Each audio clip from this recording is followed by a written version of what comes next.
大魏王朝冀州落霞镇一处简陋的小院内，许清躺在床上，望着天上那轮圆月，月光如水，透过窗户洒在他清朗却略显青涩的脸庞上。他五官俊朗，眉清目秀，皮肤白净，眼神中透露出不属于这个年纪的沧桑。哎，都穿越到这个世界18年了。许清叹了口气，自嘲地笑了笑。他来到这个名为大魏王朝的世界已经18年了。与那些小说中呼风唤雨的穿越者不同，他只是一个无父无母的弃婴，从小吃百家饭长大，挣扎了10几年，境界才达到后天9品。后来镇上百草堂的林伯看他可怜，收他当了个学徒，才不至于被饿死。今天还是我18岁生辰，真是越活越过去了。作为弃婴，他自然不知道自己的生辰是什么时候，便将前世的生日当作这世的生辰。年轻人血气方刚，难免有些躁动。他将手伸向被褥中，就在他准备用右手来奖励一下自己时，突然一道清脆的机械音在他的脑海中响起。叮！检测到宿主的强烈脱单渴望，双修系统正式激活。宿主可通过与异性进行身心愉悦的阴阳大和谐，即可获得本系统提供的属性点，助你走上人生巅峰。卧槽！许清此刻人都懵了。我都穿越18年了，金手指终于到了。你知道我这18年是怎么过的吗？他此刻激动地从床上跳了起来，但是随即又垮下了脸。系统，你确定没搞错吗？双修就变强？没错呢，亲。可是我都母胎 solo 到18岁了，认识的异性都没几个，上哪儿双修去？宿主别灰心，机会马上就来了。许清正在纳闷呢，这大晚上的，系统说的机会是什么？就在这时，院门口响起了的敲门声。许清弟弟，你睡了吗？一道清脆悦耳的声音在门外响起。许清一愣，这个声音他再熟悉不过了，是百草堂掌柜的女儿林婉。他连忙披上外衣前去开门。月光下，少女亭亭玉立，手中提着一个食盒，脸颊在月色的映衬下微微泛红。林婉比她大上1岁，从小便待她如亲弟弟一般。婉儿姐，这么晚了，你怎么来了？今天是你生辰，我特意做了你喜欢吃的桂花糕。林婉低着头将食盒递了过去。许清弟弟，生辰快乐。许清心中一暖，在这个世界，恐怕也就只有婉儿姐还记得自己的生辰了。婉儿姐，谢谢你，还麻烦你跑一趟。看着眼前的林婉儿，许清心中那个被系统勾起来的念头被他按下。天色不早了，你快些回去吧，免得林伯担心。林婉儿乖巧地点了点头，恋恋不舍地看了他一眼，才转身离去。看着少女消失在夜色中的背影，许清长舒了一口气。他靠在门上，心中有些落空。这时系统的声音再次响起，恭喜宿主做出了正确的选择。此话怎讲？许清好奇地问道。本系统严格遵循绝对自愿的原则，任何形式的非自愿操作都会导致本系统自动解绑，永久消失。许清听后嗤之以鼻，我本来就没打算那样做好吧。说罢，许清叹了口气，空有系统在手，可是却无法使用。宿主别灰心，为了你的双修大业，特此赠送新手大礼包一份。叮！恭喜宿主获得纯阳之体，阳气充沛，肉身强度远超常人，修炼速度1日千里。恭喜宿主获得探查之眼，可以探查任何生命体基本信息，信息完整度视对方与宿主实力差距而定。许清顿时感觉到一股暖流席卷全身，整个身体此刻仿佛脱胎换骨。正当他准备回房间好好研究下系统和这2个新手礼包时，院门又被敲响了。许清疑惑地前去开门，难不成又是送上门的机会？不过显然他想多了。门外，一个瘦高个正满脸堆笑地看着他。老许，你要老婆不要？来人正是镇上的人牙子张顺。半年前他得了一场怪病，许清靠着百草堂学到的医术将他从鬼门关拉了回来。许清被他这话直接逗乐了，没好气道：张哥，你大半夜犯什么病？要送也多送几个过来，我好挑挑。老许，哥哥我没跟你开玩笑。谁知张顺一拍大腿，眼神无比认真。今天从北边来的刘明里，我接待了一位天仙，那气质，那身段，我敢用下半辈子的幸福跟你打赌，绝对是从天上掉下来的大家闺秀。张顺越说越激动。你想想，这种落难的凤凰现在无依无靠，只要有个安稳的落脚地就心满意足，这不就是给你量身定做的吗？许清的心彻底被说活了。刚激活了双修系统，这机缘就自己送上门了。他故作沉吟，压抑着狂喜。就我这条件，人家能看得上？老许啊！张顺急了，人家现在图的是安稳，是人品。你心地善良，又是百草堂的伙计，有正经手艺，怎么就看不上了？我跟他提过你的条件，他没反对。当真？当真？我拿我的人格担保。张顺拍着胸脯，明天石桥茶铺，我安排你们见一面，成与不成，你见了人再说。你要是错过了，你这辈子都得后悔。许清看着张顺那张信誓旦旦的脸，终于下定了决心。好，明天上午2楼雅间，我等你们。妥了，你就等我的好消息吧。目送张顺消失在夜色中，许清站在院中，内心久久无法平静。悦来客栈，天字号房，一名身着素白长裙的女子临窗而立，青丝如瀑，侧颜绝美，仿佛不食人间烟火的谪仙。她静静地俯视着夜色中的镇子，眸光清冷，不知在想些什么。宗主，您真的要嫁给那个人伢子说的那凡夫俗子？他身后，一名身穿翠绿衣衫的丫鬟正满脸愤愤不平。咱们就算虎落平阳，也不至于到这个地步啊！您是何等尊贵的身份，怎能委身于一个凡夫俗子？传出去岂不是让天下人笑话？丫鬟越说越气，更何况那些追兵的追杀还未停止，我们此刻抛头露面，太过危险了。女子没有回头，声音如冰泉般清冽。云离，我体内的伤势，你比我更清楚。若无至阳之物调和，不出3个月，我必功力尽废，沦为废人。到时候才是真正的任人宰割。他顿了顿，语气里多了一丝无奈。至于那许清，张顺说他心地善良，身家清白，没什么牵扯，正适合我们掩人耳目。这番话让云离不敢再反驳。他知道宗主已经决定了，境界设定：后天9品，后天1品；先天9品，先天1品；宗师、大宗师、武神。翌日天刚蒙蒙亮，许清就醒了。他破天荒地从箱底翻出自己唯一一套还算体面的青布长衫，又用清水仔细地将头发束好。镜子里的人面容俊美，整个人神采奕奕，英气十足。尤其是在纯阳之体的滋养下，皮肤隐隐透着一层光泽，双目也变得格外有神。有点小白脸的潜质了。许清满意地点点头，脑海中系统悠悠地说道：宿主，请正视自己，你这最多算是从一根拈黄瓜变成了一根水灵的青瓜，离小白脸还差得远呢。许清的白眼差点翻到天上去，他没再理会系统的毒舌，揣上自己省吃俭用攒下的几两碎银，直奔石桥茶铺。石桥茶铺是落霞镇最热闹的地方，3教9流汇聚于此。许清要了个临街的2楼雅间，点了壶上好的雀舌，一边小口品着，一边听着楼下说书先生的金堂木啪的一响。上回书说到，这冀州大地曾经并非由朝廷主宰，而是一个名为合欢宗的门派说了算。合欢2字让许清的耳朵一下子竖了起来。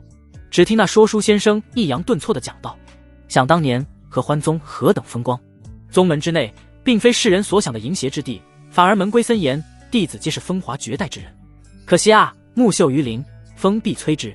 只因合欢宗功法特殊，能纳天地阴阳为己用，静静神速，引得各方势力忌惮。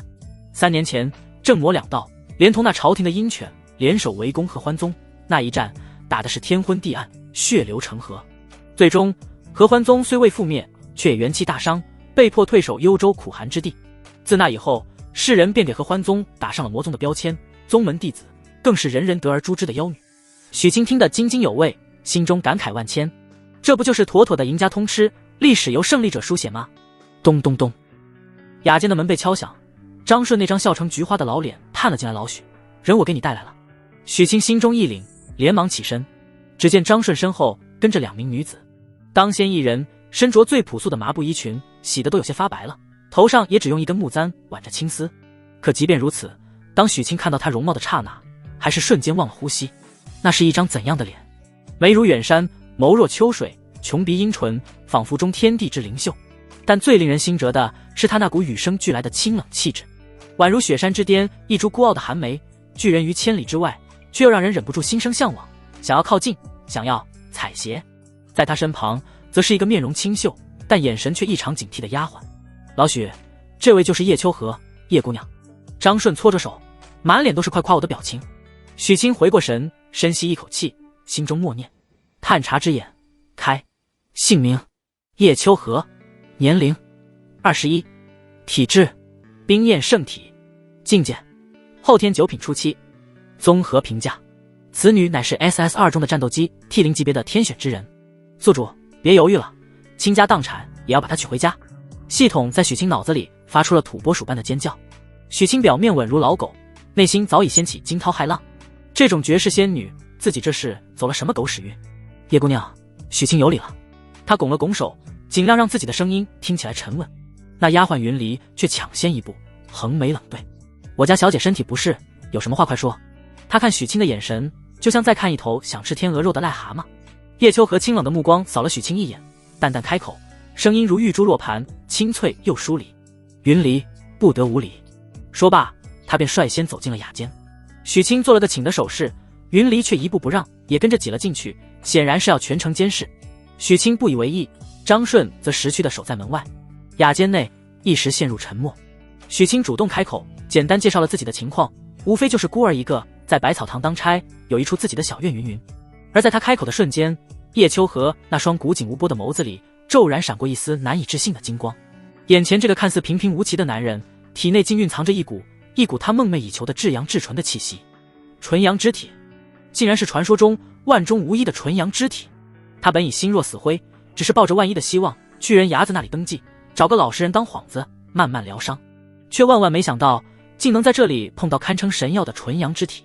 有了它，自己的伤势何愁不好？重回巅峰指日可待。一瞬间，叶秋荷的心胡乱了，他那万年冰封的脸上几乎维持不住清冷的表情。云离并不知道这一切，他见自家小姐半天不说话，只当是看不上许清，便急道：小姐，我们走吧。此人平庸至极，怎配得上您？云离，叶秋荷的声音提高了一分，带着不容置疑的威严。他看向许清，那双清冷的眸子仿佛要将他看穿。沉默片刻后，他问出了一个让许清和云离都始料未及的问题：你可愿娶我？许清懵了，云离也懵了。这相亲流程是不是跳过了太多？不应该是问问家境，谈谈聘礼，再互相了解一下吗？怎么就直接到求婚环节了？系统在许清脑中疯狂刷屏。答应他，快答应他，过了这个村就没这个店了。许清定了定神，看着叶秋荷那双认真的眼睛，郑重地点了点头。我愿意，只是在下家徒四壁，怕是会委屈了姑娘。无妨。叶秋荷淡淡道，我不求富贵，只求安稳。他现在只想立刻马上把这个神药牢牢绑在自己身边，什么仪式，什么聘礼，在他眼中都毫无意义。他转头看向已经石化的云离，语气不容置疑，去告诉张顺，此事我应了。顿了顿，他又补充了一句，再次投下一枚重磅炸弹：婚期就今天吧。雅间内的空气仿佛凝固了，许清的大脑宕机了足足3个呼吸。他设想过无数种可能，对方可能会矜持地表示需要时间考虑，可能会提出高额聘礼的要求，但他万万没想到对方会直接 A 了上来，而且一出手就是王炸。当日成亲，这是什么神仙进展？现在逃难的大家闺秀都这么雷厉风行吗？许清强压下心中的狂澜，目光灼灼地看着叶秋荷。好，一个字，掷地有声。既然命运的馈赠已经送到了嘴边，他没有理由不张口。他的人生已经平庸了18年，他不想再平庸下去了。见许清答应得如此干脆，叶秋荷那双清冷的眸子里闪过一丝诧异。他本以为自己这番惊骇世俗的言论至少会让对方犹豫片刻，但是他哪里知道，眼前的男人体内还住着一个看热闹不嫌事大的僚机。既然如此，叶秋荷显然也是个行动派。他站起身，语气依旧平淡：我身无长物，一切从简，不必3书6礼，也不必买新房，你的那座小院就很好。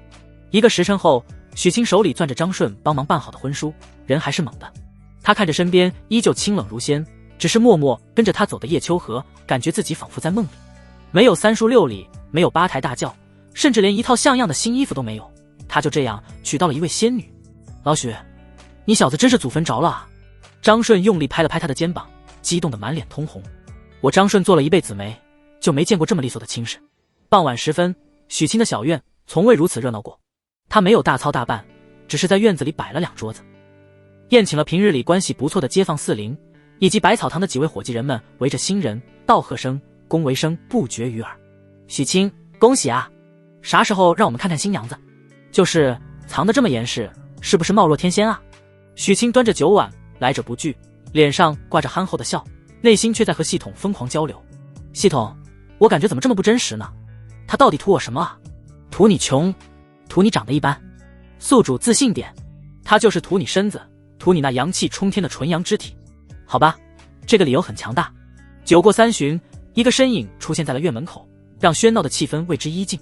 是林婉儿，她换了一身新裁的衣裙，手里提着一个精致礼盒，脸上带着一丝勉强的微笑。许清，恭喜你了。她将礼盒递给了许清。婉儿姐，你来了，快请坐。林婉儿摇了摇头，她什么也没说，只是深深地看了许清一眼。随后她转过身，默默离去。许清心中五味杂陈，想说些什么，却终究一个字都说不出口。但很快她就被眼前的热闹冲散。这场简单的婚宴一直持续到戌时3刻，送走了最后一位宾客，许清关上了院门，整个世界仿佛瞬间安静了下来。他平复了一下激动的心情，转身走向正房。隔壁耳房里，云离正坐立不安，他奉命守在这里，要观察隔壁的动静，万一许清对小姐图谋不轨，好第一时间去救人。许清推开正房的门，房间里红烛摇曳，将整个房间映照得一片温馨。叶秋荷正端坐在床沿，头上盖着红盖头，在烛光的映衬下，她绝美的身影别有一番韵味。许清的心不争气地狂跳起来，他一步一步走近，拿起桌上的喜秤，轻轻挑开了那方红盖头。一张颠倒众生的绝美容颜出现在他的眼前。叶秋荷那清冷的脸颊上，此刻竟染上了一抹淡淡的红晕，眸光闪烁，不敢与他对视。饶是许清有了心理准备，也被这惊心动魄的美丽震得失了神。而叶秋荷此刻内心也远不如表面平静，因为修炼功法的特殊性，至今他仍完璧之身。对于男女之事，他的理论知识都来自宗门的双修典籍，实际操作经验却为零。他感受到许清那灼热的目光，脸颊不由得更红了几分，心跳也逐渐加快。你真好看，许清由衷地赞叹道。叶秋荷的睫毛微微颤动，没有说话，只是微微低下了头。许清端起桌上的合卺酒，娘子，我们喝了这杯酒吧。一声娘子让叶秋荷的身体微微一颤，他接过酒杯，两人手臂相交，一饮而尽，气氛逐渐变得更加旖旎。许清坐在床边，握住他微凉的手，轻声道：夜深了，我们安歇吧。叶秋荷身体一僵，随即机不可闻地点了点头。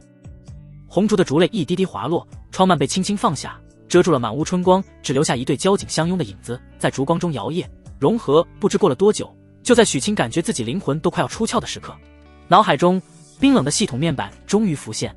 叮，首次双修成功，夫妻亲密度50100，获得属性点45，属性点可以用于提升境界、体质、技能等。特别提示：双修效果每日仅首次有效，后续为无效劳动，请宿主节约体力，着眼未来。紧接着，他的人物面板也弹了出来，姓名许清，年龄18，境界后天9品中期60100，体质纯阳之体10100，技能探查之眼，属性点45。许清看着那45属性点，呼吸都变得急促起来。这就是双修的好处吗？不仅过程美妙，事后还有奖励拿。他看着身旁发丝凌乱、面带潮红、呼吸急促的叶秋荷，他那清冷的气质被揉碎，多了一丝妩媚10岁之味。他嘿嘿一笑，一个翻身，等等，你。叶秋荷的声音带着一丝沙哑和惊慌。娘子，春宵苦短，我们温习一下。红烛未尽，夜色正浓。这一夜，许清酣畅淋漓，叶秋荷也在那至阳气息的滋养下，感觉体内的伤势在被慢慢治愈，无比舒畅。隔壁耳房内，将一切听得清清楚楚的云离抱着被子，将自己的脑袋埋得更深了。他的脸颊滚烫，心中早已将许清骂了千百遍。禽兽，登徒子。远在千里之外的云中府，一座戒备森严的宫殿内，白发老者凝视着面前的青铜古仪。忽然，仪盘中央的晶石迸发出刺目白光。天机已有反应了。老者枯瘦的手指轻颤，是宗主冰焰圣体的波动，绝不会错。话音刚落，一道身穿紫衣的倩影已疾步而入。她与叶秋荷有着7分相似的容貌，却更多了几分凌厉和霸道。妹妹，你还活着？她声音颤抖，充满了后怕与关切。白发老者连忙上前。戴宗主，宗主的气息出现在冀州南部，但方位模糊，无法锁定。女子闻言立刻收起情绪，眼中只剩下决然。从今日起，宗门事务由你全权代管，我将亲自南下冀州，就算把冀州翻个底朝天，也一定要将我的妹妹安然带回。红烛燃尽，天光乍破，卧房之内，一夜的旖旎与癫狂终于缓缓退去，只余下满是温馨的余韵。许清看着身侧那张颠倒众生的睡颜，心中满是前所未有的满足与不真实感。曾经清冷如雪山之巅的仙子，此刻发丝微乱，绝美的脸颊上带着一抹倦怠的潮红。夫君。叶秋荷的睫毛轻颤，从酣眠中悠悠转醒，声音带着一丝出惊人世的沙哑与慵懒。天亮了，你也歇息片刻吧，今日还要去百草堂上工。他本想制止许清那依旧灼热的目光和蠢蠢欲动的手，话到嘴边却化作了柔软的关心。许清闻言也知昨夜确实有些所求无度了，不由得嘿嘿一笑，心中暗道：都怪这纯阳之体威力实在太过凶猛。他心念一动，再次调出信息面板，没有丝毫犹豫，许清将意念集中在境界一栏，系统全部加点，属性点45，境界提升中。一股磅礴的热流瞬间席卷四肢百骸，许清只觉得浑身筋骨发出一阵细密的噼啪爆响。原本后天9品中期的瓶颈，在这股力量面前薄如蝉翼，一触即碎。姓名：许清，年龄18，境界后天9品大圆满105100突破，后天8品初期5200，体质纯阳之体10100，技能探查之眼，属性点0，力量前所未有的力量充盈着身体。许清能清晰地感觉到自己的五感变得无比敏锐，甚至能听到院外树叶上露珠滑落的微响。他心满意足地长舒一口气，小心翼翼地将叶秋荷搂得更紧了些，沉沉睡去。当第一缕晨曦透过窗棂照在叶秋荷的脸上时，他也缓缓睁开了双眼。他第一时间便内视己身，不由得心神一震，体内的伤势那股如肤骨之躯般的阴寒之气，竟被昨夜渡来的至阳气息消融了一些。原本受损的经脉正在以一种不可思议的速度缓缓愈合。照这个速度，何须3个月，也许只需1月，他便能动用部分真气，最多半年，伤势便可尽数恢复。届时是悄然离去，重振合欢宗，还是他的脑海中不由自主地浮现出许清那张眉清目秀且格外真诚的脸庞，以及昨夜他那霸道而又笨拙的温柔。吱呀！就在这时，房门被轻轻推开，许清端着一碗热气腾腾的粥走了进来，脸上带着一丝讨好的笑容。娘子，你醒了，我放了些温补的药材，熬了粥，你快趁热尝尝。叶秋荷心中一暖，自宗门遭逢大变，他亡命天涯，除了云离，何曾有人这般细致地关心过他。他坐起身，青丝如瀑般滑落，轻声道：夫君有心了，以后这些粗活交给我便是。他接过粥碗，一股混着药香和米香的温暖气息扑面而来，他能闻出里面放了好几味固本培元的珍贵药材。他浅尝一口，入口绵密，味道鲜美，暖意顺着喉咙一直流淌到胃里，说不出的舒服。味道怎么样？许清见他吃得香甜，一脸期待地问道。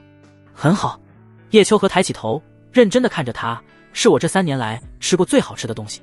许清听得心头一热，接过空碗，咧嘴笑道：娘子喜欢就好，我以后天天给你熬。他收拾好碗筷，又叮嘱道：我要去上工了，厨房锅里还有很多，你和云离分着吃，中午我就不回来了。好，夫君安心去吧。许清走后不久，云离便迫不及待地从耳房冲了进来，满脸的警惕与担忧。小姐，昨夜那登徒子，他没对您用强吧？叶秋荷脸颊一红，嗔怪地瞪了他一眼。云离，休得无礼，他现在是我的夫君，昨夜他是在为我疗伤。疗伤？云离一脸不信。叶秋荷没有过多解释，只是转身从床榻的角落拿起一块整齐叠好的白布，上面一抹嫣红，宛如雪地里盛开的红梅，格外刺眼。云离，将此物收好。云离看到那方白布，瞬间瞪大了眼睛，惊呼道：小姐，您受伤了？傻丫头。叶秋荷看着他震惊的模样，又是好气又是好笑，脸上飞起一抹红霞。你以后便会懂了。云离看着自家小姐那含羞带怯与往日判若两人的神情，似懂非懂的将白布郑重收起。好了，先去吃饭吧。叶秋荷恢复了几分清冷的气质。吃完陪我上街买些菜，今晚的晚饭我要亲自准备。走在通往百草堂的青石路上，许清只觉得天是蓝的，风是甜的，有妻有房有系统，人生至此，夫复何求？他心中一动，玩心大起，默念道：探查之眼。刹那间，眼前来往的行人头顶纷纷浮现出半透明的信息框。姓名：王二狗，年龄35，境界5。姓名：李翠花，年龄28，境界5。绝大部分都是普通人，这让后天8品的许清油然而生一股高手的优越感。许清一路观察着路人，很快便来到了百草堂。还未进门，就听到里面传来一声长长的叹息。林伯，大清早的，这是遇上什么烦心事了？许清笑着走了进去。柜台后，百草堂的掌柜林福贵正愁眉苦脸地拨着算盘，见许清来了，才挤出一丝苦笑。小许啊，来了，快，先把刚到的这批药材处理一下。许清接过药材，一边熟练地拣选着，一边问道：林伯，是不是铺子的生意又不好了？何止是不好，林伯一巴掌拍在桌子上，镇东头的济世堂简直不给我们活路，他们昨天又降价了，所有常规药材都比我们便宜1成，他们财大气粗，这是铁了心要用价格战把我们耗死啊！林伯的声音里充满了无奈。这个月铺子的流水比上个月又少了3成，再这么下去，不出1个月，咱们这百草堂恐怕就要关门大吉了。关门大吉！许清的心猛地一沉，他刚刚才娶回一位仙女般的娘子，才刚刚拥有了一个真正的家，才刚刚对未来充满了无限的憧憬。若是铺子关了门，他们岂不是立刻就要喝西北风去？更重要的是，林伯待他恩重如山，当初若不是林伯心善收留，他这个孤儿恐怕早就饿死街头，哪还有今日的洞房花烛夜？如今百草堂有难，他怎能袖手旁观？许清心中的万千思绪最终都化作了一股决然。他有系统，有新获得的力量，还有一个需要他用尽全力去守护的家。林伯，别灰心！许清的声音沉稳而有力，完全不像一个18岁的少年。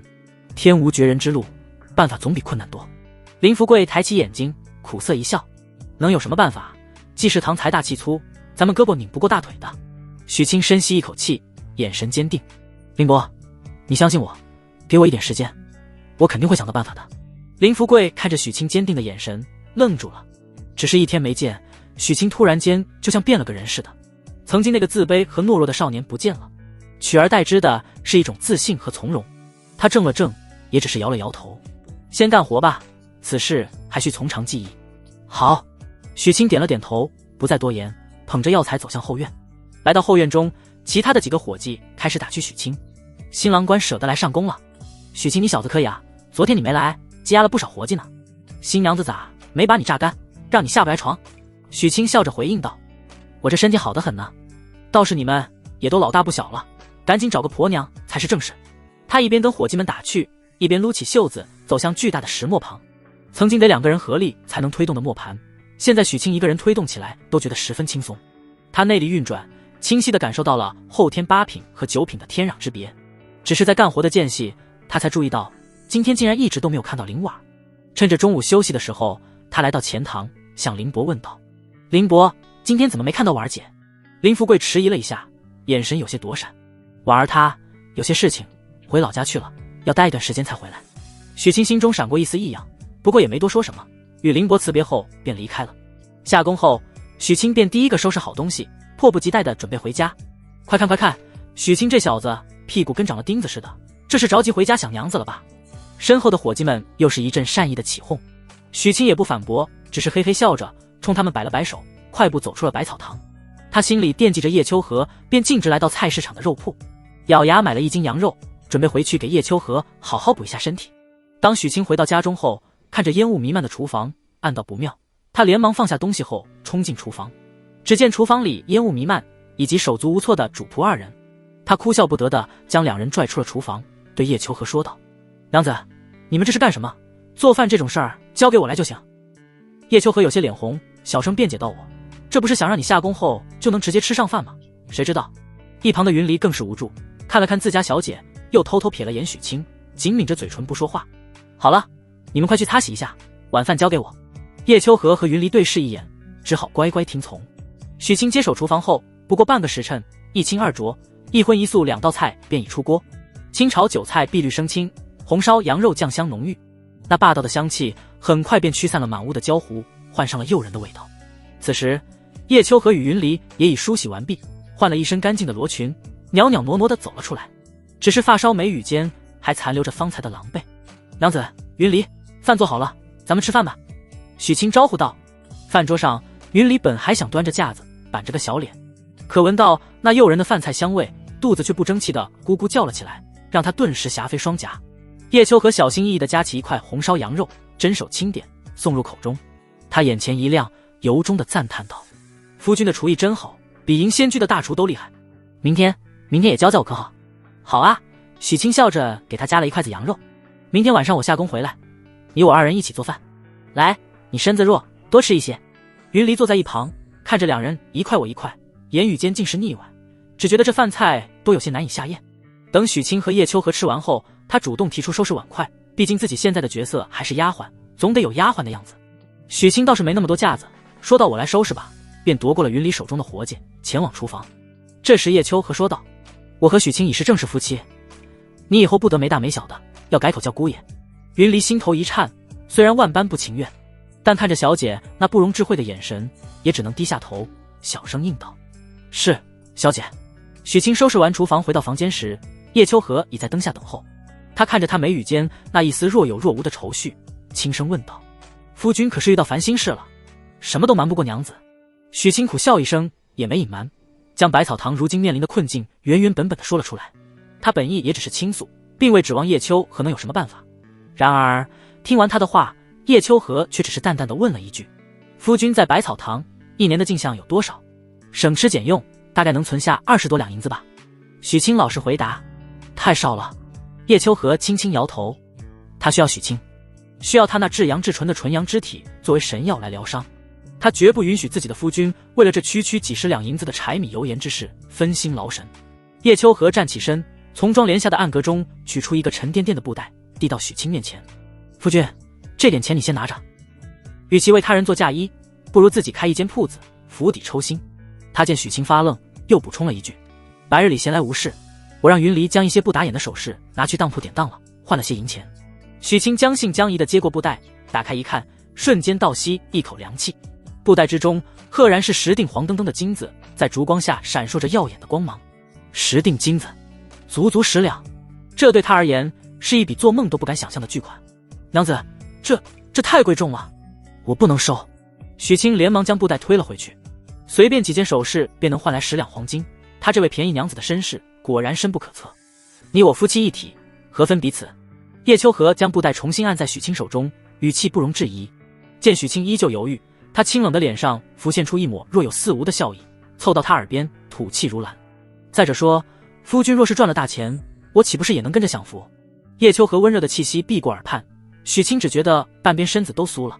他深吸一口气，终于不再推脱，郑重地将沉甸甸的布袋收入怀中。“娘子说的是，我听你的。”只是他随即又提议道：“娘子，林伯待我有救命之恩，如今百草堂有难，我不能坐视不理。我想用这笔钱入股，与林伯一同重振百草堂，你看如何？夫君想怎么做，我都支持你。”叶秋和的回答没有丝毫犹豫，眸光中带着一丝欣赏，重情重义，倒也不算是个无情无义的凡夫俗子。许清心中大定，正想再说些什么，叶秋和却已站起身，柔蹄轻轻拂过他的胸膛，吐气如兰的在他耳边轻语：“夜深了，夫君，我们该歇息了。”许清心领神会，一把吹熄了桌上的红烛。黑暗中，他只觉一股馨香的柔软身躯主动贴了上来。看着比昨夜主动100倍的叶秋和，许清只当他是食髓之味，心中那点怜香惜玉顿时被澎湃的战意所取代，再不保留，全力施为。红帐之内，青丝与墨发交缠，呼吸与心跳共鸣。不知过了多久，一场酣畅淋漓的龙凤和鸣终于归于平静。定，双修成功，夫妻亲密度加10，当前亲密度60100，获得属性点30。系统提示：双修奖励与夫妻亲密度、双修质量相关，首次双修有额外加成。许清心中一动，果然第一次的奖励最丰厚。他看着那30个属性点，在心中向系统问道：“系统，这纯阳之体若是加满了，会发生什么变化？”纯阳之体为高级体质，加点圆满后可进阶为超凡体质烈阳之体，届时宿主阳气如烈日烘炉，百邪不侵，修炼速度再次飙升。至于烈阳之体之上，更有传说中得神化级体质大日神体。大日神体，许清的心脏砰砰直跳，这简直是为他量身打造的通天大道。他毫不犹豫地对系统下令全部加在体质上。属性点30，纯阳之体强化中。体质纯阳之体40100，一股比上次更加灼热的暖流涌遍全身。许清只觉得自己的气血和肉身强度再次暴涨，精力充沛的仿佛能打死一头牛。他看着身旁已是香汗淋漓、娇喘吁吁的叶秋和，终究还是压下了再来一次的念头。来日方长，可不能竭泽而渔。他怜惜地为叶秋和盖好被子，搂着他沉沉睡去。许清睡得安稳，叶秋和却缓缓睁开了眼。他能清晰地感受到体内那股至阳之气比昨夜更加精纯、磅礴，伤势的恢复速度又快了几分。他本还期待着能有第3次、第4次的疗伤，却不料身旁的男人竟没了动静。看来还是有些勉强他了。叶秋和心中暗道，生出一丝歉疚。他毕竟只是凡人之躯，如此索取，恐伤其根基。看来明日定要为他寻些大补之物，好好补一补身子。翌日天色刚亮，许清便带着那10锭金子来到了百草堂。此时铺内只有林福贵一人在打着算盘，满面愁容。林伯，许清将他拉到后堂无人处，神秘兮兮的开口：“我想入股咱们百草堂。”你这小子说什么胡话？林福贵被他逗笑了，摆了摆手：“你有几两银子我还不清楚，快去干活。你有这份心，林伯就很高兴了。何况我这铺子都快倒闭了，你投钱进来也是打水漂。”许清也不多言，观察了下四周，直接将装着金锭的布袋放在了桌上，解开了袋口。黄澄澄的光芒瞬间晃花了林福贵的眼。小许，你这是从哪儿来的？林福贵大惊失色，声音都在颤抖。林伯，您就别问来源了，我许清的人品您还信不过吗？绝对是正当来路。看着许清那坦荡而坚定的眼神，林福贵将到了嘴边的疑问又咽了回去。是啊，这孩子是他看着长大的，心地善良，绝非鸡鸣狗盗之辈。人人都有自己的机缘，不必刨根问底。他叹了口气，可就算有这10两金子，我们也斗不过济世堂啊，他们家大业大，事在人为。许清打断了他：“林伯，您就说您信不信我？办法我已经想好了，您就瞧好吧。”看着眼前仿佛脱胎换骨，充满了自信与锐气的许清，林福贵恍惚间竟真的生出了一丝希望。他一咬牙，重重的点了点头：“好，我这百草堂连地契带药材，顶了天也就值个5两黄金。我做主，算你入股7成半。从今往后，我这把老骨头就给你打工了。林伯您言重了。”许清笑道：“您瞧好吧，看我怎么带着百草堂扭转乾坤。”半个时辰后，伙计们陆续到齐。林福贵当众宣布，许清如今已是百草堂的大东家，占7成半的股份。一言既出，满堂皆惊，所有伙计都目瞪口呆，不敢置信地看着许清。昨天还是一起干活的穷兄弟，今天怎么就摇身一变成了自己的东家了？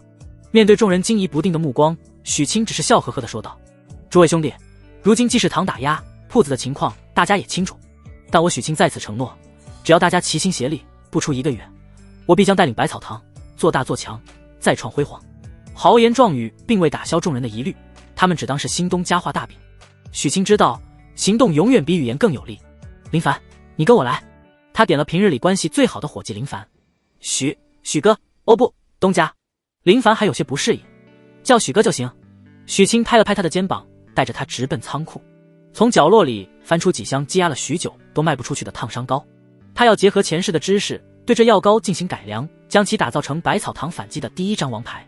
然而许清刚开始鼓捣没多久，前堂忽然传来一阵争吵声。许清眉头一皱，走了过去，只见柜台前站着个衣着华贵的公子哥，身后跟着几名家丁，满脸都是目中无人的神色。林掌柜，本少爷再给你最后一次机会，1两黄金，这破铺子我收了，你考虑的怎么样？别给脸不要脸。许清目光一冷，看向林福贵。林伯，他们是……林福贵脸色铁青，压低声音道：“他就是济世堂的少东家钱伯通。”有了许清在身后，林福贵也多了几分底气。钱伯通，你不要欺人太甚，我百草堂就算关门，也绝不会卖给你。老东西，嘴还挺硬。钱伯通脸色一沉，露出狞笑。看来不给你点颜色瞧瞧，你是不知道死字怎么写了。他一挥手，身后的家丁便恶狠狠地围了上来。我今天就把话放这儿，这铺子你卖也得卖，不卖也得卖。就在这剑拔弩张之际，一道平淡的声音从林福贵身后传来：“哦，我倒是想看看，今天谁敢动我的铺子。”钱伯通这才注意到林福贵身后的许清，他上下打量了一番，见许清一身粗布麻衣，脸上稚气未脱，不由得嗤笑一声：“你算个什么东西？一个小伙计也敢在这插嘴？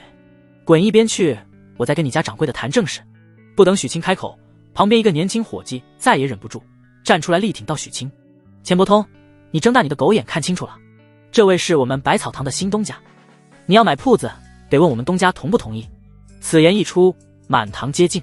钱伯通先是一愣，随即像是听到了天大的笑话般夸张的大笑起来，他身后的家丁也跟着哄堂大笑。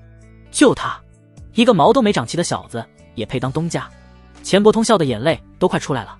林福贵，你这老东西是病急乱投医，气昏了头吧？找这么个毛头小子出来当挡箭牌？他轻蔑地瞥了许清一眼，对他身旁最壮硕的家丁扬了扬下巴：“上去给他2巴掌，让他知道替人出头的下场是什么。”那家丁狞笑着走向许清，蒲扇般的大手直接朝许清的脸扇了过去。许清用探查之眼一扫，不过是个后天9品后期的货色，他甚至连脚步都没挪动一下，脸上依旧挂着那份风轻云淡的微笑。找死！见许清不闪不避，那家丁眼中闪过一丝残忍，可他的手刚挥到一半，便被一只看似纤细却稳如铁钳的手牢牢抓住，再也无法寸进分毫。咔嚓一声清脆的骨裂声响彻大堂，紧接着便是那家丁杀猪般的惨嚎。许清看都没看他一眼，随手一甩，那160、70斤的壮汉便如破麻袋般被甩飞出去，抱着扭曲变形的手腕在地上痛苦的翻滚。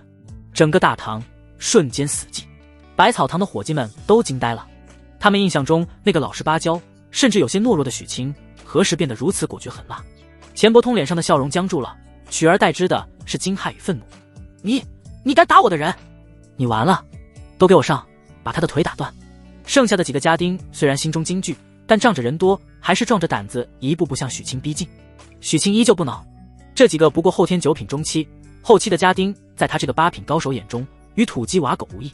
他身形微动，只听砰砰砰几声闷响，不过3、2个呼吸的功夫，所有家丁便都躺在地上痛苦呻吟，捂着肚子、胸口，蜷缩着身体，再也爬不起来。钱伯通被这摧枯拉朽的一幕吓得两腿发软，扑通一声瘫坐在地，指着许清色厉内荏地叫道：“你别过来！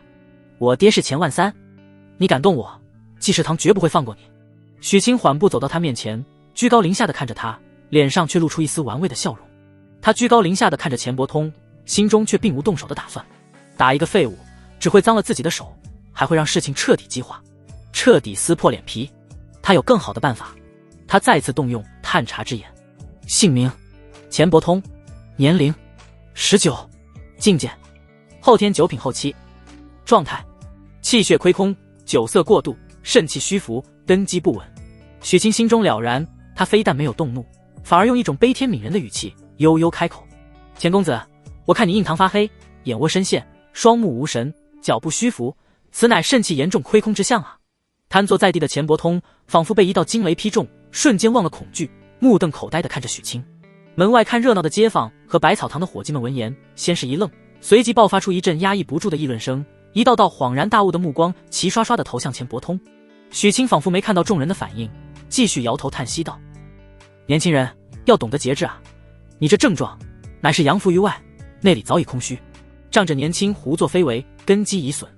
我断言，若再不悬崖勒马，固本培元，不出3月，你怕是就要有心无力了。”这番话如同一记记重锤，狠狠砸在钱伯通的心坎上。他自己的身体自己最清楚，近来在风月场上确实是越来越力不从心，远没有了往日的雄风。济世堂的大夫都只说是寻常虚症，开了不少补药，却迟迟不见好转。此刻被许清当众一语道破天机，他本该恼羞成怒，可心中更多的却是被说中痛处的惊骇与慌乱，脸上一阵青一阵白，竟说不出一句反驳的话。他再也顾不上形象，手脚并用的从地上爬起来，对着那群还在地上哀嚎的家丁怒吼道：“一群废物，还躺着干什么？赶紧给老子滚！”说罢，他第一个灰溜溜的冲出了百草堂，仿佛身后有恶鬼在追。门外看热闹的人群顿时爆发出一阵哄笑，看样子是被许大夫说中了啊！啧啧，济世堂的少东家原来是个银样蜡枪头，这么年轻就肾亏，真是可惜了。听着身后传来的议论声，钱伯通更是羞愤欲绝，恨不得自己能多长2条腿，跑得再快一些。人群中一处不起眼的角落，一名身着淡紫色罗裙、气质出众的少女正静静地看着这一幕。她身旁的丫鬟低声道：“小姐，咱们也回吧，少爷他已经走了。”少女收回饶有兴致的目光，嘴角勾起一抹若有若无的弧度。“回吧。”她轻声说道，“我这个蠢弟弟总算是踢到一块有趣的铁板了。”钱伯通那伙人屁滚尿流的逃走后，沉寂的百草堂内瞬间爆发出雷鸣般的喝彩。东家威武，太解气了！我早就看济世堂那帮孙子不顺眼了。几个年轻伙计立刻将许清围了起来，一张张脸上写满了崇拜与震惊。林凡更是激动的有些语无伦次：“许哥，我不是在做梦吧？你什么时候变得这么厉害了？刚才那几下也太帅了！”林富贵激动的眼眶都有些湿润，他重重地拍着许清的肩膀，感慨万千：“好啊，许清，我果然没有看错你，我只当你是心地善良，却不想你胸中竟藏着猛虎。百草堂有你，何愁不兴？”面对众人的吹捧，许清只是恢复了平日里温和的模样，笑着摆了摆手：“林伯，各位兄弟，这只是个开始。他锐利的目光扫过一张张激动的脸，话锋一转，光靠拳头是打不垮济世堂的，我们要想赢，得靠这个。说着，他指了指自己的脑袋。这番举动让众人冷静下来。是啊，济世堂财大气粗，根基深厚，打走几个下人容易，想彻底击败他，无异于蚍蜉撼树。许清不再多言，转身对林凡说道：“林凡，你跟我来。”两人来到仓库，许清取来纸笔，迅速写下一张药方递过去，你按照这上面的药材备齐，记住，年份一定要对，差一点都不行。许哥，这是？林凡接过方子，满心好奇。只见上面除了原本烫伤膏的几味主药，竟还多了数味他只在珍稀药材谱上见过的辅药，配比更是闻所未闻。许清自信地说道：“这就是我们反击的武器。”他将原本的烫伤膏配方结合了前世的知识进行了彻底改良。新的药膏不仅能快速镇痛、清凉止痒，真正的杀手锏在于活血生肌、去疤无痕。半个时辰不到，林凡就将药材备齐。许清平退众人，只留下林凡协助，两人在药房里忙碌起来。研磨、配比、熬制，每个步骤他都做得一丝不苟。熬制了1个时辰后，随着最后一味药材的加入，一股迷人心脾的清凉药香味弥漫了整个药房。许清看着锅中那色泽碧绿如玉、质地细腻的全新药膏，满意的点了点头。他用玉勺小心地挖出一点，涂在手背上，一阵舒爽的清凉感立刻扩散开来，仿佛在炎炎夏日里吃下一块冰。此时林福贵等人也闻香赶了过来，看到锅里的新药膏都惊呆了。这是我们原来的烫伤膏。林福贵不敢相信自己的眼睛，原来的药膏可是黑乎乎的，气味刺鼻。不，许清微微一笑，从今天起它叫冰肌玉露膏。冰肌玉露膏，林福贵喃喃道：“好名字，那它的药效如何？”林伯，你看，我改良之后，冰肌玉露膏不仅治疗烫伤效果更佳，而且也可以去除疤痕。许清说着，将改良后的药方递给林福贵看。林福贵只看了一眼，便倒吸一口凉气，手都开始发抖。冰片、珍珠粉，上等蜂蜡。许清，这成本也太高昂了，光是这一味珍珠粉就价值不菲，我们这得卖多少钱才能回本？林伯，一分钱一分货。许清的眼神中闪烁着智慧的光芒。若是寻常药膏，我们自然斗不过济世堂，但若此物能让天下女子趋之若鹜，能让爱美之人一掷千金呢？到时候我们还怕卖不出价钱吗？他将自己的商业理念娓娓道来。跟济世堂打价格战是以卵击石，他们财大气粗，能用银子活活把我们耗死，所以我们必须另辟蹊径，打造出人无我有的独家秘药，走他们无法企及的高端路线，方能立于不败之地。一番话如醍醐灌顶，让林福贵瞬间茅塞顿开，浑浊的眼中爆发出前所未有的金光。许清趁热打铁，继续说道：“所以明天我们就广而告之，百草堂新药冰肌玉露膏问世，为证奇效。前10位因烧伤烫伤前来求药的客人，分文不取，免费赠药。”免费？林凡第一个坐不住了。许哥，这药膏如此金贵，怎么能免费送啊？这一次不等许清解释，林福贵便抚须一笑，已然洞悉了许清的深意。我明白了，欲取之必先予之，先用免费的噱头和实打实的药效将口碑彻底打响，一旦名声立住了，还怕没人提着银子上门求药吗？林伯果然老谋深算，一点就透。许清赞许的笑了，不过他话锋一转，将那张珍贵的药方小心翼翼地折好，贴身收起。这药方事关重大，暂时只能由我一人保管。如今我们与济世堂算是结下了梁子，不得不防。林福贵闻言，心中更是感动，他知道许清这是在用自己的方式保护着百草堂。好，一切都听东家的。说罢，许清便开始有条不紊地发号施令：你们几个将这些药膏用最好的玉瓶分装起来，务必小心。林凡，你带几个机灵的伙计，立刻去镇上人最多的地方张贴告示，内容就写冰肌玉露膏，其药问世，灼伤克星，10份赠品，先到先得。动静闹得越大越好。看着药房里热火朝天、干劲十足的众人，许清的嘴角勾起了一抹运筹帷幄的微笑。与此同时，落霞镇的集市上，叶秋荷一袭素裙，清丽绝尘的气质与周围的烟火气格格不入。只是她采买的东西，却让一旁的云离百思不得其解。小姐，你买这么多鹿茸、枸杞、核桃干嘛呀？云离小声地抱怨着，看着篮子里快要堆成小山的各种补品，小脸都皱成了一团。给夫君补身体用。叶秋荷的回答言简意赅，清冷的脸颊上看不出丝毫波澜。给姑爷补。云离的眼睛瞪得溜圆，下意识地反驳道：我看姑爷龙精虎壮的，身子骨好得很，哪里需要补这个啊？昨夜那番动静，他现在想起来都脸颊发烫。叶秋荷的脚步微微一顿，他侧过脸，清冷的眸子瞥了云离一眼，淡淡道：他身怀纯阳之体，根基雄厚，我将他的身子补得越好，阳气越是充盈，才越能助我疗伤。交代完所有事宜，许清看着众人高涨的士气，心中稍定。他对林福贵郑重地说道：林伯，济世堂今天吃了这么大的亏，绝不会善罢甘休。今晚开始，铺子里必须安排人手通宵守夜，以防他们使阴招。林福贵此刻对许清已是佩服得五体投地，闻言立刻点头道：东家思虑周全，铺子里的老张和老李都是后天九品后期的好手，忠厚可靠，我今晚就安排他们二人守着，定然万无一失。好，那这里就交给林伯了。眼见诸事步入正轨，许清安排妥当后，便辞别了众人，带着对未来的期许转身离去。钱府之内，瓷器碎裂的清脆声响彻庭院。废物，通通都是废物！钱伯通面色狰狞，一脚将身边名贵的青花瓷瓶踹得粉碎，对着地上瑟瑟发抖的家丁们怒吼：一群人竟然连一个毛头小子都打不过！少东家恕罪啊！先前被许清一招扭断手腕的家丁头领，此刻脸色惨白，忍着剧痛辩解道：真不是我们不敬烈，那小子邪门得很，境界高的吓人，我们连他一脚都没碰到就，我看他少说也得是后天8品后期的实力了。后天8品后期，钱伯通像是听到了什么天方夜谭。他才多大年纪？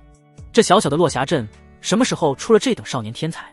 少东家，那家丁还想再说些什么？就在这时，一个清冷中带着威严的女声从门外传来：他的底细我调查过了。话音未落，一名身着淡紫色华贵罗裙的少女缓步而入，她容貌秀美，气质出尘，只是那双凤眸中透出的精明与锐利，让人不敢直视。钱伯通一见到来人，方才还嚣张跋扈的气焰顿时矮了半截，原本的怒火化做了委屈和依赖。姐姐，来人正是济世堂乃至整个钱家如今真正的掌权人钱小小。他看都未看地上的家丁和满地狼藉，只是淡淡的挥了挥手：你们都下去吧。家丁们如蒙大赦，连滚啪啪地退了出去。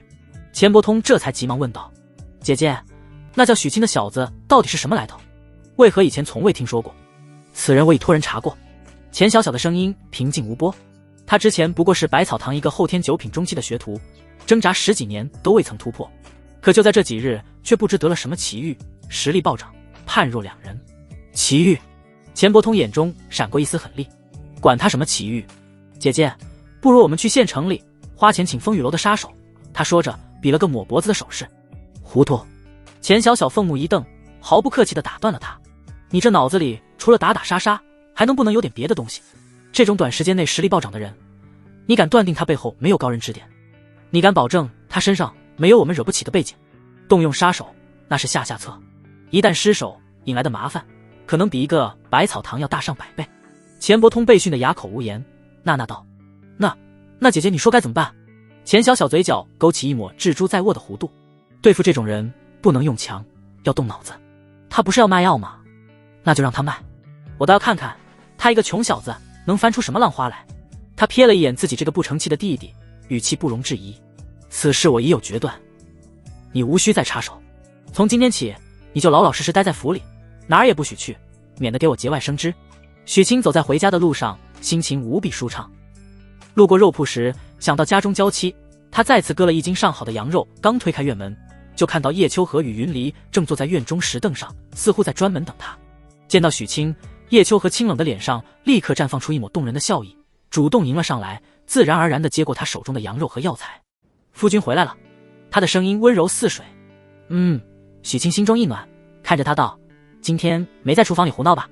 叶秋和俏脸微红，轻声道：夫君放心，以后采买之事便交由我吧，我身边还有些许积蓄，足够我们日常开销了。许清本想说男人养家是天经地义，但对上他那双不容拒绝的清澈眼眸，终究还是化作一声：好，都听娘子的。夫君昨日答应过，今天要叫我做饭的。叶秋和拉着他的手，眼含期待。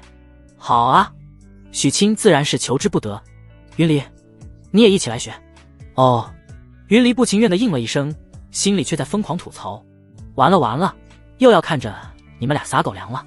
三人一同来到厨房，很快许清就发现自家娘子属于那种典型的一看就会，一做就废。好在有他从旁指导，厨房总算没再变成灾难现场。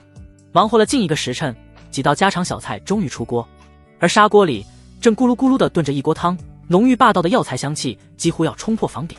许清凑过去一闻，眼皮就是一跳，鹿茸、肉苁蓉、锁阳，全是些虎狼之药。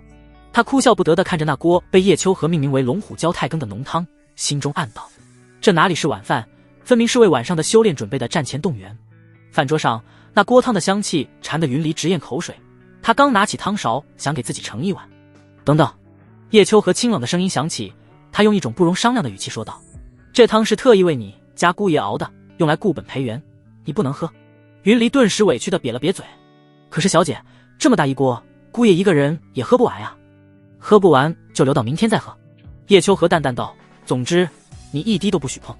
云离在叶秋荷的监视下，许清硬着头皮喝了3大碗汤，只觉得一股股热流在四肢百骸中乱窜，浑身燥热，气血翻涌，鼻血都快流出来了。饭后云离认命的主动收拾碗筷，许清想去帮忙，却被叶秋荷拉住，让云离收拾就好，他总得做些丫鬟该做的事。待云离走后，叶秋荷才柔声问道：夫君，今日在铺中可还顺利？许清便将白天发生的事一五一十地讲了出来，包括自己如何几招打跑钱伯通，以及改良冰肌玉露膏的计划。叶秋荷静静地听着，清冷的眸中非但没有担忧，反而异彩连连，流露出一丝欣赏。待许清讲完，他才缓缓开口，语气中带着一丝赞许：夫君做的对修行的世界本就是弱肉强食，一味的忍让换不来的不是和平，而是得寸进尺的欺压。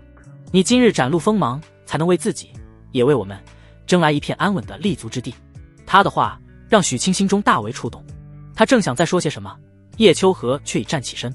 只见他眸光流转，媚眼如丝，素手轻轻一挥，远处的烛火便应声而灭。黑暗中，不等许清反应，一具温香软玉的娇躯已然贴了上来，在他耳边吐气如兰：夫君，他可不能白喝。许清此刻只觉浑身气血都在那锅虎狼之药的催动下奔腾咆哮，体内更是燥热难当，但他还是强行按捺下体内的冲动，握住叶秋荷在他胸前游走的手。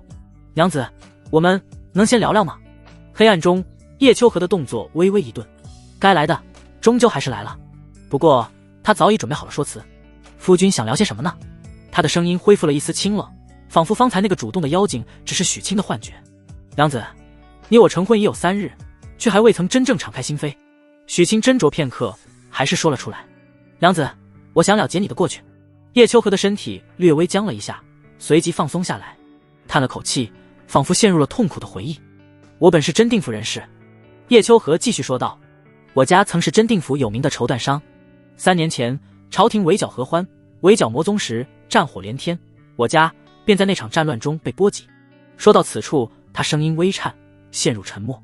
许清心中大痛，连忙将他拥入怀中，柔声安慰道：对不起，娘子，是我不好，让你想起了伤心事。都过去了，以后有我，再也不会让你们受苦了。叶秋荷在他怀中平复了片刻，才继续用带着鼻音的声音说道：后来只剩我与云离2人相依为命，颠沛流离，几经辗转，才最终在落霞镇安顿下来，然后便遇到了夫君你。他这番话半真半假，家在真定府是真，合欢宗总部确实坐落于此，家破人亡也是真，只不过毁掉他家园的恰恰是他口中所谓的朝廷大军。许清听完，心中对他的怜爱更甚，将他抱得更紧了些。苦了你了，娘子，你放心，这里就是我们永远的家。一番温情抚慰，叶秋荷的情绪似乎平复了许多。他忽然从许清怀中挣脱，翻身而上，一改方才的楚楚可怜，反客为主，居高临下的看着许清。夫君，我们也聊完了。他的声音带上了一丝沙哑的魅惑。现在该办正事了，今晚就让妾身来好好服侍你吧。许清一愣，还没反应过来，便被那截然不同的热情所吞没。那为夫就恭敬不如从命了。时间不知不觉来到了子时，或许是连番的疗伤耗费了心神，叶秋荷终于主动结束了这场龙凤合鸣的修炼。他慵懒地伏在许清胸口，轻喘着气说道：夫君，早些歇息吧，明日你还要为铺子里的事操劳呢。好。许清心满意足地搂着他，如今我已不是伙计，自当为店铺多费心神。说罢，两人便相拥而眠。然而许清的脑海中系统的提示音早已如约而至：定，双修成功，夫妻亲密度加10，当前亲密度70100，获得属性点40。系统提示：夫妻亲密度提升，双修质量提高，奖励随之增加。系统，这夫妻亲密度加满了会怎样？许清在心中问道。夫妻亲密度达到100后，将解锁心有灵犀状态，在该状态下进行双修，有一定几率触发暴击奖励，奖励内容包罗万象，有待宿主自行探索。暴击奖励，许清心中一喜，这可是个好东西，万一直接暴击个几百属性点，那自己岂不是要原地起飞？想通了此节，他心满意足地沉沉睡去。待许清睡熟后，叶秋和凝视着他的侧脸，心中五味杂陈。这个谎言究竟能维持多久？若有朝一日，他知晓了自己是世人眼中的合欢宗妖女，届时他是否还会像现在这般真心待己？看来是时候给他设下一些考验了他嘴角勾起一抹耐人寻味的弧度，安心的睡去。次日清晨，许清神清气爽的来到院中，却惊讶的发现云离竟已备好了热气腾腾的早饭。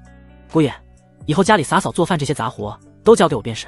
云离端着一碗米粥，低着头说道，态度比之前恭敬了不少。那怎么行？我身强力壮的，还是我来。姑爷，就让我来吧。云离坚持着，然后他看了看主房，凑到许清耳边小声说道，不然让小姐知道了，又要罚我了。许清见他一脸求放过的模样，也不再与他争辩，只是心中忽然升起一个念头，自己似乎还从未仔细了解过这个终日跟在娘子身边的丫鬟。心念一动，他悄然动用了探查之眼。姓名：云离，年龄17，体质碧水之体，境界后天4品后期。死！许清当场倒吸一口凉气，险些将手中的碗掉在地上。后天4品后期，平日里这个看起来人畜无害、柔柔弱弱的小丫头，竟然是一位后天4品的高手。要知道，整个落霞镇明面上的最强者，恐怕也接不了他3招。这等实力，即便放眼整个武安县，也绝对是凤毛麟角般的存在。姑爷，您怎么不吃饭呀？一直盯着看做什么？云离被他看得有些不自在，小脸微红。许清回过神来，立刻收敛了震惊，半开玩笑地说道，没什么，就是觉得我们家云离长得好看，忍不住想多看2眼。云离的脸刷一下就红透了，低着头声如闻啊。姑爷，这话您可不能当着小姐的面说，我只是实话实说罢了。许清洒然一笑，迅速扒完碗里的粥，抹了抹嘴，我吃好了，去百草堂了。说罢，他便逃也似的离开了小院。他走后不久，叶秋和一袭白裙，施施然从房内走出。云离立刻迎了上去，脸上的羞涩尽去，取而代之的是一抹关切与凝重。小姐，您的伤势恢复的怎么样了？叶秋和感受了一下体内的内力流转，淡淡道，托夫君的福，纯阳之体的滋养效果远超预期，最多1个月，我便可重回先天之境，半年之内当可彻底痊愈。真没想到，在这等偏僻小镇，竟能让小姐遇到传说中的纯阳之体。云离由衷的感叹，随即他低下头，白皙的手指紧张地绞着自己的衣角，似乎在做一个无比艰难的决定。他纠结了许久，才终于抬起头，用一种近乎恳求的目光看着叶秋和，小声说道，小姐，那个姑爷他能不能也借我用一下？我也想疗伤。叶秋和静静地看着云离，并未立刻回答。云离见状愈发焦急，小姐，我也想快点恢复实力，这样才能更好地保护好你。这几晚我运功疗伤，只觉经脉如火烧，辗转反侧，快要把被子都给蹭破了。说到最后，他白皙的脸颊上飞起2片红霞。叶秋和的目光柔和下来，云离，你我相识多久了？云离一怔，脱口而出，自我9岁那年，您将我从人贩子手中救下，至今已有8年了。都8年了啊，等再过2日就是我生辰，到时便满9年了。他早已不记得自己的生辰是哪一天，便将小姐救下他的那天当做了自己的新生。我待你早已视若亲妹。叶秋和伸手理了理他额前的一缕乱发，你的伤也因我而起，我岂会置之不理？云离的眼睛瞬间亮了，那小姐是同意了。叶秋和点了点头，此事我应了，不过终究要看夫君的意思，姑爷一定会答应的。他今早还夸我好看呢。话一出口，云离才惊觉失言，连忙捂住了嘴。叶秋和却并未在意，只是嘴角勾起一抹笑意，淡淡道，是吗？那正好，夫君今日的场子恐怕需要我们去镇一镇，走吧，一同去见识一下。百草堂外早已是人头攒动，经过昨日的预热和今晨的张榜，无数人被吸引而来。真的假的？这比济世堂最贵的药还贵上10倍，抢钱啊！我看8成就是个噱头，百草堂都快开不下去了，哪来的本钱搞什么免费赠药？就是别是骗我们上去，又找由头收钱的。人群议论纷纷，质疑与嘲讽声此起彼伏，但更多的人还是抱着看热闹的心态。辰时4刻，百草堂大门准时敞开，许清一袭青衫，负手从堂内走出，身后跟着精神焕发的林福贵和几名伙计。诸位，静一静。他的声音不大，但在内力的加持下，却清晰地传入每个人耳中，嘈杂的人群竟瞬间安静下来。在下许清，百草堂的新东家。许清目光扫过众人，不卑不亢地朗声道：今日我百草堂推出独家秘药冰肌玉露膏，主治各类烧伤、烫伤，更有祛疤无痕之奇效。为证此言不虚，今日当众赠药10份。话音刚落，人群中便响起一个不和谐的嘲讽声：牛皮谁不会吹？别是把人治出毛病来。许清不怒反笑，目光锁定那人。这位兄台说得好，耳听为虚，眼见为实。今日我们就当众验证药效。他目光扫过全场，哪位身上有烧伤或烫伤留下的旧疤，只要肯上台一试，无论药效如何，这瓶冰肌玉露膏当场奉送。除此之外，再额外赠送10两纹银。轰！10两纹银，这4个字如同一块巨石砸入平静的湖面，人群瞬间炸开了锅。重赏之下必有勇夫。短暂的骚动后，一位面容憔悴的妇人抱着个孩子，颤颤巍巍地从人群中挤了出来。许掌柜，我女儿她行吗？妇人怀中的小女孩约莫4、5岁，半边脸颊上一片暗红色的烫伤疤痕狰狞可怖，如同一只丑陋的蜈蚣盘踞，破坏了本该天真可爱的脸庞。当然可以。许清的眼神温和而坚定，来，把孩子交给我。在数百道目光的注视下，许清小心翼翼地用温水将女孩脸上的疤痕清洗干净，随后他用一把精致的玉勺轻轻挑起一抹凝脂般的碧绿药膏，均匀地涂抹在疤痕之上。药膏触及皮肤的瞬间，小女孩竟舒服的嘤咛一声，原本因紧张而紧绷的小脸也放松下来。等待是最好的催化剂，也是质疑发酵的温床。台下窃窃私语声再起，装模作样能有什么用？当是神仙丹药不成？许清充耳不闻，只是静静地看着女孩，眼中的自信从未动摇。半炷香的时间转瞬即逝，各位，见证奇迹的时刻到了。许清抱起小女孩，将她的小脸转向众人。人群先是死寂，随即爆发出一阵山呼海啸般的惊叹。只见那原本狰狞凹凸的暗红疤痕，此刻竟以肉眼可见地变淡抚平，坏死的皮肤褪去，取而代之的是新生的粉嫩肌肤，虽然颜色尚浅，却已然恢复了健康的光泽与平滑。天啊，我眼花了吗？疤痕真的淡了，这哪里是药膏，这分明是神药啊！人群彻底沸腾了。先前的所有质疑与嘲讽，在眼前这不可思议的一幕面前，被冲击的粉碎妇人更是激动的泪如雨下，抱着女儿泣不成声。我的闺女，你的脸好了。她猛地跪倒在许清面前，用力的磕头。神医，您就是活神仙啊！谢谢您，谢谢您。这一跪彻底点燃了所有人的热情。许神医，给我1份，我出钱买，我要1份，多少钱都行，别急，是我先来的。人群疯了，尤其是那些爱美的妇人女子，更是双眼放光，仿佛看到的不是药膏，而是恢复青春的灵丹妙药。10份赠品瞬间被一抢而空，没抢到的人捶胸顿足，纷纷掏出银子想要购买。许清伸手虚按，待众人安静下来，才朗声宣布：诸位厚爱，许某感激不尽。冰肌玉露膏材料珍稀，炼制不易，今日已无存货，3日后将正式发售，每瓶定价20两银子。20两，这个价格让不少人倒吸一口凉气，但随即就被更大的热情所淹没。20两就20两，我买了，能去掉疤痕，别说20两，50两都值。许神医，我预定3瓶。看着台下疯狂的众人，林福贵激动的老泪纵横。他知道百草堂活了。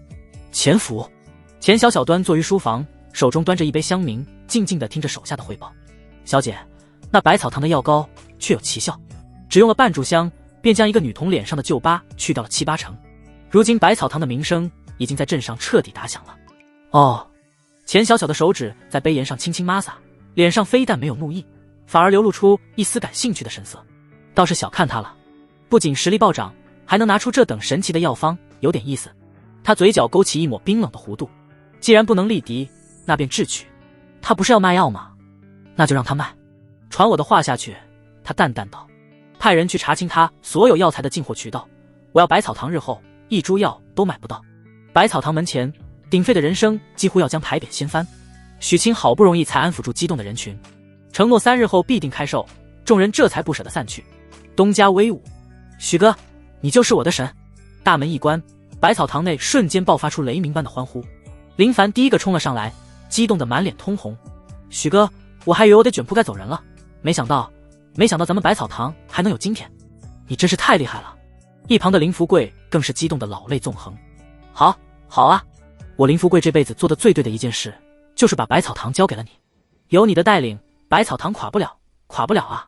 林伯，各位兄弟，这离不开大家的齐心协力。许清笑着扶住林福贵，脸上没有丝毫骄矜之色，那份远超年龄的沉稳，让所有人的心都安定了下来。说罢，他平退众人，只带着林福贵和林凡来到了内堂。与此同时，百草堂对接的银仙居2楼雅间内，一扇窗半开，叶秋荷与云离将方才那火爆的一幕尽收眼底。小姐，看样子咱们是白担心一场了，姑爷的场子可比我们想象的要热得多呢。云离端起茶杯，巧笑嫣然，眉宇间满是与有容焉的自豪。叶秋荷清冷的嘴角勾起一抹笑意，我倒希望他们会来闹事，那样我便不介意让这落霞镇少一家姓钱的。他的声音很轻，却透着一股不容置喙的杀伐之气。云离他吐了吐舌头，连忙问道：小姐，经过这几日的疗伤，您的实力恢复到什么境界了？后天6品。叶秋荷感受着体内逐渐充盈的内力，淡淡开口：太好了。云离喜上眉梢，不过小姐，以后这种打打杀杀的脏活累活还是交给我来吧，我一定把他们打得满地找牙。叶秋荷不置可否，只是望着百草堂的方向轻声道：希望他们能有自知之明，安分一些吧，不然……后面的话他没说，但那冰冷的杀意却让雅间内的空气都冷了几分。内堂中，许清带林福贵和林凡激动的情绪稍稍平复，脸上的笑容便收敛了起来，话锋一转，神情变得严肃：林伯、林凡，现在还只是个开始，我们绝不能得意忘形。两人闻言立刻正襟危坐。林凡，昨日熬制的冰肌玉露膏一共装了多少瓶？回许哥，一共是135瓶，我都用最好的玉瓶装好了。林凡立刻回答：很好。许清点了点头，这些药我们不能一下子全卖光，物以稀为贵，必须限量发售，这叫饥饿营销。饥饿营销？林凡一脸茫然，这个词他还是头一次听说。倒是林福贵毕竟是几十年的老商人，稍一琢磨便抚须笑道：我明白了，东家的意思是咱们故意控制出货量，营造出一种供不应求的景象，越是买不到，那些人就越是心痒难耐，药膏的价值在他们心中也就会越高。林伯一点就透。许清赞许道：就这么办，一天只卖20瓶，而且2天售卖一次，这点存货足够我们卖上半个月。这2日我们要继续熬制，以备不时之需。许哥，为何不等快卖光了再熬制？林凡不解地问。许清的目光变得深邃起来。今日我们把场面搞得这么大，济世堂的人肯定会出手，我猜他们不会用明面上的手段来砸我们场子，但暗地里的阴招绝对不会少。他转向林福贵，语气凝重：林伯，还得麻烦您动用人脉，立刻去招募几名信得过的护卫，实力越高越好，工钱不是问题。东家放心。林福贵重重点头：我与镇上狂风武馆的赵馆长有几分交情，他手下有好几位压过标的好手，我这就去请。还有，许清继续补充道：冰肌玉露膏的药材也得麻烦您再采买一批，但切记要分派不同的人去不同的药型，分批次，小批量的购买，绝不能引人注意。东家放心，这些门道老夫都懂。许清满意的点了点头，对林凡道：林凡，你跟我来，我们继续熬制药膏，必须在他们反应过来之前囤积足够的存货。好嘞，许哥。两人离开后，林富贵立刻行动起来，一边派遣伙计分头采买药材，一边亲自写了拜帖，派人送往狂风武馆，约赵馆长在银仙居一叙。药房内，林凡终于还是忍不住心中的好奇：许哥，你怎么懂这么多啊？连这种神药的方子都能弄出来，也太神了吧！运气好罢了。许清一边熟练地处理着药材，一边随口编了个理由：之前在地摊上淘到一本残破的古籍，上面恰好记载了这个方子，算是运气好吧。这运气也太逆天了。林凡羡慕不已，没再多问，他只知道跟着许哥有肉吃就对了。两人不再多言，开始全神贯注地投入到熬制之中，直到太阳西斜，他们才将几位主要库存全部用光，熬出了一大锅色泽碧绿、药香四溢的药膏，估摸着至少能装300瓶。呼，这下够我们卖上一阵子了。林凡直接累得瘫坐在地上。许哥，下次再找两人一起干吧，光靠咱俩人太累了。许清看了他一眼，认真道：这药方可是咱们得商业机密，绝不能外泄，目前铺子里能信得过的也只有你了。许哥，你放心吧，我嘴严实着呢。林凡拍着胸脯保证道。歇息片刻后，许清欣慰地拍了拍他的肩膀，你抓紧用玉瓶将药膏装起来，避免药力流失。林凡点了点头，干劲十足地开始装瓶。许清走出药房，来到前堂后，正巧看到林福贵在与3位彪形大汉交谈。见到许清，林福贵立刻结束了对话，让一名伙计领着3人先去后院安顿。东家，林福贵迎了上来，我托狂风武馆的馆长请来了3位后天7品初期的好手，个个都是押过镖见过血的，有他们坐镇，万无一失。后天7品，那便好。许清放下心来，可两人话音未落，掌柜的，东家，不好了！一名负责采购的伙计连滚带爬的从门外冲了进来，脸色煞白。平日里与咱们合作最久的那几家药材供应商，全都不肯卖药给我们了。许清心中一沉，正准备说什么，紧接着又有几名负责采购的伙计陆续跑了回来，无一例外，全都空手而归，带回来的消息也如出一辙。整个落霞镇乃至周边几个镇子所有的药材供应商仿佛约定好了，竟在同一时间全部停止了对百草堂的药材供应。完了，这下全完了。林凡的脸瞬间变得煞白，喃喃自语。林福贵的身子晃了晃，脸色灰白，扶着柜台才勉强站稳。他混迹商场一生，哪里还不明白这意味着什么？这是济世堂的阳谋，是釜底抽薪。在一片死寂的绝望中，唯有许清的神色依旧平静。他与林福贵对视一眼，深邃的眸子里没有丝毫慌乱。看来济世堂的反击比我想象中来得更快，也更狠。他将林福贵扶到内堂坐下，平退了其他人。林福贵嘴唇哆嗦着，满眼都是悔恨与自责。东家，都怪我，之前被济世堂打压得太狠，我不敢在仓库里留太多库存。林伯，这不怪你。许清打断了他，反而有些不好意思地挠了挠头。说起来，倒是我刚才太心急，为了囤货，把冰肌玉露膏所需的主要辅药全都消耗一空了。如今断了货源，林福贵的声音沙哑，充满了无力感。靠着这点存货，咱们的药恐怕最多只能坚持1个半月了。1个半月足够了。许清的眼中闪过一丝锐利的光芒。只要在这期间，我们的药不出任何差错，1个半月后就该是他们求着我们买药材了。他这份泰山崩于前而色不变的镇定，深深感染了林福贵。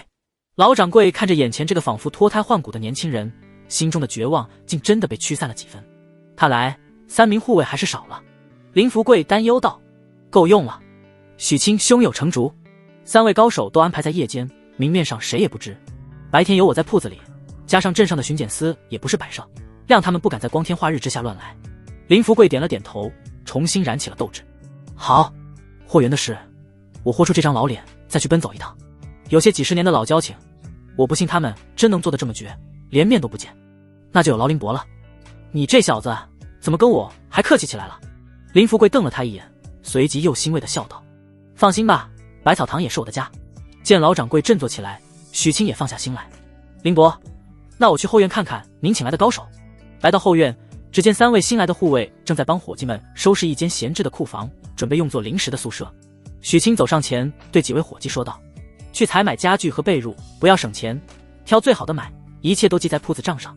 伙计们轰然应诺，干劲更足了。许清这才转向那3位气息彪悍的汉子，拱手笑道，在下百草堂东家许清，还未请教3位高姓大名。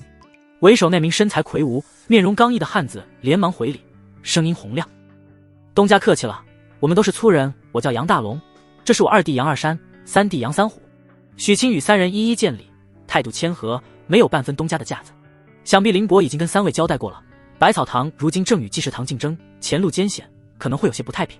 杨大龙闻言将胸膛拍得砰砰作响，东家这是说的哪里话？我们馆长既然安排我们来，就是让我们听凭差遣的。我们兄弟走南闯北，什么阵仗没见过，岂会因为这点困难就退缩？一旁性子更急的杨二山瓮声瓮气地说道，就是东家，你把我们当什么人了？区区一个济世堂，就算是刀山火海，我们兄弟眉头都不会皱一下。许清心中大定，笑道，百草堂有3位坐镇，我便高枕无忧了。只是接下来这段时日需要3位夜间守护铺子，辛苦了。这算得了什么？杨大龙摆了摆手，想当初我们哥仨走镖，荒山野岭里半个多月都是连夜赶路，熬夜对我们来说就是家常便饭。许清点了点头，郑重承诺道，事成之后，除了林伯允诺的工钱，我许清私人再赠与3位每人100两纹银作为谢礼。100两。杨家三兄弟的呼吸瞬间都急促了几分，看许清的眼神顿时变得无比火热。这可比他们走一趟最危险的镖赚的都多。东家放心，杨二山激动地保证道，有我们兄弟在，别说人了，就是济世堂的苍蝇也休想飞进一只来。好，许清满意的点了点头，既然如此，我便放心了。与三人约定好守夜的细节后，许清便辞别众人离开了百草堂。走在回家的路上，夕阳将他的影子拉得老长。他将铺子里的烦心事暂时甩在脑后，兵来将挡，水来土掩，1个半月的时间足够他从容应对。只是当他拐进一条僻静的街道时，脚步却猛地一顿。前方不远处，几名身着华服的侍女竟然而立，簇拥着一位气质卓绝的紫裙少女。看那架势，分明是在等他。许清目光微凝，落在了为首的少女身上，心中默念：探查之眼，姓名钱小小，年龄20，体质风灵之体，境界后天8品后期。系统评价：对方是济世堂的真正掌舵人，此行并无恶意，意在拉拢，请宿主谨慎应对。后天8品后期。许清心中微凛，此女的境界竟比自己强上一线。不过系统评价她并无恶意，这倒是有趣了。他倒想看看这位搅动风云的钱家大小姐葫芦里究竟卖的什么药。反正光天化日，朗朗乾坤，他也不怕对方当街动手。思及此处，许清恢复了从容，缓步上前。在下许清，不知几位在此，有何贵干？钱小小也在打量着许清，见他年纪轻轻，面对自己竟无丝毫局促，反而气度沉稳，那双清澈的眸子更是深不见底，不由得暗暗心惊，愈发觉得自己的判断没有错。他敛去眼中的锐利，露出一抹恰到好处的微笑，声音如黄鹂出谷，清脆动人。久闻许公子大名，今日一见，果然是人中龙凤。妾身钱小小想与公子谈一笔生意，不知可否赏脸一步前方的醉仙居一叙。妾身已略备薄酒，还请公子务必赏光。他一双凤目饶有兴致地打量着许清，似乎想将他从里到外看个通透。许清闻言，目光下意识地在他胸前扫过，心中闪过一个古怪的念头：钱小小，可这一点也不小啊。钱小小似乎注意到了许清一闪而过的目光，他非但不恼，凤目中的兴味反而愈发浓厚。能让他那个蠢弟弟吃瘪，又敢如此坦然地审视自己的男人，他还是头一次见。钱小姐客气了。许清淡然一笑，做了个请的手势，既然是谈生意，那在下自当奉陪。钱小小凤目中闪过一丝讶异，他本以为自己放下身段主动邀约，对方即便不至于受宠若惊，也该有几分拘谨，却没想到眼前这个比自己还小几岁的少年，竟能如此从容不迫，那份气度竟丝毫不亚于自己平日里见过的那些世家公子。许公子，请。钱小小收起了心中的轻视，愈发觉得此人深不可测，对他的兴趣也愈发浓厚。醉仙居2楼雅间，两人分宾主落座，侍女很快便摆上了精致的酒菜。钱小小亲自为许清斟满一杯琥珀色的美酒，柔声道：百草堂的冰肌玉露膏当真是神来之笔，小女子昨日也遣人购得一瓶，其效用之神奇，令人叹为观止。许公子有此等奇方在手，难怪能将我那不成器的弟弟耍得团团转。许清端起酒杯却不饮，只是轻轻晃动着杯中酒液，笑道：钱小姐过誉了，令弟的事情只是个误会，年轻人火气大，切磋1、2，点到为止罢了。好一个点到为止。钱小小眼唇轻笑，风情万种。许公子快人快语，那小女子也就不绕弯子了。想必许公子已经知道，落霞镇所有的药材供应商都已经停止了对百草堂的供货了吧？略有耳闻。许清的神色依旧平静，钱小姐的手段果然雷厉风行，许某佩服。这只是生意罢了。钱小小将杯中酒一饮而尽，凤目灼灼地看着许清，终于抛出了自己的橄榄枝。许公子，明人不说暗话，你是个聪明人，应该知道，凭你一个百草堂是斗不过我们钱家的。与其这般以卵击石，不如我们换一种合作方式。他顿了顿，语气充满了诱惑力。我出100两黄金，买下你的百草堂以及冰肌玉露膏的药方，你则入我济世堂，任首席大管事，地位仅在我之下，日后钱家的所有资源都可为你所用，你看如何？100两黄金，首席大管事，这条件足以让任何一个白手起家的人疯狂。然而许清听完却只是笑了笑，他将杯中的酒饮尽，缓缓放下酒杯，迎着钱小小势在必得的目光，平静地开口：钱小姐的条件很诱人，只是在下有2样东西是不卖的。哦。钱小小饶有兴致地挑了挑眉。这2样东西。许清站起身，目光清澈而坚定。一个叫骨气，另一个叫未来。百草堂与我有恩，我许清绝不会卖。至于我的未来，我要亲手创造，而不是仰人鼻息。多谢钱小姐的款待，告辞。说罢，他转身毫不留恋地向门口走去。钱小小看着许清决绝的背影，对这个结果竟没有丝毫意外。这本就是一次试探，若是许清真的点头哈腰地同意了，他反而会看不起他。他端起酒杯，遥遥对着许清的背影，美眸中闪烁着猎人般的光芒，喃喃自语：身怀利器而不骄，面对诱惑而不动，这样的男人征服起来才更有挑战性啊。许清回到家中，天色已暗，小院中灯火通明，叶秋荷与云离正坐在石桌旁等他。夫君回来了。见他进门，叶秋荷清冷的脸上绽放出柔和的笑意，自然地迎了上去。云离却像只警惕的小猫，快步凑了过来，挺翘的鼻尖在许清身上嗅了嗅，立刻皱起了眉头。姑爷，你身上怎么有女人的香味？你还喝酒了？叶秋荷的目光也落在了许清身上，带着一丝探寻。许清看着两女一大一小几乎如出一辙的审视目光，无奈地笑了笑，便将路上遇到钱小小之后发生的事情原原本本地讲了出来。虽然云离白日里已将此事告知，但听着许清亲口描述，叶秋荷依旧听得津津有味。尤其是听到许清拒绝的理由时，他那双清冷的眸子里更是异彩连连。听完之后，云离瞪大了眼睛，咂舌道：姑爷，那可是100两黄金啊，还有首席大管事，你就这么拒绝了？你是不是傻呀？许清笑着反问：我的未来难道就只值100两黄金吗？不说别的，单单一个冰肌玉露膏创造出来的价值就远非100两黄金可比。叶秋荷美眸中异彩连连，柔声问道：不过济世堂的药材封锁，夫君可有应对之策？暂时还没有万全之策。许清坦然道：不过冰肌玉露膏的库存还能坚持1个半月，我们还有时间。夫君不必忧心。叶秋荷走到他身边，温柔地为他整理了一下衣领。我相信你，若实在想不出法子，天也不会塌下来，大不了我们一起想办法就是。一句我们，让许清心中暖流涌动。好。他柔情满目地看着叶秋荷，今日也尝尝我的手艺吧。叶秋荷拉着他走向石桌，晚饭可都是我亲手做的。是吗？那我可要好好尝尝。许清笑着走向厨房去端饭菜。待许清进入厨房，云离才凑到叶秋荷身边，用只有2人能听到的声音轻声问道：小姐，您为何不帮帮姑爷？叶秋荷望着许清在厨房忙碌的背影，淡淡道：济世堂此举虽狠，却并未将夫君逼上绝路，这对夫君而言又何尝不是一次考验？先看看他的手段吧，我倒是很期待他会如何破局。不多时，饭菜上桌，许清尝了一口，味道虽远不如他做的，却也别有一番滋味。饭后，房间内，叶秋荷拉住许清的手，神情认真地说道：夫君，今日有件事情想与你商量一下。娘子但说无妨，你我夫妻何须商量2字？耳房内正在偷听的云离，一张俏脸瞬间变得滚烫，他紧张地攥紧了衣角，心中默念：来了，终于要来了。叶秋荷迎着许清温柔的目光，心中那份早已准备好的说辞，此刻竟有些难以启齿。他深吸一口气，像是下定了某种决心，才悠悠开口：夫君，自与你成婚以来，你待我情深意重，切身感激不尽。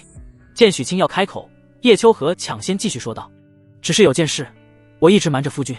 其实我最初嫁与你，并非全是因为倾慕，而是存了私心的。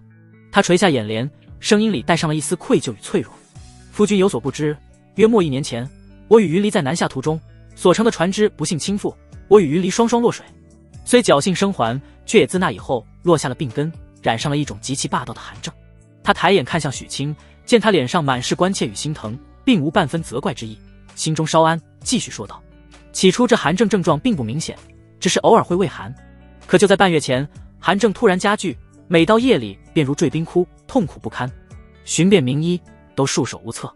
万般无奈之下，我才去人衙子那里登记，想寻一位8字纯阳的男子冲洗，看能否以阳气压制寒气，苟延残喘。于是便遇到了夫君。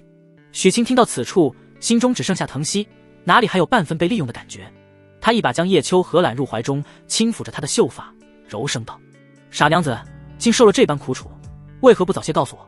是我不好，竟丝毫没有察觉。叶秋荷在他怀中摇了摇头，声音带着一丝鼻音：夫君的体质是传说中的纯阳之体吧？许清没有否认，轻轻点了点头。叶秋荷继续道：正是这几日与夫君双修疗伤，我体内的寒症才被彻底压制住，身体也日渐好转。夫君的纯阳之气便是天下间独一无二的解药，所以夫君，对不起，我最初是为了治病才嫁给你的。说什么傻话？许清将他抱得更紧了些。你我既是夫妻，你的病便是我的事，能为娘子治病是为夫的福气，何谈利用一说？感受到许清话语中的真诚，叶秋荷心中那最后一丝顾虑也烟消云散。他抬起头，那双绝美的眸子凝视着许清，终于说出了今晚真正的目的。夫君，我的寒症已被压制，可是云离他。叶秋荷的眼眶微微泛红。当初落水，他是为了救我才染上寒症，症状比我更为严重。这几日他夜夜辗转反侧，运功疗伤，却收效甚微，想必也是被那寒气折磨得苦不堪言。他自幼伴我，名为丫鬟，实则情同姐妹。我实在不忍心看他继续受苦。他停顿了片刻，握住许清的手，用一种近乎恳求的语气轻声说道：所以夫君，你能不能也救救云离？轰！一句话如同一道惊雷在许清脑海中炸响。救云离？怎么救？用同样的方法。他看着叶秋荷那真诚恳切的眼神，一时间竟不知该如何回应。见许清面露难色，久久不语，叶秋荷心中轻叹一声，暗道果然还是太过为难他了。许清定了定神，终于想到了一个绝佳的理由。他干咳一声，义正辞严地说道：不行，流程不对，云离才17，尚未及笄，这算童工，不合规矩，起码得等他拿到及笄上岗证再说。他自以为这个理由无懈可击，既保全了道义，又没有直接拒绝，伤了娘子的心。原来是为此。叶秋荷愣住了，耳房内的云离也愣住了，两人都没想到许清拒绝的理由竟是这个。一时间，叶秋荷心中五味杂陈，有感动，有欣赏，也有一丝哭笑不得。他看着许君那一脸正气的模样，忽然扑哧一声笑了出来，如冰山消融，百花盛开，看得许清都有些呆了。夫君，你可知云离的生辰是哪日？叶秋荷笑意盈盈地问道。许清茫然地摇了摇头，这我如何知晓？叶秋荷拉过他的手，在他手心轻轻挠了一下，美眸中波光流转，吐气如兰。说来也巧，明日便是云离的生辰，过了今夜，他便年满18了。许清，他感觉自己刚才那翻译正言辞的话，像一拳打在了棉花上，显得有些滑稽。夫君，叶秋荷的声音再次变得温柔而恳切。我知你心善，不愿毁他清白，可这也是救他性命的唯一之法。我与云离早已商议妥当，此事他亦是心甘情愿。待他病愈，我愿将他收为义妹，让他一生一世跟在你我身边，侍奉夫君，绝无怨言。耳房内听到此话的云离早已羞得将头埋进了被子里，娇躯滚烫，心中却涌起一股前所未有的甜蜜与安心。许清沉默了，叶秋荷的话已经将他所有的退路都堵死了。天时地利人和似乎全都站在了疗伤这一边。定，检测到宿主面临重大抉择，触发特殊任务，姐妹同心。任务内容：答应叶秋荷的请求，帮助云离疗伤。任务奖励：属性点加200。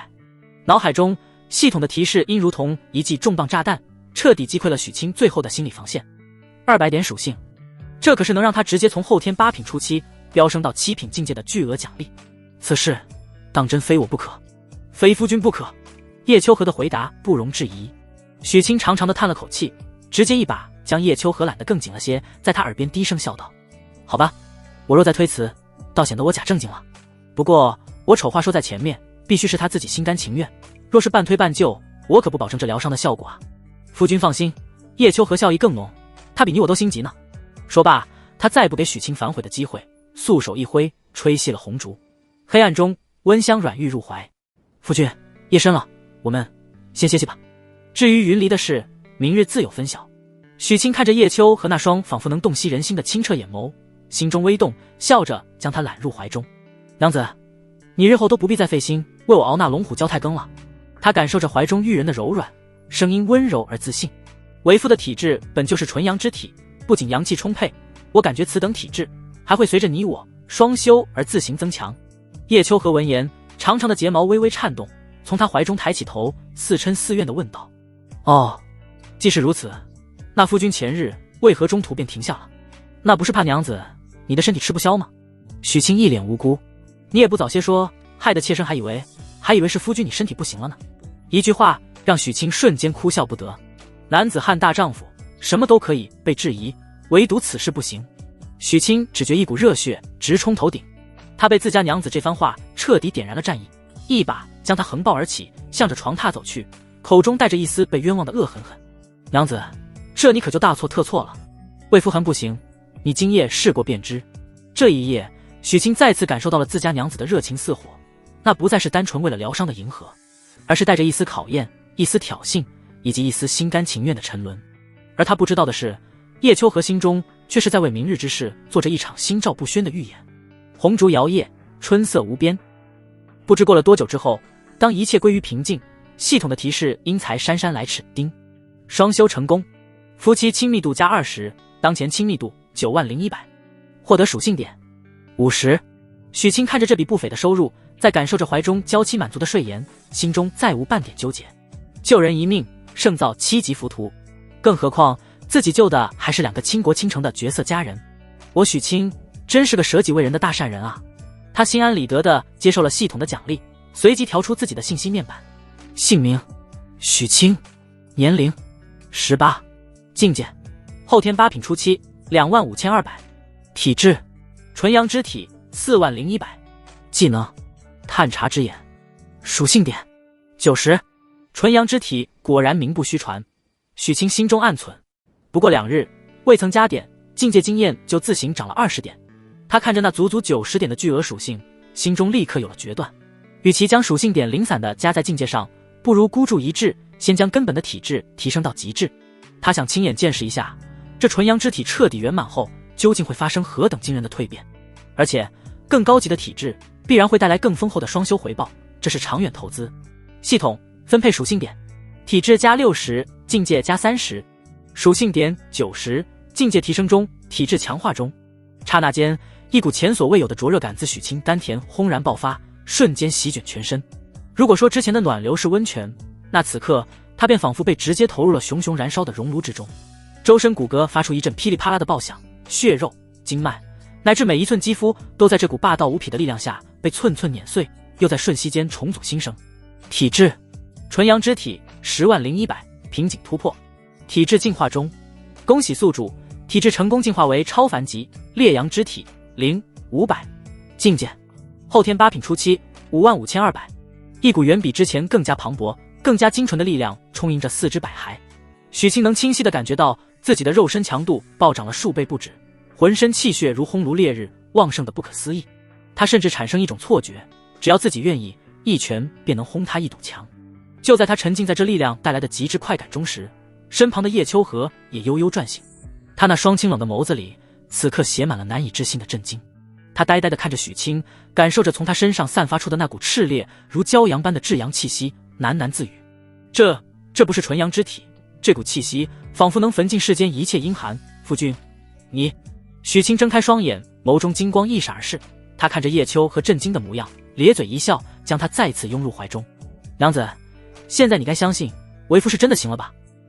叶秋和俏脸一红，将头埋在他滚烫的胸膛，两人会心一笑，相拥而眠。翌日天刚蒙蒙亮，许清来到院中，发现云离换了一身崭新的罗裙，脸上薄施粉黛，没了往日的活泼跳脱，多了几分少女的羞怯。他看到许清，俏脸一红，连忙低下头，将一碗热粥放到石桌上。姑爷，吃早饭了。话音刚落，叶秋荷也从房内缓缓走出。他看了看天色，在石桌旁坐下，对云离柔声道：云离，今日是你生辰，不必做这些杂活，去坐着吧。是，小姐。云离小声应着，拘谨地在许清对面坐下，头埋得低低的，不敢看他。一顿早饭在一种尴尬又微妙的气氛中吃完。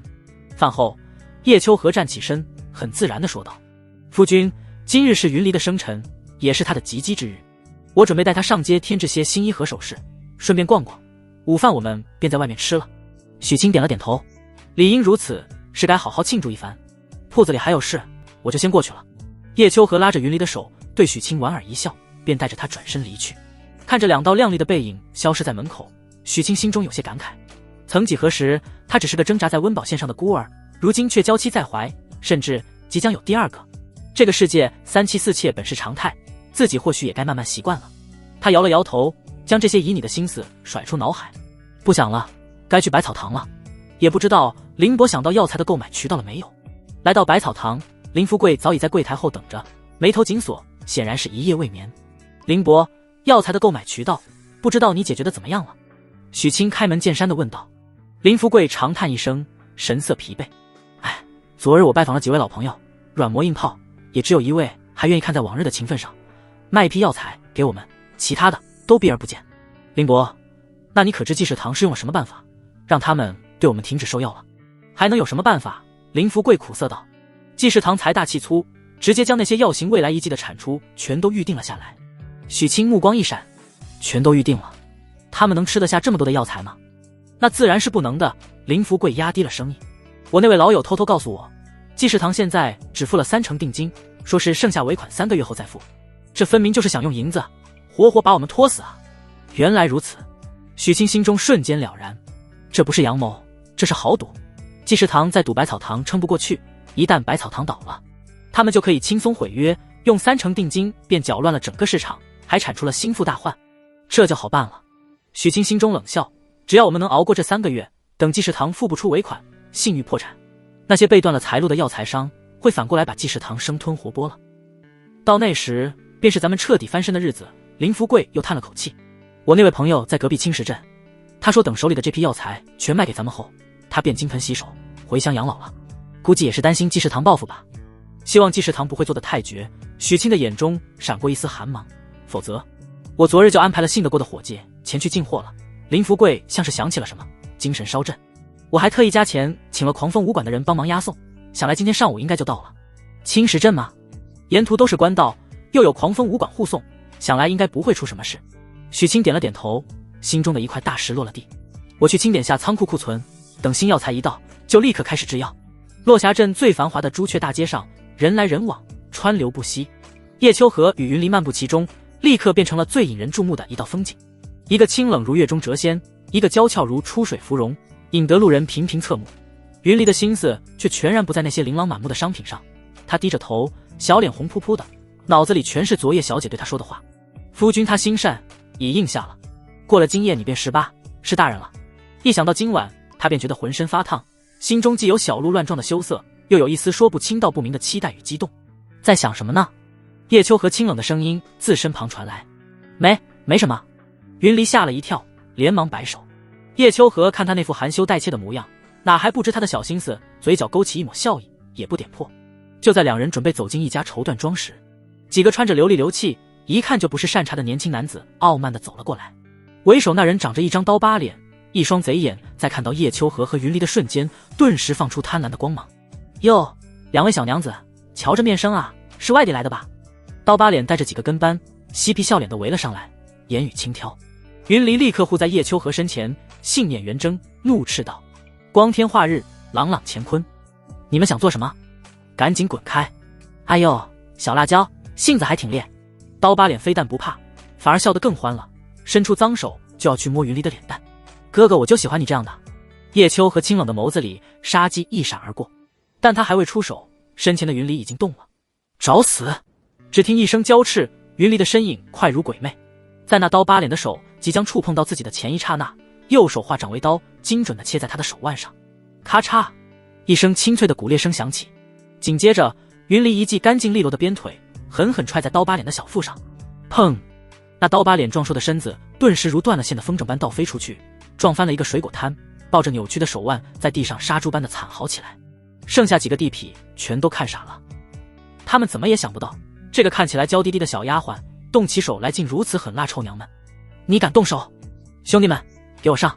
几人反应过来，仗着人多，恶狠狠地扑了上来。云离俏脸上没有丝毫惧色，反而勾起一抹兴奋的冷笑，正好拿你们这群人扎练手。他后天4品的实力全力爆发，身形如穿花蝴蝶般在几人中游走。只听得砰砰砰砰一阵闷响，伴随着阵阵惨叫，不过3-5个呼吸的功夫，所有地痞便都躺在地上痛苦呻吟，再也爬不起来。周围的百姓看的是目瞪口呆，随即爆发出雷鸣般的叫好声。打得好，这群泼皮早就该教训了，这小姑娘好俊的功夫。就在这时，一阵急促的锣声响起，让开让开！巡检司办案。10几名身穿工服手持腰刀的衙役蛮横地推开人群，将叶秋和与云离团团围住。为首的巡检司立木看都没看地上哀嚎的地痞，反而板着脸对叶秋和2人喝道：光天化日，当街斗殴，还将人打成重伤，好大的胆子！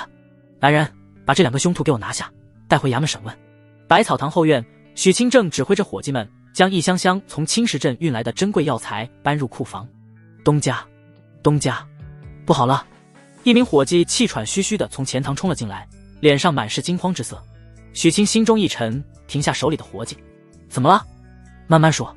那伙计喘匀了气，急声道：刚才街上有人跑来报信，说东家您的娘子和丫鬟在东街因为当街斗殴被巡检司的人给抓走了。什么？许清脸上的笑容瞬间凝固，一股冰冷的杀意自他体内轰然爆发，吓得周围的伙计们齐齐后退一步。他来不及多问，丢下一句铺子里的事全交给凌波，便如一阵狂风般冲出了百草堂，向着巡检司的方向狂奔而去。奔走在青石板路上，许清的心早已沉到了谷底。云离的实力他最清楚，寻常地痞流氓根本不是对手，但他们怎会当街斗殴，还被巡检司的人抓走？这背后定然有鬼，是济世堂。可随即他又觉得不对，以前小那种人的心计与城府，断然不会用这种下三滥的手段。这不仅容易留下把柄，也毫无意义。难道是他那个蠢弟弟钱伯通自作主张？思绪辗转间，巡检司那高大的门楣已遥遥在望，还未走近，便已听到里面传来一阵嘈杂的喧哗声与哭诉声。许清心头一紧，加快脚步冲了进去。衙门之内早已被围得水泄不通，10几名衙役手持水火棍，将叶秋荷与云离围在中央。两女俏脸寒霜，神色清冷，与周围的喧嚣格格不入。而在他们面前的地上，那刀疤脸正抱着一只被布条草包扎的手腕，一把鼻涕一把泪地向着堂上哭诉：青天大老爷啊，您可要为小的做主啊！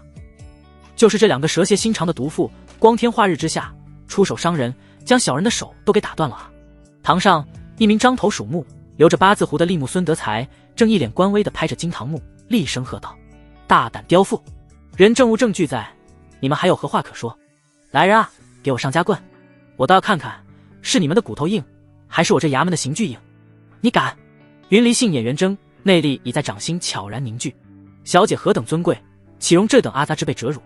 大不了今日便大开杀戒，就在这千钧一发之际，我看谁敢动！一道清朗的声音自衙门外传来，众人循声望去，只见许清一袭青衫，缓步踏入公堂。他明明只是一个人，可身上那股沉稳如山的气势，竟让那2名手持刑具的衙役下意识地停住了脚步。夫君！叶秋荷与云离看到许清，眸子里瞬间泛起一丝波澜。许清对他们投去一个安心的眼神，随即转向堂上的孙德才，不卑不亢地拱手道：在下许清，乃是这2位的夫君。敢问孙大人，我大魏律法可有不审先判、屈打成招的道理？孙德才没想到会半路杀出个程咬金，见他气度不凡，一时间有些摸不准底细，只得色厉内荏地喝道：本官办案，何须你来多嘴？他们当街伤人，证据确凿，有何可审？证据确凿。许清冷笑一声，环视四周，朗声道：敢问诸位乡亲父老，你们可曾亲眼看到我娘子与这丫鬟主动伤人，还是说只看到了这位壮士被我这柔弱的丫鬟打得倒地不起？他特意在壮士和柔弱2个词上加重了语气。一名仗义直言的大婶立刻喊道：我们只看到是这几个泼皮先去调戏2位姑娘，那小姑娘才出手教训他们的。没错，是他们先动手动脚，活该被打。一时间群情激愤，纷纷指证刀疤脸等人。孙德才的脸色顿时变得无比难看，一拍金堂木：肃静！公堂之上岂容喧哗？许清却不给他喘息之机，步步紧逼：孙大人，民意如水，不可不查。既然是对方调戏在先，我家钟丫鬟出手自卫，何罪之有？反倒是这几位光天化日之下意图不轨，按照我大魏律例，该当何罪？他上前一步，仔细看了看刀疤脸的伤势，随即笑道：再者说，大人请看，此人伤在手腕，正是格挡反击所致。若真是我家丫鬟有意伤人，以他的身手，伤的恐怕就不是手腕，而是喉咙了。此言一出，孙德才和那刀疤脸的脸色刷一下全白了。这话里的威胁之意再明显不过。你血口喷人！刀疤脸兀自嘴硬：我们就是跟2位小娘子问个路，他们便不由分说动手打人。问路？许清的目光陡然变得锐利如刀。问路需要动手动脚吗？问路需要5、6个壮汉围着2个姑娘吗？孙大人，此案疑点重重，我看真正需要被审问的恐怕是他们几个吧。我怀疑他们是惯犯，恳请大人将他们押入大牢，严加审讯，说不定还能牵扯出几桩陈年旧案。对，严审他们，不能放过这群人渣。百姓的呼声一浪高过一浪，孙德才只觉得一个头2个大，冷汗顺着额角不断滑落。他知道今天这案子是审不下去了，再纠缠下去，激起民愤，丢官罢职是小，自己的小命怕是都要不保。想到这里，他狠狠地瞪了一眼成事不足败事有余的刀疤脸，猛地一拍惊堂木，做出了一副明镜高悬的模样。来人啊，将这几个骚扰民女、寻衅滋事的泼皮无赖给我拿下，押送大牢，听候发落。大人饶命啊！大人！刀疤脸等人哭天抢地，却还是被如狼似虎的衙役拖了下去。一场风波就此消弭于无形。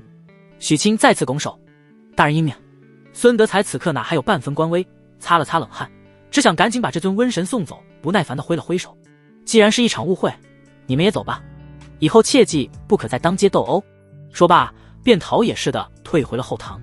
看着许清仅凭三言两语便扭转乾坤，将一场泼天大祸消弭于无形，叶秋荷与云离的美眸中异彩连连。尤其是云离，他心中对许清的佩服简直如滔滔江水。他只知道用拳头解决问题，却不想这位姑爷的嘴竟比自己的拳头还要厉害100倍，能不动用武力便解决麻烦，这对于急需隐藏身份的他们而言，无疑是最好的方式。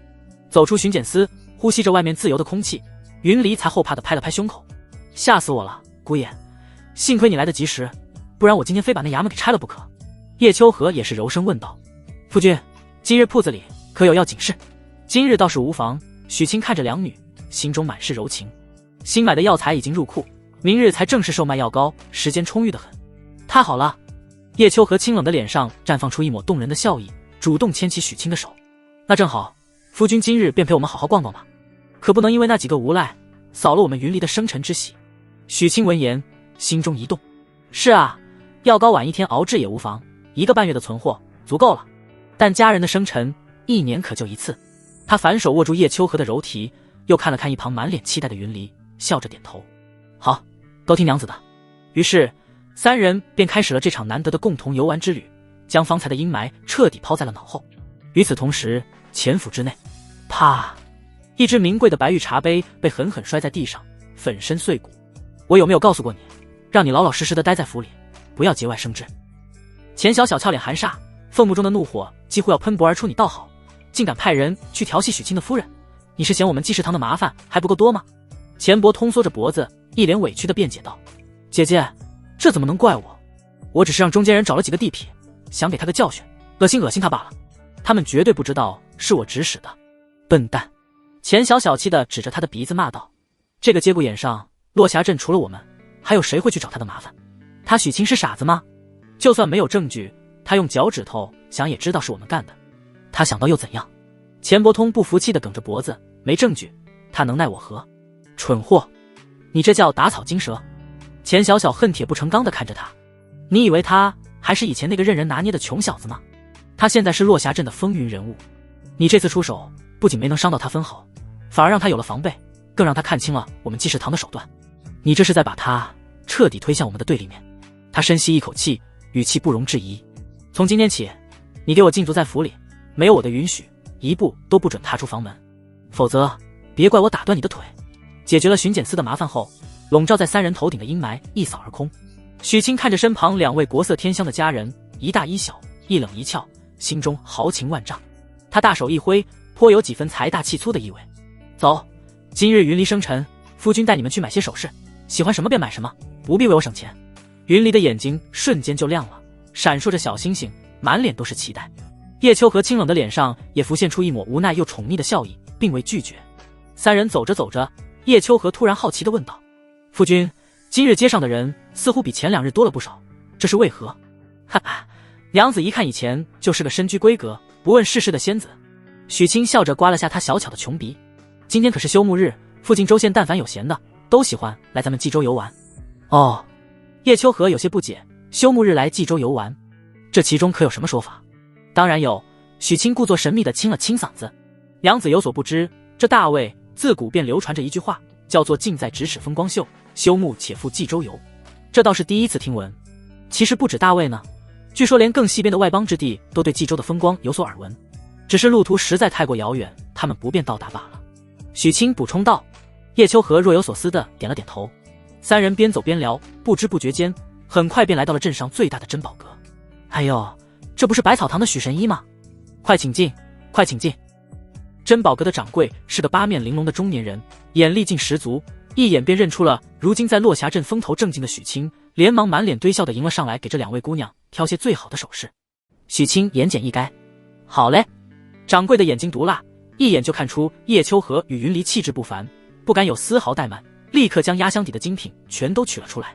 一时间珠光宝气，琳琅满目。云离哪里见过这等阵仗，一双美目都快看不过来了，拿起一只精美的蝴蝶金簪，又摸摸一对温润的羊脂玉镯，爱不释手。许清的目光扫过柜台，最终落在了一只通体冰蓝、雕刻着一朵栩栩如生的雪莲花的玉簪上。那玉簪散发着淡淡的寒意，与叶秋和那清冷如雪的气质相得益彰。娘子，你看这只簪子如何？叶秋和顺着他的目光看去，美眸中也闪过一丝惊艳。很美，只是太过贵重了，再贵重的东西也配不上我的娘子。许清不由分说，直接取过玉簪，亲手为她插入如云的青丝之中。冰蓝的雪莲花在墨色发髻的映衬下，更显得清雅绝俗，宛如画龙点睛之笔，让她那本就倾城的容颜更添了几分不食人间烟火的仙气。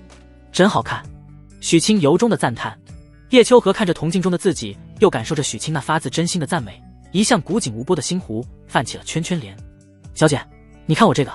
一旁的云离早已选好了一对赤金打造、镶嵌着红玛瑙的耳坠，戴在耳垂上轻轻晃动，衬得她那张娇俏的小脸愈发明艳动人。都好看。许清笑着对掌柜道：“这两样我全要了，一并包起来。”他付了钱，将装有首饰的锦盒递给了叶秋和，另一只手则提着其他采买的物件，走出珍宝阁。午后的阳光温暖和煦，叶秋和把玩着手中的锦盒，似乎心情极好。他偏过头看着许清，清冷的眸子里带着一丝好奇：“夫君，不知你平日里最喜欢去什么地方游玩？”许清闻言一怔，平日里穿越过来的这18年，前17年都在挣扎求生，活下去就是最大的目标，哪有闲情逸致去游玩？他沉默了片刻，最终还是决定实话实说。与其遮遮掩掩，不如大方承认。其实我平日里很少出来游玩，他坦然道。不过若真要说一个最喜欢去的地方，那还得是勾栏听曲。勾栏听曲这4个字一出口，空气仿佛都凝固了。云离的小嘴瞬间张成了 O 型，满脸都是不可思议。姑爷他竟然喜欢去那种地方。叶秋和也是微微一愣，他看着许清坦荡的眼神，不像是在说谎。他那双清冷的眸子闪烁了一下，非但没有半分鄙夷或厌恶，反而流露出一丝浓厚的兴趣。他身为合欢宗宗主，对于男女之事的研究远超常人想象，宗门内的典籍更是包罗万象，但那终究是纸上谈兵，对于凡俗世间的风月场所，他还真未曾亲身体验过。他忽然嫣然一笑，百媚横生，用一种理所当然的语气说道：“既然是夫君最喜欢的地方，那不如咱们今日就去这里吧。说来惭愧，我长这么大还从未体验过勾栏听曲是何滋味呢。”此言一出，不仅许清懵了，一旁的云离更是急了。他看了一眼自家小姐，又看了看两手空空的许清，再低头看看自己手里提着的大包小包，顿时委屈的不行。好不容易出来玩一次，不去看戏逛园子，竟然要去那种烟花之地，还要让他提着这么多东西走那么远。他刚想开口反驳：“小姐，那种地方不干不净，我们……”然而叶秋和只是淡淡的瞥了他一眼，那一眼平静无波，却带着不容置喙的威严。云离瞬间把到了嘴边的话又咽了回去，小脸一垮，随即又立刻堆起笑容，话锋一转，用一种无比期待的语气说道：“太好了，姑爷，咱们快去吧，我也想体验一下呢，一定很有趣。”许清看着这一主一仆的互动，心中哭笑不得，他绝对是误会了。也罢，看样子今日是时候让他见识一下这落霞镇真正的勾栏了。好，他笑着点头，那咱们走吧。所谓的勾栏，其实并非叶秋和与云里想象中的烟花柳巷、藏污纳垢之地。当许清领着2人来到目的地时，两人都有些发愣。眼前是一座3层高的阔气茶楼，牌匾上龙飞凤舞的写着“百乐轩”3个大字。楼内人声鼎沸，热闹非凡，空气中弥漫的不是廉价的脂粉味，而是醇厚的茶香与点心甜腻的香气。这里就是勾栏？云里眨了眨眼，有些难以置信。然也，许清故作高深的一笑：“勾栏者，古时之乐棚也。如今虽改了叫法，但本质未变，依旧是供百姓们听说书、赏曲艺的消遣去处。”叶秋和恍然，随即莞尔一笑，清冷的眸子里带着一丝促狭。看来是妾身误会夫君了，还以为夫君平日里喜好的是那等阵仗。许清心中暗笑，脸上却是一本正经：“娘子把我当成什么人了？为夫我可是个正经人。姑爷，那咱们快进去吧，一听不是什么风月场所，云离顿时来了兴致，拉着叶秋荷的衣袖，满脸都是好奇与期待。走。许清如今也算是小有资产，底气十足。他领着二人径直上了2楼，对跑堂的小二豪气地说道：“给我们寻3个视野最好的位置，茶水点心都上最好的。”好嘞，许神医您里边请。小二显然也认得他，麻利地将3人引到正对戏台的一张八仙桌旁。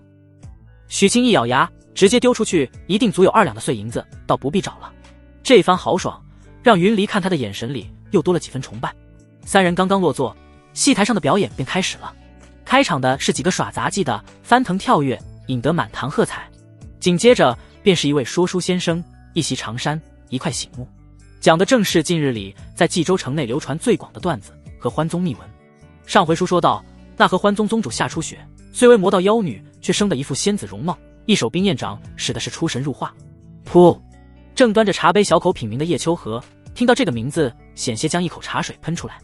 他面色古怪地看了一眼台上说的唾沫横飞的先生，又瞥了瞥身旁听得津津有味的许清，一时间竟不知该作何表情。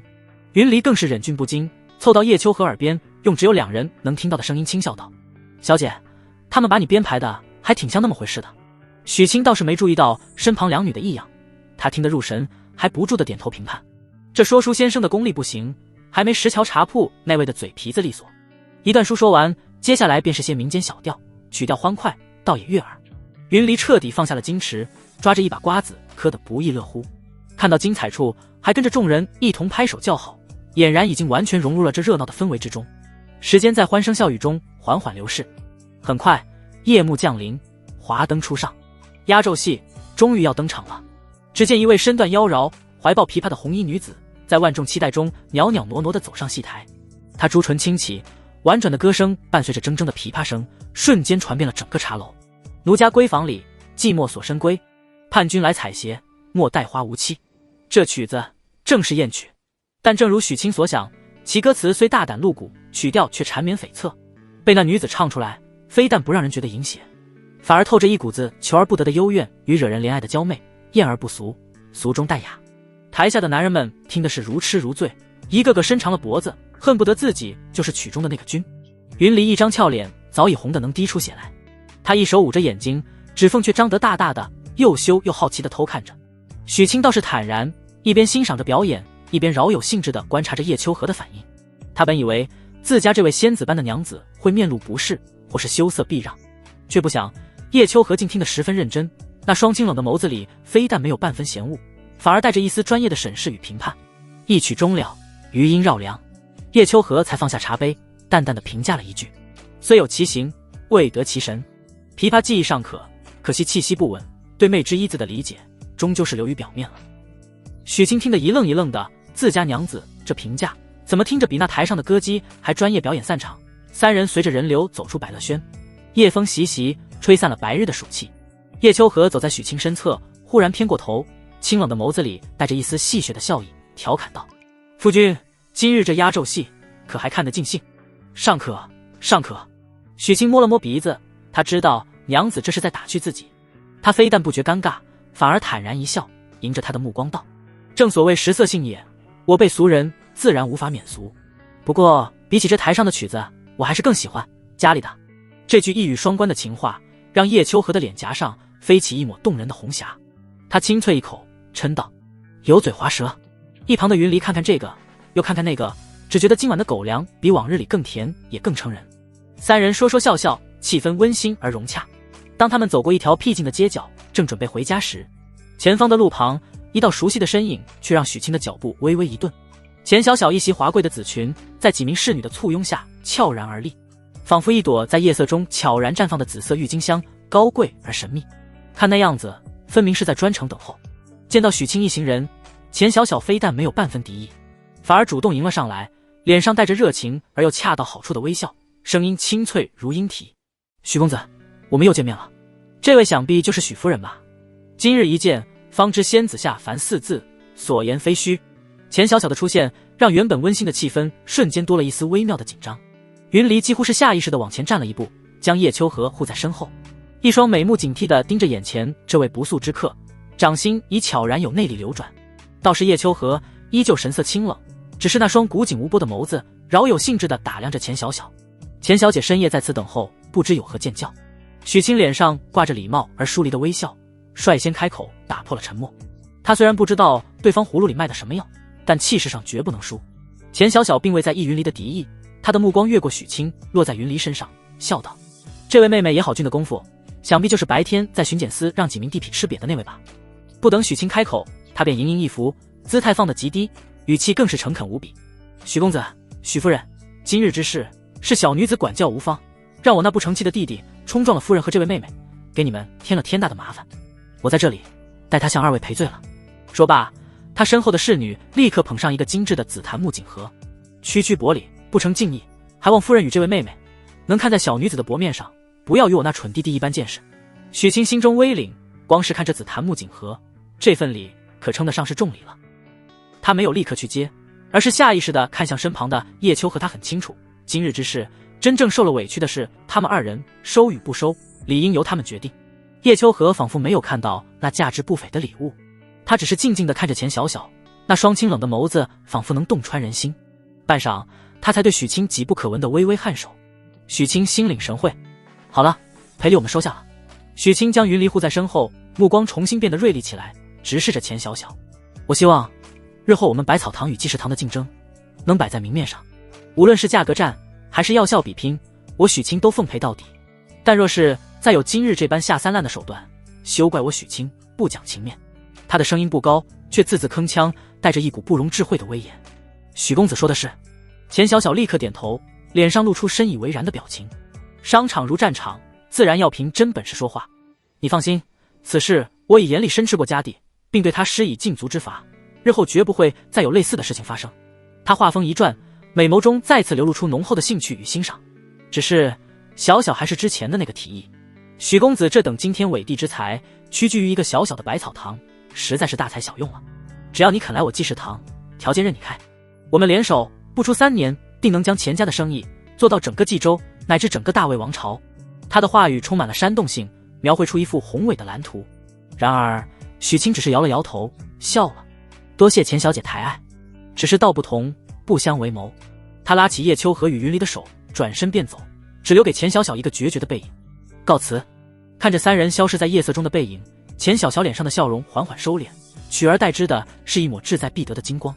身旁的侍女忍不住低声道：“小姐，这许清软硬不吃，油盐不进，简直不识抬举。”你不懂。钱小小嘴角重新勾起一抹玩味的弧度，越是难以驯服的鹰，才越有价值。这落霞镇真是越来越有趣了。远离了钱小小，许清他掂了掂手中的锦盒，看都未看，便反手递给了身旁的云离，笑着说道：“云离，今日是你生辰，这便当是你的生辰贺礼了。”云离先是一愣，随即俏脸上绽放出无比惊喜的笑容。他好奇地打开了手中的锦盒，只看了一眼，便忍不住发出一声低低的惊呼。锦盒之内静静地躺着一只流光溢彩的7宝琉璃簪，簪头是一只展翅欲飞的凤凰，口中衔着一颗鸽子蛋大小的夜明珠，在月光下散发着柔和而神秘的光晕。无论是簪子的材质还是雕工，都堪称绝品，其价值恐怕远在白天买的那几件首饰总和的10倍之上。太贵重了。云离连忙想将锦盒还给许清，既然是送你的，哪有收回的道理？许清笑道：“喜欢便收着吧。”可是没什么可是的。叶秋和也柔声开口：“这是夫君的一片心意，你安心收下便是。”谢谢小姐。谢谢姑爷。云离这才喜滋滋的将锦盒抱在怀里。天色已晚，街上的店铺大多已经打烊。三人在路边的小摊上简单的吃了碗热气腾腾的馄饨，便一路说说笑笑的回了家。回到小院已是亥时，叶秋和关上院门，转身对许清柔声道：“夫君，你先去洗漱吧，忙碌了一天，也该解解乏了。我要为云离准备他的及笄之礼。”许清心头一热，瞬间明白了其中的深意。他点了点头，故作平静地说道：“好，那你们准备，我去就来。”说罢，他便逃也似的冲进了浴室。热水冲刷着身体，却怎么也浇不灭他心中那团越烧越旺的火焰。难不成今晚真的要三人一起？一想到那等香艳的场面，许清便觉得口干舌燥，心跳如鼓。他以最快的速度洗漱完毕，换上一身干净的中衣，来到院中。夜风格外清凉，他却只觉浑身燥热。他坐在石凳上，想静下心来，脑海中却不受控制地浮现出叶秋荷那清冷绝俗的容颜和云离那娇俏可爱的笑脸，一个如冰山雪莲，一个如带刺玫瑰。若是他不敢再想下去，只得一遍遍地运转内力，强行平复着翻涌的气血。不知过了多久，就在他快要按捺不住心中的躁动，准备起身打一套拳法来发泄精力时，吱呀，主房的门被缓缓推开，叶秋荷那清冷中带着一丝慵懒的声音从房内悠悠传来，仿佛带着某种魔力敲击在许清的心弦上。夫君可以进来了。许清深吸一口气，推门而入。房间里红烛被换上了新的，烛火摇曳，空气中弥漫着一股淡淡的安神香。饶是许清早已做好了心理准备，看到这般场面，心跳还是漏了一拍。夫君站着做什么？叶秋荷的声音带着一丝慵懒，对着许清招了招手。许清定了定神，脸上强行挤出一副我是为了救人的义正辞严，关上房门，缓步走了过去。云离这丫头脸皮薄，便劳你多费心了。说罢，叶秋荷便莲步轻移，打开房门，走向了隔壁的耳房。随着房门被轻轻带上，房间内陷入了安静。许清能清晰地听到自己和云离那如鼓点般的心跳声。他走到床边，没有急着做什么，只是温和地坐下，与他保持着1尺的距离。云离，他柔声开口，打破了沉默。你真的想好了吗？若有半分不愿，现在反悔还来得及，我绝不勉强你。云离的身子微微一颤，他没有抬头。我愿意的，姑爷是好人，这只是其一。许清的目光温柔而真诚。更重要的是，我希望你明白，在我心里，你是和你的小姐一样，是我许清要用一生去守护的家人。家人这2个字像一股暖流，瞬间击中了云离心中最柔软的地方。他猛地抬起头，那双水汪汪的大眼睛里氤氲起一层薄薄的雾气，有感动，有羞涩，更有一抹少女情动的光彩。他看着许清那张眉清目秀且格外真诚的脸，终于鼓起勇气，主动朝着许君的方向挪了挪身子。姑爷。许清心领神会，他伸出手轻轻握住他微凉的柔体，不再多言。他一把吹熄了红烛，窗幔被轻轻放下，夜色如歌，几番风雨动，玉壶光转，一夜鱼龙舞。当一切归于平静，系统那冰冷的提示音终于在许清的脑海中响起。定，与云离首次双修成功。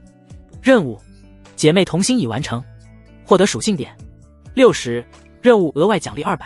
定，恭喜宿主解锁新功能，家庭和睦度。家庭和睦度，当前和睦度75100。家庭成员叶秋荷、云离，亲密度越高，彼此关系越融洽，家庭和睦度则越高。功能效果，和睦度可小幅提升，双修时所获奖励，和睦度越高，加成效果越强。许清心中一喜，这新功能来的正是时候。他立刻调出自己的属性面板，此刻他拥有整整260点属性，足以让他的实力发生翻天覆地的变化。没有任何犹豫，他将意念集中在境界一栏，系统全部加点，属性点260，境界提升中。一股远比之前任何一次都磅礴精纯的力量自丹田轰然爆发。后天8品初期的修为瓶颈在这股力量面前，脆弱的如同一张薄纸，瞬间被冲破。境界后天8品大圆满，315200突破。后天7品中期，115300。力量澎湃的力量充盈着4肢百骸。许清能清晰地感觉到自己的五感、力量、速度都提升到了一个全新的层次。感受着体内奔腾的内力，许清心满意足地长舒一口气。他为云离盖好被子，也心满意足地闭上了眼睛。翌日天光微亮，许清神清气爽地睁开双眼，只觉精力充沛，浑身舒泰。身旁的云离依旧在熟睡，长长的睫毛上还挂着一丝晶莹，绝美的睡颜中带着一丝少女的纯真与满足。他不忍心打扰，便小心翼翼地起床，悄然来到厨房。不多时，许清端着熬好的滋补药粥和刚买来的肉包子回到房中，却见云离不知何时已经醒了，正有些不知所措地坐在床上。其实他一起床，他便醒了，只是羞于面对，才一直在装睡。醒了。许清满眼疼爱地走过去，将早饭放在桌上，柔声道：快趁热吃，我特意为你熬的粥，好好补补身子。说罢，他竟真的端起粥碗，舀了一勺，做事要亲自为他。云离见状，吓了一跳，俏脸通红的连连摆手。恰在此时，叶秋荷一袭白裙，施施然地从耳房走了出来。云离一看到自家小姐，更是羞得快要钻到被子里去，哪里还敢让许清喂饭，连忙自己接过粥碗，小口小口地喝了起来。叶秋荷看着二人之间那温馨又略带一丝尴尬的互动，清冷的脸上浮现出一抹笑意。他走到床边坐下，拉起云离的手，柔声道：现在你明白了吧？这并非是受伤。云离的脸颊滚烫，害羞的点了点头。随即他像是想起了什么，从枕下拿出一块整齐叠好的白布，上面一抹嫣红，宛如雪中红梅。他没有交给叶秋荷，而是红着脸，自己小心翼翼地将其收入了妆帘的暗格之中。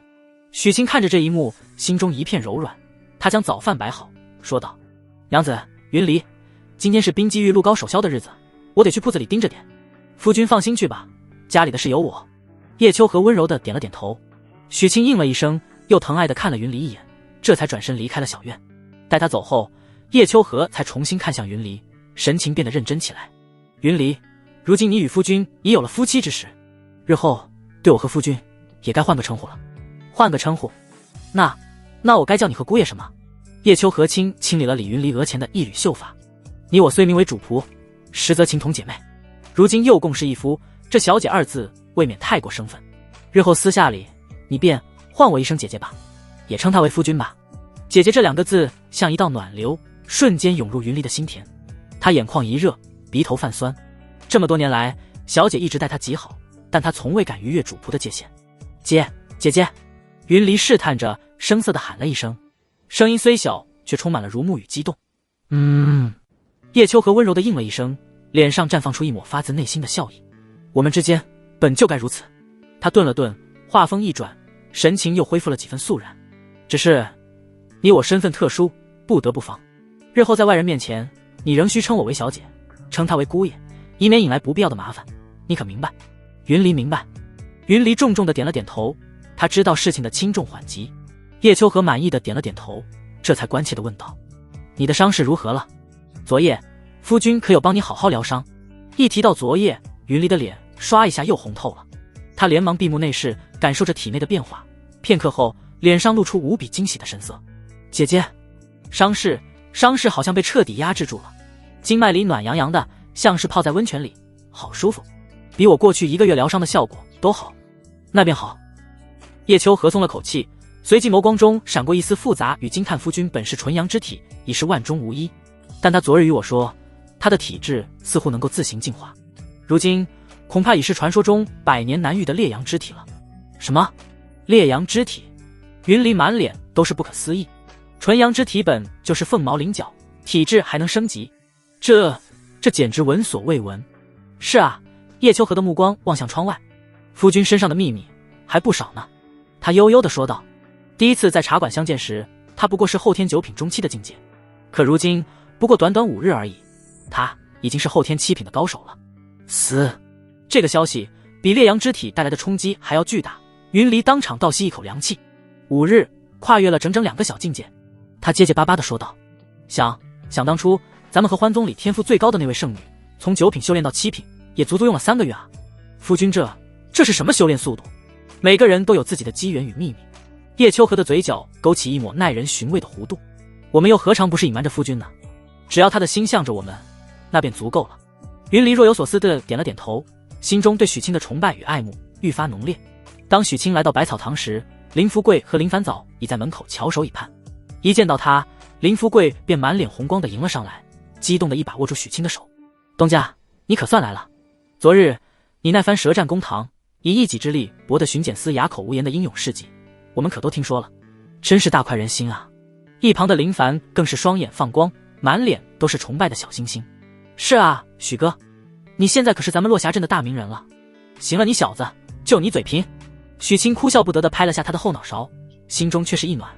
他能感受到整个百草堂如今都凝成了一股绳，士气高涨。闲话少说，言归正传。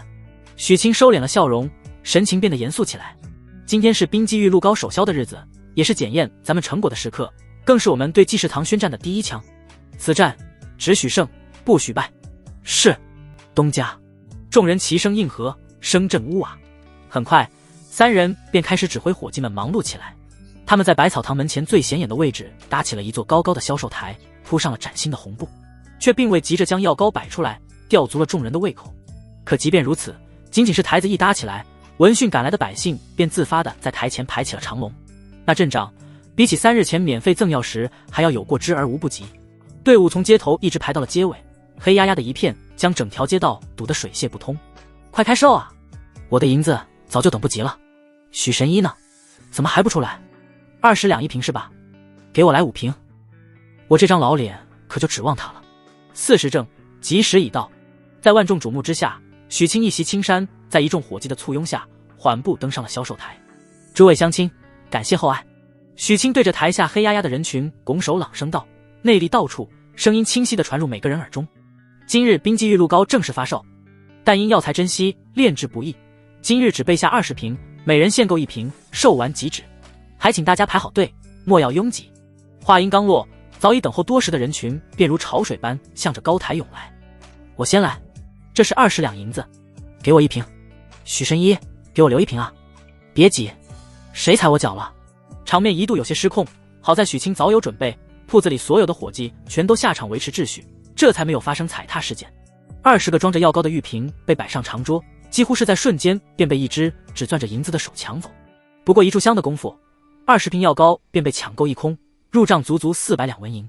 当最后1瓶药膏售出，林福贵和店里的伙计们看着面前那堆成小山般的银锭，激动的双手都在颤抖，眼眶泛红。400两，这可是相当于百草堂过去整整半年的利润啊！如今不过一炷香的时间便赚到了，这简直就像是在做梦。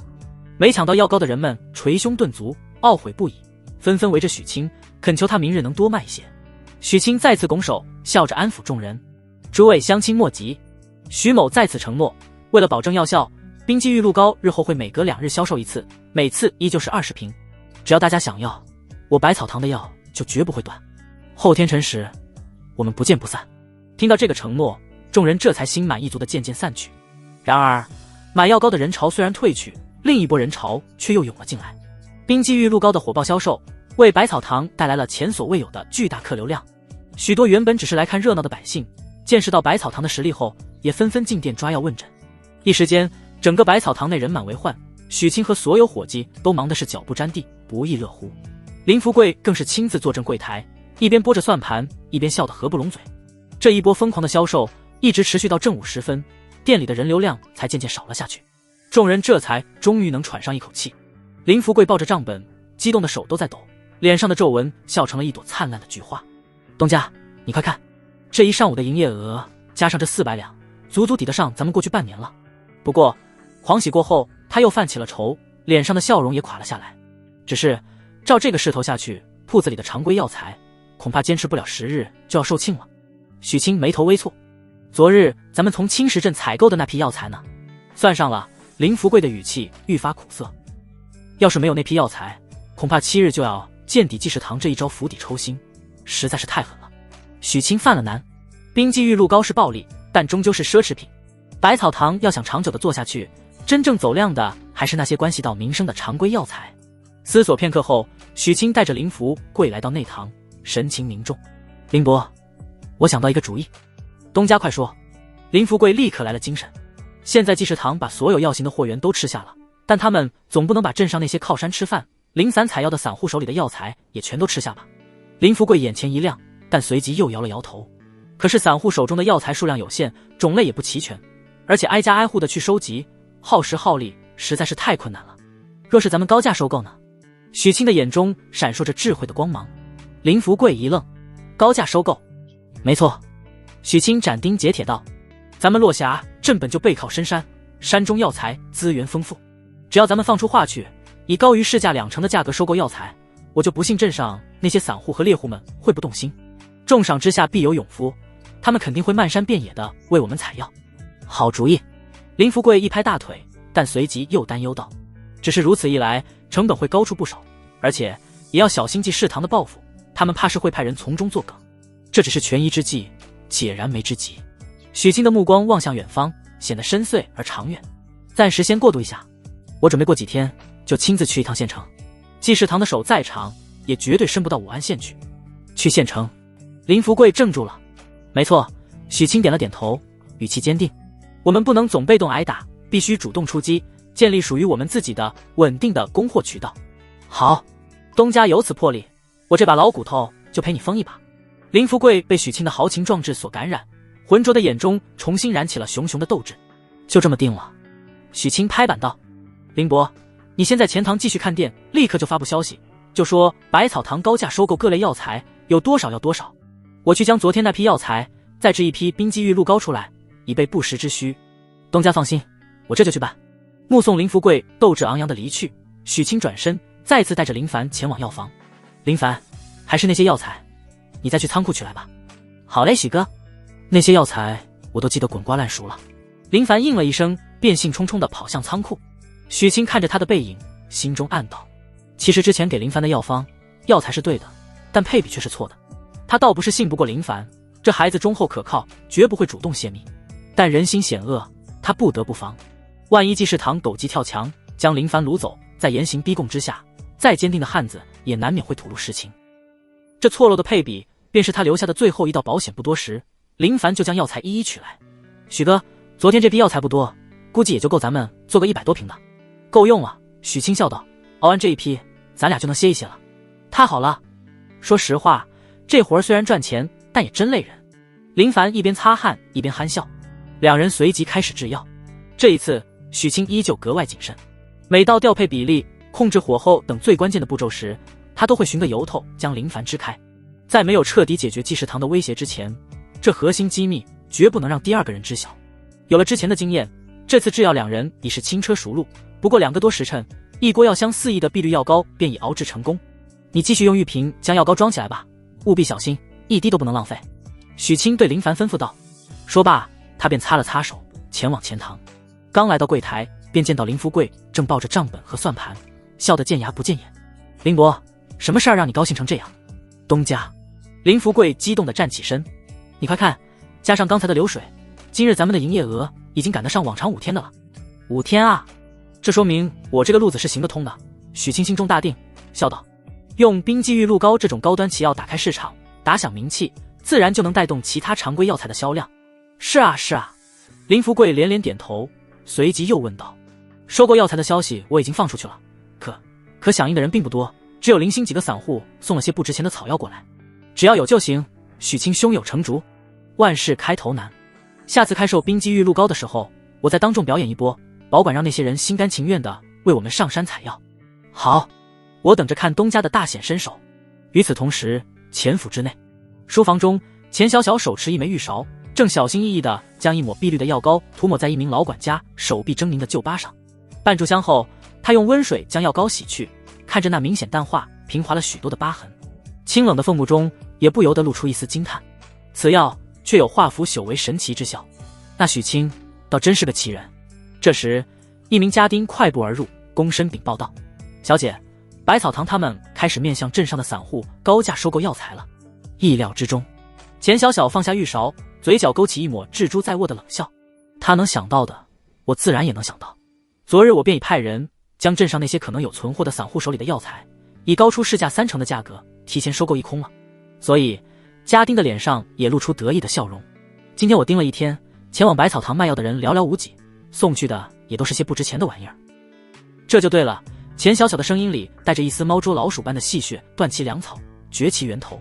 我倒要看看，他百草堂没了药，还如何跟我斗。家丁退下后，一旁的老管家却忧心忡忡地开口道：小姐，若那许清去别的地方收购药材呢？咱们的财力目前也只能吃下这周围几个镇子的货源，而且还只是付了3成定金。若是他去更远的县城，不必担心。钱小小的美眸中闪过一丝冰冷的寒芒。他若真敢去县城，那便更好办了。他端起茶杯，轻轻吹了吹漂浮的茶叶，语气平淡的仿佛在说一件微不足道的小事。从落霞镇到武安县，路途遥远，山路崎岖，如今这世道马匪又猖獗，运送药材的队伍在路上发生一些意外，也是在所难免的吗？老管家心中一凛，瞬间明白了自家小姐的意思。小姐英明，只是切记。钱小小放下茶杯，声音陡然转冷，带着不容置喙的威严。可以夺货，可以伤人，但不得伤其性命。我要的是让他知难而退，而不是结下不死不休的血仇。是，老奴明白。管家躬身领命，缓缓退下。林伯，我还有一事相求。许清神情郑重道：你可否方便牵线搭桥？我想约那狂风武馆的赵馆长见一面。东家是想，林福贵瞬间便明白了许清的意图。没错。许清目光深邃，济世堂既然想跟我们玩阴的，那我们也不能坐以待毙。光有3个护卫还不够，我们需要更强大的盟友。自然是可以的。林福贵闻言精神大振，没有丝毫犹豫。我这就写一封信，约赵馆长来迎仙居一叙。说罢，他立刻走到柜台后，取来纸笔，笔走龙蛇，很快便写好了一封言辞恳切的信函，用火漆封好后，交给一名机灵的伙计。赵馆长的为人我清楚，义薄云天，最是看不得以大欺小的行径，他肯定愿意见你的。林福贵又抬头看了看外面的天色，补充道：只是今日时辰已晚，或许无妨。许清摆了摆手，神态从容。今天赵馆长若没时间，明日也行，此事不急于一时。两人正说着，后院传来一阵爽朗的笑声，却是睡足了觉的杨家三兄弟，此刻精神抖擞地来到了前堂。东家林掌柜为首的杨大龙见到许清，抱拳打了声招呼：三位大哥休息得如何？许清笑着迎了上去：铺子里简陋，若有招待不周的地方，还请三位多担待。东家这话说的就太见外了。性子最直的杨二山瓮声瓮气地说道：我们兄弟仨都是粗人，走南闯北什么苦没吃过，有瓦遮头，有床安睡，就已经是天大的福气了。杨三虎也跟着憨厚地笑了笑：就是东家你太客气了，晚上的事你放心，有我们兄弟在，保管万无一失。许清心中一暖，笑道：那就有劳三位大哥了。正好天色不早了，三位先去街上寻个酒馆，祭祭五脏庙，账都记在铺子上，晚上值守辛苦，吃好喝好才有力气。好嘞，那我们兄弟就不跟东家客气了。杨大龙也不推辞，带着两个弟弟乐呵呵地走出了百草堂。他们刚走没多久，派去送信的伙计便一路小跑地赶了回来，脸上带着喜色：东家林掌柜，信送到了。赵馆长说他今晚正好有空，约您有时在迎仙居天字号雅间见面。哦，这么快？许清有些意外，看了一眼天色，此时已近身时末。那正好，他当机立断，事不宜迟，我们现在就出发吧。林伯，好。林福贵将铺子里的事宜仔细交代给几名老伙计，两人便向迎仙居走去。迎仙居内依旧是人声鼎沸，许清要了个2楼的雅间，并提前点好了满满一桌子的招牌硬菜。他对小二吩咐道：等会儿有位狂风武馆的赵馆长过来，你直接将他引到这里便可。菜刚上齐，雅间的门便被敲响了。一名身材魁梧、面容刚毅、行走间龙行虎步的中年男子在小二的引领下走了进来。他太阳穴高高鼓起，一双虎目炯炯有神，浑身都散发着一股强横的气息。老赵！林福贵立刻起身，满脸笑意地迎了上去。许清也连忙起身行礼：许清，这位便是我跟你提过的狂风武馆馆主赵明渊。林福贵为二人介绍：老赵，这位就是我们百草堂的新东家许清、许神医。赵馆主，许东家。赵明渊的目光落在许清身上，眼中闪过一丝欣赏与赞叹。哈哈，果然是英雄出少年，今日一见，比我这老弟信里夸的还要精神几分。赵馆长过誉了。许清谦虚一笑，不卑不亢。一番寒暄过后，三人分宾主落座。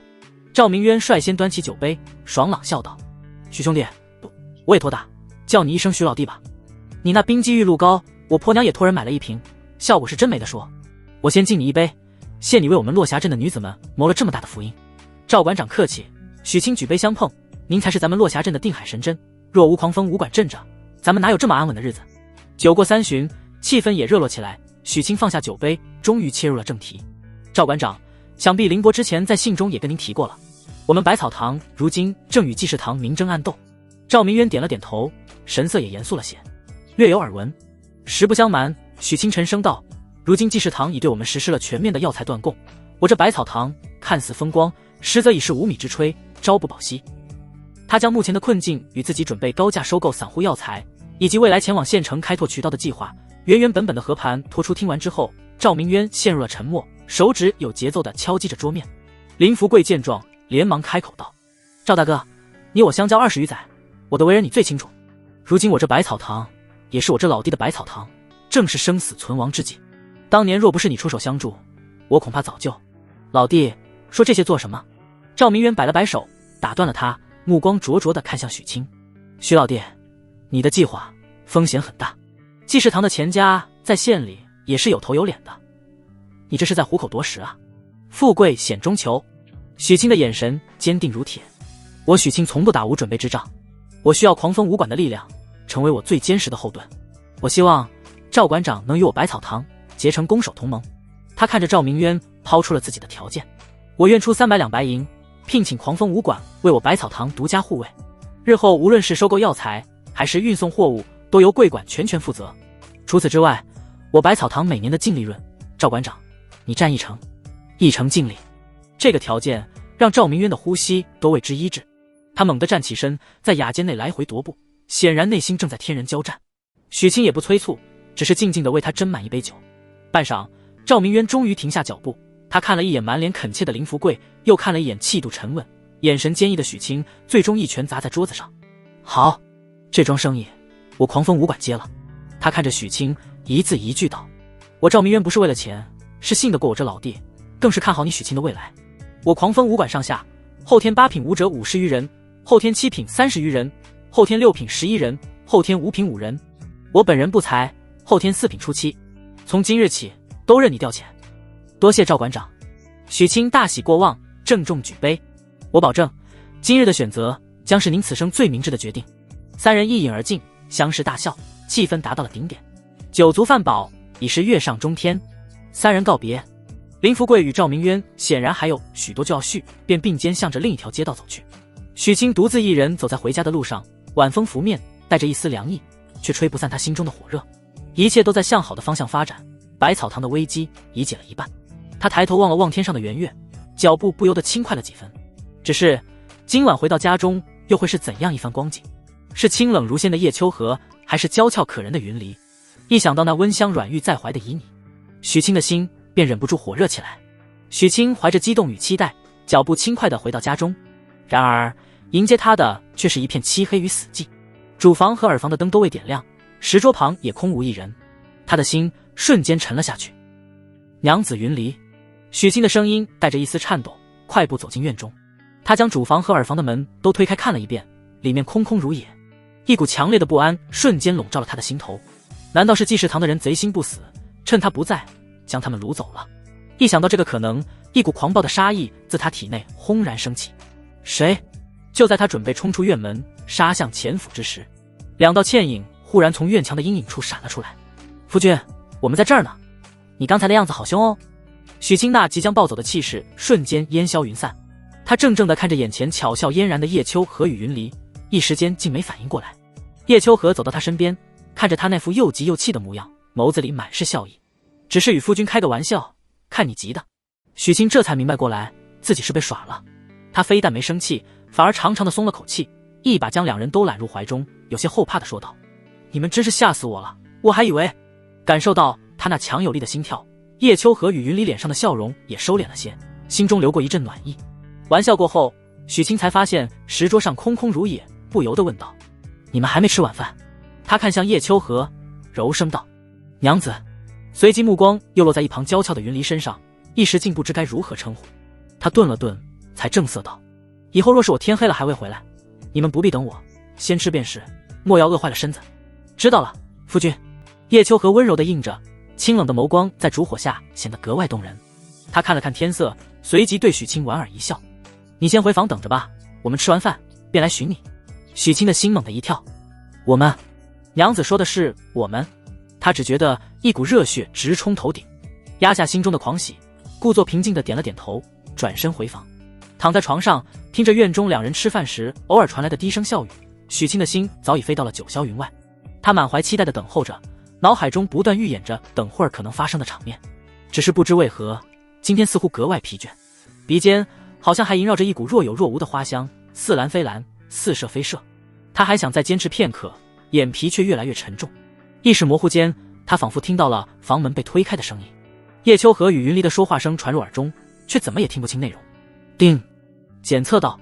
脑海中系统的提示音断断续续的响起，但他还未来得及细听，意识便彻底陷入了一片黑暗，沉沉的睡了过去。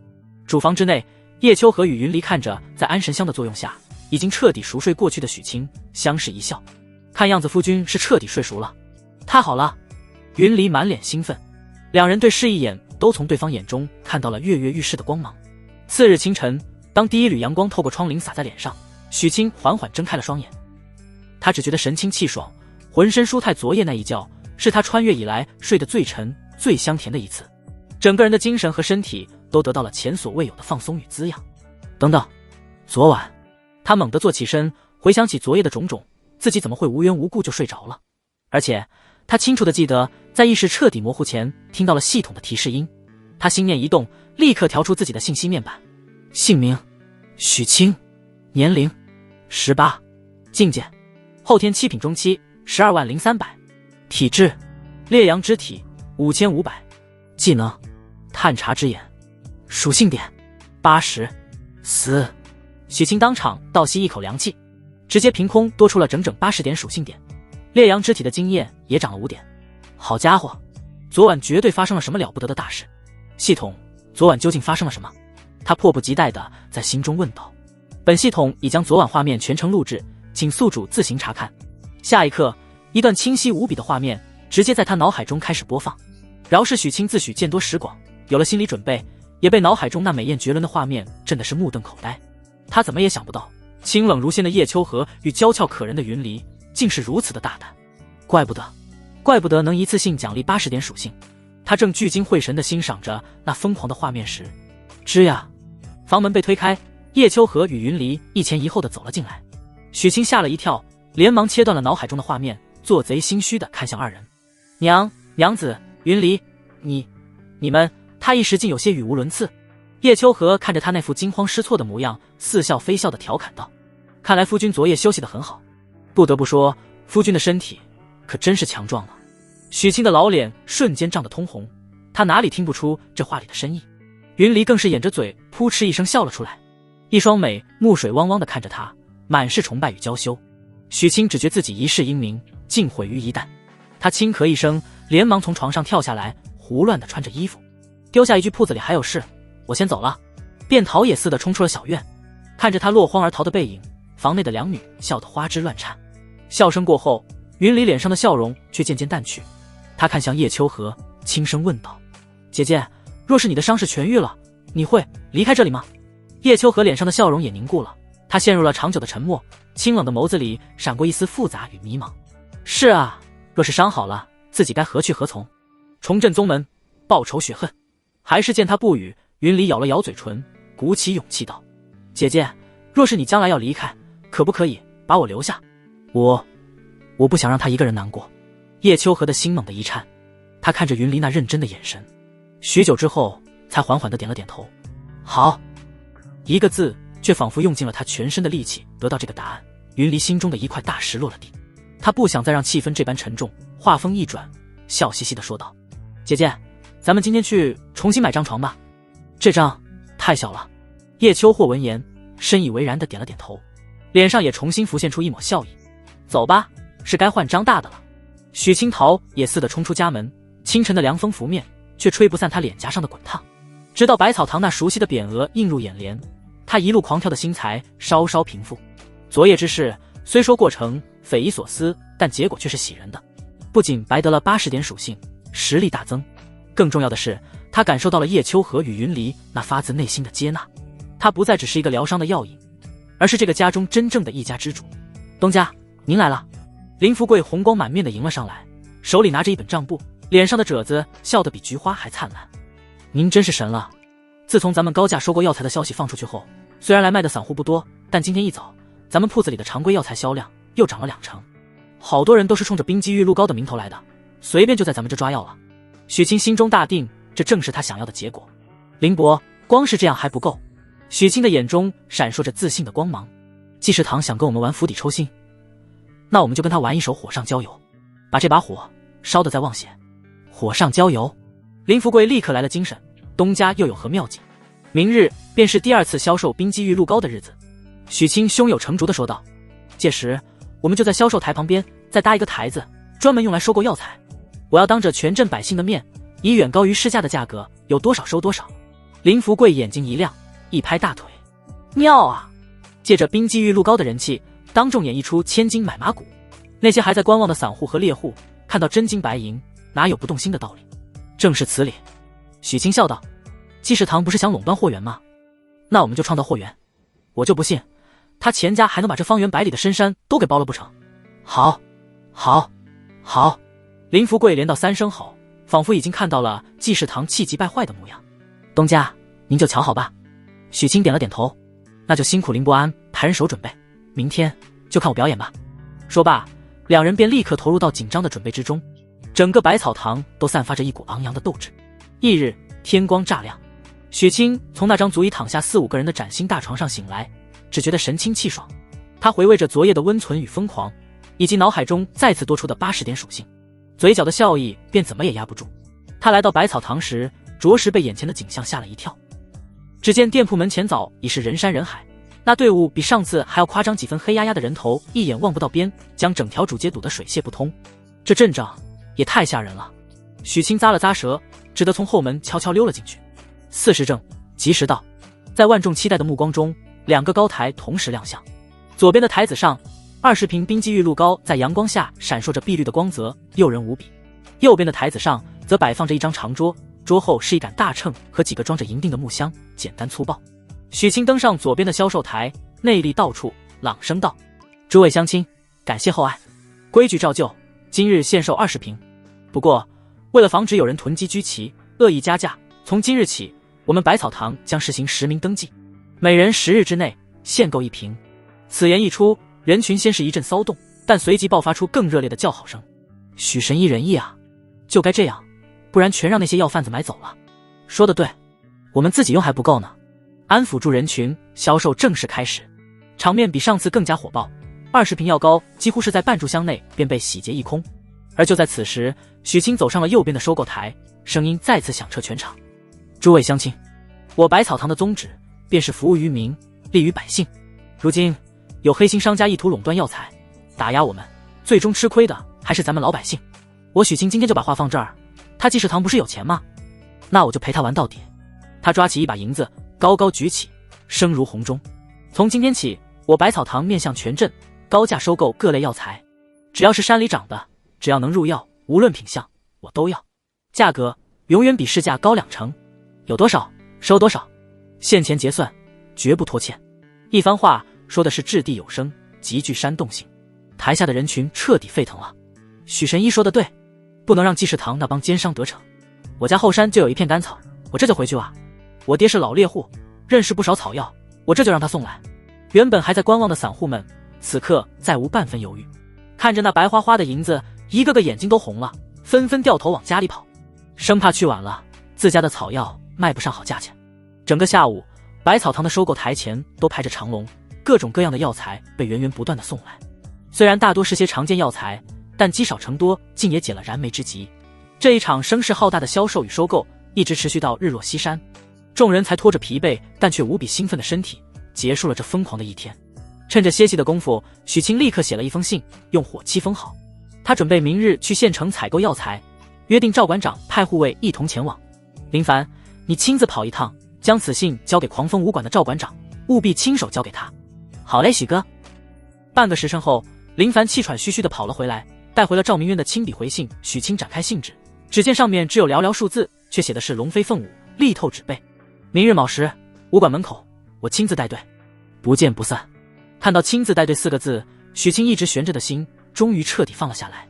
有这位后天4品的高手亲自压阵，此行县城当万无一失。他收好信，望向窗外渐渐深沉的夜色。钱家，济世堂我们的斗争现在才刚刚开始，希望明天前往县城一切顺利吧。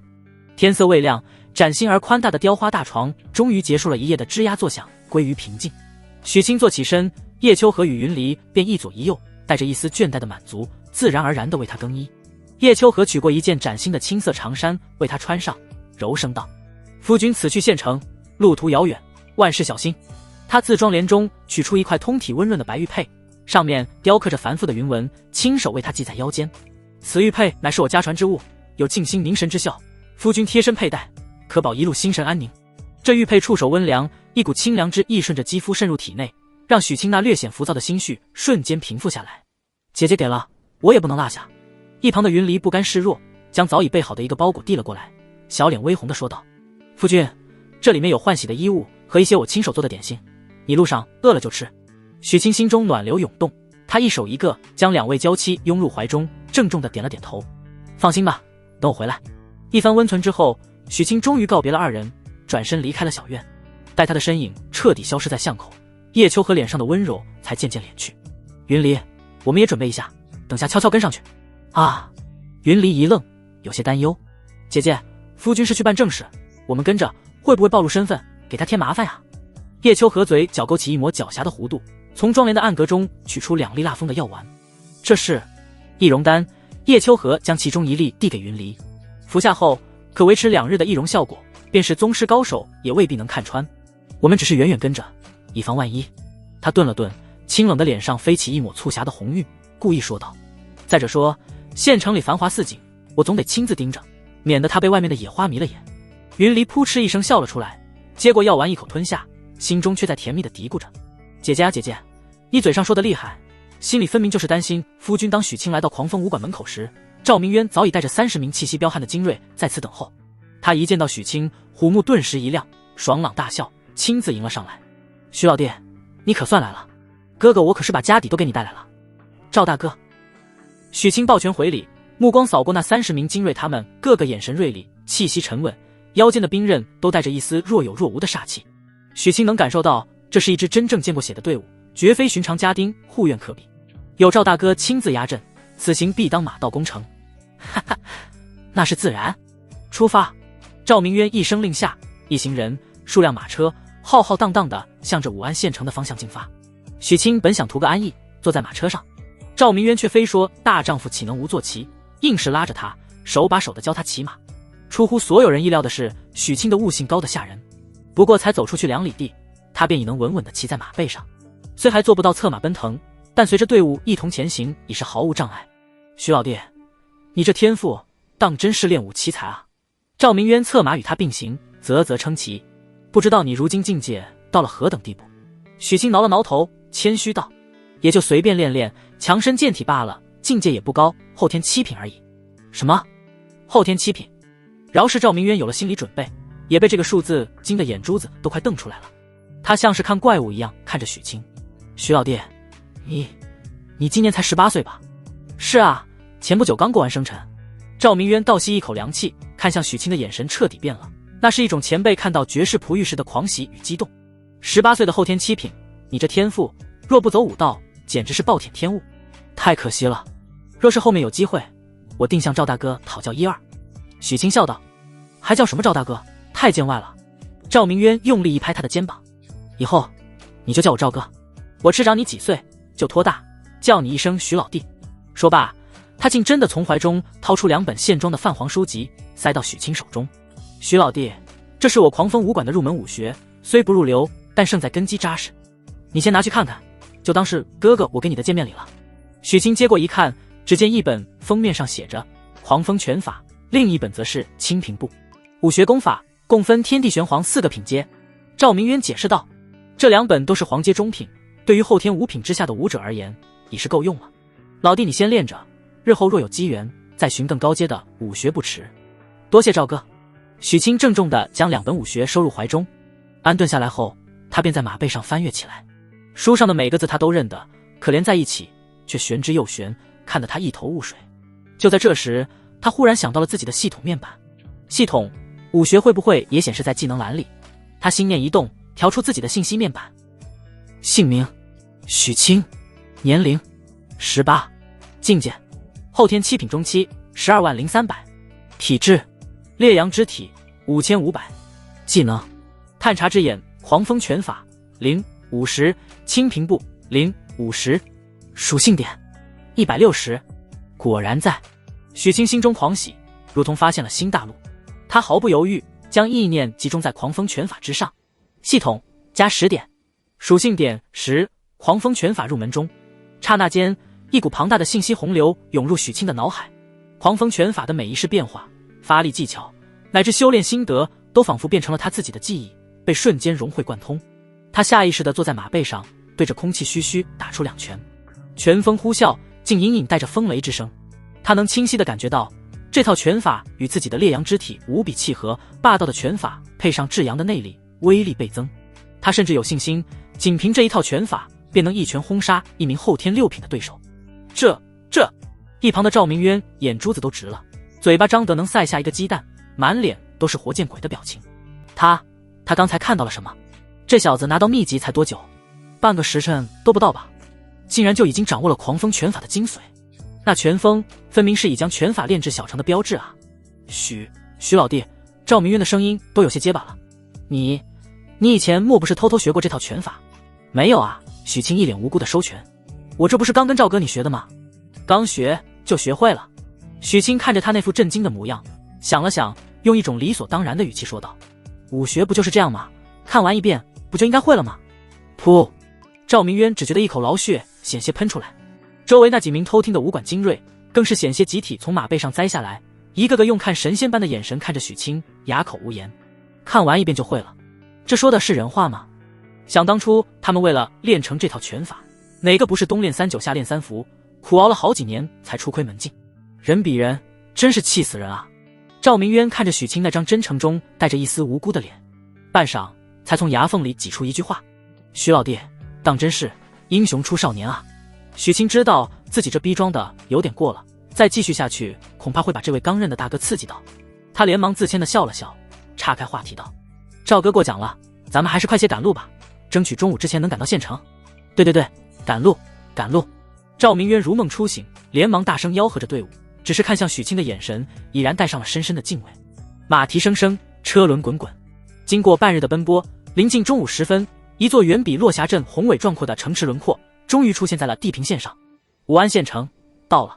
进城之后，许清立刻做下安排，让赵明渊先带着狂风武馆的一众兄弟寻一家上好的客栈住下，好酒好肉管够，一切开销都记在百草堂的账上，毕竟此行是来采购药材商谈生意，带这么一大队人马招摇过市反而不妥，有他和赵明渊二人便已足够。安顿好众人后，两人并驾齐驱穿梭在繁华的街道上。“赵哥，这武安县应该是熟门熟路了。”许清问道。“我们要想大批量的采购药材，该去何处？那自然是城西的药王街了。”赵明渊驾轻就熟的一指，那里是整个武安县乃至周边几个县城最大的药材集散地，叫得上名号的大药行都在那儿扎堆。“好，那就劳烦赵哥带路了。”许老弟这话又见外了不是？两人一催马，很快便来到了药王街的街口。与城中其他街道不同，这里行人如织，却不见一辆马车，空气中弥漫着浓郁的药香，沁人心脾。街口立着一块石碑，上书车马进行4个大字，这倒是有点意思，像是前世的步行街。许清心中暗道。两人翻身下马，将马匹交给路边专门负责看管的童子，徒步走了进去。赵明渊一边走一边为许清介绍着街道两旁鳞次栉比的药行，如数家珍。“许老弟，你看，这药王街里大大小小的药行有不下30家，但要说信誉最好，实力最雄厚，能提供大批量药材的，当属那家3合药行了。”他指了指不远处一座3层高、门脸最为气派的建筑。说来巧，这家药行的掌柜与我略有几分交情，那可真是再好不过了。许清心中一喜，咱们就去这家。赵明渊也不废话，领着许清3步并作2步，很快便来到了3合药行的门前。“麻烦通报你们万掌柜一声。”赵明渊对着门口一名百无聊赖的门仆抱了抱拳，就说落霞镇狂风武馆，赵明渊前来拜访。谁知那门仆抬起眼皮，懒洋洋地瞥了二人一眼，见他们虽衣着不凡，却自称来自什么落霞镇，脸上立刻露出一丝鄙夷，阴阳怪气地说道：“落霞镇，什么鸟不拉屎的地方，没听说过。我们掌柜的忙得很，哪有空见你们这些乡下来的？”赵明渊何曾受过这等怠慢，脸色微微一沉，但终究是按捺住了火气，只是不怒反笑。他知道跟这种狗仗人势的东西计较，只会平白拉低了自己的身份。过完今天，这门仆便可以卷铺盖滚蛋了。许清的眼神却冷了下来，他从来看重的便是细节，一个药行的门面竟用这等没有眼力见的蠢货，想必这家药行也不过如此。“赵哥，我看咱们还是换一家吧。”许清淡淡开口。赵明渊刚想说些什么，一个中气十足的声音便从门内转了出来：“何人在我3合药行门前喧哗？”话音未落，一名身着锦缎员外袍、面容精明的中年男子便在一众仆人的簇拥下缓步走出。赵明渊见状，眼前顿时一亮，方才的不快一扫而空，大步迎了上去。“万兄！”来人也认出了赵明渊。“哎呀，这不是赵老弟吗？你我兄弟可是有快2年未见了吧？今日是什么风把你给吹来了？”两人一番热情的寒暄过后，赵明渊才指着身旁的许清为他介绍道：“万兄，我来为你介绍，这位是我的忘年交，也是如今落霞镇百草堂的新东家许清，许神医。”随即又对许清道：“许老弟，这位便是3合药行的万兴平，万掌柜。见过万掌柜。”许清拱了拱手。许小兄弟年纪轻轻便已是一堂之主，当真是英雄出少年啊。万兴平客气地回了一礼，只是那眼神中依旧带着几分生意人惯有的审视。“既然是赵老弟你的朋友，那便是我万兴平的贵客。走，进屋喝茶，有生意我们慢慢谈。说罢，他便热情地引着二人向内走去。路过那早已吓得面无人色的门仆时，他脸上的笑容瞬间收敛，声音变得冷若冰霜。去账房把这个月的月钱领了，自己滚吧，我三合要行，养不起你这样的看门狗。那门仆双腿一软，瘫倒在地，最终只能在周围人鄙夷的目光中失魂落魄地离去。哈，让二位见笑了，下人不懂规矩。万兴平仿佛只是做了一件微不足道的小事，转头又恢复了热情的笑容。赵明渊和许清也只是陪笑，并未接话。来到宽敞明亮的会客堂，分宾主落座后，早有侍女奉上香茗。许清也不绕弯子，待万兴平客套完，便直接开门见山。万掌柜，在下今日前来，是想与贵行做一笔长久的药材生意。哦，万兴平呷了口茶，心中并未太过在意。一个小镇上的药铺，即便生意再好，又能吃下多少药材？他更多的还是看在赵明渊的面子上。不知许小兄弟需要些什么药材？我三合药行虽不敢说是武安县最大，但寻常药材供给一个镇上的铺子还是绰绰有余的。许清微微一笑，从怀中掏出早已准备好的清单递了过去。万掌柜，您请过目，这便是我百草堂所需的药材。万兴平笑着接过清单，只随意地扫了一眼，脸上的笑容便瞬间僵住了。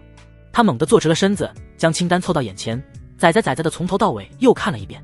越看他脸上的震惊之色便越浓，到最后握着清单的手都开始微微颤抖。这哪里是一个镇上药铺的采购量？这清单上罗列的近100种药材，无论是种类还是数量，都堪比县城里3、4家大药行一个季度的总和了。甚至有几位极其珍惜的药材，连他这里都没有现货，必须从别处调运。他抬起头再看许清时，眼神彻底变了，那份生意人特有的审视与轻视早已消失不见，取而代之的是浓浓的震惊与郑重。想不到许东家的手笔竟如此之大。他深吸一口气，连称呼都变了。想必以万掌柜的实力，吃下这批货应该不成问题吧？许清的脸上依旧挂着那份风轻云淡的微笑。那是自然。万兴平深吸一口气，将清单郑重地放在桌上，脸上再无半分轻视。他看着许清，沉吟片刻，道：许东家，你这清单上的药材总价至少在3200白银之上，看在我和赵老弟的交情上，我给你一个10成价，所有药材都按进价给你，我只赚1成辛苦费，你看如何？赵明渊在一旁听得连连点头，他知道这个价格已经是万兴平能给出的最大诚意了。许清却是摇了摇头。万兴平的眉头微不可察地皱了一下，只听许清缓缓开口道：万掌柜，我不要折扣，我希望我们能以市价进行交易，但我有一个条件，我百草堂日后所需的所有药材都由你三合药行独家供应，而且我需要你我签下一份长达3年的供货契约。此言一出，不仅是万兴平，连一旁的赵明渊都愣住了。万兴平眼中闪过一道亮光，他瞬间便明白了许清的意图。这少年要的不是一时的小利，而是长久稳定的保障。好大的魄力，好深远的算计。好，万兴平抚掌大笑，眼中满是欣赏。就冲许东家这份气魄，这笔生意我万兴平接了。不仅如此，我做主，所有药材在市价的基础上再给你打个95折。他看向许清，一字一句道：只是清单上有几味稀有药材，我需要派人连夜去别处调运，明日午时你再来取货，如何？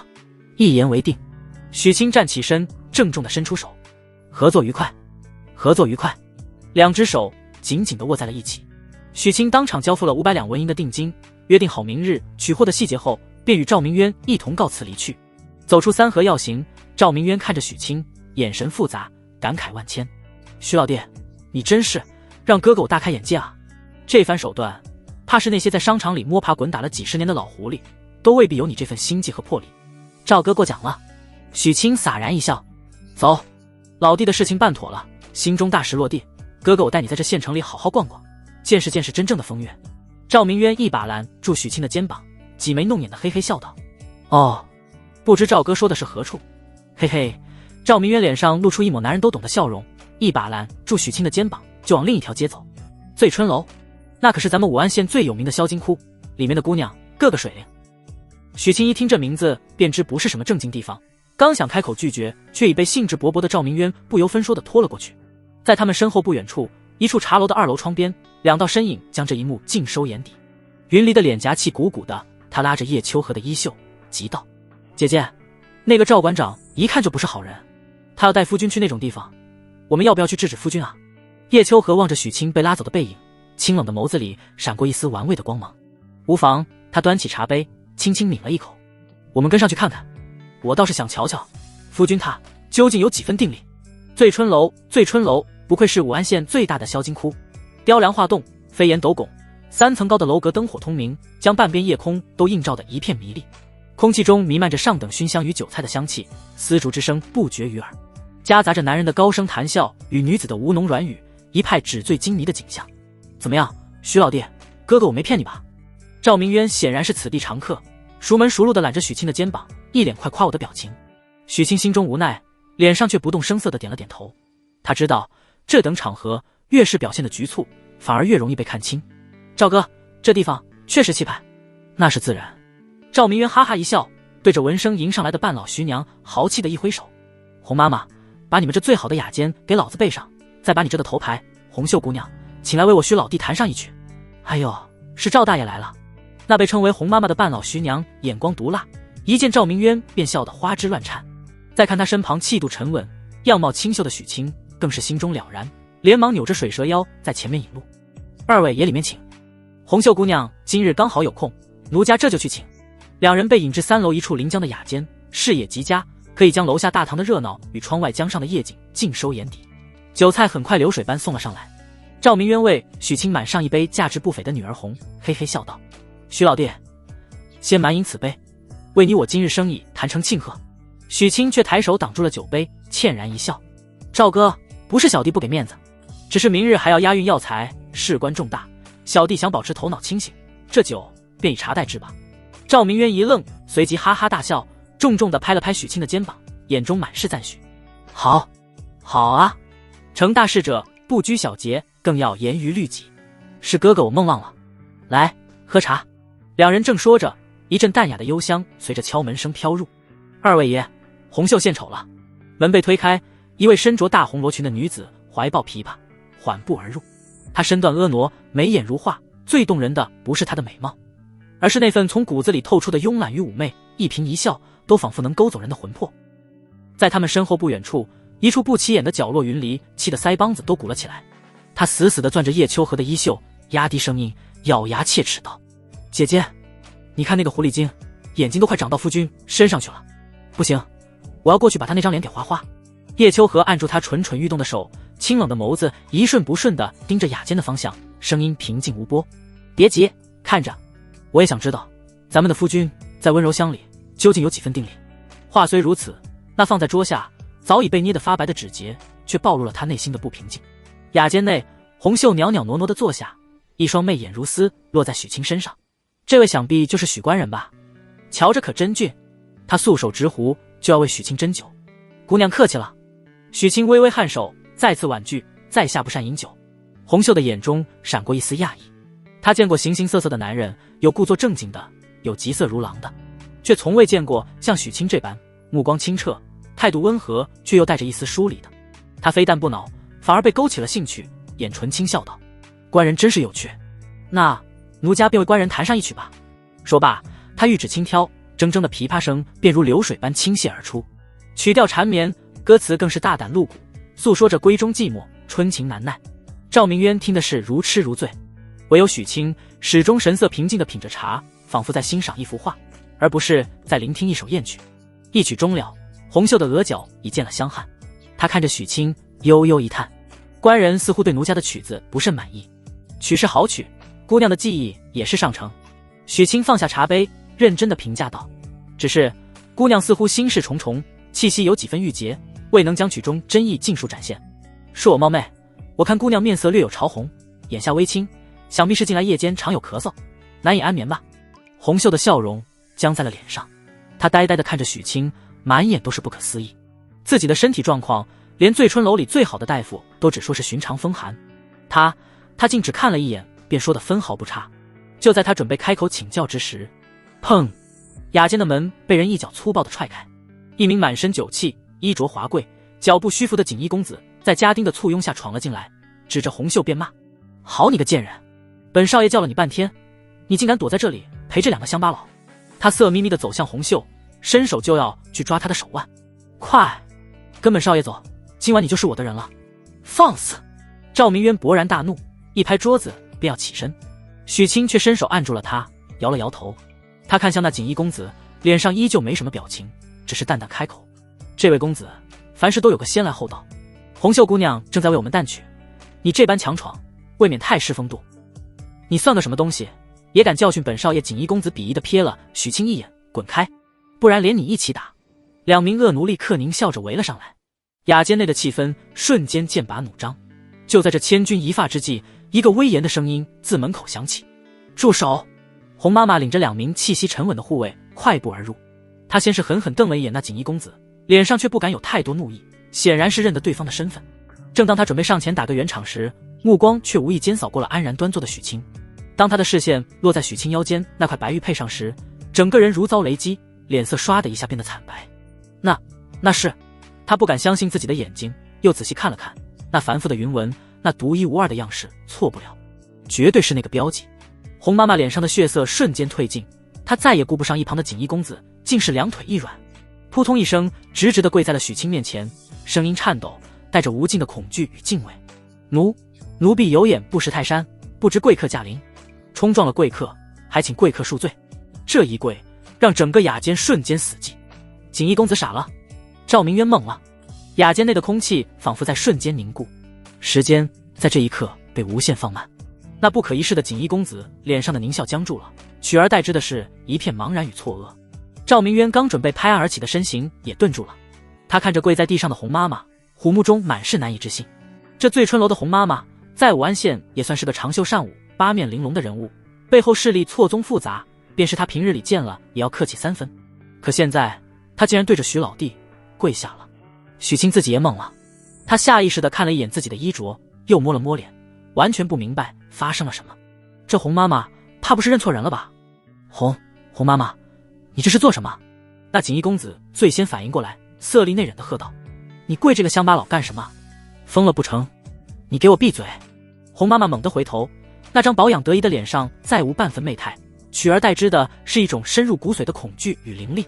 她死死地盯着锦衣公子，声音尖利而沙哑：“王公子，这位贵客的身份不是你我能得罪得起的。你若还想看到明天的太阳，就立刻带着你的人滚出去。”王公子被他这副模样吓得浑身一颤，酒意都醒了大半。他不是傻子，能让洪妈妈怕成这样的，绝不是什么乡巴佬。今天这是踢到铁板了，你们给本少爷等着！他丢下一句场面话，再也顾不上什么红袖，连滚带爬的带着他那群家丁灰溜溜的逃离了雅间。一场闹剧虎头蛇尾的收场。洪妈妈这才重新转向许清，额头紧紧贴着冰凉的地面，声音颤抖得更加厉害：“奴婢管教不周，惊扰了贵客，罪该万死，还请贵客责罚。都出去！”他头也不抬的厉声喝道：“没有我的吩咐，谁也不准进来。”雅间内的侍女，包括早已吓得花容失色的红袖，如蒙大赦，纷纷躬身退下，连大气都不敢喘一口。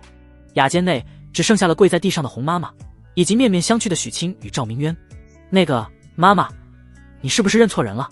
许清终于忍不住开口，洪妈妈却只是一个劲的磕头，根本不敢回答。就在这诡异的氛围中，雅间的门再一次被推开了，这一次没有敲门声，两道身影一前一后的走了进来。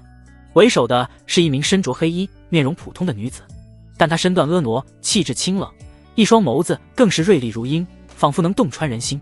她只是静静地站在那里，一股无形的压力便瞬间笼罩了整个雅间。许清一愣，只觉得这二人的身段莫名有些眼熟，但一时间也没多想。赵明渊的瞳孔却是猛地一缩，心头巨震。好强的气场，来人的境界他竟完全看不透，只觉得深不可测，比自己只强不弱。黑衣女子并未理会众人，她径直走到主位坐下，清冷的目光扫过全场，最后落在了许清和赵明渊身上，声音不带一丝感情：“你们两个出去！”这番颐指气使的态度让赵明渊眉头一皱，但他终究没有发作。许清更是满头雾水，但看着对方那不容置喙的眼神和跪在地上抖得更厉害的洪妈妈，他知道此刻不是追问的时候。“赵哥，我们先出去吧。”两人走出雅间，那名身形娇小一些的女子也跟了出来，面无表情地守在门口，如同一尊门神，彻底断了他们偷听的念头。雅间之外，走廊上，那惊魂未定的红袖不知何时竟等候在此。一见许清出来，他立刻迎了上来，对着许清盈盈一拜，美眸中满是希冀与恳求：“许官人，方才您一眼便看穿奴家的病症，想必是医道大家。奴家愿出千金，求官人出手医治，举手之劳罢了。许清此刻也没了寻欢作乐的心思，摆了摆手道：“取纸笔来。”洪秀大喜过望，连忙让侍女取来文房四宝。许清提笔挥毫，龙飞凤舞地写下一张药方，递了过去。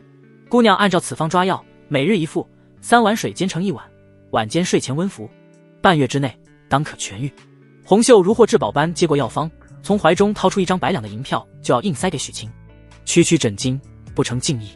许清却摆了摆手：“医者仁心，姑娘不必如此，全当是结个善缘吧。”说罢，他便不再理会感激涕零的洪秀，转身对一旁早已看得目瞪口呆的赵明渊道：“赵哥，天色不早了，咱们也回客栈吧。”“好，好，回客栈。”赵明渊连连点头，早已没了半点旖旎的心思。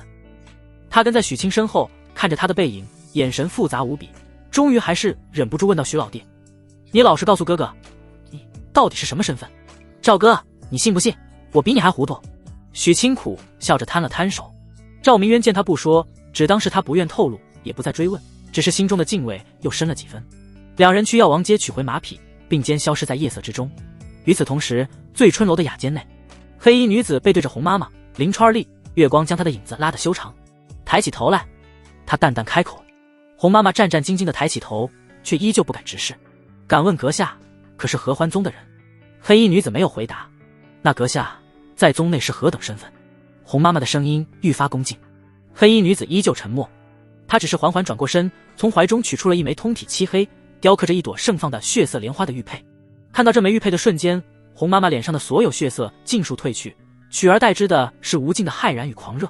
她再无半分怀疑，整个身体都匍匐了下去，用一种近乎朝圣般的语气颤声高呼：“属下洪三娘参见宗主。”“起来吧。”终于，黑衣女子淡淡开口，那声音不再是方才刻意伪装的粗粝，而是如冰泉过耳，清冽中透着一股浑然天成的威严与疏离，正是叶秋荷的真音。“谢宗主。”洪三娘如蒙大赦，颤颤巍巍地站起身，却依旧低垂着头，连大气都不敢喘一口，姿态恭敬到了极点。“这么多年，难为你在这种地方藏身了。”叶秋荷的声音听不出喜怒，“能为宗主效力，是属下三生有幸。”洪三娘的声音里带着一丝激动与狂热。“当年宗门遭逢大难，属下侥幸逃生，便想着在这鱼龙混杂之地隐姓埋名，既能苟活，也能为宗门打探些消息。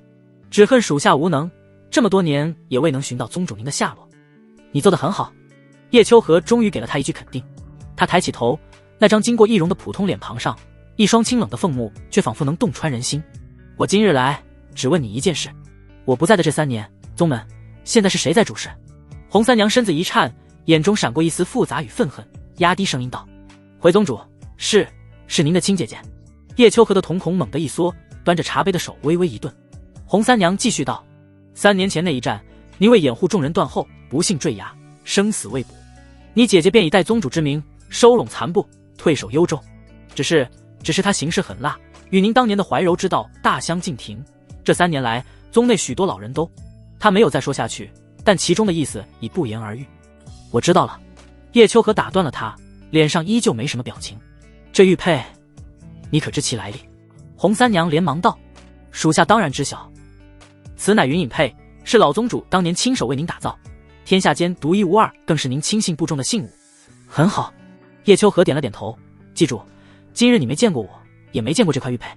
方才那位许公子是我的一位故人，他并不知道玉佩的来历。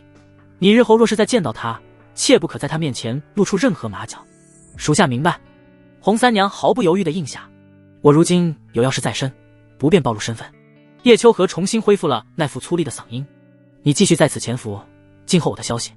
若无我的命令，不得轻举妄动。恭送宗主。”洪三娘再次跪倒在地，重重叩首。当她再次抬起头时，雅间内早已人去楼空，只余下桌上那杯渐渐冷却的清茶。回到客栈，赵明渊再也按捺不住心中的好奇与敬畏，他将许清拉到自己房中，平退左右，亲自为他倒上一杯热茶，语气前所未有的郑重：“许老弟，今日之事，哥哥我算是看明白了，你绝非池中之物，那醉春楼的背后恐怕牵扯着了不得的势力。你放心，哥哥我嘴严，不该问的绝不多问。日后但凡有用得着我狂风武馆的地方，你一句话，刀山火海，绝无二话。”他已经将许清当成了某个隐士大族出来历练的子弟，今日之事便是对方家族暗中势力的敲山震虎。赵哥言重了，许清苦笑着摆了摆手，说实话，我比你还糊涂。见许清不愿多说，赵明渊也识趣的不再追问，只是心中的敬畏又深了几分。送走了赵明渊，许清独自回到房间，脸上的苦笑瞬间消失，取而代之的是一抹懊恼与烦躁。该死，我怎么就忘了用探查之眼？他一拳砸在桌子上，心中后悔不迭。那两个神秘女子的出现太过突然，他竟忘了自己还有这等神迹在身。若是当时用了，或许就能揭开他们的身份，也能弄明白洪妈妈态度转变的真正原因。现在倒好，平白多了一层挥之不去的迷雾，让他如鲠在喉。究竟是谁？是敌是友？他们为何会出现在醉春楼？又为何会帮自己解围？一个个疑问盘旋在心头，让他第一次感觉到了事情脱离掌控的无力感。看来这武安县城真是卧虎藏龙之地啊！他深吸一口气，强行将纷乱的思绪压下。不管对方是谁，当务之急是先将药材顺利运回落霞镇。只要百草堂能立于不败之地，他就有足够的时间和底气去慢慢揭开这层迷雾。翌日午时，万兴平早已满面红光地等候在门口，一见到许清和赵明渊二人，便热情地迎了上来。他领着二人穿过前堂，来到后方的巨大货场。饶是许清和赵明渊早已有了心理准备，看到眼前的景象时，还是被结结实实地吓了一跳。只见货场之上堆满了用麻布袋和木箱装好的药材，分门别类，码放得整整齐齐，如同一座座连绵不绝的小山。那浓郁的药香汇聚在一起，几乎凝成了实质，闻上一口都让人心旷神怡。这也太多了吧！赵明渊忍不住惊叹。许清带来的那几辆马车停在旁边，与这药材山一比，简直就像是几只可怜的小蚂蚁。哈哈，万兴平看着二人震惊的模样，得意地笑道：“许东家要的货，我三盒要行，自然要保质保量的备齐。”许清回过神，苦笑道：“万掌柜，实在抱歉，是在下失算了。没想到药材竟有如此之多，我们带来的马车怕是连1/10都装不下。”唉，许东家这说的是哪里话？万兴平豪爽的一挥手：“你的生意就是我的生意。”区区几辆马车，何足挂齿。他转头对身后的管事吩咐道：“去，把咱们行里那20辆大车全都赶出来，再配上40个脚夫，务必帮许东家将这批货完完整整的送到落霞镇。”看着万兴平如此仗义，许清心中感动，郑重抱拳：“万掌柜这份情，我许清记下了。日后若有用得着的地方，许某人绝不推辞。”好说，好说。很快，浩浩荡荡的车队便装载完毕，在赵明渊和狂风武馆众人的护送下，缓缓驶出了武安县城，向着落霞镇的方向进发。归途漫漫，车队沿着来时的官道缓缓而行。前半段路程风平浪静，车轮滚滚，马蹄声碎，一派祥和。然而随着官道逐渐蜿蜒，两侧的山势愈发险峻，众人的心也随之提了起来。许老弟，过了前面那道山梁，就算是进入黑风山的地界了。赵明渊策马与许清并行，神色凝重了几分。虽说还是官道，但地势崎岖，是马匪最喜欢出没的地段。许清点了点头，目光锐利地扫视着周围。经历了醉春楼的波折，又想到济世堂那不择手段的行径，他不敢有丝毫大意。赵哥，还得麻烦你提醒弟兄们都打起12分的精神。济世堂那边恐怕不会让我们如此轻易地将药材运回去。放心。赵明渊将胸膛拍得砰砰作响。我狂风武馆走南闯北，什么阵仗没见过，有我赵明渊在，就算是龙潭虎穴，也得让他给咱们乖乖让路。话虽如此，许清心中的不安却并未消散。他深知将希望完全寄托于他人终究不妥，自身的强大才是唯一的依仗。他心念一动，调出了自己的信息面板。姓名：许清，年龄18，境界后天7品中期，120300，体质烈阳之体5500，技能探查之眼狂风拳法10/50，清平步0/50，属性点150。系统将狂风拳法和清平步全部加满。属性点90，狂风拳法提升中，清平步提升中。狂风拳法已达圆满50/50，瓶颈突破技能进化中。恭喜宿主黄阶中品武学狂风拳法成功进化为玄阶下品武学烈风摧心掌。清平步已达圆满50/50，瓶颈突破，技能进化中。恭喜宿主黄阶中品武学清平步成功进化为玄阶下品武学踏雪无痕，还能进化。许清心中狂喜，这绝对是意外之喜。武学功法竟然也能像体质一样，通过加点突破桎梏，进化到更高的品阶，这简直是为他量身打造的通天捷径。他看着剩下的60点属性，不再犹豫。系统剩下的属性点60点加在境界上，属性点60，境界提升中。境界后天7品中期，180300。虽然未能突破，但实力再次精进，已然逼近7品后期。一股前所未有的强大感觉充盈全身，许清只觉此刻的自己与半个时辰前已是判若两人。他翻身下马，对着路旁的一块巨石，将刚刚领悟的烈风摧心掌信手拈来。只见他掌风呼啸，看似轻飘飘的一掌拍在巨石之上，竟留下一个清晰的掌印。掌印周围布满了蛛网般的裂痕。死！赵明渊和一众武馆精锐看的是倒吸一口凉气，眼珠子都快从眼眶里掉出来了。这已经不是狂风拳法了，无论是掌法的精妙，还是那骇人的威力，分明已经完全超脱了狂风拳法的范畴。赵明渊猛地冲到许清面前，指着他，声音都在颤抖：“老弟，你莫不是武神转世吧？这才多久，你竟将我狂风武馆的拳法练到了这等地步？”许清收掌而立，看着自己的杰作，也是心中满意，脸上却是一副理所当然的模样，随口搪塞道：“可能是这套拳法与我比较契合，练着练着就有了些自己的感悟。”赵明渊嘴角抽搐，已然无力吐槽。他现在严重怀疑自己给许清的根本不是什么武学秘籍，而是开启他体内某个封印的钥匙。就在众人还沉浸在巨大的震惊中时，前方的山路上原本稀稀拉拉的行人和商队，不知何时竟已消失得无影无踪。整条官道只剩下他们这一支孤零零的车队。不对劲！赵明渊脸色一变，立刻高声喝道：“所有人戒备！”话音刚落，前方不远处的拐角，几棵粗壮的大树轰然倒下，彻底封死了前路。紧接着，两侧的山坡上人影攒动，上百名手持兵刃、气息彪悍的匪徒呼啸而出，将整个车队团团围住。一名骑着高头大马、身穿黑色劲装的青年缓缓从山坡上行下，脸上带着一丝戏谑的笑容。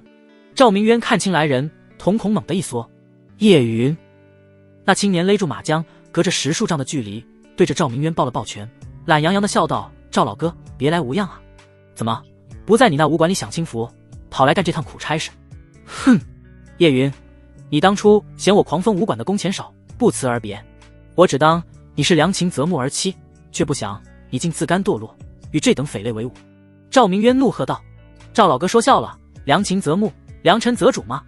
叶云不以为意地耸了耸肩：“废话少说，我今日是奉大当家的命令前来送话，留下你们的货物，我黑风寨保证不伤你们分毫，尽管离去便是。”痴心妄想！赵明渊虎目圆睁，一把抽出腰间的大刀：“我赵明渊这趟镖，没人能留得下，要战便战，何须多言？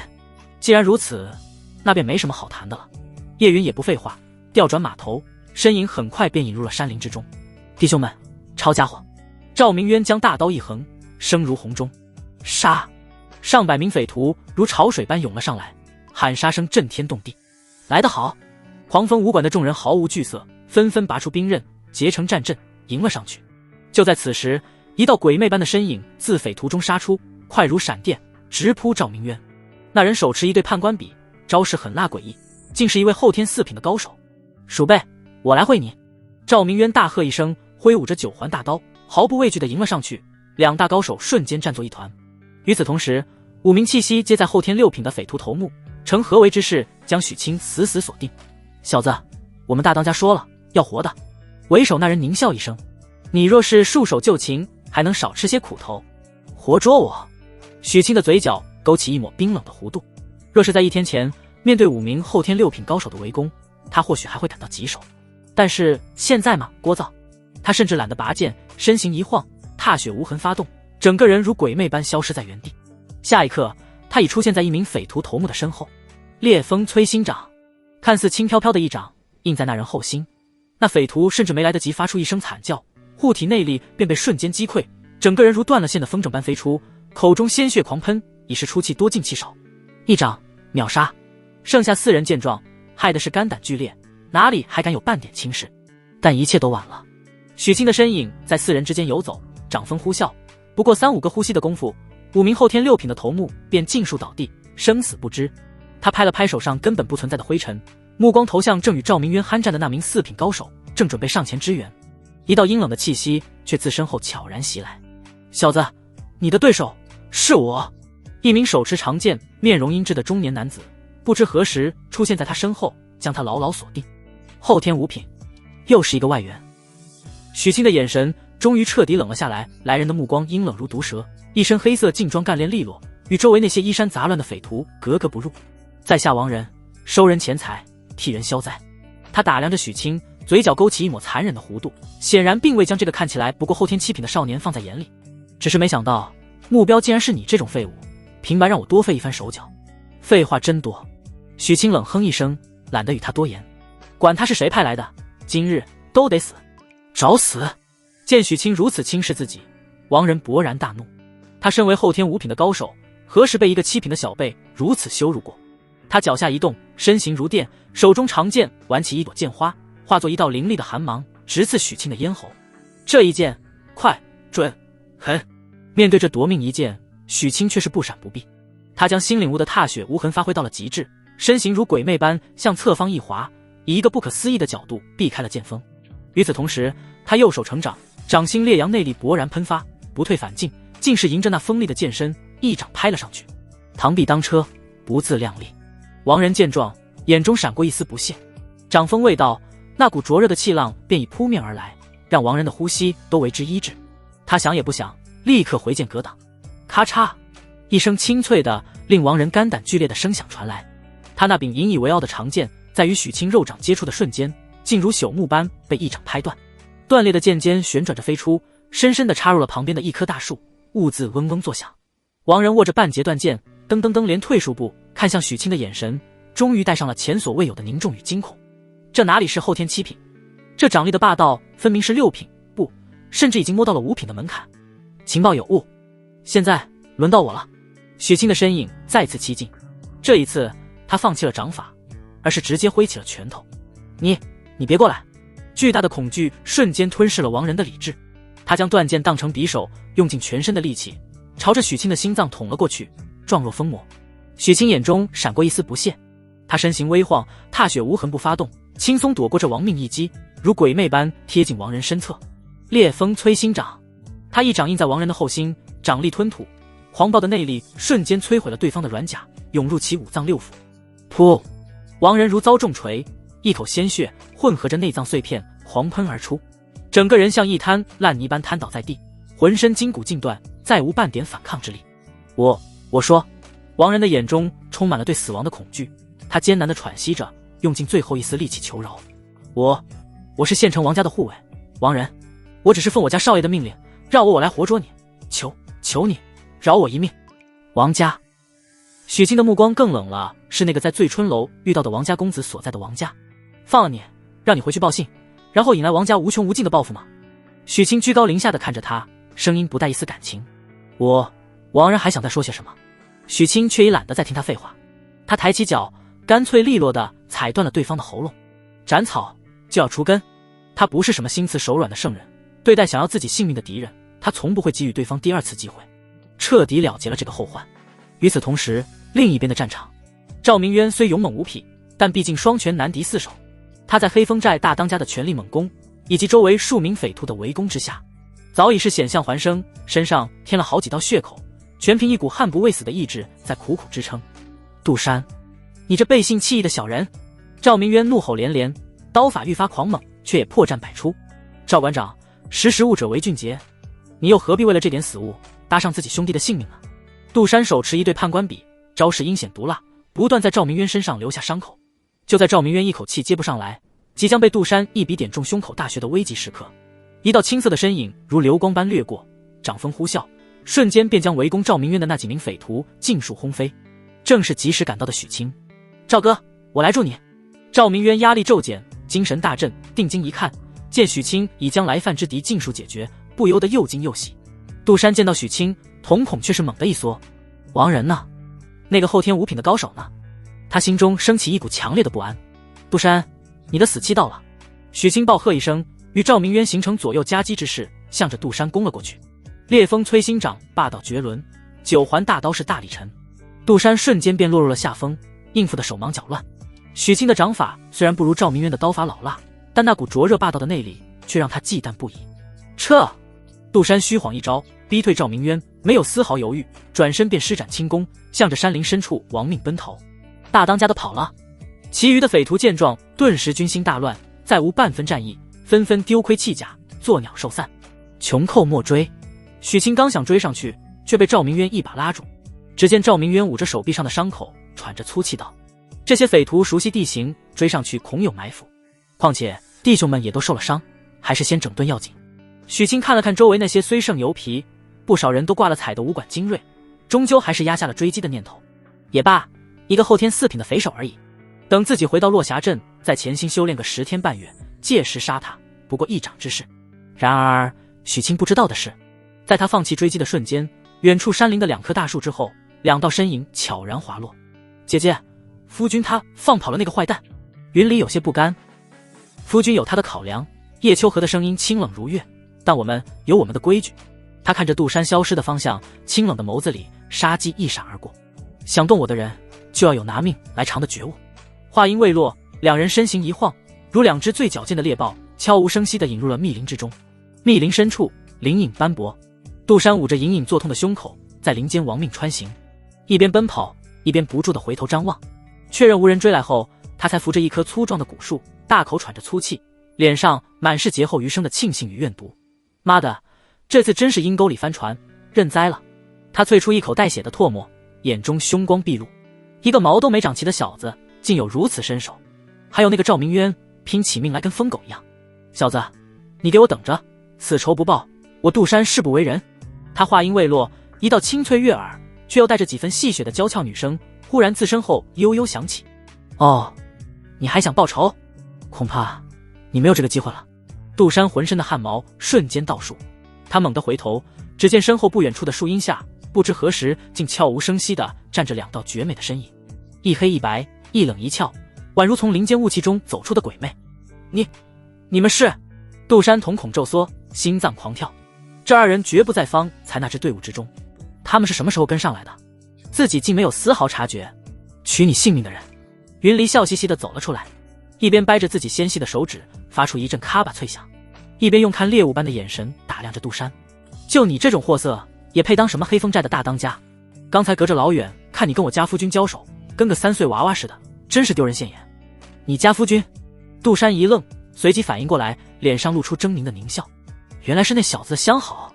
来得好，老子正愁一肚子火没处发，今天就先拿你们2个小娘们开开荤。他强行压下心中的不安，将内力催动到极致，手持判官笔，主动发起了攻击。找死！云离娇斥一声，俏脸上满是兴奋的光芒。他不闪不避，身形如一缕青烟迎了上去。杜山只觉眼前一花，那少女的身影便已消失不见。下一刻，一股凌厉的劲风已从侧方袭来，他大惊失色，连忙回笔格挡。砰！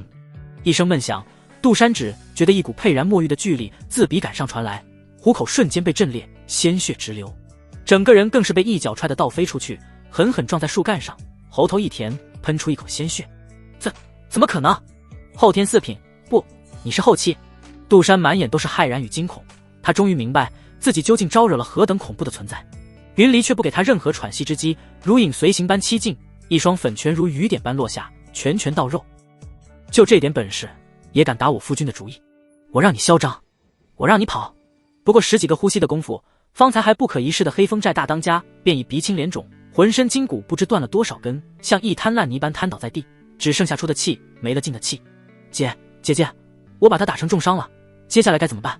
云离这才心满意足的收手，拍了拍小手上的灰尘，转头看向叶秋荷，像个邀功的孩子。叶秋荷缓缓走上前来，自始至终他脸上的神情都未曾有过一丝一毫的变化，清冷的宛如万年不化的冰山。他居高临下的看着地上奄奄一息的杜山，声音不带一丝感情。下辈子记得眼睛放亮点，有些人是你惹不起的。杜山眼中充满了对死亡的恐惧，他张了张嘴，似乎想求饶，却一个字都说不出来。叶秋荷伸出一根纤纤玉指，看似随意的点在了他的眉心，没有惊天动地的声势，甚至没有一丝内力波动。杜山的身体猛地一僵，眼中最后的光彩迅速暗淡下去，生机断绝。云离看着这一幕，眼中满是崇拜的小星星。姐姐，你这一招无声杀指真是越来越厉害了。走吧。叶秋荷收回手指，看都未看那具尸体一眼。2道身影再次融入密林，仿佛从未出现过，只留下一具渐渐冰冷的尸体，诉说着方才那场无声的杀戮。官道之上，血腥味弥漫。许清看着眼前这惨烈的景象，心中沉重。清点下来，黄风武馆的精锐死了3人，重伤5人，轻伤7人，可谓是损失惨重。徐老弟，都怪哥哥我学艺不精，害得弟兄们。赵明渊捂着手臂上的伤口，虎目含泪，满是自责。赵哥，说这些做什么？许清拍了拍他的肩膀，沉声道：弟兄们的血不能白流，这笔账我们迟早要跟黑风寨算清楚。他亲自上前，将那3名战死护卫的尸体小心翼翼地搬上马车，用白布盖好。赵哥，等回到落霞镇，我定会为这3位兄弟寻一处风水宝地，厚葬他们。他们的家人由我百草堂养了，我带死去的弟兄们谢过许老弟了。赵明渊重重的抱拳，声音哽咽。安顿好众人后，许清走到亡人尸体前开始搜查，结果不出所料，除了几十两散碎银子和一些不值钱的杂物，再无任何能证明其身份的东西。看来对方做事很干净，没有留下任何实质性的证据。许清的眼神愈发冰冷。虽然王仁林死前说自己是王家的人，但这终究只是一面之词，无法作为呈堂证供。许老弟，现在怎么办？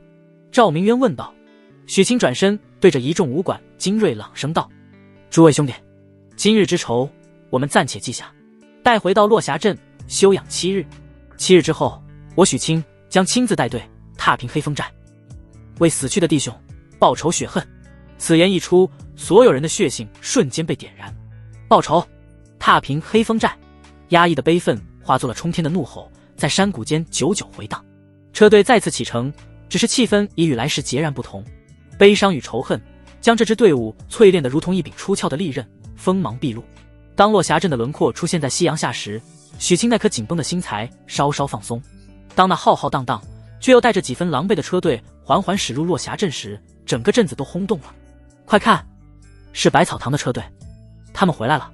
天啊，这是把整个县城的药材都搬回来了吗？足足几十车啊！百草堂内一名眼尖的伙计最先看到了车队，扯着嗓子便是一声大喊：东家回来了！东家带着几十车药材回来了！话音未落，铺子里的伙计们，包括正在后院歇息的杨家3兄弟，全都兴奋地冲了出来。然而当他们看清车队的情形时，那份冲天的兴奋与喜悦瞬间便被一盆冷水浇得干干净净，取而代之的是沉甸甸的凝重。队伍中超过半数的狂风武馆护卫都挂了彩，好几人更是被搀扶着，面色惨白。最让人心惊的是，队伍的末尾，3辆马车上静静地躺着3具用白布覆盖的尸体。所有人都动起来。许清翻身下马，脸上没有半分得胜归来的喜悦，只有如铁般的冷静与威严。杨家3兄弟还有没受伤的护卫立刻卸货，所有药材全部搬入后院库房，小心看管。铺子里的伙计立刻烧水，准备金疮药和绷带，把所有伤员全都抬到后堂，准备疗伤。一声声命令有条不紊地发出，原本有些慌乱的众人立刻找到了主心骨，纷纷行动起来。林福贵也从铺子里快步走出，看到赵明渊手臂上那深可见骨的伤口，老眼一红，亲自扶着他向内堂走去。赵老弟，你这是？林老哥，莫要多言，先救治弟兄们要紧。许清刚将一名重伤的护卫小心翼翼地抬进后堂，一个清脆而温柔的声音忽然自身后响起：许清弟弟，这里交给我吧，处理外伤我很拿手。许清猛地回头，映入眼帘的竟是那张他以为短时间内不会再见到的清丽脸庞。婉儿姐，你回来了。林婉儿换了一身素雅的裙装，脸上带着温婉的笑意，那份笑意不似从前的羞怯，反而多了一种令人心安的从容与自信。家里事情处理完了就回来了。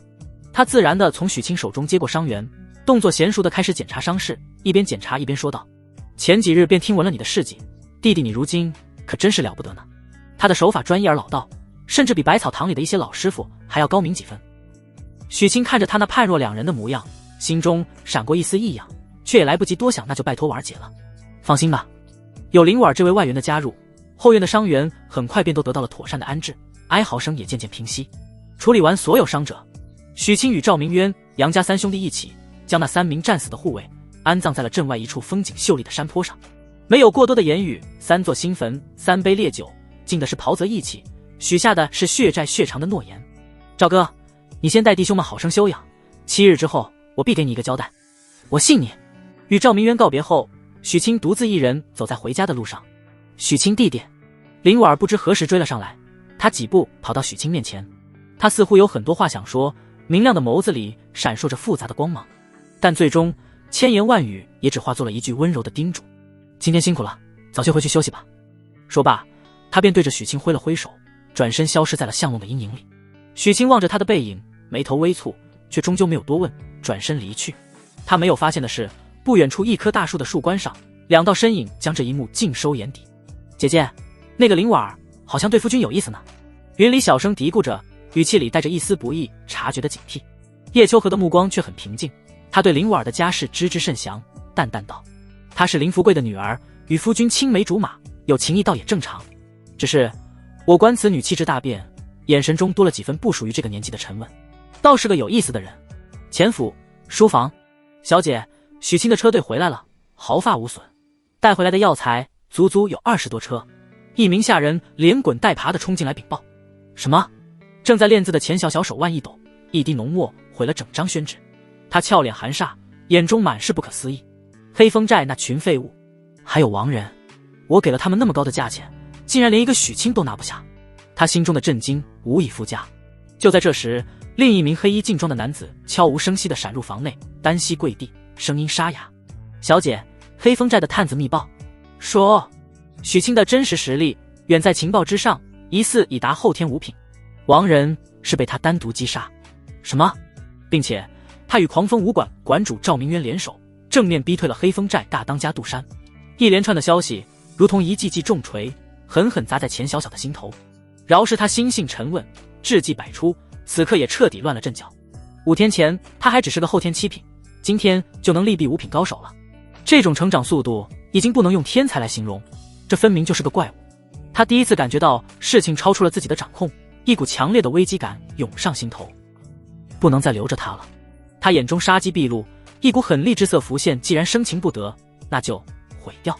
就在他下定决心准备派人去请那号称有钱能使鬼推磨的风雨楼杀手时，一道洪亮而又充满了威严的声音自门外传来：小小，区区一个毛头小子，何须动用风雨楼那等阿杂手段？话音未落，一名身着锦袍，面容与钱小小有几分相似，却更显霸道与威严的中年男子龙行虎步地走了进来。钱小小见到来人，脸上的杀气瞬间收敛，取而代之的是惊喜与恭敬。爹，您怎么来了？来人正是钱家的定海神针，济世堂真正的幕后掌舵人钱万三。他看都未看地上跪着的探子，目光竟直落在自己那满脸杀气的女儿身上，语气平淡却带着不容置喙的威严。区区一个许清就已经让你乱了方寸，甚至想到了动用风雨楼。小小，你让为父很失望。钱小小见到父亲，脸上的狠戾瞬间收敛，取而代之的是一抹委屈与不甘。爹，此人绝非池中之物，如今他羽翼未丰，若不趁此机会雷霆一击，将来必成我钱家心腹大患。心腹大患？钱万三冷笑一声，缓缓在主位坐下，自顾自地倒了杯茶。我看是心腹大患，还是你的心上人啊？爹，您胡说什么？你那点小心思，瞒得过别人，还想瞒过我？钱万三呷了口茶，眼神锐利如鹰，仿佛能洞穿人心。你若真想置他于死地，就不会用断供药材这等温吞的手段，更不会亲自去醉仙居试探。你分明就是对他起了爱才之心，甚至是男女之情，只是你不肯承认，想用自己的方式将他击败，让他臣服于你，对也不对？一番话如同一柄重锤，狠狠砸在钱小小的心坎上，让他瞬间哑口无言，竟不知如何反驳。他那点骄傲的心思竟被父亲看得一清二楚。见女儿默认，钱万三才满意的点了点头，话锋一转：既然打压不成，那便换一种方式。为父打算将你许配给那许清，你意下如何？什么？钱小小如遭雷击，猛地抬起头，满眼都是不可思议。您让我嫁给他？我绝不同意。为何不同意？他已经有家室了，我钱小小岂能与人共侍一夫，给人做小？他梗着脖子，这是他最后的骄傲。做小又如何？钱万三的声音陡然提高，带着一股恨铁不成钢的意味。小小，你看人的眼光随我，毒辣精准，我敢断言，此子绝非池中之物。他日成就绝不止于这小小的落霞镇，甚至不止这冀州。待他功成名就，鱼跃龙门之日，你别说给他做小，便是想做个贴身丫鬟，恐怕都没资格。他看着依旧满脸不服的女儿，放缓了语气，循循善诱。为父知道你心高气傲，可你要明白，对付雄鹰最好的方式不是折断他的翅膀，而是在他尚未高飞之前，为他筑好归巢，将他牢牢地绑在我们钱家的战车上。现在是他最需要助力的时候，也是我们付出代价最小的时候。钱小小彻底沉默了，他不得不承认父亲的话句句在理。他脑海中不由自主地浮现出许清那张清秀却又无比自信的脸，以及他那份面对万金诱惑也毫不动摇的骨气。这样的男人，若是能成为自己的夫君，可是我若嫁过去，我钱家的基业，他还在做最后的挣扎。愚蠢！钱万三一拍桌子，你嫁过去，百草堂与济世堂便是一家人，他的药方加上我钱家的财力与人脉，强强联合，这才是真正的双赢。这偌大的家业，日后不还是你们的？钱小小的心彻底乱了。父亲描绘的蓝图，他那不甘屈居人下的野心，以及内心深处对那个独特男人的那一丝悸动，交织在一起，让他再也找不到任何反驳的理由。我明白了。许久之后，他才轻声开口，声音细若蚊啊。好，这才是我钱万三的好女儿。钱万三抚掌大笑，眼中满是欣慰。你放心，为父绝不会让你受了委屈。明日我便亲自备上厚礼，登门拜访，一为赔罪，二为提亲。我倒要看看他许清敢不敢拒我钱家的这份大礼。许清回到家中时已是深夜，推开院门，只见叶秋荷与云离正坐在石桌旁，借着月光似乎在低声聊着什么。见到他回来，两女立刻迎了上来，脸上带着关切的笑意。夫君回来了。夫君，事情可还顺利？许清看着眼前这两张宜喜宜嗔的绝美脸庞，只觉得一身的疲惫都烟消云散，心中被温暖与柔情填满。都解决了，以后咱们再也不用为药材的事发愁了。他拉着二人坐下，将去县城商谈生意，以及路上遭遇黑风寨埋伏的事情原原本本的讲了出来。当然，关于醉春楼那段插曲，以及自己恐怖的实力提升，都被他含糊带过，只说是与赵馆长联手，恰好那匪首轻敌，才侥幸将对方击退。即便如此，叶秋荷与云离依旧听的是心惊肉跳。岂有此理！那济世堂竟然如此卑劣，敢买凶杀人！云离气得一拍桌子，满脸愤愤不平。叶秋荷也是秀眉微蹙，清冷的眸子里闪过一丝不易察觉的杀机。他看似随意地问道：夫君，那黑风寨的大当家当真被你们击退了？许清点了点头，那家伙见势不妙，跑得比谁都快，钻进林子里就没影了。不过赵哥说了，此人武功路数他很熟悉，早晚能把他揪出来。原来是这样。叶秋荷微微颔首，没再多问。一旁的云离却早已按捺不住，凑到许清身边，满眼都是小星星，一脸崇拜地问道：夫君，听说县城里可繁华了，高楼大院，车水马龙，是不是比咱们落霞镇好玩多了？有没有什么特别有趣的地方呀？他一边问，一边悄悄地对叶秋荷挤了挤眼睛，那促狭的模样分明是在故意挖坑。这个嘛，许清摸了摸鼻子，眼神有些飘忽。确实很繁华，不过我与赵哥忙于正事，签完契约便回来了，倒也没去别处闲逛。是吗？叶秋荷端起茶杯，轻轻抿了一口，似笑非笑地看着他。我怎么听说县城里有座醉春楼，里面的曲子弹得极好呢？许清的心猛地一跳，差点把手里的茶杯都给打翻了。他们怎么会知道？看着自家娘子那似笑非笑的眼神，和一旁云离那强忍着笑意拼命点头的促狭模样，许清只觉得头皮发麻。他哪里还不明白，自己这是被两个小妮子联合起来套话了。嗨，许清急中生智，立刻板起脸，用一种不容置喙的语气说道：胡闹！天色已晚，明日还要早起，赶紧歇息。说罢，他便不由分说地拉起二女的手，不由分说地向着主房走去。叶秋荷见他这副故作镇定，实则落荒而逃的窘迫模样，也不再继续逗他，只是嘴角勾起一抹动人的弧度，柔声道：好了，不闹你了。今日我们买了个厚厚的床垫，特别软，也特别舒服。夫君一路奔波辛苦，我们早些歇息吧。我们……许清的心再次狂跳起来。我们……叶秋荷肯定地点了点头，脸上飞起一抹动人的红霞。夜色渐浓，新换的大床果然不负众望，任凭风雨飘摇，始终稳如泰山。许清只觉酣畅淋漓，身心舒泰，脑海中系统的提示音也如约而至。叮，双修成功，与叶秋荷亲密度达到100100，解锁心有灵犀状态。与云离亲密度加10，当前亲密度90100，家庭和睦度加10，当前和睦度85100，获得属性点80。许清看着亲密度那一栏，叶秋荷的亲密度终于达到了圆满，他心满意足地闭上了眼，只觉神清气爽，实力又精进了不少。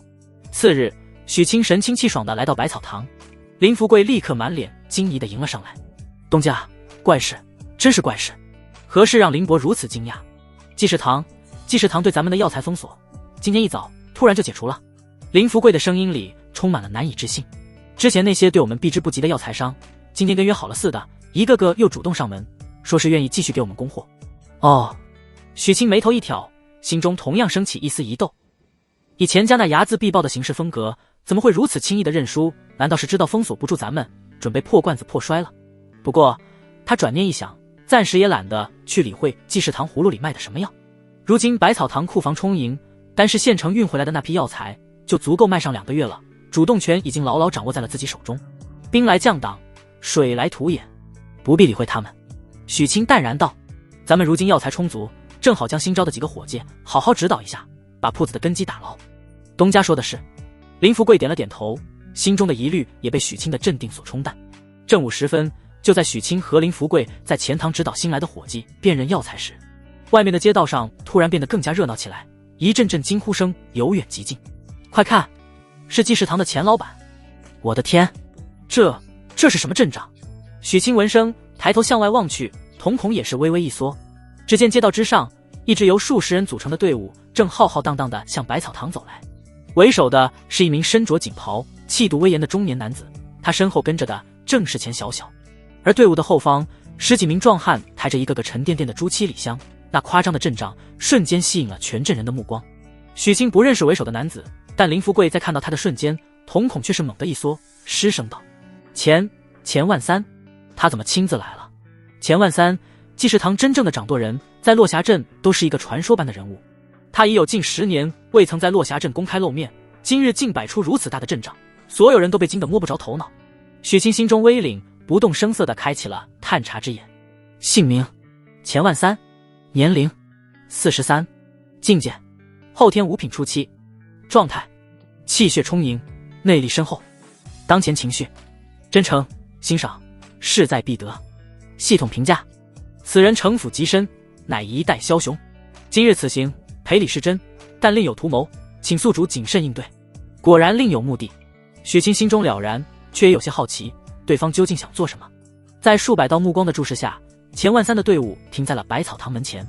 他没有丝毫迟疑，竟是当着所有人的面对着许清遥遥一拜，声音洪亮，传遍了整条街道。想必这位便是将我那不成器的儿女都比下去的许清，许神医吧。老夫钱万三，今日特为我那逆子逆女之前的鲁莽行径，向许神医，向百草堂赔罪来了。此言一出，满场皆惊。他竟是当众承认了所有针对百草堂的卑劣行径。我儿伯通骄纵跋扈，有眼不识泰山，冲撞了许神医，是老夫管教不严之过。我女小小争强好胜，手段有失光明，亦是老夫之错。钱万三的脸上满是愧色，一番话说的是情真意切。为表歉意，这些薄礼还请许神医务必收下。日后我济世堂愿与百草堂化干戈为玉帛，公平竞争，再不做那等上不得台面的龌龊之事。这番坦荡的道歉让许清都有些意外，他不得不佩服此人却有枭雄之资，能屈能伸。一番周旋之下，许清终究还是接受了对方的赔礼。毕竟伸手不打笑脸人，对方把姿态放得如此之低，他若再不依不饶，反而会落了下乘。然而就在所有人都以为这场闹剧即将结束时，钱万三却再次语出惊人。他拉过身后一直低着头俏脸微红的钱小小，对着许清笑道：许神医，赔礼是其一，老夫今日前来还有其二，便是想为小女提一门亲事。他指着钱小小朗声道：小女小小对许神医你的才情与气度爱慕已久，早已是芳心暗许，老夫愿将小女许配于你，不知许神医可愿那小女子为妾？轰！人群彻底炸开了锅。提亲还是做妾？林福贵和林凡更是惊得下巴都快掉在了地上。钱万三仿佛嫌这炸弹的威力还不够大，再次投下了一枚重磅炸弹。只要许神医点头，这整座济世堂便是我钱家送给小女的嫁妆。静！死一般的寂静。所有人都被这石破天惊的嫁妆震得失去了思考能力。用整个济世堂做嫁妆，只为让女儿给别人做小，这钱万三是疯了吗？许清也懵了，饶是他心性沉稳，也被这手笔震得不轻。不得不承认，那一瞬间他心动了，当然是对那嫁妆。但他脑海中瞬间便浮现出叶秋和那清冷如仙的容颜，和云离那娇俏可人的笑脸，心中的那丝悸动瞬间便被无尽的柔情所取代。他深吸一口气，迎着钱万三那势在必得的目光，以及钱小小那复杂中带着一丝期待的眼神，郑重地拱了拱手：多谢钱老板厚爱，只是此事体大，晚辈已有家室，实在不敢耽误钱小姐的终身幸福，这门亲事还请钱老板收回成命。许清的拒绝平静却又掷地有声，如同一块巨石砸入喧闹的人群，瞬间激起千层浪。所有人都以为自己听错了，那可是整个济世堂的嫁妆，是钱家大小姐下嫁为妾。这等泼天的富贵，这小子竟然拒绝了，他疯了吗？钱万三脸上的笑容微微一滞，但随即恢复如常，仿佛许清的拒绝早在他的意料之中。他非但不恼，反而抚掌大笑起来，笑声洪亮，充满了欣赏。好，好一个不敢耽误，有骨气，有担当。我钱万三的女儿果然没有看错人。他话锋一转，目光变得深邃而锐利，仿佛能洞穿人心。许神医，你我都是明白人，就不说那些虚的了。你可知，在这世道，一个男人要想成就一番事业，最需要的是什么？不等许清回答，他便自问自答：不是天赋，不是才情，而是助力，是人脉，是能让你在狂风骤雨中屹立不倒的靠山。他的声音充满了蛊惑人心的力量，每一个字都清晰地敲击在众人的心坎上。你医术通玄，天纵奇才，这我承认，但百草堂根基太浅，就如同一叶扁舟，而我济世堂便是一艘固若金汤的巨舰。你今日拒我，看似保全了风骨，实则是将这艘能为你遮风挡雨的巨舰亲手推开。日后江湖险恶，商海浮沉，你一人一舟又能行多远？我钱家今日之举，不是施舍，更不是羞辱，而是结盟。钱万三的声音陡然拔高，气势逼人。你娶了小小，百草堂与济世堂便是一家人。你的奇药加上我钱家的财力与人脉，强强联合，这落霞镇乃至整个武安县都将是你我囊中之物。到那时，你是想悬壶济世，还是想富甲一方，皆在你一念之间。大丈夫在世，谁不想建功立业，名留青史？难道你甘心一辈子只守着这小小的药铺，为了区几味药材与人斗智斗勇，最终泯然众人矣吗？一番话说的是荡气回肠，将一桩看似荒唐的婚事硬生生拔高到了建功立业、共谋霸业的高度。就连周围看热闹的百姓听的都是热血沸腾，仿佛自己就是那个即将迎娶白富美、走上人生巅峰的许清。许清也不得不承认，这钱万三确实是个人物。他两世为人，自问心智远超常人，可此刻面对这老狐狸的连番攻心，竟也感到了一丝压力。他说的没错，百草堂如今最大的短板就是底蕴，而钱家的橄榄枝无疑是补足这块短板最快最有效的捷径。只是他脑海中再次浮现出叶秋荷与云离的容颜，那颗刚刚有些动摇的心瞬间又坚定了起来。钱万三将他的动摇尽收眼底，知道火候已到，便不再紧逼。他放缓了语气，脸上重新露出和煦的笑容。许神医，老夫知道此事对你而言太过突然，但请你相信，我钱万三是在用我钱家100年的基业赌你一个不凡的未来。许清深吸一口气，从那宏大的蓝图中挣脱出来。他很清楚，接受这门亲事便等于将自己与钱家这艘巨舰彻底捆绑。钱老板的好意，晚辈心领了。他沉吟片刻，终于想到了一个万全的托词，再次郑重地拱了拱手。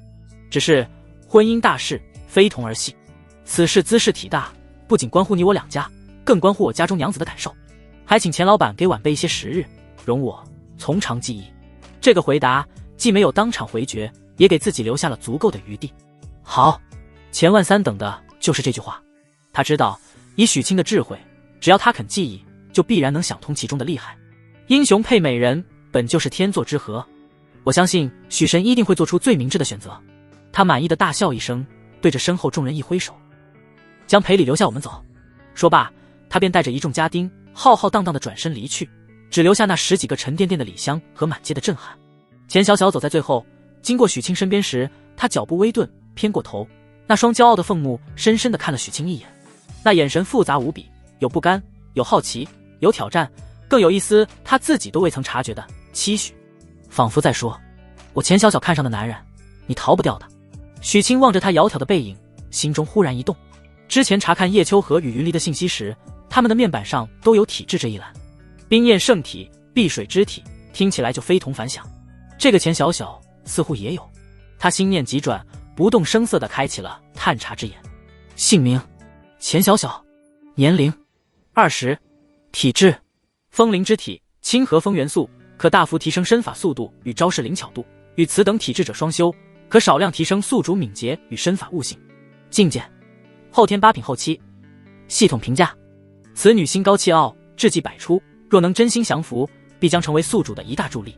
原来如此，许清心中了然，这双修系统果然是暗藏玄机，不仅仅是提供属性点，竟然还能通过与不同体质的人双修，获得额外的特殊加成。叶秋荷的冰焰圣体，云离的碧水之体，如今又来了个钱小小的风灵之体，若是能将他们尽数许清，只觉得自己的双修大业前途一片光明。看来这门亲事确实需要和家里的2位娘子好好的商议一下了。他并不知道身后的一处阴影里，林婉将这一切尽收眼底。他紧紧地攥着衣角，指节都有些发白，清丽的脸上那份温婉从容早已消失不见，取而代之的是一抹前所未有的坚定与决绝。叶秋荷、云离，现在又多了一个钱小小。他低声喃喃，明亮的眸子里燃起一股熊熊的斗志。看来不能再等了。钱万三带着他那石破天惊的提亲队伍如潮水般退去，独留下满街的震撼和那10几个沉甸甸的朱漆礼香，无声地证明着刚才发生的一切并非梦境。我的天，济世堂的钱老板竟然要把女儿嫁给许神医做小，还有那嫁妆，整个济世堂啊，这手笔怕是皇帝嫁女儿也不过如此了吧。许神医竟然还说要考虑一下，换作是我早就磕头答应了。周围的百姓议论纷纷，看向许清的眼神充满了敬畏、羡慕以及一丝难以理解的困惑。许清听着门外嘈杂的议论声，只觉得一个头2个大。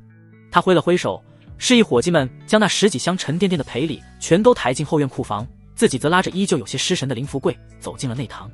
东家，您是如何看待钱家这番举动的？林福贵替许清倒了杯茶，神情依旧有些恍惚。林伯，许清下了口茶，目光深邃，您似乎与这钱万三有些渊源。林福贵端起茶杯喝了一大口，才长长的舒了口气，眼神复杂的说道：渊源谈不上，只是有些交情罢了。不过那都是10几年前的事了，那时候他还不是什么大老板，我也还年轻，只是没想到10几年不见，此人行事竟变得如此霸道，又如此有魄力。他摇了摇头，脸上依旧带着几分惊魂未定。东家，不知你对那钱家千金是如何看的？钱小小，许清沉吟片刻，给出了一个中肯的评价：聪慧果决，智计百出，有枭雄之姿，绝非寻常女子。若为友，当是一大助力；若为敌，则后患无穷。东家看得通透啊。林福贵深以为然地点了点头，随即又压低声音，忧心忡忡地说道：只是这钱万三虽说把整个济世堂都当作嫁妆，看似诚意十足，可不得不防他的野心啊。他这是想用女儿和家业，将东家你这只真龙牢牢地锁在他钱家的船上。林伯放心，此事我心中有数。说起来，咱们的冰肌玉露膏昨日又售卖一空，看来这落霞镇的富贵人家比我们想象的还要多。何止是多，一提到生意，林富贵立刻来了精神，脸上的忧虑一扫而空，取而代之的是抑制不住的喜色。昨日咱们高价收购药材，又当场现结，名声已经彻底打出去了。今天一早来卖药的散户足足比昨日多了5倍不止，库房里的常规药材都快堆不下了。两人相视一笑，皆从对方眼中看到了对未来的无限期许。又聊了一会儿铺子里的琐事，许清便让林福贵去前堂忙碌，自己则继续指导那几个新来的伙计处理药材，将百草堂的根基一点点夯实。今日许清特意早早地结束了铺子里的事，回到了家中。刚推开院门，一股微妙而凝重的气氛便扑面而来。叶秋荷与云离正静静地坐在石桌旁，没有像往常一样迎上来，只是齐刷刷地将目光投向了他，那眼神3分幽怨，3分审视，还有4分说不清道不明的意味。显然钱家那场轰动全镇的提亲早已传到了他们的耳中。可我回来了。许清摸了摸鼻子，故作镇定地在2人对面坐下。听说今天有人上门提亲，还要把整个济世堂当嫁妆。终究还是性子最急的云离没忍住，他腮帮子鼓鼓的像一只护食的小猫，语气酸溜溜的：夫君现在可是落霞镇的大名人了，钱家大小姐都哭着喊着要给你做小呢。许清闻言非但不觉尴尬，反而笑了。他伸出手，十分自然地握住云离放在桌上的小手，又探过身子，将叶秋和微凉的柔体也一并包裹在自己的掌心，柔声道：所以为夫这不是赶着回来向2位娘子请罪，顺便听候发落了吗？他这番坦荡而又亲昵的举动，瞬间便让云离那点小脾气烟消云散，俏脸一红，低下了头。叶秋和那清冷的脸上也浮现出一抹无奈的笑意，他轻轻怔了一下，没怔开，便也由他去了。夫君打算如何应对？叶秋和抬眸，清澈的眸子静静地看着他，这才是他最关心的问题。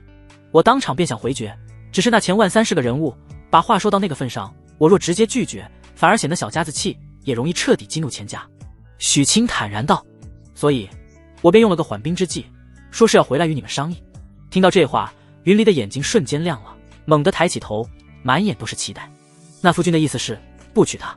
娶与不娶，看的不是我，而是你们的意思。许清的目光在二女脸上流转，眼神真诚而又专注。钱家的助力确实诱人，但对我而言，这世间万般富贵都不及你们二人重要。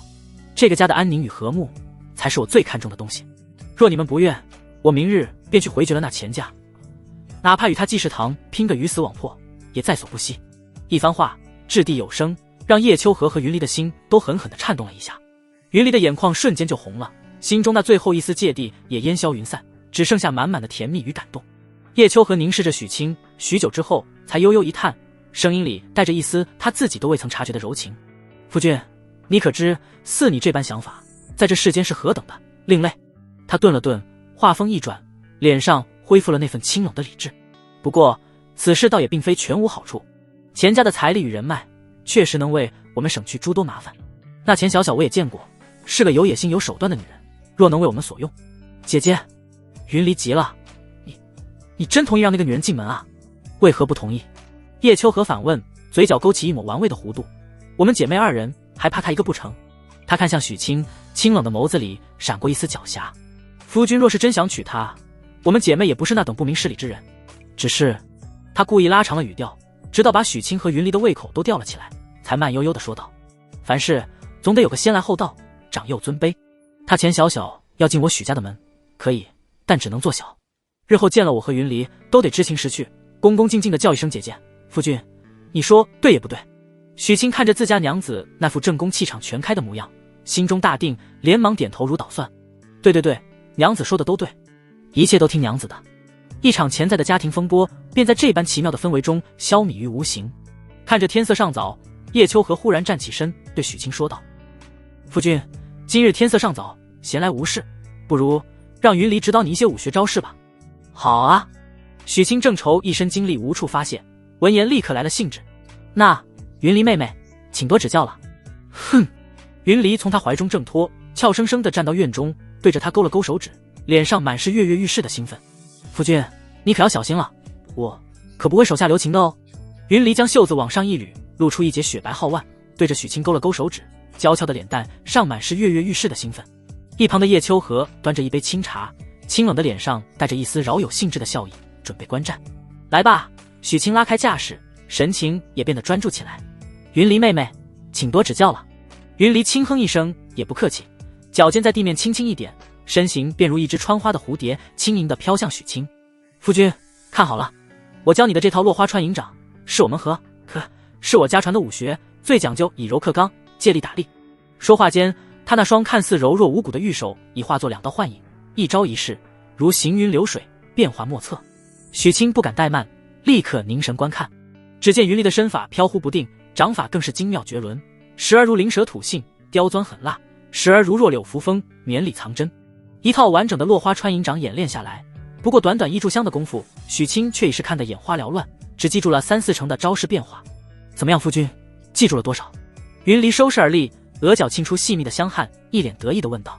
招式精妙，变化多端，我只记住了大概。许清老实回答。我就知道。云离嘻嘻一笑，这套掌法入门极难，想当初我可是足足学了半个月才初窥门径呢。你别灰心，再看我演练一遍。说罢，他便再次将那套落花穿银掌从头到尾演练了一遍。这一次许清看得更加仔细，他将云离的每一个动作，每一次发力，每一处细节都牢牢地记在心中。待云离第2遍演练完毕，他闭上双眼，在脑海中将那繁复的招式飞速推演整合。片刻之后，他睁开双眼，眸中金光一闪。我试试。说罢，他便在院中拉开架势，将方才记下的落花穿银掌施展了出来。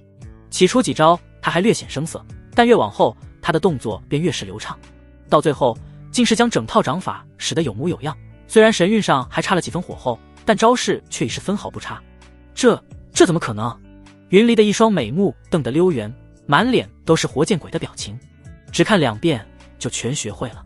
许清却仿佛对云离的震惊毫无察觉，他收了招式，意念一动，自己的信息面板已悄然浮现。技能：探查之眼，烈风摧心掌，20100；踏雪无痕，20100；落花穿银掌250。果然，许清心中一喜。系统：给落花穿银掌加20点属性，属性点20，落花川营长入门中。刹那间，无数关于这套掌法的感悟与诀窍涌入许沁的脑海，仿佛一位名师在他耳边倾囊相授，每一个细节都被瞬间洞悉，融会贯通。许沁再次摆开架势，这一次他的气质截然不同。他身形一动，同样的招式在他手中使出，却少了几分阴柔，多了几分霸道与灼热。掌风呼啸，竟带起一阵炽热的气浪，将地面上的落叶都卷得纷飞。那份流畅与写意，分明是已将这套掌法炼制小成的标志。这怎么可能？云离脸上的笑容彻底僵住，一双美目瞪得溜圆，红润的小嘴张成了 O 型，满脸都是活见鬼的表情。他才教了多久？2炷香都不到吧？他竟然就学会了，而且看这架势，比自己练的还要纯熟几分。一旁的叶秋和也放下了茶杯，清冷的凤目中第一次露出了难以掩饰的震惊之色。他心中掀起了惊涛骇浪。2天前在黑风山，他便能独自击杀后天5品的亡人，与4品的杜山正面力敌。那时我只当他得了什么奇遇，根基扎实。可今日一见，这等妖孽般的悟性，简直是闻所未闻。夫君的身上究竟还藏着多少秘密？不，我不信。云离被这巨大的打击刺激到了，好胜心彻底被点燃。夫君，我们来切磋一下。你若能在我手下走过30招，就算你厉害。说罢，他再不留手，后天4品后期的内力全力爆发，身形如一道青色的闪电，主动向许沁发起了攻击。面对云离全力以赴的攻势，许沁非但不惧，反而战意盎然。他将踏雪无痕的身法施展到极致，整个人如一片风中落叶，在云离狂风暴雨般的攻击中从容游走，飘忽不定。咦，云离越打越是心惊，他发现自己引以为傲的速度，在许沁那鬼魅般的身法下，竟占不到丝毫便宜。好几次看似必中的攻击，都被他以一个极其刁钻的角度轻松避开，让他有一种一拳打在棉花上的无力感。他哪里知道，许沁的踏雪无痕本就是玄阶下品的身法，再加上烈阳之体带来的磅礴气血与反应速度，单纯比拼身法，他确实已经落了下风。夫君，光躲可不算好汉。云离有些急了，掌法愈发凌厉。好，那云离妹妹小心了。许沁冷笑一声，不再闪躲，竟是正面迎了上去。2人掌来拳往，在院中战作一团，内力碰撞之声不绝于耳，激起的劲风将院中的花草吹得东倒西歪。叶秋和静静地看着，很快便看出了端倪。许沁的境界虽不及云离，但他的内力至阳至刚，身法更是神鬼莫测，一时间竟与云离斗了个旗鼓相当，甚至隐隐还占了上风。云离自然也感受到了，他心中虽有几分不服，但更多的却是为自家夫君的强大而感到骄傲与欣喜。他眼珠一转，计上心来。他知道，以夫君的实力，虽然能与自己周旋，但真要分出胜负，自己还是有绝对把握的。可男人嘛，总是要面子的。想到这里，云离故意迈出一个破绽。他在一次变招时，手腕的动作慢了半分，看似无懈可击的掌势中出现了一丝稍纵即逝的空档。就是现在，许沁的战斗直觉何等敏锐，瞬间便抓住了这个机会。他身形一矮，险之又险地避开云离的掌风，如狸猫般栖入他怀中，一直点在了他的小腹丹田之上。胜负已分，云离的身体微微一僵，俏脸上飞起2片红霞，半是羞涩，半是不甘的嗔道：“夫君，你赖皮。”许沁收回手指，看着他那副娇俏的模样，心中一片柔软。他哪里看不出，方才那个破绽是他故意卖给自己的。他也不点破，只是笑着刮了下他的小巧的穷鼻。兵不厌诈嘛。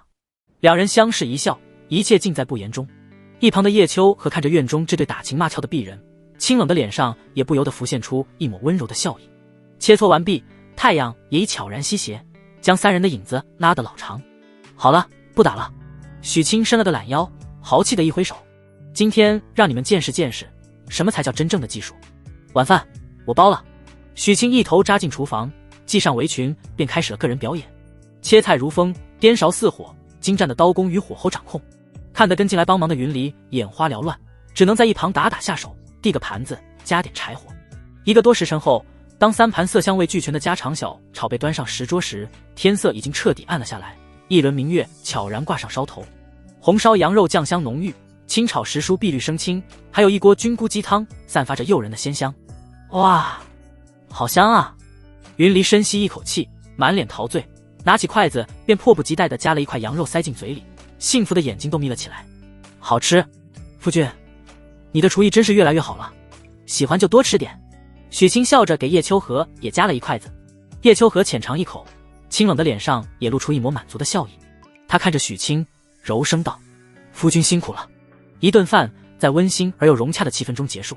饭后，云离十分自觉地收拾起碗筷，哼着不成调的小曲，脚步轻快地走向厨房，那模样活像一只偷到了新的小猫。叶秋荷则拉着许清的手走进了主房，红烛被重新点亮，将房间映照得一片暖黄。夫君，妾身有一事不明。叶秋荷为他沏上一杯清茶，清冷的凤目中带着一丝探究娘子但说无妨。为何你学习武学竟能如此之快？叶秋荷的目光仿佛能洞穿人心。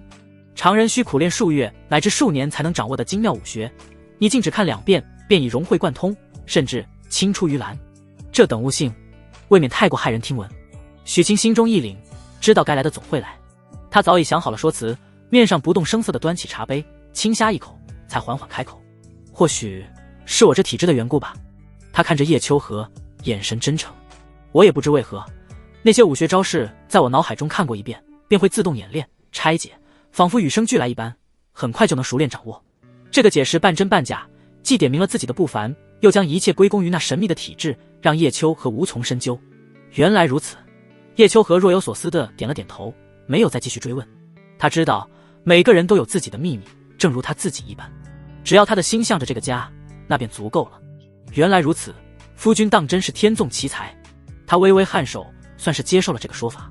两人正聊着，云离也推门走了进来。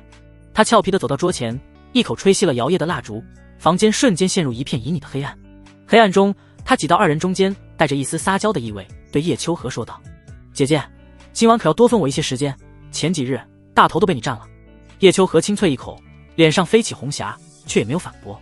没大没小的丫头，还不是随你。不知过了多久，云收雨歇。当一切归于平静，许清脑海中系统的提示音也如期而至。叮，双修成功，与叶秋和亲密度达到100100，心有灵犀状态已激活。与云离亲密度达到100100，心有灵犀状态已激活。家庭和睦度+5，当前和睦度90100。获得属性点90，触发暴击奖励。双修感悟，被动。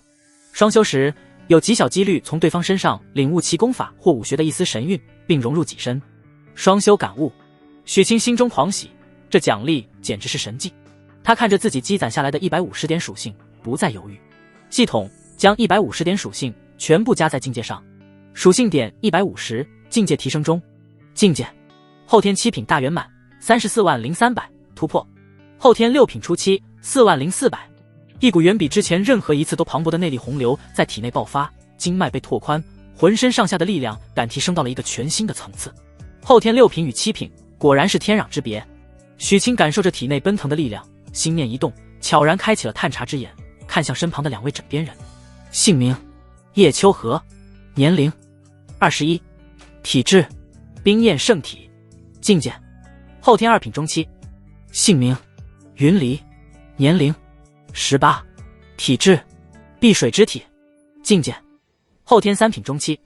死！许清当场倒吸一口凉气，心脏都漏跳了一拍。叶秋荷的境界后天2品，这是什么修炼速度？自己身怀系统，奇遇连连，如今也不过后天6品。他清楚地记得初见时他的境界还不如自己，短短数日竟已飙升至后天2品，这简直比自己开挂还猛。云离的境界虽不如叶秋荷那般骇人，但也绝对是天才中的天才。许清彻底懵了，我的这2位娘子到底是什么来头的怪物？难不成他们也跟我一样身怀系统不成？一个冰焰圣体，一个碧水之体，听名字就牛得不行，再加上这堪比做火箭的修炼速度，这个家好像没一个正常人啊。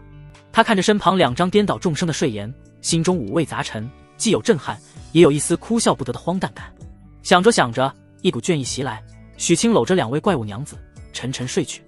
与此同时，林家，爹，我也要嫁给许清弟弟，你也去帮我提亲好不好吗？林婉儿抱着林福贵的胳膊，不断地撒着娇，脸上满是坚定。林福贵一个头2个大，看着自家仿佛脱胎换骨的女儿，苦着脸道：我的好婉儿啊，你这是要跟你钱家大小姐抢男人啊？咱们家可没济世堂那种嫁妆。我不管。林婉儿跺了跺脚，明亮的眸子里闪烁着不服输的光芒。许清弟弟连钱小小都能考虑，凭什么不能考虑我？我们还是青梅竹马呢，爹，您就帮帮我吧，女儿的幸福可就全在您身上了。林福贵看着自家女儿那双倔强而明亮的眼睛，只觉得一颗心像是被泡在了苦水里，又酸又涩。他长长的叹了口气，几乎是带着哀求的语气说道：“婉儿啊，你这又是何苦呢？那许清，东家他家中已有2位仙子般的娘子，你便是嫁过去，也只能做小啊。爹怎么舍得让你受这份委屈？”委屈？林婉儿摇了摇头，那张温婉的脸上竟浮现出一抹坚定与决绝。爹，女儿不觉得委屈，能陪在许清弟弟身边，看着他一步步走向更高的地方，这对我而言便是最大的幸福。与其嫁给一个我不喜欢的人，被锁在那一方小小的庭院里，日复一日的过着相敬如宾却心如死水的日子，我宁愿在许清弟弟身边，哪怕只是做个妾室。他顿了顿，眼中闪烁着智慧的光芒，竟开始为父亲分析起利弊。再者说，钱家大小姐为何要下嫁？不就是看中了许清弟弟的潜力，想用联姻的方式将他绑在钱家的战车上吗？他能给的无非是财力与人脉，可这些东西许清弟弟迟早会凭自己的本事得到，而我能给的是他钱小小永远给不了的。是什么？林福跪下意识地问道。是信任，是陪伴，是毫无保留的支持。林婉的声音铿锵有力。我们是一起长大的情分，是知根知底的家人。爹，您说在这世上还有什么比一颗能完全托付的真心更重要呢？林福贵彻底被女儿这番话给镇住了，看着女儿眼中的希冀与恳求，林福贵那颗坚硬的心彻底融化了。罢了罢了，儿孙自有儿孙福，他这辈子最大的心愿不就是希望女儿能觅得良人，幸福一生吗？他重重的一拍大腿，仿佛用尽了全身的力气。好，爹答应你，明日我就豁出去这张老脸，去跟东家提亲。他钱家能抛出橄榄枝，我们百草堂的青梅竹马也不能输了阵仗。成与不成，咱们也要争上一争。谢谢爹。林婉儿破涕为笑，紧紧地抱住了自己的父亲。翌日天光微曦，崭新而宽大的雕花大床之上，许清缓缓睁开了双眼。他只觉得浑身酸软，骨头像散了架一般，带着一丝异样的疲惫感。他坐起身，看着身旁空空如也的床铺，眉头微皱。不应该啊，他喃喃自语，我身怀烈阳之体，内力生生不息，一夜鏖战也不该如此，总不能被2个人就干趴下了吧。他摇了摇头，得出了结论，看来日后还要给体质再加属性点，这烈阳之体还是不够顶啊。刚穿好衣服，房门便被吱呀一声推开，叶秋和一袭素裙端着一碗热气腾腾的白粥走了进来，脸上带着一抹温柔的笑意。夫君，你醒了。他走到床边，将粥碗递到许清手中，还记得我们新婚第2日是你为我熬的粥，今日我也为你熬粥。不知为何，许清从这句平淡的话语中竟听出了一丝若有若无的凄凉感。他心头一紧，握住他的手。娘子，你怎么了？是不是哪里不舒服？叶秋和摇了摇头，只是静静地笑着。就在这时，云离从门外探进来一个脑袋，打破了这略显沉静的气氛。姐姐，夫君，你们在聊什么呢？快来吃饭了，我买了刚出笼的肉包子，可香了。他蹦蹦跳跳地冲了进来，不由分说地将一个热乎乎的肉包子塞到许清手里，然后也挤到床边坐下，叽叽喳喳地诉说着今天早上市集的趣闻。许清看着眼前活泼的云离和一旁含笑不语的叶秋和，心中的那丝不安才渐渐放下，只当是自己多心了。他深吸一口气，做出了决定。娘子，云离，今日我便准备去钱府一趟，应下那门亲事，然后再寻个良辰吉日与那钱小小完婚。夫君，一切依你。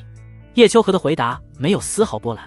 云离看了叶秋和一眼，也重重的点了点头，表示赞同。许清将碗中的粥一饮而尽。今日是百草堂回归正轨的第1天，我要去铺子里盯着。他也不再耽搁，与2女温存告别后，便转身离开了小院。待许清的身影彻底消失，云离脸上的笑容瞬间敛去。他看着一旁默默收拾着碗筷的叶秋和，迟疑了许久，终究还是忍不住开口，声音里带着一丝颤抖。姐姐，昨晚你是不是用秘法强行吸取夫君的烈阳之气了？叶秋和微微一僵，但并未转身。我自有分寸，并未伤及他的根本。以夫君的体质，最多半日便可恢复如初。可是云离快步走到他面前，眼眶泛红，满脸都是担忧。可是你这样会极大损耗自己的心神，而且姐姐，你是不是为了快速恢复伤势，然后就要离开了？房间内陷入了长久的死寂。许久之后，叶秋和才缓缓转过身，将云离轻轻地揽入怀中，悠悠一叹：傻丫头，天下无不散之筵席，我的仇终归要报，宗门的担子终归要扛。他轻轻拍着云离的后背，声音里带着一丝不舍与决绝。等我走了，你要好好的帮我照看好夫君，还有看管好那钱小小，也提防着那个林婉儿。林婉儿。云离一怔，叶秋和的嘴角勾起一抹高深莫测的弧度。他对于夫君而言也只是迟早的事。许清刚一脚踏入百草堂，便看到林福贵正焦急地在柜台后来回踱步，一副坐立不安、欲言又止的模样。一见到他，林福贵立刻迎了上来，像是下定了什么天大的决心。东家，我有件天大的事要跟你商量。许清见他这副模样，不由得笑道：“林伯，巧了，我正好也有事要与你相商。那东家您先说。”林福贵连忙道：“还是林伯你先说吧，看你这火急火燎的，脸都快憋成猪肝色了。”许清打趣道：“这……”林福贵搓着手，一张老脸涨得通红。他犹豫了片刻，最终一咬牙，一跺脚，竟将许清硬生生拉到了后方的内堂之中。他反手关上房门，替许清倒了杯茶，自己却一口未喝，仿佛鼓起了毕生的勇气，沉声开口：“东家，我就开门见山地问了。”他猛地抬起头，用一种无比郑重，甚至带着几分豁出去的恳求目光，死死地盯着许清。不知东家你对小女娃可曾有过男女之间的意思？许清被林福贵这突如其来、堪称石破天惊的问话给彻底搞懵了。他呆呆地看着眼前这位满脸通红、神情又是紧张又是恳切的老掌柜，一时间竟不知该如何回应。林伯，您这是？东家。林福贵见许清没有当场回绝，胆气顿时又壮了几分。他一咬牙，将姿态放得更低，几乎是用一种哀求的语气说道：“我知道我这番话是痴心妄想。您如今是落霞镇人尽皆知的许神医，人中龙凤，而我们家婉儿只是个普普通通的丫头，配不上您。可是我这做爹的实在是看不得女儿她整日为了你茶不思饭不想，日渐消瘦啊。她从小就跟在你身后，心里眼里全都是你，这份情谊，我这做爹的看得真的。”林福贵越说越激动，浑浊的老眼里竟泛起了泪光。东家，老夫我没什么能给你的，这百草堂本就是你的，我这把老骨头也随你差遣。我只求你看在婉儿她一片痴心的份上，给她一个机会，哪怕只是做个丫鬟陪在你身边，让她能时时看到你，我也就心满意足了。一番话说的是情真意切，感人肺腑。许清听的是心中五味杂陈，他与林婉儿的情分他自然是清楚的，只是他一直将其当作姐姐看待，从未敢有半分非分之想。就在他不知该如何是好，准备开口婉拒之时，爹，您别再逼许清弟弟了。内堂的门吱呀一声被推开，林婉儿眼眶微红地走了进来。她显然已在门外听了许久。她先是对着林福贵摇了摇头，示意他不要再说，随即转向许清，那张温婉的脸上带着一抹前所未有的坚定与执着。我喜欢你，从很久以前就喜欢了。以前的我懦弱自卑，只敢将这份心意藏在心底，但现在我不想再等了。钱家大小姐能为你抛弃颜面，我林婉儿也能为你舍弃一切。我不要什么名分，也不求什么富贵，只求能陪在你身边。许清看着眼前仿佛脱胎换骨的林婉儿，心中那份异样感愈发浓烈，他几乎是下意识的悄然开启了探查之眼。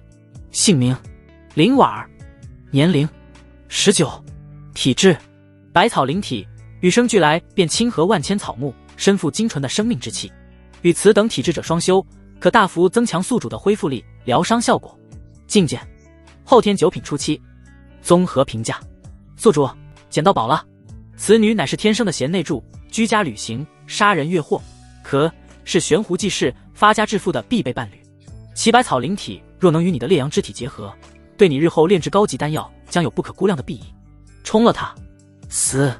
许清心中再次掀起惊涛骇浪，又一个特殊体质，而且还是与医道、炼丹完美契合的百草灵体。他看着眼前梨花带雨、我见犹怜的林婉儿，心中那改名为理智的天平开始剧烈的倾斜。许清弟弟林婉儿迎着他的目光，没有丝毫躲闪，反而主动上前一步，柔声道：“我知道，我比不上叶姐姐的仙人之姿，也比不上云离妹妹的娇俏无勇，更没有钱家小姐那通天的家世。我能给你的，只有这10几年的情分和一颗永远向着你的心。”他顿了顿，脸上浮现出一抹自信的光彩。还有，我能帮你打理好这百草堂，让你再无后顾之忧。无论是变药、制药，还是培育药材，婉儿自信，不输任何人。这番话说的是不卑不亢，温柔却又充满了力量。许清彻底动容了，他看着眼前这个看似柔弱，实则内心无比坚韧的女孩，心中那份尘封的青梅竹马之情，与系统那极具煽动性的评价交织在一起，让他再也找不到任何拒绝的理由。他深吸一口气，脸上露出一抹无奈而又宠溺的苦笑，站起身，竟是对着林福贵郑重地行了一礼：“林伯，您这是折杀我了。”随即他转向林婉儿，眼神温柔的能滴出水来：“婉儿姐，你这又是何苦？他已经做出了决定，便不再矫情，坦然道：好，我答应，只是怕是要委屈你了。不委屈。林婉的眼眶瞬间就红了，却倔强的不让眼泪掉下来，脸上绽放出无比灿烂的笑容。一旁的林福贵更是老泪纵横，激动的说不出话来，只是一个劲的拍着许清的肩膀，连道了3声好。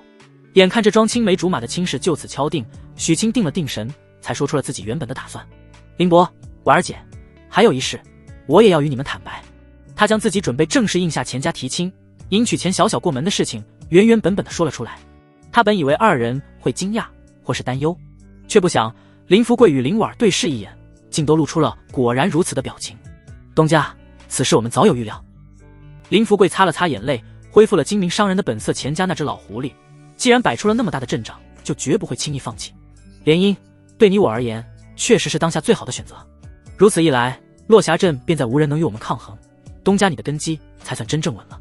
林婉也善解人意的点了点头，柔声道：许清弟弟，你放手去做便是，我相信你，也支持你，只是日后家中姐妹众多，你可要一碗水端平才好。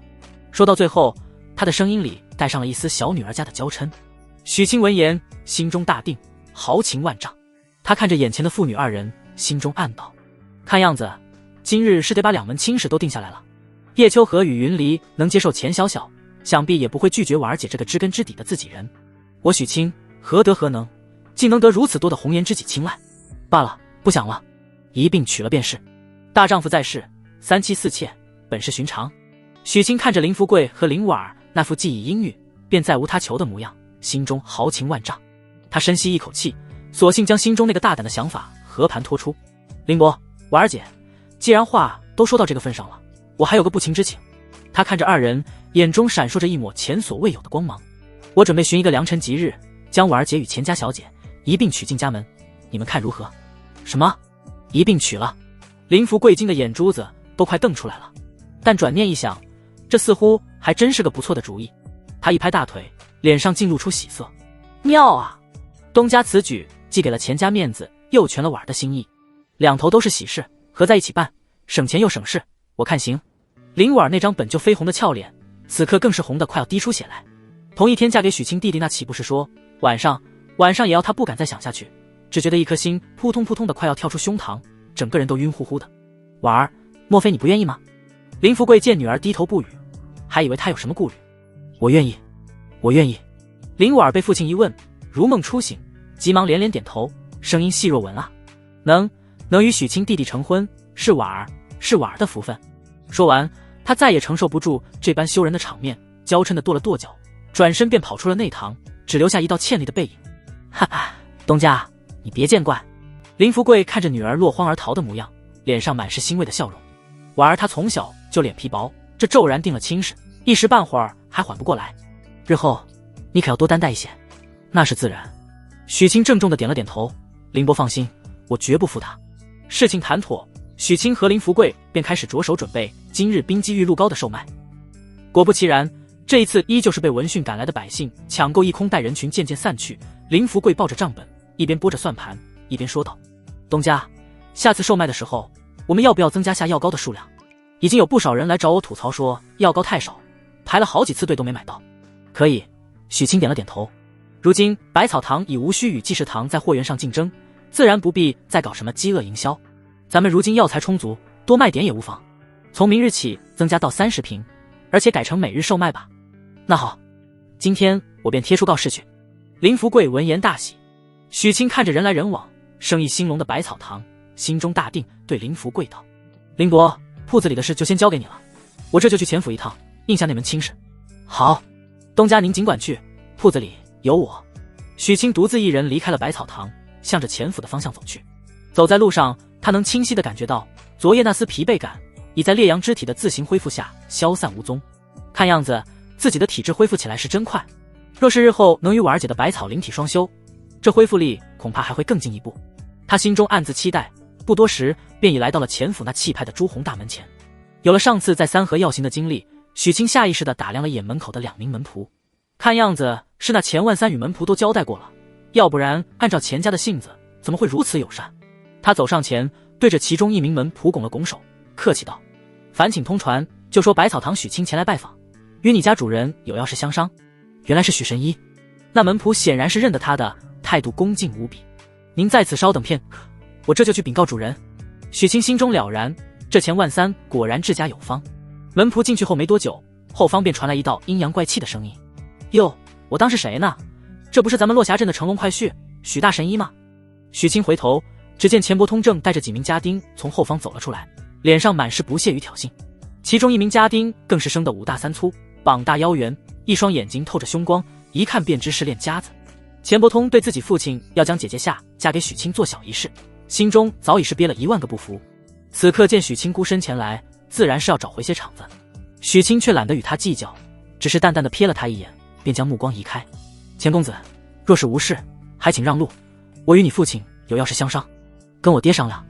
钱伯通嗤笑一声：商量什么？商量怎么把我劫娶进门，好吃我们钱家的软饭吗？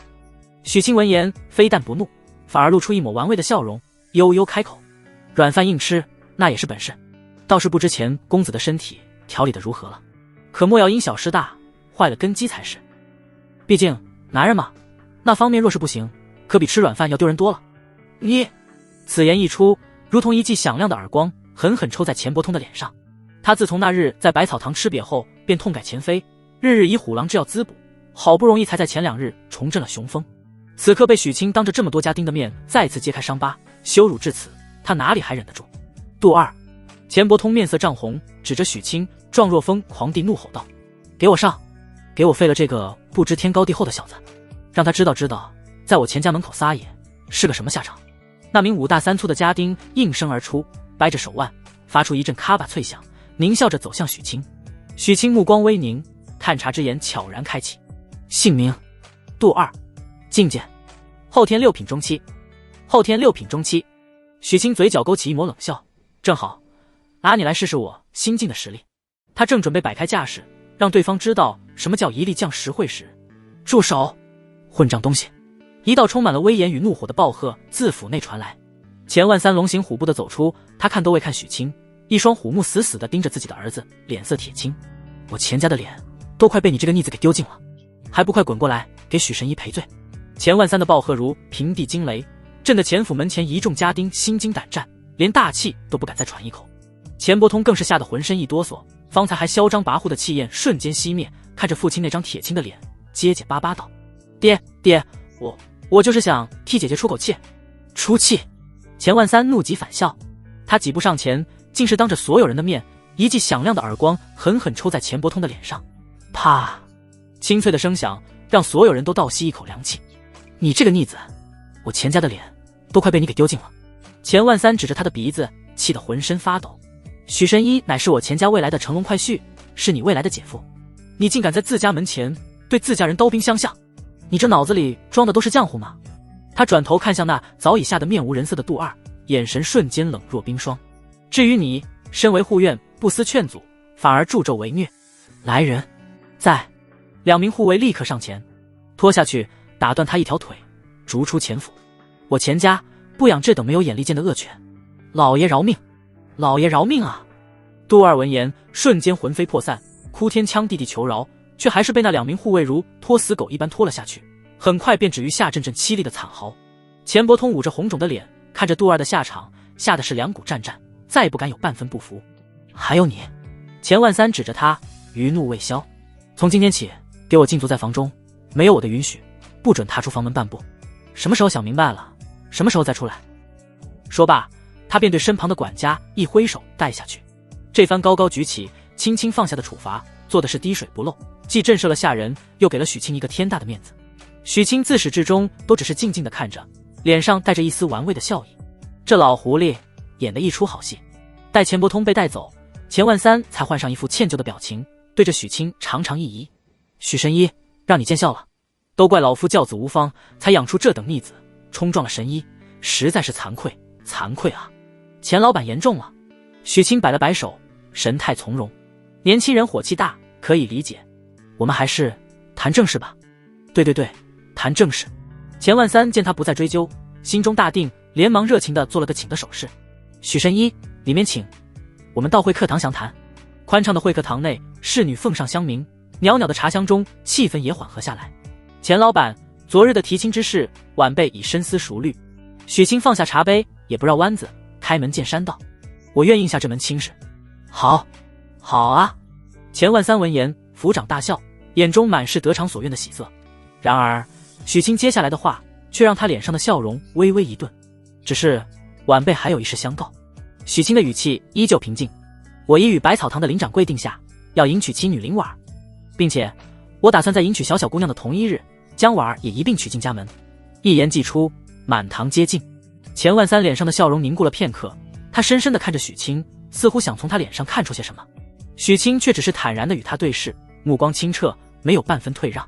数息之后，钱万三脸上的错愕忽然化作了冲天的笑意。他看着许清那张云淡风轻的脸，眼中第一次闪过一丝真正的惊愕。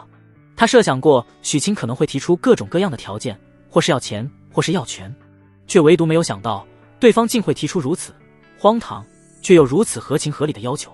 一并娶了他钱家的千金，竟然要和百草堂一个小掌柜的女儿在同一天一同嫁给一个男人，这传出去岂不是让天下人笑话？钱万三的脸色阴晴不定，显然内心正在天人交战。许清也不催促，只是静静地品着茶，将对方的神情变化尽收眼底。这既是他的条件，也是他对钱万三的一次试探。他倒要看看，在这位枭雄心中，究竟是所谓的颜面重要，还是实打实的利益更重要。许久之后，钱万三终于长长地舒了一口气：“许神医啊，许神医，你可真是次次都让老夫我出乎意料啊！”他的脸上非但没有半分不快，反而充满了赞许，仿佛许清此举正合他意。区多娶一位夫人，算得了什么？只要你点头，别说2位，便是3位4位，那也是你的本事。我钱万三的贤婿本就该与众不同。这番豪迈的言辞，让许清都有些佩服他的心胸与城府。此事就这么定了。钱万三一拍桌子，将事情彻底敲定。婚礼的所有花销，我钱家包了。给婉儿姑娘的聘礼，也由我一并准备，绝不比我女儿的差。嫁妆也只多不少，我定要办得风风光光，让整个落霞镇都知道，我钱万三的贤婿是何等的英雄人物。钱老板果然是做大事的人，晚辈佩服。许清站起身，郑重地行了一礼。哈哈哈，不必多礼。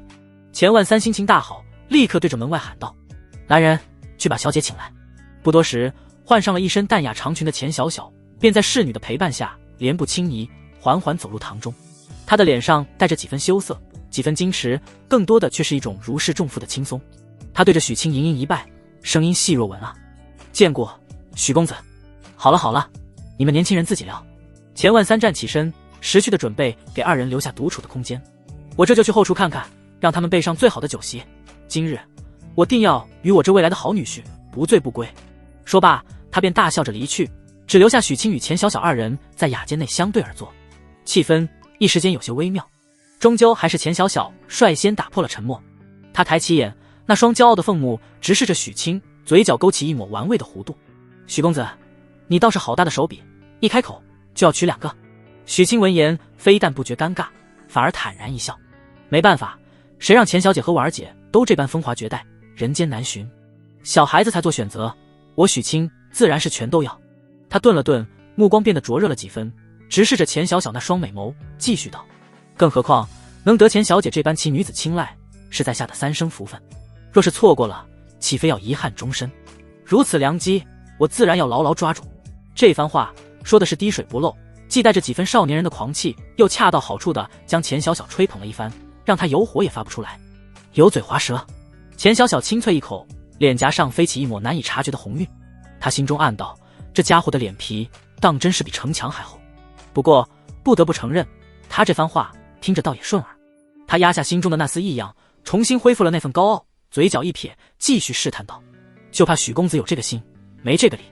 我钱小小可不是那等甘于寂寞的女子，你家中既已有2位角色，日后若是冷落了我可不会善罢甘休。”这话语中带着双重含义，既是在问他日后在家中如何平衡关系，又像是在挑衅他作为男人的能力。许清何等人物，哪里听不出他话里的讥讽？他身体微微前倾，凑近了几分，压低了声音，用一种只有2人能听到的暧昧语气说道：“这个就不劳钱小姐费心了，日后你自然会知道，行不行？”温热的气息拂过耳畔，钱小小只觉得半边身子都有些发麻，一颗心不争气的狂跳起来。他长这么大，还从未有哪个男子敢这般轻薄于他。他又羞又恼，刚想开口呵斥挽回一局，小姐，许神医，老爷让奴婢来请二位入席。一名侍女恰在此时出现在门口，恭敬地行了一礼，恰到好处地打断了这旖旎又紧张的气氛。知道了。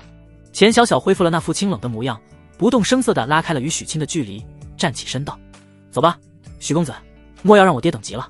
许清看着他那故作镇定的模样，心中暗笑，也跟着起身做了个请的手势。钱府的家宴设在后院一处临湖的水榭之中，环境清幽雅致，与钱堂的富丽堂皇截然不同，更显主人家的品味。此刻水榭内早已摆上了一桌丰盛的酒席，山珍海味，水陆俱陈，其精致程度比之最仙楼的招牌菜也是不遑多让。钱万三早已在主位落座，见到二人联袂而来，立刻满脸红光地起身相迎。贤婿，小小，快来入座。他不由分说地将许清按在自己身边的位置上，那亲热的模样，不知道的还以为许清才是他的亲儿子。来来来，贤婿，这是我珍藏了20年的状元红，今日你我翁婿二人定要喝个痛快。钱万三亲自为许清斟满一杯琥珀色的美酒，豪气干云：岳父大人厚爱，小婿愧不敢当。许清连忙举杯，心中却是暗暗叫苦，这钱万三的热情简直比烈酒还要上头。哎，什么大人的，太见外了。钱万三佯装不悦的一摆手，以后就叫我岳父。来，干了。酒过3巡，菜过5味，钱万三的话匣子也彻底打开了。他拉着许清开始描绘起未来的宏伟蓝图。贤婿啊，我已想好了，待你们大婚之后，几世堂在县城的分号，我便交由你全权打理。他喝得满面红光，一挥手指点江山：你那冰肌玉露膏不能只在落霞镇这种小地方卖，要卖就要卖到整个冀州，乃至整个大魏王朝，让那些王公贵族、富商巨贾都挥舞着银票来求我们。钱小小白了自己父亲一眼，对许清道：许公子别介意，我爹就是这样，一谈起生意就容易上头。岳父大人高瞻远瞩，小婿佩服。许清放下酒杯，不卑不亢地说道：只是饭要一口一口吃，路要一步一步走，眼下还是先将落霞镇的根基打稳，徐徐图之，方为上策。说得好。钱万三一拍大腿，对许清这番沉稳的回答愈发欣赏。有勇有谋，不骄不躁。小小，你看到了吗？这才是能成大事的样子，你日后要多跟贤婿学学。钱小小撇了撇嘴，心中虽是认同，嘴上却不服软。知道了，爹，您快吃菜吧，话都要比酒多了。一顿饭就在这般热闹而又和谐的氛围中进行着。钱万三是越喝越高兴，越看许清越顺眼，拉着他从南聊到北，从生意经聊到人生理想，大有相见恨晚之意。许清虽不善饮酒，但架不住这位未来岳父的热情，只能一杯杯的奉陪。好在他如今内力深厚，烈阳之体更能化解酒力，倒也始终保持着清醒。只是苦了钱万三，他就是全凭一股高兴劲在撑着，几十杯烈酒下肚，终于是不胜酒力，醉倒在了酒桌之上。贤婿，我钱家的未来就靠你了。他口中含糊不清地念叨着，最终被2名健壮的家丁小心翼翼地抬了下去。喧闹的水榭终于恢复了宁静，湖面的微风吹来，带着一丝凉意，也吹散了空气中的酒气。钱小小看着父亲被抬走的背影，无奈地摇了摇头，那张清冷的脸上浮现出一抹难得的柔和。我爹就是这样，一高兴起来就控制不住自己。许公子，让你见笑了。岳父大人性情中人，晚辈十分钦佩。许清由衷地说道。2人相对而坐，一时无言，气氛却不似之前那般剑拔弩张，反而多了一丝微妙的温馨。沉默片刻后，钱小小忽然站起身，走到了许清面前。他犹豫了一下，随即像是下定了什么决心，竟缓缓解下了自己腰间系着的一枚样式古朴的荷包。那荷包由上好的苏绣制成，上面用金丝线绣着一朵栩栩如生的并蒂莲，散发着一股淡淡的清雅的幽香。这个给你。他将荷包递到许清面前，眼神有些躲闪，不敢与他对视。这是？许清一怔，不解地看着他。我爹都把话说那个份上了，我总得有点表示。钱小小的俏脸上飞起2片红霞，声音也小了许多，那份傲娇与矜持让他不愿把话说得太直白，免得你日后反悔，说我钱家没有诚意。他深吸一口气，像是用尽了全身的力气，才用细若蚊那的声音补充了最后一句：这个就当是我们的定情信物吧。许清看着递到眼前的精致荷包，那淡雅的幽香萦绕鼻尖，竟让他有一瞬间的失神。他没有立刻去接，只是笑着调侃道：钱小姐，这便是所谓的一缕幽香定终身吗？在下何德何能，竟能得钱小姐如此青睐？你休要胡说。钱小小被他这句直白的话骚得满脸通红，递出去的手下意识的就想缩回来。谁跟你定终身了？这不过是寻常荷包罢了，你若不想要，便还给我。那怎么行？许清眼疾手快，在他收回之前，一把将那温润的荷包握入手中，触手柔软，还带着一丝少女的体温。他将荷包放在鼻尖轻嗅，脸上露出陶醉的神情。美人所赠，价值千金，我既已收下，便没有再还回去的道理。说罢，他便当着钱小小的面，将荷包小心翼翼地贴身放入怀中，动作珍而重之。钱小小看着他这副模样，心中那点羞恼瞬间便被一丝莫名的甜蜜所取代。他轻哼一声，扭过头去，不再看他，嘴角却不受控制的微微上扬。许公子，你倒是好手段，三言两语便将我爹哄得服服帖帖，如今又来哄我，这可不是哄。许清重新坐下，为他倒了杯茶，眼神真诚。我说的句句都是心里话，岳父大人是人中豪杰，钱小姐你亦是女中诸葛，能与你们结亲，是我许清高攀了。千穿万穿，马屁不穿，尤其是出自许清这样的人物之口，更让钱小小受用无比。好了，不闹了。钱小小似乎也觉得气氛太过旖旎，他深吸一口气，重新在石凳上坐下。他端起茶杯，轻轻抿了一口，以此来掩饰自己上扬的嘴角，语气却依旧带着几分傲娇。既然你我之事已定，那日后便是一家人，有些事我也该与你通个气。洗耳恭听。许清也正色起来，知道正事来了。前几日我承认是我雇了黑风寨的人，想将你采购的药材解下。钱小小说到这里，坦荡地迎着许清的目光，顺便将你绑回来。许清眉毛一挑，绑回来是想说正事呢？钱小小俏脸一红，嗔怪地打断了他。许清摸了摸鼻子，不再追问。后来黑风寨的人传信说，在同一地点还有另一伙人想对你动手，目标同样是生擒你。钱小小继续道，一开始我只知道带头那人叫王仁，后来我派人详查，才知道他是县城王家的人。那日我将他击杀后，他临死前便说过自己是王家护卫。许清的眼神冷了下来。你在醉春楼得罪的那个王公子，便是王家长子，其父名为王腾。钱小小的声音也带上了一丝凝重。这王家在武安县也算是一方强豪，家主王腾尤其护短。许清心中一动，那日在醉春楼的屈辱还历历在目。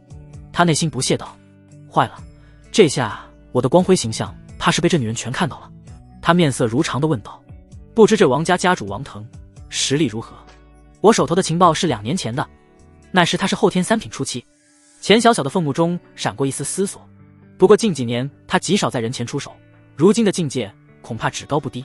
后天三品吗？许清心中默默盘算，以自己如今的修炼速度，再有个10天半月，足以轻松碾压此等境界。不过奇怪的是，钱小小秀眉微蹙。按理说王家死了护卫，长子又吃了瘪，早就该有所动作了，可直到现在他们那边依旧是风平浪静，似乎是还不知道王仁的死讯。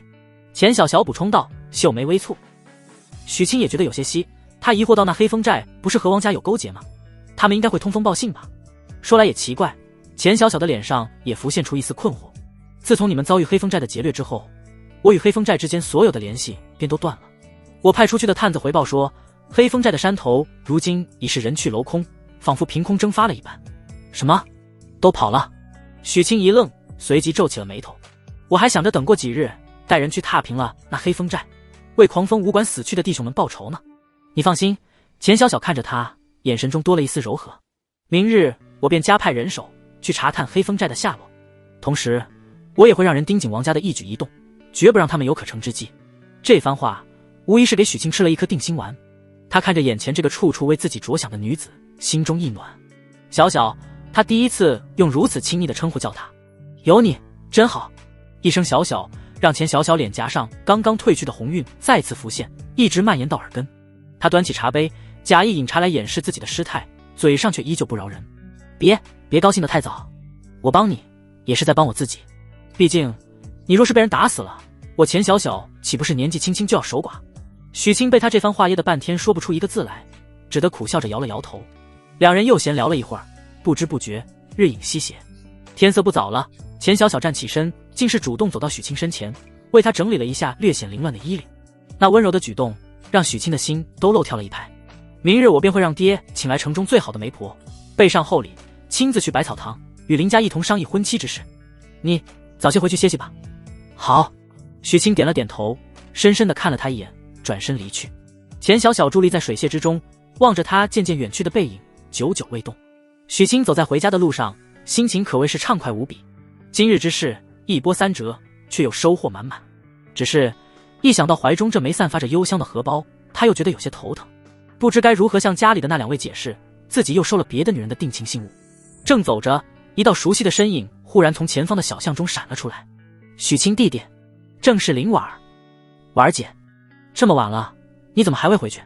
我有些不放心。林婉儿走到他面前，扬起清丽的小脸，你与那钱家谈得怎么样了？都谈妥了。许清看着他担忧的模样，笑着将他鬓角的一缕乱发拂到耳后，柔声道：钱家那边已经同意，等选个良辰吉日，我便将你和钱小姐一并娶进家门。林婉儿闻言，一直悬着的心终于放下，一张俏脸瞬间羞得通红，低着头，声如蚊啊，都听你的。就在此时，林婉儿的鼻尖微微一动，忽然闻到了一股若有若无的清雅幽香，她猛地抬起头，看着许清：你们刚才不会是……这都被你闻出来了？他故作神秘的压低声音，鼻子还挺灵。你……林婉儿眼眶瞬间就红了，她没想到许清竟会如此坦然地承认：你和那钱家小姐，你们刚才……看着他渲然欲泣的模样，许清知道玩笑开过了火，连忙摆手，急忙解释道：婉儿姐，你想哪儿去了？他从怀中掏出钱小小赠予的那个精致荷包，递到他面前，无奈道：是这个东西的香气，那钱小小临走前硬塞给我的，说是定情信物。林婉儿看着那只做工精巧，用料考究，一看便知价值不菲的荷包，心中的委屈更甚，酸溜溜地说道：他倒是好大的手笔，连定情信物都这么华贵。说着，他也从自己的袖中取出了一个荷包，那荷包由最普通的青色布料制成，绣工也谈不上精湛，只歪歪扭扭地绣着一株小草的图案，看起来笨拙又可爱。我这里也有。他将荷包塞进许清手中，别过头去，不让他看自己羞红的脸颊。虽然没有他的好看，但这是我熬了好几个晚上亲手绣的。许清握着手中那带着少女体温的荷包，只觉得它比钱小小那价值千金的荷包还要贵重万分。他小心翼翼地将荷包收入怀中，与钱小小的那个紧紧放在一起，柔声道：婉儿姐亲手绣的，自然是天下间最好的。油嘴滑舌。林婉儿轻啐一口，脸上的阴霾却早已一扫而空，嘴角挂着一丝甜蜜的笑意。两人又在巷口闲聊了片刻，月上中天，夜已深了。我该回去了。林婉儿低声道，眼中满是不舍。我送你。就在林婉儿转身的刹那，她像是鼓起了毕生的勇气，猛地回身，张开双臂，紧紧地抱住了许清。温香软玉入怀，许清微微一愣，他能感受到怀中少女那如小鹿乱撞般的心跳。鬼使神差的，他低下头，在那柔软的唇上轻轻地吻了一下。林婉儿的身体瞬间僵住，整个人仿佛被施了定身法。他原本只是想抱一下她，谁知道许清竟如此放肆，居然哼。片刻之后，他猛地推开许清，娇嗔地瞪了他一眼，转身便如受惊的小鹿般头也不回地跑进了夜色之中。许清感受着嘴唇上残留的温度与香甜，无奈地摇了摇头。他转身向着自家小院走去。回到家中，院内灯火通明，叶秋荷与云离竟未歇息，而是在院中切磋着武艺。剑光掌影交错，两道绝美的身影在月下翻飞，煞是好看。见到许清回来，二女才双双收手，香汗淋漓地迎了上来。许清也不隐瞒，将今日在百草堂林福贵父女二人如何向自己求亲，以及自己如何阴郁，又是如何去钱府定下两门亲事的过程，一五一十地坦白了。他拉着二女的手，神情诚恳：我与婉儿姐自幼相识，林伯待我更有救命之恩，他们父女二人那般恳求，我实在不忍心拒绝。只是此事终究要看你们的意思，你们若有半分不愿，我明日便去回绝了他们。夫君娶一个也是娶，娶两个也是娶，反正家里多个姐妹也热闹些。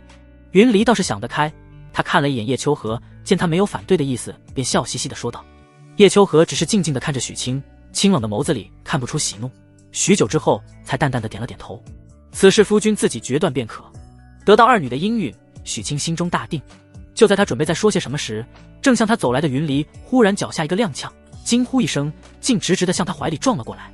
许清下意识地伸手去抱，却被他那股巧劲一带，两人齐齐摔倒在地。夫君，你没事吧？叶秋荷也被这突如其来的一幕吓了一跳，连忙上前查看。云离也回过神来，刚想从许清身上爬起，鼻尖却忽然嗅到了一股异样的香味，不止一种，一股是清雅的并蒂莲香，另一股则是带着草木气息的青色幽香。他的小脸瞬间就垮了下来。夫君，云离非但没起来，反而用手撑着他的胸膛，居高临下地质问道，那双水汪汪的大眼睛里满是审视的意味。你身上怎么这么香？还不止一种味道。难不成你……云离，你先起来。许清刚想解释，你别说话。云离根本不给他机会，像一只被踩了尾巴的猫，瞬间炸毛。好啊，你与那钱小小和林婉儿都还没成亲呢，就做出这等事来，你把我们姐妹当什么了？我没有，你还敢狡辩？云离更是气不打一处来，粉拳如雨点般落在许清的胸口，当然并未用上内力，更像是撒娇。我告诉你，等日后成亲了，你想怎么着都行，哪怕是我和姐姐还有那钱小小和林婉儿一起伺候你，那也是名正言顺。可你现在这样偷偷摸摸的，怎么对得起我和姐姐？许清被他这一番虎狼之词震的是外焦里嫩，哭笑不得。这丫头的脑子里整天都在想些什么？云离，你们先起来。终究还是叶秋荷看不下去了，他清冷的声音中带着一丝无奈的笑意，让夫君好好解释一下，再教训他也不迟。哼，你最好给我好好解释一下。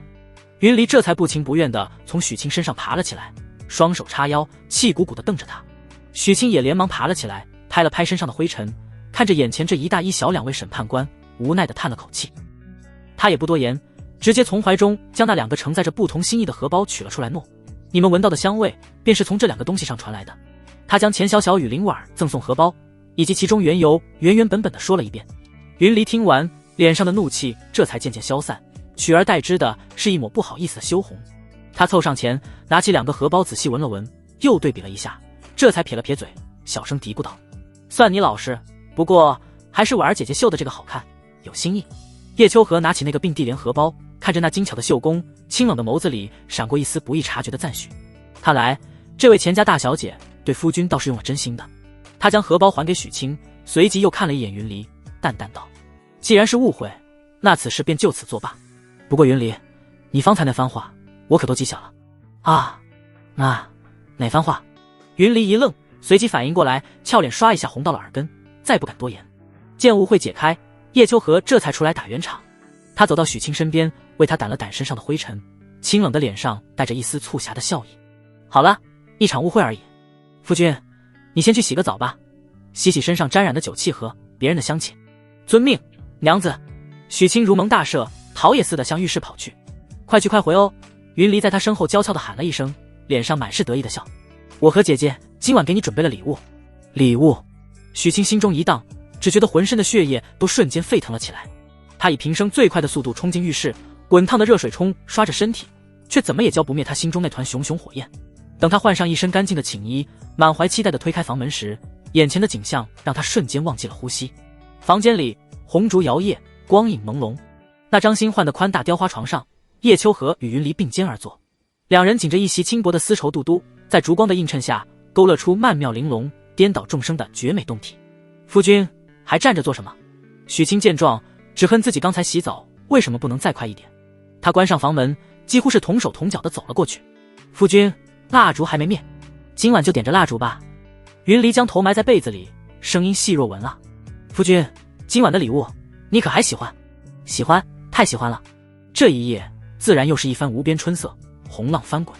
只是这一次，许清却惊喜地发现，他竟真的感悟到了一丝极其微弱却又无比精纯的炽热与冰寒之力，以及一股如水般的柔韧之力，与自己体内的烈阳之力交相辉映。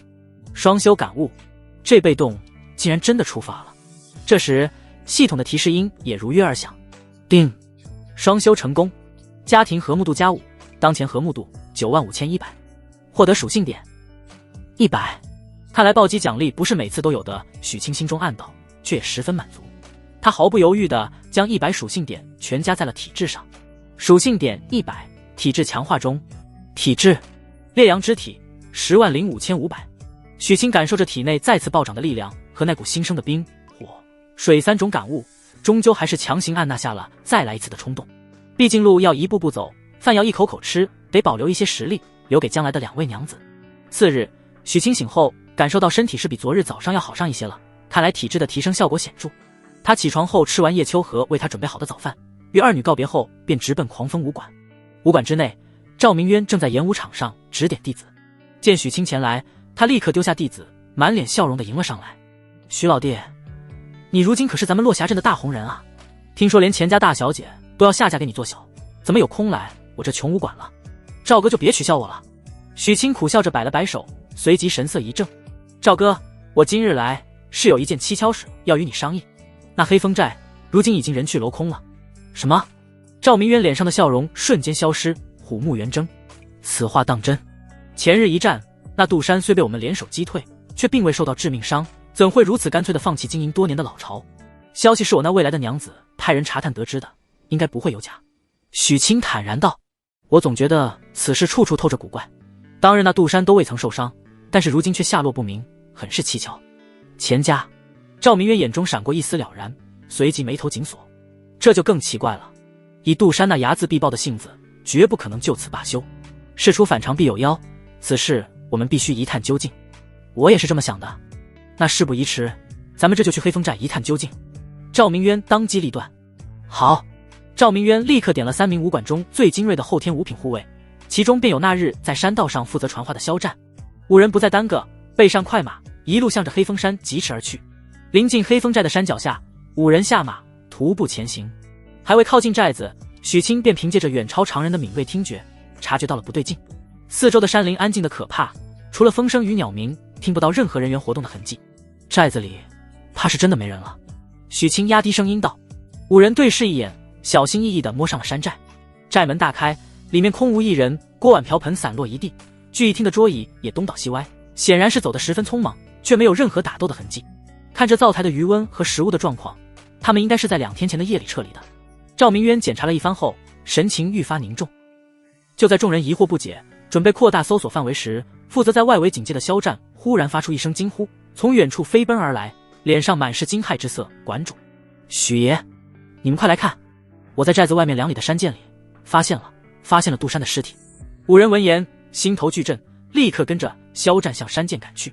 只见山涧的溪水旁，一具早已被野兽啃食的面目全非的尸体趴在乱石之中，尸体已经高度腐烂，难以辨别，但那插在尸体旁独一无二的玄铁判官笔，以及身上那残破不堪的黑色劲装，却清晰地证明了他的身份——黑风寨大当家杜山。赵明渊上前仔细检查了一番，脸色变得无比难看。一击毙命是被人从正面一指点碎了眉心，连一丝反抗的机会都没有。赵明渊抬起头，环视着周围寂静的山林，虎目中满是忌惮与困惑。杜山此人我交过手，虽品性不端，但一身后天4品中期的修为是实打实的，能在他毫无反抗之下一指毙命，这等实力怕是至少要后天3品乃至2品的高手才能做到。后天2品，一名护卫忍不住惊呼出声。馆主，整个武安县明面上的高手最强的也不过是县太爷府上的那位供奉，据说也才将摸到2品的门槛。这等神仙人物怎么会出现在这鸟不拉屎的黑风山？谁知道呢？赵明渊摇了摇头，脸上露出一丝苦涩的自嘲。看来是我们坐井观天了，这江湖之大，藏龙卧虎，远非我们想象的那么简单。他看了一眼地上那具凄惨的尸体，叹了口气，想必是这杜山平日里作恶多端，不知在哪惹上了不该惹的仇家，遭了报应。也罢，他这一死倒也省了我们一番手脚。许清自始至终都没有说话，只是静静地看着那具尸体，心中却是掀起了惊涛骇浪。一指毙命，后天2品以上的高手，那会是谁？是帮我，还是另有所图？这只无形的大手从醉春楼一直伸到了这荒山野岭，将一切都玩弄于股掌之间。自己仿佛成了一枚被人操控的棋子，这种感觉让他极不舒服。不过他面上却不动声色，反而走上前，一脸惋惜地说道：斯人已逝，恩怨已了，只是可惜了他这对兵器，玄铁打造，也算是神兵利器，就这么扔在这荒山野岭，未免暴殄天物。说罢，他便在众人诧异的目光中，十分自然地弯腰捡起了那对沾满泥土的判官笔，在溪水里冲洗干净后，堂而皇之地收入了自己怀中。回头拿到县城当铺，想必能卖个好价钱，正好补贴一下死伤兄弟们的抚恤金。他一脸正气地补充道。几名护卫看着他这番行云流水的操作，一个个嘴角抽搐，竟不知该如何吐槽。还能这样？嗨嗨，赵明渊干咳2声，强行将话题拉了回来。既然杜山已死，咱们上黑风寨去看看，能不能寻摸些？可寻摸些他们没来得及带走的赃物，也算是为民除害了。一提到赃物，几名护卫的眼睛瞬间就亮了，方才的紧张与恐惧一扫而空，取而代之的是抑制不住的兴奋与期待。好主意！肖战精神大振，朗声笑道：黑风寨这群混蛋为祸乡里多年，他们那些不义之财理应拿来补偿受害者，当然也得犒劳一下我们这些流血流汗的弟兄们。5人带着新的目的回到了黑风寨。曾经气势汹汹的寨门，如今大敞四开，像是在发出邀请，而非警告。寨内处处都是仓皇逃离的迹象，衣服、破损的家具、吃了一半的饭菜散落一地。他们快速搜查了那些小一些的窝棚，只找到些不值钱的小玩意和发霉的粮食。他们都清楚，真正的宝藏一定在山寨的心脏地带——聚义厅和匪首的私人住所。聚义厅是一个宽敞而通风的大堂，专为宴饮和密谋而建。一张巨大的虎皮铺在中央一把类似宝座的椅子上，但除此之外，整个房间早已被搜刮一空。搜后堂，赵明渊下令，山大王都有自己的小金库。他们进入了作为杜山私人住所的后堂。房间出人意料的简朴，只有一张简单的床，一个兵器架和一张宽大的木桌。这里也同样被洗劫过，抽屉被拉开，里面的东西散落一地。看来他手下的人在逃跑前把这里也给抢了。一名护卫踢了一脚破椅子，沮丧地说道：“别这么肯定。”许清说，他的目光细致地扫视着房间，他用手沿着石墙轻轻敲击，仔细地感受着。他记得前世小说里，密室是所有反派巢穴的标准配置。桌子后面的墙很坚固，床边的墙也一样，但是那个沉重的兵器架后面的墙，赵哥搭把手，两人合力将沉重的铁木架子推开，露出一片在颜色和质地上都与周围略有不同的石墙。墙上没有任何可见的缝隙或钥匙孔。许清仔细检查着，目光落在靠近地面的一处狼头装饰性雕刻上。他凭着直觉，伸手扭动了狼的左耳。随着一阵低沉的石头摩擦声，一块墙壁向内凹陷，露出一个黑暗狭窄的洞口。一股沉腐、霉味十足的空气扑面而来。是密室。5个人的心都因兴奋和紧张而狂跳起来。他们点燃几支火把，闪烁的火光照亮了一条通往黑暗的石阶。我先进。赵明渊紧握着他的大刀说道。许清紧随其后，其他人也跟了进去。随着他们深入，空气越来越冷。底部的密室不大，大约10尺见方，是直接从岩石中开凿出来的。火光扫过房间，一阵道吸凉气的声音在狭小的空间里响起。靠着最里面的墙堆放着几个大木箱。赵明渊二话不说，挥起大刀猛地劈开其中一个箱子，霎时间金银交织的光芒晃得众人睁不开眼。满箱的黄白之物与珠光宝气的首饰让所有人都倒吸一口凉气。第2个箱子里则装满了各种兵器、铠甲和治疗伤势、恢复内力的丹药，同样价值不菲。而第3个箱子却让许清的心脏猛地一跳，里面没有金银，没有兵刃，而是一叠叠用丝绸包裹好的书籍。他拿起最上面一本《开山刀法》，玄阶下品。他又拿起一本《七星拳》，玄阶中品。还有一本《踏烟功》，玄阶下品。竟全是玄阶武学，这对于任何武者而言都是比金山银山更珍贵的至宝。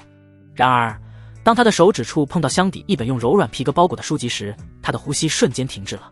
那书的封面上用一种娟秀的字体写着几个字：日月同辉诀，双修功法。许清迫不及待地翻开，只见开篇总纲便写得玄奥精妙。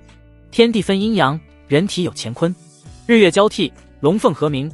此功法能引天地阴阳2气入体，调和龙凤，反哺双方，同修共进，实力1日千里。玄阶中品。许清的眼中爆发出前所未有的金光。他一直觉得自己依靠系统，单方面的从叶秋荷与云离身上索取，心中总有一丝亏欠。可有了这本日月同辉诀，日后双修便不再是他一人的提升，而是真正意义上的神仙眷侣，比翼齐飞。这才是他想要的。发了。徐老弟，咱们这次是真发了。赵明渊的惊叹声将许清从激动中拉回现实。他看着那满箱的武学秘籍，激动得满脸通红，声音都在颤抖。这里面的任意一本武学，拿去县城的拍卖行，那都至少是1000两黄金起步的宝贝啊！飞风寨这群蠢货，守着金山却不自知，当真是暴殄天物。许清将日月同辉诀小心翼翼地收入怀中，随即看向赵明渊，诚恳地说道：“赵哥，这些武学和功法，能否先让小弟我研读片刻？”研读片刻。赵明渊一愣，随即想到了许清那逆天到令人发指的悟性，脸上不由得露出一抹哭笑不得的表情，自嘲地摆了摆手：“徐老弟，你尽管看，看多久都行。就你这天赋，哥哥我怕是把整个狂风武馆的秘籍都搬来，也耽误不了你几个时辰。”说罢，他便对身后几名早已看直了眼的护卫一挥手：“都愣着干什么？把那2个箱子抬出去，动作轻点，别磕了碰了。我带你们再去这山寨里转转，看看还有没有漏网之鱼。”待众人将金银财宝抬出密室，许清便在角落里寻了块干净的石头，盘膝坐下，将那几本玄阶武学一一摊开。他对刀法兴趣不大，那本玄阶下品的开山刀法便被他随手放在了一边。他的目光落在了另外2本武学和那本刚刚收入怀中的功法之上。七星拳玄阶中品，拳路大开大合，刚猛霸道，与他的烈阳之体相得益彰。踏焰功玄阶下品，是一门顶尖的轻功，讲究借力腾空，身轻如燕，正好能与他那神鬼莫测的身法踏雪无痕互为补充。而那本日月同辉诀更是仿佛为他量身打造一般，其中的诸多精妙法门让他叹为观止。时间一分一秒的流逝，当许清再次睁开双眼时，眸中已是金光湛然。不过短短半个时辰，这3本常人需要数年苦修方能领悟的玄阶秘籍，便已在他那堪称恐怖的悟性之下被尽数掌握要领。他心念一动，信息面板悄然浮现：姓名许清，年龄18，境界后天6品初期40400，体质烈阳之体105500，技能探查之眼烈风摧心掌20100，踏雪无痕20100，落花穿银掌20500，七星拳0200，踏烟功100，功法日月同辉诀0200，属性点0。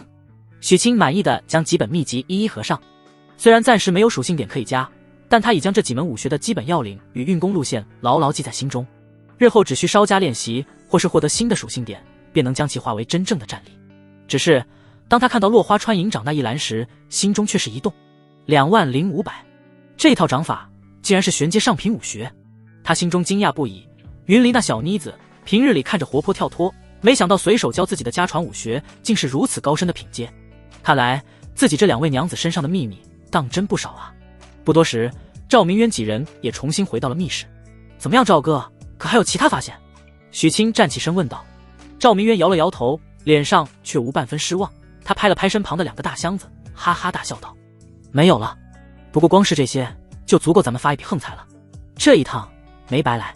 许清看着那几个箱子，心中有了决断。赵哥，这2箱金银财宝与丹药就全部分给武馆所有的弟兄们吧，算是对他们流血牺牲的补偿。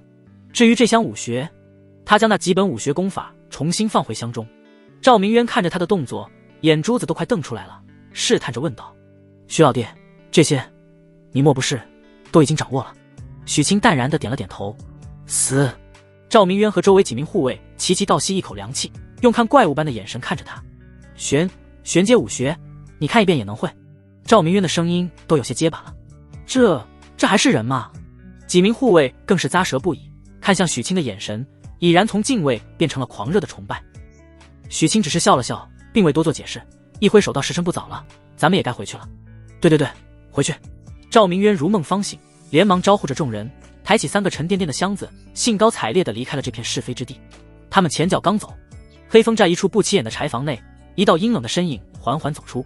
他看了一眼地上被绑得结结实实，嘴里塞着破布，只能发出呜呜声的黑风寨喽啰，嘴角勾起一抹残忍的弧度。他转过身，对着阴影中另一道身影恭敬地行了一礼。头儿，他们走了，还带走了3个箱子。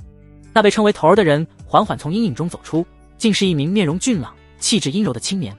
他拍了拍手上根本不存在的灰尘，淡淡道：不用管他们，跳梁小丑罢了。事情的来龙去脉我已经清楚了。他看了一眼地上那名还在拼命挣扎的喽啰，眼中闪过一丝不屑。我们只需静静等待，等家主大人闭关而出，届时无论是那许清还是狂风武馆，都将插翅难飞。众人抬着3个沉甸甸的大箱子，兴高采烈地走出黑风寨。馆主许爷，肖战挠了挠头，凑到赵明渊和许清身边。咱们就这么抬着这几口箱子招摇过市，怕是还没回到落霞镇，消息就得传遍周边的镇子了。黑风寨的仇家可不少，咱们这就算是替他们把祸水往自己身上引了。赵明渊闻言，脸上的喜色也收敛了几分，他深以为然地点了点头。肖战说的在理，这批财物还好说，关键是这箱武学秘籍一旦泄露出去，足以在这周围上掀起一阵腥风血雨，到时候别说是那些亡命之徒，怕是连一些名门正派都得动了贪念。许清看着众人既兴奋又担忧的模样，心中早已有了计较。他淡然一笑，仿佛一切尽在掌握。赵哥，肖战兄弟，你们的顾虑我明白。依我看，咱们不如就地将这2箱金银财宝和丹药埋起来，做好标记。等过些时日，风头过去了，再悄悄派人来取。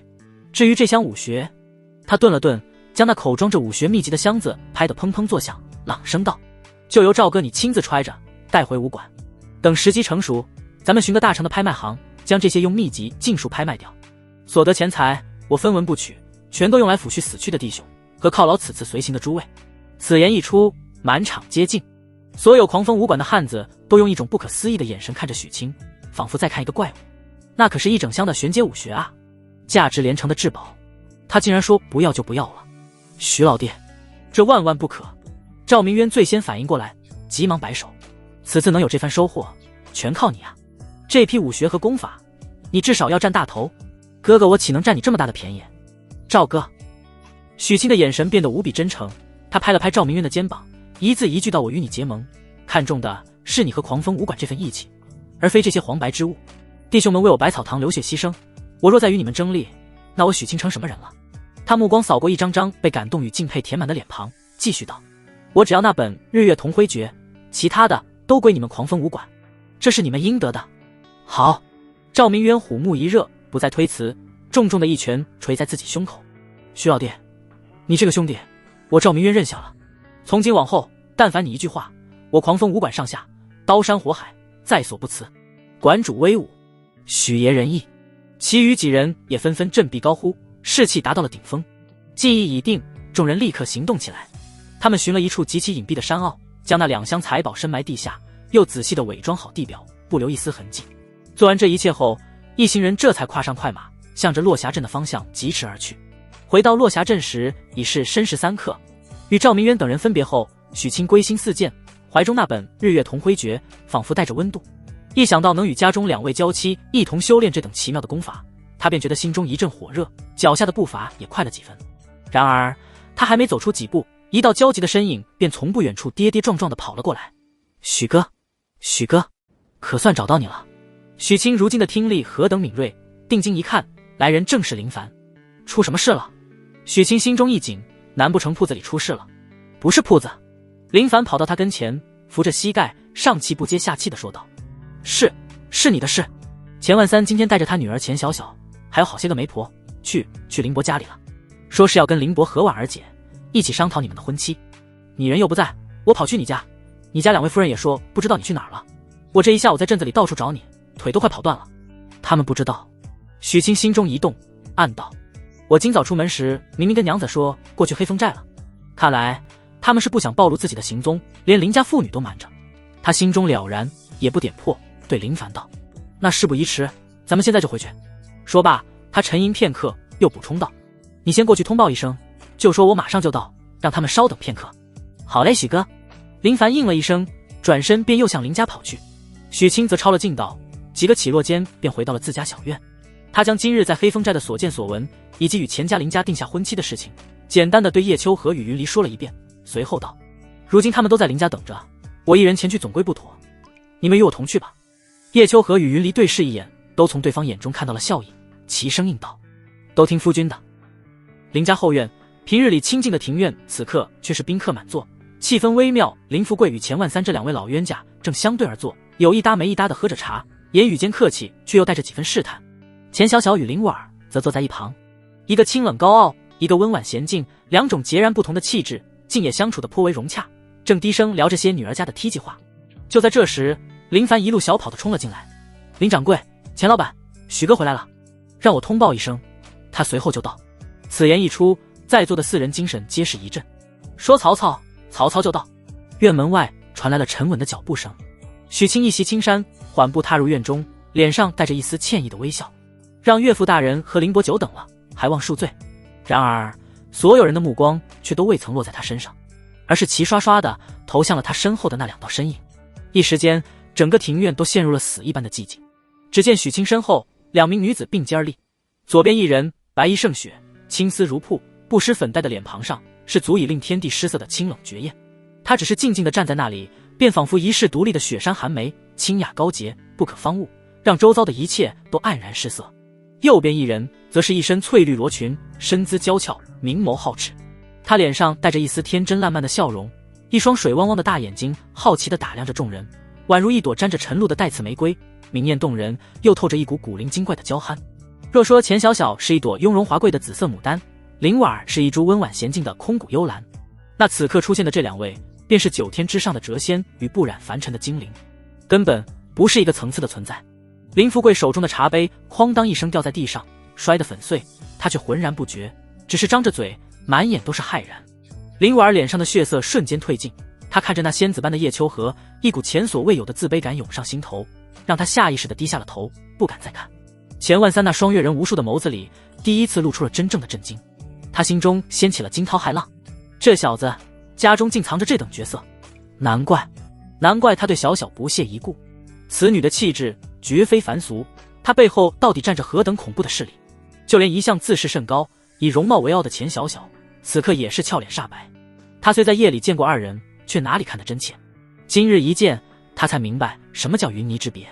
在那如同皓月般的叶秋荷面前，自己这颗平日里熠熠生辉的星辰，竟显得如此微不足道。就在这尴尬的气氛即将到达顶点，连空气都仿佛凝固之际，许清上前一步，十分自然地将叶秋荷和云离领到身前，脸上带着从容不迫的微笑，对着林福贵和钱万三朗声介绍道：“岳父，林伯，我来为您二位介绍，这两位便是我家中的捉精，叶秋荷与云离。”他顿了顿，目光扫过满脸震惊的众人，继续道：“今日听闻两位长辈在此商议喜事，我便想着理应带他们一同前来拜访一下未来的家人。”一句未来的家人，如同一缕春风，瞬间吹散了庭院中那令人窒息的尴尬与隔阂。这话语中的尊重与坦然，不仅堂堂正正地摆明了叶秋荷与云离的地位，更巧妙地将林婉和钱小小一并划入了家的范畴。钱万三那双精明的眸子里瞬间爆发出惊人的亮光，他看着眼前这个年纪轻轻却有着如此胸襟与手段的少年，心中只剩下两个字：妖孽。好一个许清，这等气度，将来必成大器。林福贵也是暗自点头，心中对许清的赞赏与喜爱又多了几分。东家此举既给了婉儿名分，又全了所有人的体面，当真是高明。作为许清的正妻，叶秋荷此时也迎着所有人的目光，神色清冷，却并无半分倨傲。他向前一步，目光落在林婉儿身上，那双清澈的凤目中竟带着一丝柔和的笑意。婉儿妹妹，是吗？我常听夫君提起你，说你们自幼一同长大，情分非比寻常。今日一见，果然是个温婉可人的好姑娘。林婉儿眼中满是难以置信的感动，她本以为对方会轻视自己，甚至出言刁难，却没想到等来的竟是这般温柔的善意与承认。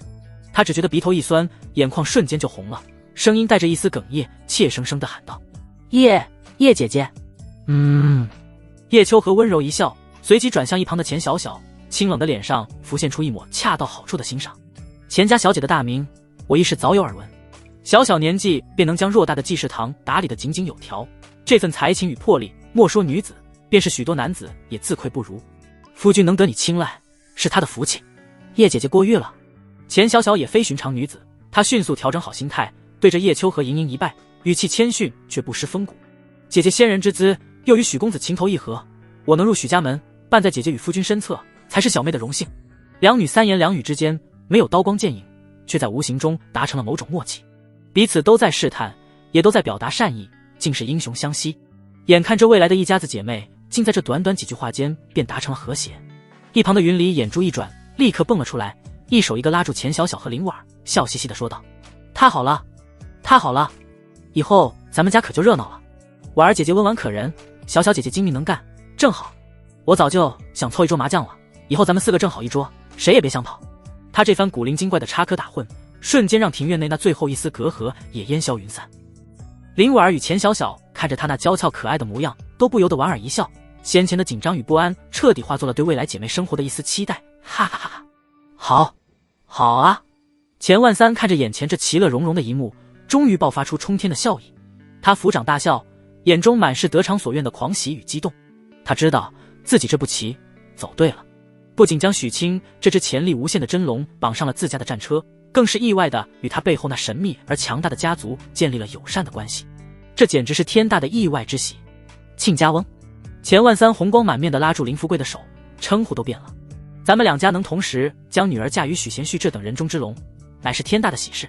我看就别等了，就定在下月初8，一嫁娶，一纳采，是个100年难遇的好日子。婚礼的一切事宜由我钱家全权操办，我定要将这场婚礼办得风风光光的。这如何使得？林福贵受宠若惊，连连摆手。使得？如何使不得？钱万三豪气的一挥手，根本不给他拒绝的机会。如今贤旭家中人也多，家中的小院未免太过拥挤。这样，明日我便让人在镇中心盘下一座3进的大宅子，作为我女儿和婉儿侄女的共同陪嫁。这事就这么定了。敲定了婚期与嫁妆，钱万三只觉得浑身舒泰，他拉着林福贵的手笑道：亲家翁，这里就留给孩子们，你我二人寻个酒馆好好叙叙旧，今日定要不醉不归。许清看着这二人，心中暗笑，你俩人以前都没啥交情，哪儿来的就可叙？但他也明白，这是两位长辈在给他们创造独处的空间。待两位长辈离去，许清看着眼前这4位环肥燕瘦、各具风情的绝色佳人，一时间反而有些手足无措，不知该说些什么了。倒是钱小小最先打破了沉默，他看了一眼正好奇地打量着院中花草的云离，对叶秋荷笑道：叶姐姐，云离妹妹的性子可真是活泼可爱。叶秋荷的脸上也浮现出一抹宠溺的笑意，她就是这般，被我惯坏了，以后咱们可就是一家人了。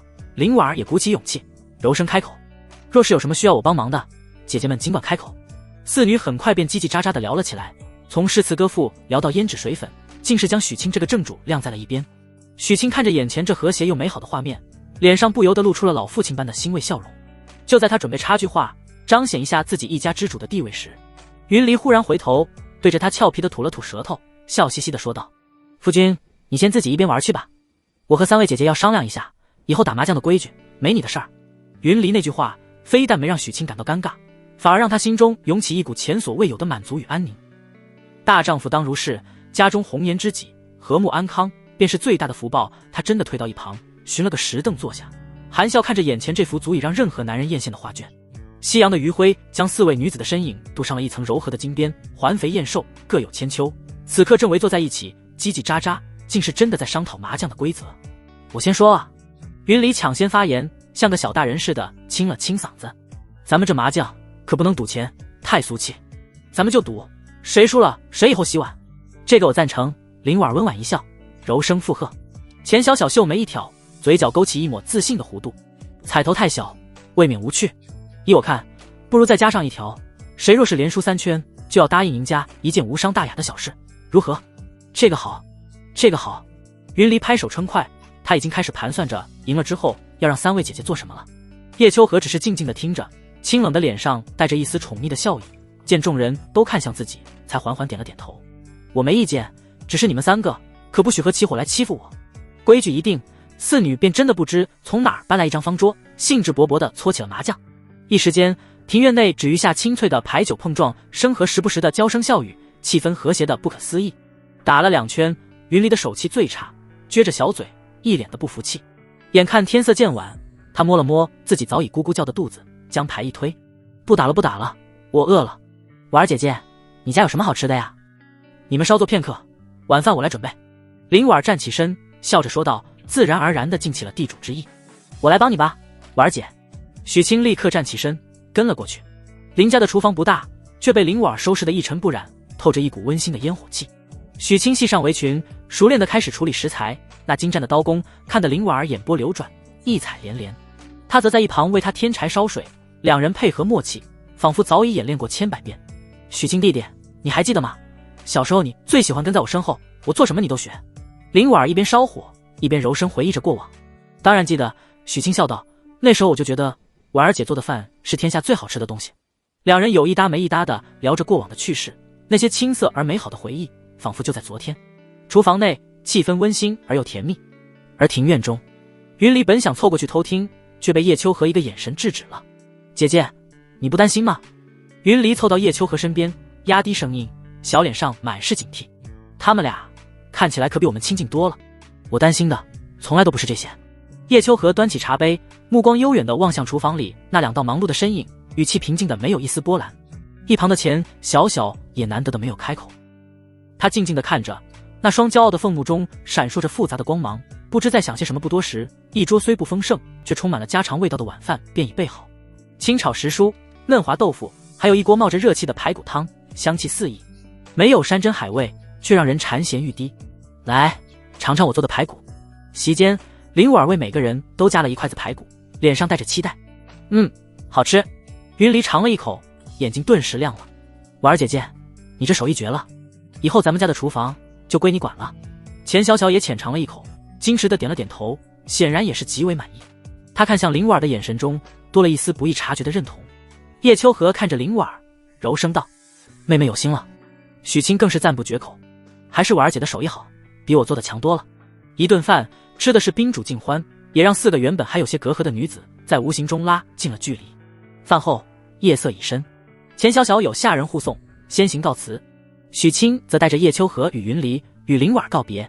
落霞镇的夜晚褪去了白日的喧嚣，显得格外宁静。皎洁的月光将3人的影子拉得老长。云离像是要把今日的好心情都释放出来，在前面蹦蹦跳跳追逐着自己的影子。许清与叶秋荷则并肩走在后面。夫君，叶秋荷忽然偏过头，清冷的眸子在月光下显得格外明亮。今日你是不是很高兴？是啊，许清握住他微凉的柔体，感受着那份细腻与柔软。我很满足。叶秋荷沉默了片刻，忽然问出了一个让许清意想不到的问题。那钱小小和林婉，你更喜欢哪一个？许清一愣，没想到他会问得如此直接。他沉默了片刻，才认真的回答：他们都很好，小小聪慧，婉儿贤惠，都是世间难得的女子。但他停下脚步，转过身，迎着叶秋和那双仿佛能洞悉一切的清澈眼眸，一字一句道：但他们都不是你。叶秋和的心猛地一颤，仿佛被什么东西轻轻地撞了一下，泛起圈圈涟漪，油嘴滑舌。他轻啐一口，脸上却不受控制地飞起一抹动人的红霞，将他的手握得更紧了。哎呀，你们俩走快点呀！前方的云离回头催促道，声音里充满了不耐烦。今晚回去还有正事儿要干呢，可不能把时间都浪费在路上。回到家中，许清甚至来不及喝上一口水，便迫不及待地将众人拉到房内，神神秘秘地从怀中取出了那本用皮革包裹的古籍。你们看，这是我今日最大的收获。他将那本《日月同辉诀》摊在桌上，眼中闪烁着难以抑制的兴奋光芒。这是？云离好奇地凑上前，看着那古朴的封面，不明所以。一本双修功法。许清的回答言简意赅，却让叶秋荷的目光瞬间凝固。许清并未注意到叶秋荷的异样，他看着二女，将今日在黑风寨的所见所闻简单的复述了一遍。说到最后，他的神情变得无比凝重。说来也怪，我们赶到时，黑风寨早已人去楼空，而那大当家杜山竟死在了离山寨不远的山涧里。什么？死了？云离故作惊讶地捂住了小嘴，一双美目中恰到好处地流露出几分后怕。那他是怎么死的？一指毙命，眉心碎裂，干净利落。许清回忆着那致命的伤口，心有余悸地说道：赵哥说能用这等手法的，至少也是后天2品的高手。我实在想不通，究竟是谁在我们之后又对他动了手。叶秋荷自始至终都只是静静地听着，清冷的脸上没有半分波澜。直到此时，他才状似无意地端起茶杯，淡淡开口：这等匪类，平日里作恶多端，仇家遍地，死不足惜。或许是遭了哪位行侠仗义的前辈高人替天行道罢了，夫君不必将此事放在心上。姐姐说的是。云离立刻附和，随即又将话题拉了回来，指着桌上的秘籍，满眼都是好奇。夫君，你快说说，这双修功法又有什么名堂？这便是我要说的重点。一提到这个，许清的兴致再次高涨。他看着二女，尤其是叶秋荷，眼神灼灼地说道：这本功法与我们以往所知的所有双修之法都截然不同，它能让我们同修共进。同修共进，这4个字如同一道惊雷，狠狠劈在叶秋荷的心头。他身为合欢宗宗主，宗内双修典籍浩如烟海，其中不乏天阶秘典。可即便是那些最顶尖的功法，也大多是拿天地阴阳为己用，或以阴补阳，或以阳补阴，本质上终究是一种采补与给予，虽能互惠，却绝非平等。可眼前这本功法，竟能让双方同时提升，反哺彼此。这已经完全颠覆了他对双修之道的认知。此等功法，怕是连合欢宗的创派祖师都未曾想象过。夫君，此话当真？他清冷的声音里第一次带上了一丝难以察觉的颤抖。千真万确。许清将秘籍递到他面前，娘子你见多识广，一看便知。叶秋荷接过秘籍，玉指轻翻，只看了开篇寥寥数行，那双古井无波的凤目中便已是异彩连连。他越看越是心惊，越看越是沉迷，到最后竟是久久不语。姐姐怎么样呀？一旁的云离早已等不及了。叶秋荷缓缓合上秘籍，深吸一口气，才平复下心中的惊涛骇浪。他看着许清，那眼神复杂无比，有震惊，有欣赏，更有一丝他自己都未曾察觉的庆幸。夫君，你寻到宝了？那还等什么？许清一把将叶秋荷横抱而起，又对云离使了个眼色，大笑道：良宵苦短，我们这边去试试这神功的厉害。卧房之内，红烛高燃，暖黄的光晕为几人的身影镀上了一层朦胧的纱衣。许清看着眼前紧着贴身小衣的绝色佳人，深吸一口气，沉声道：“此功法讲究身心合一，阴阳和明，方能引动天地之气，共鸣互补。”叶秋荷与云离相视一眼，皆从对方眼中看到了羞涩与决然，齐齐点了点头。红烛的烛泪一滴滴滑落，无需言语，功法自行运转。不知过了多久，当最后一滴烛泪燃尽，窗外已泛起鱼肚白。这功法当真是神技。云离感受着体内暴涨了一截的内力，激动得语无伦次。叶秋荷也是美眸圆睁，他内视己身，发现那困扰自己多日的伤势，在方才那短短1个时辰的修炼中，竟已痊愈了不少。照这个速度，最多2个月，他便能重回巅峰。而此时的许清更是心潮澎湃，他脑海中系统的提示音藻已刷成了瀑布。定，双修成功，首次成功运转，日月同辉诀，功法熟练度加50，当前熟练度50200，家庭和睦度达到100100，解锁同心协力状态。同心协力，家庭成员共同战斗时可获得额外加成，获得属性点150。许清看着这一连串的奖励，只觉得幸福来得太过突然，他再无半分犹豫，心念一动，系统全部加点，目标境界，属性点150，境界提升中，境界后天6品中期，210400，力量澎湃的力量再次充斥全身。许清站起身，感受着前所未有的强大。他看着眼前2位因激动而面色潮红的绝色佳人，心中豪情万丈。只是他没有看到身旁的叶秋荷在那激动与喜悦的眼眸深处，悄然闪过了一丝极其复杂的、一闪而逝的挣扎与不舍。清晨的阳光透过窗棂，化作斑驳的光点洒在床上。许清缓缓睁开双眼，只觉体内气血如汞，厚重而奔腾，内力似江河汇海，雄浑且精纯。他低头看去，只见叶秋荷与云离如2只温顺的猫，一左一右依偎在身侧，均匀的呼吸拂过胸膛，带来阵阵令人心猿意马的酥麻。那绝美的睡颜褪去了平日里的清冷与娇俏，只余下令人心安的静谧。夫君，你醒了。云离的睫毛轻颤，如蝶翼振翅，率先醒来。他一双水汪汪的大眼睛眨了眨，睡意惺忪的模样带着几分慵懒的娇憨。他凑上前，如蜻蜓点水般在许清的脸颊上亲了一口，才心满意足地坐起身，伸了个诱人的懒腰，将那玲珑有致的曲线展露无遗。姐姐，快起来，太阳都晒屁股了。他推了推身旁的叶秋荷，声音里满是少女的娇憨。叶秋荷也悠悠转醒，她看着眼前这温馨的一幕，清冷的脸上浮现出一抹无奈而又宠溺的笑意。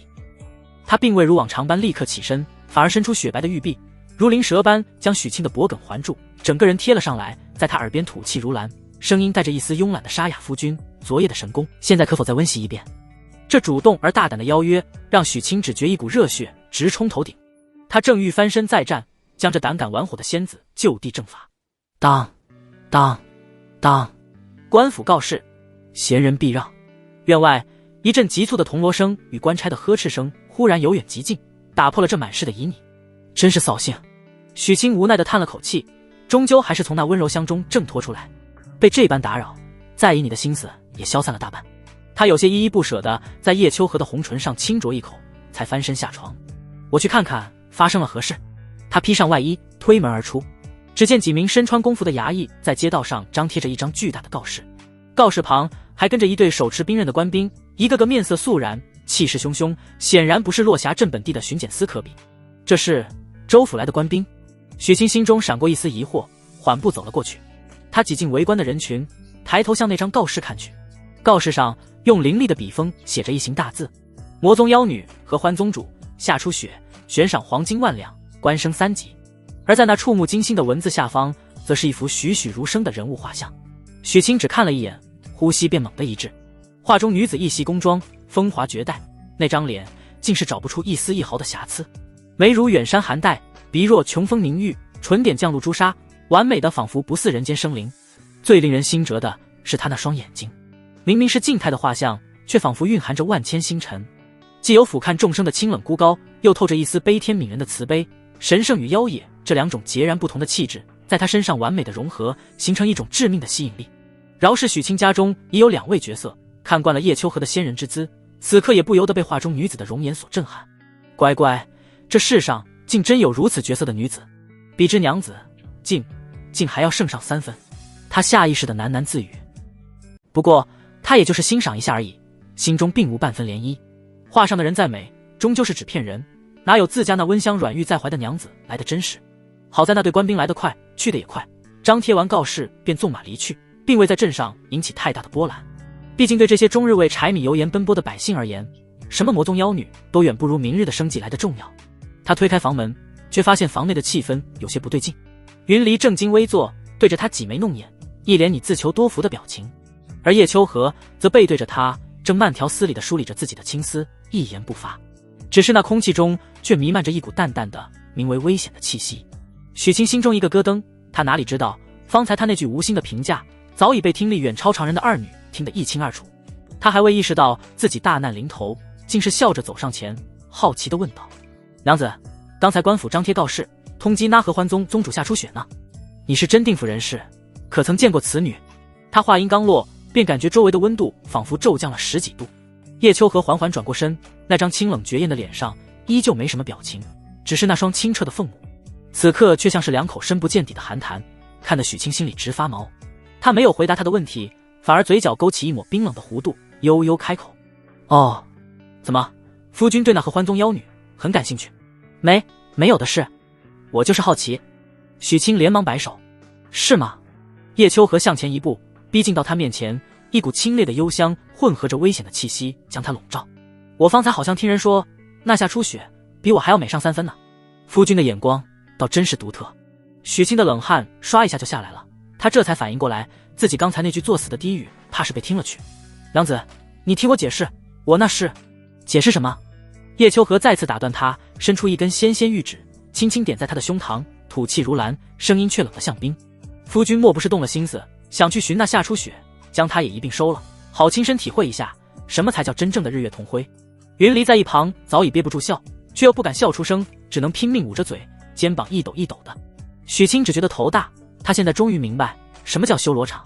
就在他绞尽脑汁思考着该如何度过这场危机之时，咚咚咚，院门外响起了清脆的敲门声。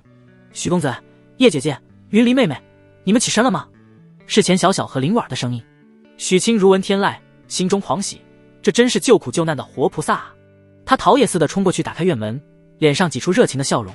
小小、婉儿，你们怎么来了？我爹说那座3进的大宅子已经盘下来了，让我们姐妹几个一同去看看，若是有什么不满意的地方也好及时修缮。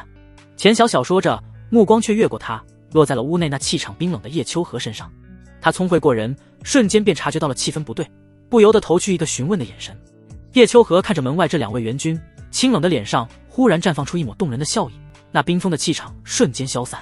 他迎上前，亲热地拉住二女的手：来得正好，夫君正说今日要带我们去看看新宅子呢，我们姐妹几个正好可以一起参详参详。他转过头，对着依旧有些惊魂未定的许清莞尔一笑，那笑容看得许清心里更毛了。夫君，咱们走吧。一行5人，俊男靓女，浩浩荡荡地走在落霞镇的街道上，瞬间变成了最引人注目的一道风景线，回头率300%。许清走在中间，只觉得左拥右抱已不足以形容此刻的盛景，这简直是前呼后拥，如帝王出巡。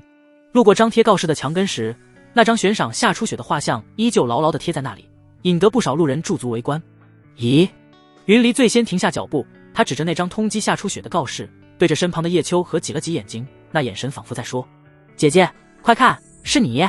叶秋荷的目光也随之落在那张画像上，不由得停下了脚步。看着画中那个3年前经过易容术修饰过的自己，他心中竟泛起一丝久违的怀念。那时他还是高高在上的合欢宗主，每一次出现在世人面前都是这般模样，从未有人见过他的真容。云离的内心更是戏份十足，要是夫君知道他身边这位仙子般的娘子就是告示上悬赏1万两黄金的魔宗妖女，该会是何等精彩的表情。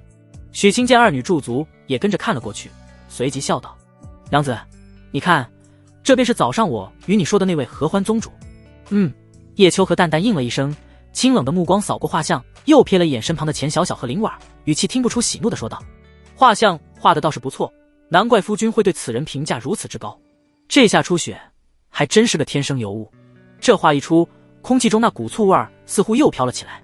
钱小小和林婉也下意识地看向许清，想听听他作何解释。娘子，你错了。谁知许清却摇了摇头。他转过身，目光依次扫过叶秋荷、云离、钱小小、林婉4张或清冷、或娇俏、或高傲、或温婉的绝美脸庞，声音温柔，却又充满了无可辩驳的力量。画上之人再美，终究是镜花水月，遥不可及。而我眼前的，才是我愿用一生守护的真实。若非有你们，他顿了顿，语气变得无比郑重。我许清，如今恐怕还是那个在镇上挣扎求生的穷小子，又哪里有底气去建什么功，立什么业？所以，什么天下第一的美人，什么王权富贵，于我而言，都不过是过眼云烟。能得你们4位红颜知己，便是我此生最大的幸事。毕竟，要金屋藏娇，也得先有配得上娇的金屋，不是吗？一番话说的是情真意切，又巧妙地将所有人都包含在内。那句金屋藏娇，更是如同一块最甜的蜜糖，瞬间融化了4位女子的心。就连一直紧绷着脸的叶秋荷，那冰封的嘴角也终究是忍不住，微微向上翘起了一个几不可见的弧度。他轻啐一口，嗔道：“油嘴滑舌。”话虽如此，那握着许清的手却再未松开。钱小小看着他，那双骄傲的凤目中露出了真正的欣赏与佩服。这个男人不仅天赋妖孽，这处理内宅之事的手段竟也如此高明。林婉儿更是满眼柔情，一颗心早已被他这番话彻底填满，只觉得能嫁于此人，夫复何求。好了好了，我们快让小小姐姐带我们去看新宅子吧。云离见气氛正好，连忙再次跳出来活跃气氛，生怕自家姐姐又想起早上的不快。在钱小小的带领下，众人很快便来到了一座位于镇中心的巨大宅院前。朱红大门，石狮镇守，飞檐斗拱，气派非凡。一踏入院门，更是别有洞天。3进3出的大院落，亭台楼阁，小桥流水，假山花园，一应俱全。其布局之精巧，用料之考究，让许清和林婉儿都看的是啧啧称奇。这也太奢华了。林婉儿忍不住惊叹。叶秋荷与云离虽见惯了宗门内的琼楼玉宇，对此虽不至震惊，却也十分欣赏，点了点头，表示很满意。几人兴致勃勃地在宅子里逛了起来，很快便将各自的房间分配妥当。最后5人一同来到了最里近，也是整个宅院最宽敞奢华的主房。哇，这房间好大啊！云离在房中转了一圈，最后却停在了那张雕花大床前。他摸了摸下巴，一本正经地评价道：“就是这张床太小了，我们5个人怕是挤不下。”此言一出，钱小小和林婉儿的脸颊刷一下就红透了，哪里还不明白这丫头话里的深意？等下我便让人从县城里运一张最大最结实的沉香木雕花大床过来。钱小小定了定神，竟是坦然应下。分配完房间，众人便各自散开，兴致勃勃地参观起这座未来的新家。就在此时，叶秋荷的目光不经意间瞥向天空，一只矫健的鹰隼正在高空盘旋，那双锐利的眼睛仿佛在搜寻着什么。夫君，你们先聊着。他忽然站起身，对着许清柔声道：“我想一个人在这园子里走走，看看哪里适合种些花草。”好，娘子自便。许清不疑有他，点了点头。云离见状，哪里还不知姐姐的心思，立刻心领神会，他眼珠一转，立刻拽住许清，将他拉到一处假山后的僻静角落，吐气如兰。夫君，你陪我吗？这里风景多好。说罢，他也不等许清反应，竟是踮起脚尖，主动吻了上去，还故意发出了不小的动静。哎呀，果不其然，这边的动静立刻便引来了钱小小和林婉儿。2女对视一眼，脸上皆是一红，好奇又好气地跟了过去。而叶秋荷则趁此机会身形一晃，悄无声息地来到了僻静的后花园。他伸出雪白的皓腕，那只鹰隼便如一道黑色的闪电，精准地落在他的手臂上。他熟练地从鹰隼腿部的信筒中取出一张小小的纸卷，展开一看，上面只有寥寥数行字，是用一种极其隐秘的暗语写成。他的脸色瞬间变得凝重起来。信上的内容翻译过来只有一句话：王家近日频频派人探查落霞镇，目标不明，恐与你有关，万事小心。叶秋荷指尖微捻，那张写满密语的纸卷便化作一蓬极细的粉末，随风飘散，不留一丝痕迹。王家，他清冷的凤目中闪过一丝彻骨的寒意。以他如今后天2品的境界，加上和欢宗那些出神入化的诡秘武学，正面力敌一名寻常的后天1品武者，他有绝对的把握。但王家作为一个能在武安县立足的豪强，家主王腾的实力绝不可小觑，府上更是高手如云。若是倾巢而出，或是那王腾的实力远超预估，事情便会变得极其棘手。最多3日，我便能彻底稳固境界，冲击后天1品，届时便可调动一丝先天真气。他心中微定，但随即又涌起一股莫名的烦躁。这种将安危寄托于自身实力恢复速度的感觉，让他很不舒服。曾几何时，他一眼可决万人生死，如今却要在这小小的落霞镇为区区一个地方豪强而费心算计。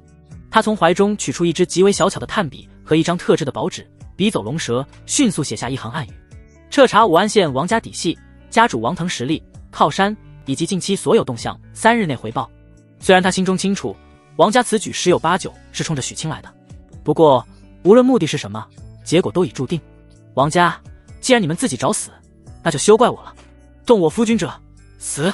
他将信卷重新卷好，塞入鹰隼腿部的信筒之中，轻轻一抛，那鹰隼便发出一声清越的鸣叫，振翅而起，如一道离弦之箭，瞬间消失在天际，向着武安县城的方向飞去。做完这一切，他才整理了一下衣衫，脸上那份冰冷的杀机敛去，恢复了那副清冷温婉的模样，缓步向着假山的方向走去。另一边，假山之后，这突如其来的一吻让许清整个人都僵住了，只觉得唇上一片温润柔软，带着少女独有的香甜。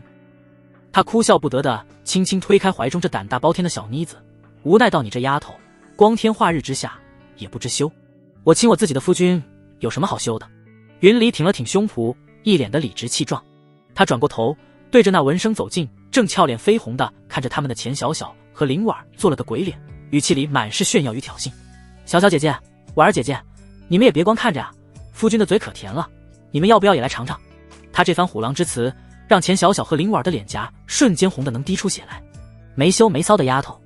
钱小小又羞又恼，清脆一口，扭过头去，只是那微微颤动的睫毛暴露了他内心的不平静。林婉更是羞得抬不起头来，声如蚊啊：“云离妹妹，你别胡闹了。”许清看着眼前这三个或娇或嗔或羞的绝色佳人，只觉得头大，正想好好教训一下这个越来越无法无天的小妮子时，叶秋和那清冷的身影已悄然走近。你们在聊什么？这般热闹。他的出现如同一股清泉，瞬间便化解了这旖旎又尴尬的气氛。姐姐！云离立刻松开许清，亲热地跑过去挽住叶秋和的胳膊，仿佛刚才那个大胆的女孩不是她一般。叶秋和宠溺地刮了下她的鼻子，清冷的目光扫过许清，最后落在那座假山旁的池塘上，淡淡开口：“夫君，日后我想在这池塘中种一些睡莲，你觉得如何？”“好啊！”许清立刻点头。他看着叶秋和那清丽的侧颜，美得如同一幅画。只要娘子喜欢，别说睡莲，便是将这池塘种满金子，我也给你弄来。油嘴滑舌。叶秋和嗔了他一眼，那清冷的眸子里却漾起一抹温柔的笑意。种什么金子，俗气！我就喜欢睡莲，出淤泥而不染，濯清莲而不妖。姐姐说的是。林婉儿也鼓起勇气走了过来，柔声附和：“睡莲清雅，最配姐姐的气质了。”钱小小也收起了方才的羞涩，恢复了那份精明干练。他打量着这偌大的庭院，建议道：“光有睡莲未免单调，我看这园中还可再添几架秋千，旁边再搭个葡萄架。夏日里，我们姐妹几个便可在此处纳凉嬉戏，岂不快哉？”这个主意好。云离立刻拍手称快。到时候我们就在葡萄架下打麻将，输了的人就去荡秋千，想想都觉得有趣。五人围在池塘边，你一言我一语地规划着这个未来的新家，气氛温馨而又和谐。夕阳渐渐沉下，夜色如墨般晕染开来。咕，不知是谁的肚子先叫了起来，打破了这份宁静。云离摸了摸自己早已饿得前胸贴后背的肚子，撅着小嘴，可怜巴巴地看着许清：“夫君，我饿了，走。”许清看着四位环肥燕瘦、各有千秋的绝色佳人，只觉得胸中豪情万丈，大手一挥：“今晚我请客，带你们去镇上最好的酒楼下馆子去。”夜幕下的落霞镇褪去了白日的喧嚣，却也多了几分人间烟火的温暖。迎仙居内灯火通明，宾客满座。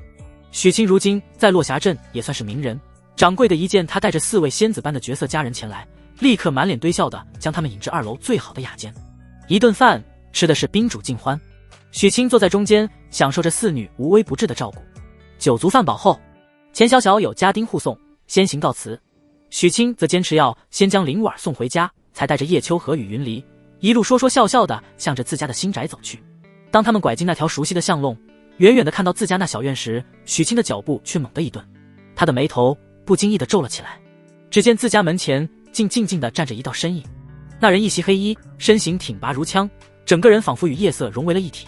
他只是静静地站在那里，一股无形的冰冷的压力便扑面而来，让周围的空气都仿佛凝固了。高手！许清的心瞬间提到了嗓子眼，下意识地将叶秋和与云离护在了身后。叶秋和与云离也察觉到了不对，脸上的笑容瞬间收敛，掌心之中内力已悄然凝聚。那黑衣人似乎察觉到了他们的到来，缓缓转过身，借着门廊下灯笼昏黄的光晕，许清看清了他的脸。那是一张平平无奇的脸，属于那种丢在人堆里就再也找不出来的类型，但他的眼睛却锐利如鹰，深邃如渊，仿佛能洞穿人心。在下在此等候多时了。黑衣人开口了，声音沙哑，不带一丝感情。他的目光越过许清，仿仿佛只是在看一件没有生命的物体。想必阁下便是百草堂的许清，许神医吧？来者非善。许清的心沉了下去，他能清晰地感觉到对方身上那股若有若无的杀气，比那日黑风寨的杜山还要浓烈数倍。他将叶秋和与云离又向后推了推，自己则上前一步，沉声问道：阁下是何人？深夜在此等候，有何贵干？黑衣人并未回答他的问题，只是嘴角勾起一抹冰冷的残忍的弧度。黑衣人并未回答他的问题，只是嘴角勾起一抹冰冷的残忍的弧度。有人花钱买你的四肢，不过雇主还有个要求，要活的。他活动了一下手腕，发出咔吧一声脆响，那双锐利的眼睛里透出一种看待死物般的漠然。自己动手，还是我来帮你？我劝你选第一个，我的手法会让你很痛苦。狂妄，霸道。许清心中怒火升腾，脸上却是不动声色，心念电转间，探查之眼已悄然开启。姓名：无影，境界后天4品中期，功法敛息诀，技能无影步3棱刺，一击必杀。系统评价：此人是专业的刺客，擅长隐匿与暗杀，其战斗技乔远超同街舞者，综合战力堪比后天4品后期，请诉主务必小心应对。又是后天4品，许清的眼神瞬间凝重起来。此人的境界虽与那黑风寨大当家杜山相仿，但系统给出的评价却天差地别。这绝不是杜山那种空有境界的山大王可比，这是一个真正的杀手。不过那又如何？如今的自己也早已不是昨日无下阿蒙。正好拿你来检验一下我新晋的实力。夫君。叶秋和与云离见状，齐齐上前一步，掌心之中内力已是暗流涌动。不必。许清抬手将二女拦在身后，自家的女人自然要自己守护。他迎着那黑衣刺客冰冷的目光，嘴角勾起一抹自信的弧度，朗声道：区区一个藏头露尾的鼠辈，还不用2位娘子出手，你们且退后，看为夫如何手刃此寮。夫君不可大意。叶秋和秀眉微蹙，他能清晰地感知到对方身上那股凝练的杀气，远非寻常武者可比。云离更是急道：夫君，咱们一起上，打他个满地找牙。放心。许清给了他们一个安心的眼神，那份从容与自信竟让二女那颗悬着的心莫名的安定了些许。叶秋和深深地看了许清一眼，他能感觉到对方的境界是后天4品，虽然只是中期，但夫君的实力向来不能以常理夺之。他没有再坚持，真手轻点，拉着还有些不情愿的云离，缓缓退到了院门之内，却并未关门，一双凤目紧紧地锁定着场中的一举一动。他要给族夫君面子，但若是夫君有半分危险，他会毫不犹豫地出手。呵，有意思，死到临头还想着在女人面前逞英雄。无影见状，发出一声不屑的嗤笑。下一刻，他的身影竟毫无征兆地，如同一滴融入墨池的水珠，瞬间消失在了原地。好快的身法！许清瞳孔猛地一缩，心中警铃大作。他甚至来不及多想，将踏雪无痕发挥到了极致，整个身形如一片落叶，向侧后方飘出数尺。赤！就在他刚刚站定的位置，3道闪烁着幽蓝寒芒的暗器，成品字形，悄无声息地自黑暗中射出，深深地定入了他身后的墙壁之中。许清的后背瞬间惊出了一层冷汗，这人的手段太过阴险狠辣。反应不错。那沙哑的声音竟从另一个方向传来。无影的身影再次浮现，他手中握着一柄造型奇特的短刃，刀身漆黑，不见反光。他不再废话，脚下步伐诡异，身形飘忽，如鬼魅般再次欺近，手中短刃化作一道道致命的寒芒，直取许清周身要害。面对这狂风暴雨般的攻击，许清非但不惧，反而战意盎然。他将七星拳与烈风摧心掌交替使出，一时间巷弄之内拳风呼啸，刀光闪烁，内力碰撞之声不绝于耳。两人竟是在短短10数个呼吸之间交手了不下30招。院门内，云离看的是心惊肉跳，一双小手早已紧张地攥成了拳头。叶秋荷的脸色也愈发凝重，玉手早已内力流转，随时准备出手。场中无影是越打越心惊，这小子究竟是什么怪物？情报上明明说他只是个后天7品，可如今展现出的实力分明已是6品巅峰，甚至那内力的雄浑程度比之5品高手也毫不逊色。更让他感到不可思议的是，对方的身法竟丝毫不比自己这玄阶的无影步慢上多少。不能再拖了。无影眼中杀机一闪，他猛地后撤一步，与许清拉开距离。随即他竟从怀中掏出数枚黑色的圆球，向着地面猛地一掷。砰砰砰，数声闷响，大片的浓郁黑烟瞬间弥漫开来，遮蔽了所有人的视线，更带着一股刺鼻的气味，让人头晕目眩。一柄闪烁着幽蓝寒光的匕首如毒蛇的獠牙，无声无息地刺向他的后心。小心！院门内一直紧张观战的叶秋荷与云离齐齐发出一声惊呼，两人迅速冲了出来，一左一右护在他身侧。千钧一发之际，许清体内的烈阳内力轰然爆发，形成一道灼热的气墙。当，匕首刺在气墙之上，竟发出金铁交击之声，再也无法寸进分毫。吴影眼中闪过一丝讶异，显然没想到许清的护体内力竟如此雄厚。他一击不中，毫不恋战，身形再次融入夜色，消失得无影无踪。许清惊出了一身冷汗，方才若不是他反应够快，及时催动护体内力，此刻怕是已经成了一具尸体。这人的实力虽然只有后天4品，但那神出鬼没的身法、诡异莫测的忍术，以及那刁钻狠辣的暗杀技巧，带给他的压力，竟比面对5名后天6品高手围攻时还要巨大。这根本不是这个世界的武学路数。许清的脑海中瞬间闪过一个来自前世的名词：东瀛忍术。姐姐，这人交给我。云离娇斥一声，俏脸上满是煞气。他后天3品的内力全力爆发，身形快如闪电，主动向着吴影最后消失的方向追了过去。哪里走？叶秋荷的动作更快，他并未去追，而是玉指轻弹，数道肉眼难辨的冰晶劲气如天女散花般封死了周围所有的退路。噗噗噗，几声闷响，黑暗中吴影的身影踉跄着显现出来，他的肩头与大腿上已然多出了几个血洞，鲜血汩汩而出。他满眼都是骇然与惊恐，他怎么也想不到，这看似柔弱的2个女子，竟是比许清还要恐怖得多的高手。一个后天3品，一个他根本看不透深浅。情报有误，天大的失误！他再无半分战意，从怀中掏出一枚黑色的圆球，猛地砸在地上。砰！一团浓郁的黑烟瞬间炸开，将整个巷弄笼罩，待烟雾散去，那黑衣人的身影早已消失得无影无踪。让他跑了！云离气得直跺脚。叶秋荷的脸色也有些凝重，他俯身捡起一枚被遗落的暗器，那是一枚造型奇特的10字标。这种手法的暗器我从未见过。他清冷的凤目中闪过一丝疑惑。许清走了过来，看着那枚熟悉的手里剑，心中的猜测得到了证实。我或许知道他的来历。他看着叶秋荷与云离，一字一句道：东瀛忍者。东瀛。云离皱了皱他那小巧的鼻子，脸上满是毫不掩饰的厌恶。就是那些传说中住在海外孤岛、身材矮小、心思歹毒的倭人，真是晦气。这种阿杂东西怎么会出现在我们大魏？据说数十年前，大魏王朝皇位更迭，天下动荡之际，东瀛人还曾试图派遣高手潜入中原，浑水摸鱼，妄图窃取我朝气玉。叶秋荷接过话茬，清冷的凤目中闪过一丝凝重。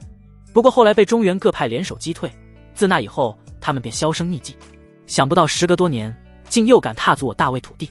许清听着二女的对话，心中却是掀起了另一番波澜。看来这小东瀛无论在哪个世界都是这般不得安分，前世如此，今生亦然。他心中暗道，也罢，既然遇上了，那自己的主线目标看来又要多加一个了，驱逐倭寇，扬我国威。他将这番心思暂且压下，看向叶秋荷，沉声道：不过此人受人所雇，要买我的4肢，而且要活的。能培养出这般身手的刺客，并且还能驱使东瀛忍者为其卖命的组织，整个大魏王朝恐怕只有一个。风雨楼。叶秋荷几乎是与许清异口同声地说出了这个名字，他那清冷的眸子里闪过一丝真正的惊诧。他没想到许清的见识与判断力竟敏锐到了如此地步。不错。许清点了点头，眼中闪过一丝冰冷的寒芒。风雨楼，天下第一的杀手组织，只要给得起价钱，无论是王侯将相还是武林至尊，他们都敢接单。而最近与我结下梁子，又有这个财力请动风雨楼的，我思来想去，也只有王家了。他将前几日在县城醉春楼得罪王家长子，以及归途中斩杀王家护卫王人的事情，简单的对二女说了一遍。我猜应该是那王家想将我生擒活捉，慢慢折磨，只是他们没想到派来的杀手会是个废物。叶秋荷静静的听着，他知道许清的猜测10有8九便是真相，只是他没想到王家的报复竟然来得如此之快，手段如此狠辣，竟不惜重金请动了连各大门派都忌惮3分的风雨楼。更让他心惊的是，方才情急之下，他与云离双双出手，虽惊退了刺客，却也第一次在许清面前彻底暴露了自己远超常人的实力。他下意识地抬眼看向许清，想从他脸上寻到一丝惊疑或探究。然而许清的脸上却只有对敌人的分析与冷冽，仿佛对他们2人的实力没有半分意外。是了，他家中已有2位仙子般的娘子，又怎会是寻常的凡夫俗子？或许他早已有所猜测，只是不愿点破罢了。就在叶秋荷心念电转，思索着该如何解释之时，一旁的云离却像是发现了什么新大陆，他眼珠一转，忽然凑到许清面前，一双水汪汪的大眼睛眨了眨，笑嘻嘻地问道：“夫君，你刚才说你去过县城的醉春楼？”许清一愣，这才反应过来自己说漏了嘴。他看着云离那副我抓到你把柄了的促狭模样，和一旁叶秋和那似笑非笑的眼神，只觉得头大。这丫头关注的重点永远都这么清奇。嗨嗨，许清干咳两声，决定使出自己的必杀技转移话题。娘子，天色不早了，咱们是不是该再继续研习一下那日月同辉诀了？我感觉昨夜的修炼似乎还有些地方不够圆润，需要我们再深入的交流交流。你这番话瞬间让叶秋和云离的脸颊都刷一下红透了，他们哪里听不出他话里的深意？这个坏蛋竟想用这种方式来蒙混过关。谁要跟你深入交流？云离羞得跺了跺脚，拉着叶秋和的手转身就往院里跑。姐姐，我们走，不理这个大坏蛋。许清看着二女的背影，脸上露出了得意的笑容。修罗场不存在的，只要脸皮够厚，就没有化解不了的危机。落霞镇数里之外的一处山坡上，一道黑色的身影踉跄着从密林中钻出，正是无影。他捂着不断渗血的伤口，脸色苍白如纸。而在他不远处的树下，一道身影早已等候多时。见到来人，无影的眼中闪过一丝怒意，声音沙哑而冰冷：“王志平，你们王家给的情报差点害死我。”那被称为王志平的青年，面容俊朗，气质阴柔，正是那日在黑风寨柴房中隐藏之人，亦是王家的护卫长之一。他看着无影狼狈的模样，眼中闪过一丝讶异，但面上却依旧带着恭敬的微笑。无影大人息怒，只是风雨楼每次行动之前不也会自行探查目标吗？此次失手似乎不能全怪我们吧？无影闻言冷哼一声，却也无法反驳。王志平见状连忙上前一步，姿态放得更低，诚恳道：“无影大人，此次行动本就是我们家公子年轻气盛私自做的决定，我早已劝过他，家主大人正在闭关冲击先天之境，此时不宜节外生枝。待家主出关，那许清不过是砧板上的鱼肉，任人宰割。可公子他前几日在醉春楼吃了瘪，正在气头上，哪里听得进我的劝告？”王志平苦笑着摇了摇头，他执意要将那许清生擒活捉，让他求生不得，求死不能。我劝说无用，最终也只能跟着大人您来了。他看着无影，微微躬身。所以此次任务失败，并非我王家本意，还望无影大人能在楼主面前为我们美言几句。待我家主出关，定会备上厚礼，亲自登门赔罪。无影的脸色这才稍稍缓和。他自然知道风雨楼的规矩，任务失败从不迁怒雇主，只是他这次输得太惨，也太憋屈。他深深地看了一眼落霞镇的方向，将那三道身影，尤其是最后出手的那两个女人的模样，牢牢记在心中。他身形一晃，便如鬼魅般融入夜色，只留下一句话在夜风中缓缓飘散：“告诉你们家公子，这个仇我无影记下了，但下一次我要他加钱。”王志平望着无影消失在夜色中的方向，又回头看了一眼远处的落霞镇，那张阴柔俊朗的脸上缓缓勾起一抹冰冷的弧度。许清，风雨楼失手倒也省了我不少功夫。他低声自语，声音仿佛淬了毒的蛇信：“让你再蹦跶2天，好好享受你这最后的美好时光吧。待家主出关，便是你的死期。”说罢，他的身影也如鬼魅般一晃，彻底融入了无边的夜色之中，仿佛从未出现过。许清一踏入房门，便感受到了2道灼热而又带着审视意味的目光，齐刷刷地落在了自己身上。他看着叶秋和云离那副坦白从宽、抗拒从严的架势，只觉得又好气又好笑。他长长的叹了口气，索性往床上一躺，双臂枕在脑后，摆出一副任君处置的无赖模样。行了了，我坦白，我全都坦白。他看着雕花木梁的天花板，悠悠道：“那日去县城购药，赵哥确实是拉着我去那醉春楼见识了一番。不过你们也知道，为夫我不好杯中之物，更不好那风尘之气，从头到尾滴酒未沾，只喝了几杯清茶，听了几首小曲，连姑娘的手都没碰一下。真的。”云离凑上前，趴在床边，一双水汪汪的大眼睛半信半疑地看着他，像一只审问犯人的小猫。千真万确。许清举起3根手指，一脸正气凛然：“我许清对天发誓，若有半句虚言，就让我日后修炼日月同辉诀时走火入魔，功力尽废。”这誓言不可谓不重，尤其是将那神妙的功法都牵扯了进来，足见其诚意。叶秋和与云离对视一眼，他们自然知道那晚许清确实只是坐着喝茶，连那红袖姑娘主动敬酒都婉拒了。他们不过是借题发挥，想看看他窘迫的模样罢了。哼，这还差不多。云离这才心满意足地放过了他，嘴角却不受控制的微微上扬，显然对这个结果极为满意。好了，许清看着窗外深沉的夜色以及那摇曳的烛火，眼中重新燃起一抹火热。他坐起身，一把将还在偷笑的云离揽入怀中，又对叶秋和伸出了手。夜色正好，危机四伏。为了应对那不知何时会再次出现的风雨楼杀手，也为了应对王家的报复，我们必须尽快提升实力。娘子，云离，我们开始吧。二女羞涩地点了点头，脸颊上飞起2片动人的红霞，顺从地依偎在他怀中。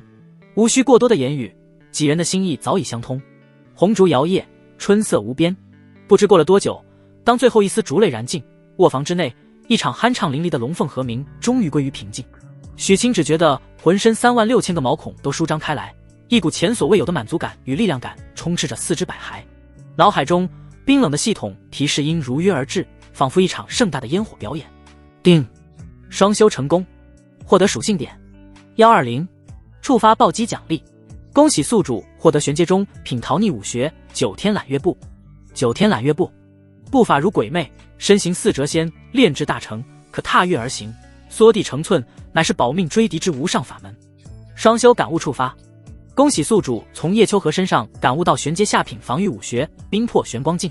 冰魄玄光镜，以致含内力凝结成镜，可抵御同阶武者全力一击，亦可反弹部分伤害，攻守兼备。许清的内心瞬间被巨大的惊喜填满，忍不住爆了句粗口：卧槽，这系统真会来事儿！逃逆身法，防御武学，这简直是雪中送炭，不是雪中送来了一座熊熊燃烧的火炉。有了这2门武学，他日后再面对那神出鬼没的风雨楼杀手，便有了十足的底气。他心满意足地打开了自己的信息面板，查看起这次的收获。姓名：许清，年龄18，境界后天6品初期，240400，体质烈阳之体105500，技能探查之眼烈风摧心掌30100，踏雪无痕30100，落花穿银掌20500，七星拳20200，踏烟功20100，9天揽月步0200，冰魄玄光镜100，功法日月同辉诀60200，属性点120。光是这双修功法，一晚上就让我涨了足足30点的境界经验，而且还没有次数限制，这简直比任何灵丹妙药都管用。10岁之位，许清只觉浑身精力依旧充沛无比。他看着身旁2位已是娇喘吁吁、媚眼如丝的绝色佳人，嘿嘿一笑，一个翻身，这一夜注定无眠。疯狂的修炼一直持续到天光微亮，几人才相拥而眠。接下来的3天，许清彻底进入了闭关模式。他在小院门上挂上了一块木牌，上面龙飞凤舞的写着8个大字：家中有事，闭门谢客。下方还挂了个小竹筒，言明若有急事，可写信放入桶中。百草堂的事，他都全交给了林福贵去打理，自己则与叶秋荷、云离2女在宅院内过上了没羞没臊的修炼生活。除了吃饭睡觉，剩下的时间几乎全都在那张沉香木大床上专心致志地研习日月同辉诀。这种日子对许清而言简直是神仙般的享受。唯一的副作用便是每次修炼完毕，云离总是第一个冲向厨房，将水缸里的水咕咚咕咚喝下一大瓢。第3日下午，修炼告一段落，云离慵懒地趴在床上，用手背贴着自己滚烫的脸颊，有气无力地抱怨道：夫君，这功法虽好，就是每次练完都好渴呀，这几天我都快把家里的水缸喝干了。许清正盘膝坐在床上，感受着体内再次精进的内力，闻言睁开双眼，好笑地看着他：那我和你姐姐怎么不渴？就你一个人渴。云离闻言俏脸一红，从床上爬起来，瞥了他一眼，什么也没说，转身便跑出了房间，只留下一句娇嗔：不理你了。许清看着云离那落荒而逃的背影，宠溺地摇了摇头。这丫头胆子是越来越大了，不过他喜欢。他重新将目光投向床上那颠倒众生的仙子，只见叶秋荷正侧卧着，单手之仪，一双清冷的凤目似笑非笑地看着他，仿佛早已看穿了他心中那点小九九。夫君，他朱唇轻启，声音慵懒而又带着一丝调侃：看来以后这研习功法之事得多多劳烦夫君了。许清闻言只觉浑身舒泰，他走上前，将那温香软玉的娇躯揽入怀中，嘿嘿一笑：为夫乐意至极。他深吸一口气，平复下再次躁动的心绪，打开了自己的信息面板。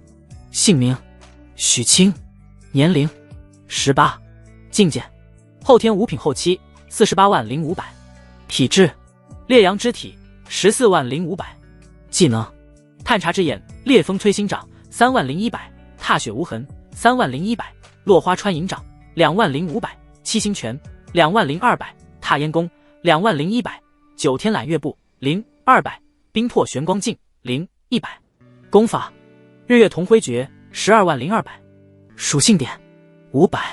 看着这3天闭关苦修的成果，许清心中涌起一股前所未有的满足感。短短3日，境界便从后天6品一路飙升至5品后期，距离突破到4品也只差临门一脚，更是积攒了足足500点的巨额属性。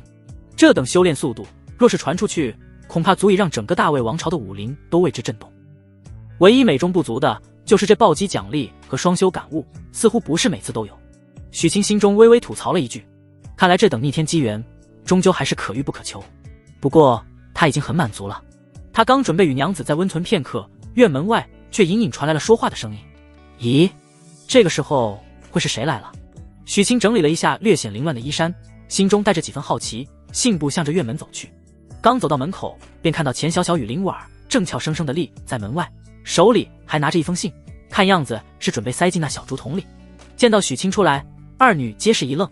许公子，你总算是舍得出来了。还是钱小小最先反应过来，他那双骄傲的凤目上下打量着许天，嘴角勾起一抹玩味的弧度。我还以为你要在这温柔乡里躲到天荒地老呢。他这话语中带着几分若有若无的酸意，显然是对许清这几日闭门谢客的举动颇有微词。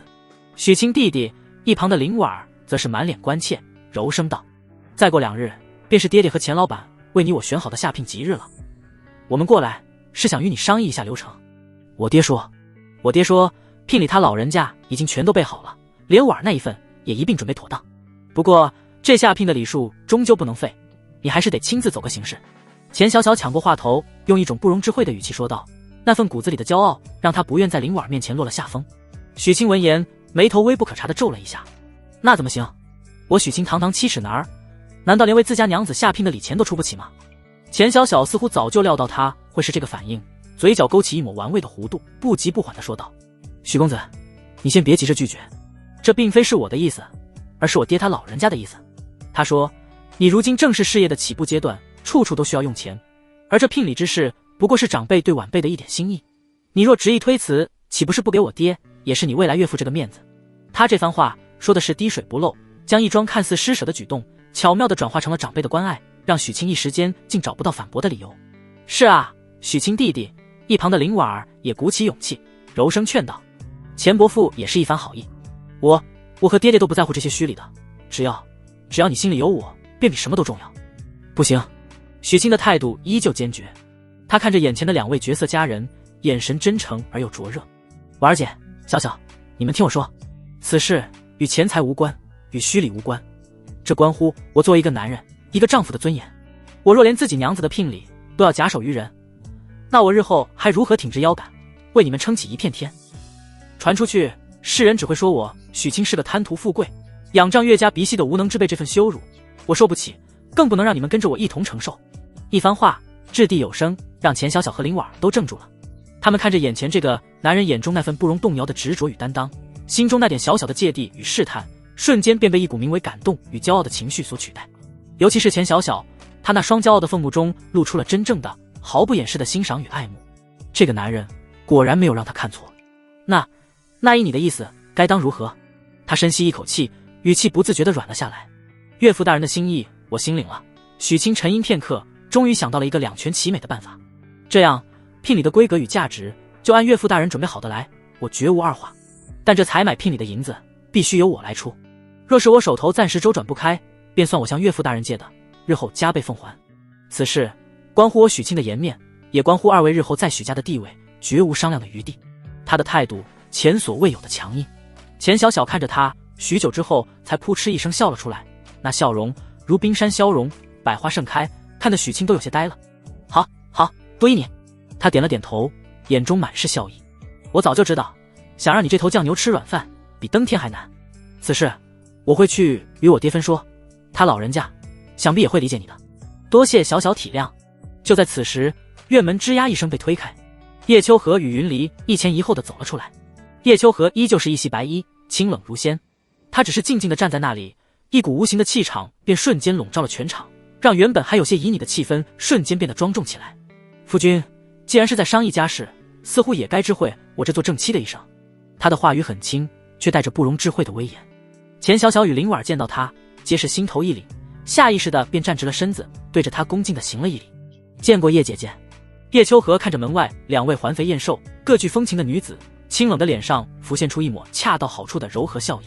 是小小妹妹和婉妹妹吧？快请进，在门口站着说话，像什么样子？她的话语不疾不徐，没有半分正气的架子，却又自然而然的带着一股让人信服的亲和力，瞬间便化解了门口那微妙的对峙。钱小小与林婉对视一眼，皆从对方眼中看到了一丝释然，恭敬地随着叶秋荷走进了院中。石桌旁，4女落座，许清则十分自觉地站在一旁，为几位娘子和未来的娘子添茶倒水。钱小小下了口茶，也不拐弯抹角，将今日前来的目的以及许清执意要自己出聘礼的事情简单扼要地说了一遍。事情便是如此，我爹的意思是聘礼由我们钱家来出，也算是长辈的一片心意，可许公子他执意不肯，非要自己承担，还说关乎男人的颜面。他说完，一双骄傲的凤目便投向叶秋荷，显然是想看看这位正宫姐姐的态度。夫君做得对。叶秋荷放下茶杯，清冷的凤目中满是赞许与温柔。我许家的男人自当昂首挺胸，顶天立地。聘礼之事是夫君对你们2人的心意与尊重，亦是他身为一家之主的担当。我们做妻子的自当全力支持。他这番话掷地有声，不仅彻底肯定了许清的决定，更是无形中将钱小小和林婉的心向这个未来的家又拉近了几分。叶姐姐说的是。林婉柔声附和，心中对叶秋荷的敬佩又多了几分。见家里的最高领导都已表态，钱小小耸了耸肩，脸上露出一抹无奈又甜蜜的笑容。好吧，既然你们都这么说，那我便依他。只是他话锋一转，神情变得严肃起来。今日前来还有一事，我收到消息，武安县的王家最近恐怕要有大动作。他将王家家主王腾即将闭关而出，实力可能达到后天一品顶峰，一五一十的说了出来。王腾出关后，第一个要对付的恐怕就是许公子你。庭院内的气氛瞬间变得凝重起来。后天一品，那已是凡俗武者所能达到的顶峰。许清的眉头也紧紧地锁了起来，他心中飞速盘算，自己如今是后天5品后期，即便现在立刻将那500点属性全部加在境界上，也只能堪堪突破到后天4品后期。就算再日夜不休的苦修2日，最多也就达到后天3品初期。3品对上1品，这其中的差距已非寻常武学或战斗技巧所能弥补。唯一的变数便是这王腾究竟何时出关。若是能再晚个10天半月，自己未尝没有一战之力。可若是就在这1-2日，不止如此。钱小小的声音愈发凝重，他看了一眼叶秋荷，继续说道：王家这几日正频繁地派人暗中探查落霞镇，目标不明，但我猜10有8、9是冲着你来的。看来不能再坐以待毙了。许清眼中闪过一丝决然。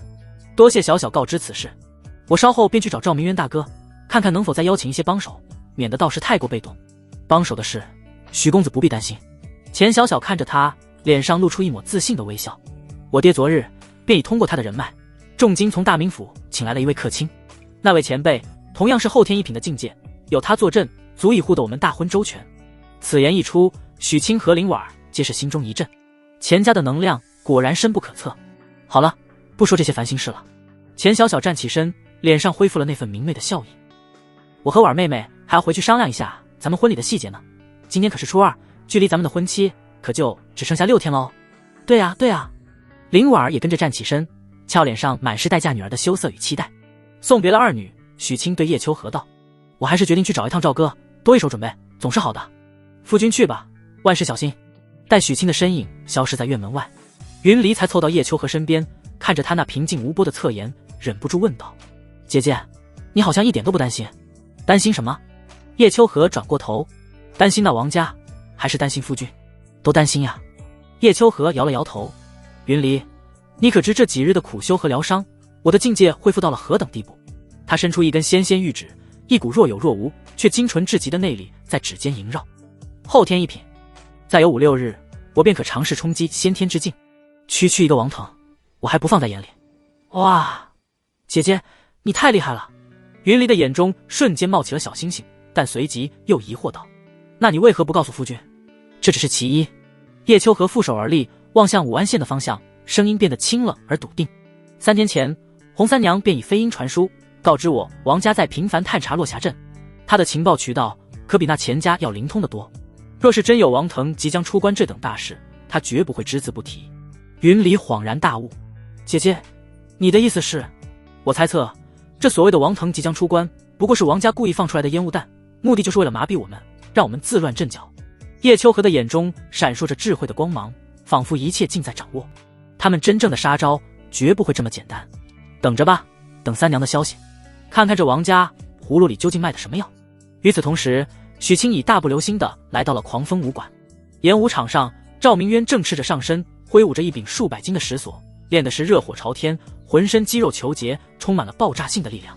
一见到许清，他立刻丢下石锁，迎了上来，声如洪钟：“许老弟，你可真是稀客啊！怎么不在家陪你那几位美若天仙的娘子，跑到我这汗臭熏天的武馆来做什么？赵哥，你就别取笑我了。”许清看着那声如洪钟、豪迈不减的赵明渊，苦笑着摆了摆手，快步迎了上去。赵明渊放下石锁，接过弟子递来的毛巾，擦了把汗，哈哈大笑道：“我这可不是取笑，是羡慕。你小子当真是艳福不浅啊！什么时候请哥哥我喝喜酒？快了，快了！”许清应付了一句，随即脸上的笑容敛去，神情变得前所未有的凝重。“赵哥，我今日来是有件万分火急，甚至可以说是生死攸关的大事要与你商议。”见他神色不对，赵明渊也立刻收起了玩笑之心，将他引至一旁的石桌旁坐下，沉声道：“许老弟，但说无妨。3日前有杀手上门，要取我4肢。”许清也不废话，直接开门见山。“什么？”赵明渊勃然大怒，一巴掌拍在石桌上，坚硬的石桌竟被他拍出一道清晰的裂纹。“是何人如此大胆？你可曾受伤？”“我无碍，只是那杀手。”许清将那晚的激战以及对方后天4品中期的实力和诡异的身法一五一十地说了出来。“我已将他惊退了。后天4品中期的杀手，你竟能凭一己之力与他周旋，甚至将他击退？”赵明渊眼中的震惊无以复加，他像是第一次认识许清一般，仔仔细细地将他重新打量了一遍。“老弟，你这实力怕是已经突破到5品了吧？”许清不置可否，只是继续说道：“我怀疑那杀手是风雨楼的人，而雇主十有八九便是武安县的王家。只是这还不是最糟的。”他深吸一口气，将钱小小带来的情报说了出来。王家家主王腾即将出关，实力恐怕已达后天1品顶峰。他出关之后，第一个要对付的定然是我。后天1品顶峰，这个消息如同一盆冰水，将赵明渊心中的怒火浇得一干二净，只余下刺骨的冰寒。他脸色凝重到了极点，在演武场上来回踱步，虎目之中满是挣扎与思索。一个风雨楼的职业杀手已经足够棘手，如今再加上一个即将达到后天武者顶峰的王腾，这已不是寻常的江湖恩怨，而是足以将他们碾得粉身碎骨的滔天巨浪。“许老弟。”许久之后，他终于停下脚步，看着许清，声音沙哑：“此事已非我狂风武馆能独立抗衡。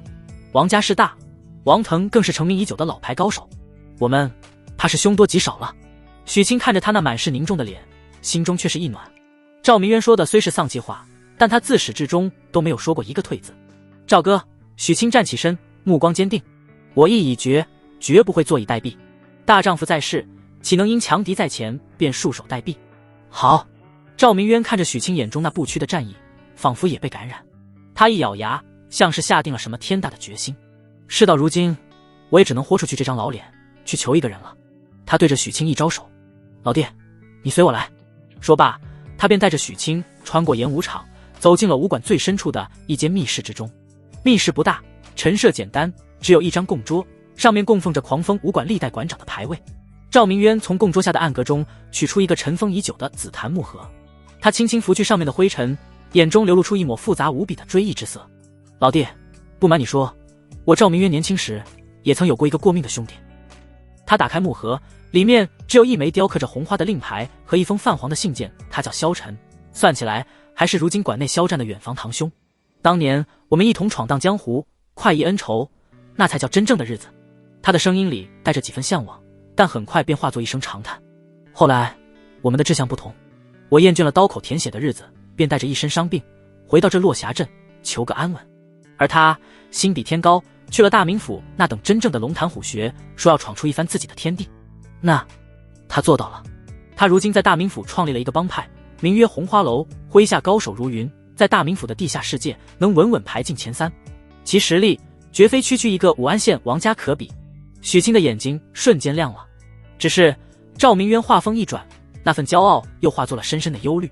我们已有近10年没联系了，10年足以改变很多事情。如今我去求他，他是否还念着当年的兄弟情分，我没有半分把握。许清的心被深深的触动了。他知道赵明渊这是在用自己最真实也最没把握的过往去为自己的未来赌一个可能。赵哥，他想说些什么，却觉得任何言语在此时都显得苍白无力。不必多言。赵明渊摆了摆手，他拿起那枚红花令牌，眼中闪烁着回忆的光芒。当年他初到大名府，便得罪了不该得罪的人，被人一路追杀，身负重伤，是我背着他，在10几名同阶高手的围攻下，逃了3天3夜，才硬生生杀出了一条血路。希望他还能念着这份恩情吧。他转过头，一双虎目灼灼地看着许清，那眼神是兄弟间的托付与信任。我当年救他，是因为兄弟情谊，今日我去求他帮你，同样是看中你这个兄弟。我赵明渊的眼光绝不会错。许清再也说不出一句客套话，他走上前，对着赵明渊郑重的抱拳，深深一揖。赵哥，此恩此情，我许清永世不忘。你我兄弟，说这些做什么？赵明渊用力拍了拍他的肩膀，将那份沉重化作了豪迈的笑声。事不宜迟，我这就备马。大名府路途遥远，快马加鞭，来回至少也需要3日。说罢，赵明渊便将武馆的大小事宜全部交给了2把手，自己则与肖战一同换上了一身便于远行的黑色劲装，牵出2匹神骏的快马。徐老弟，等我的好消息。赵哥，一路保重。看着2人双骑绝尘而去，许清站在武馆门口，久久未动。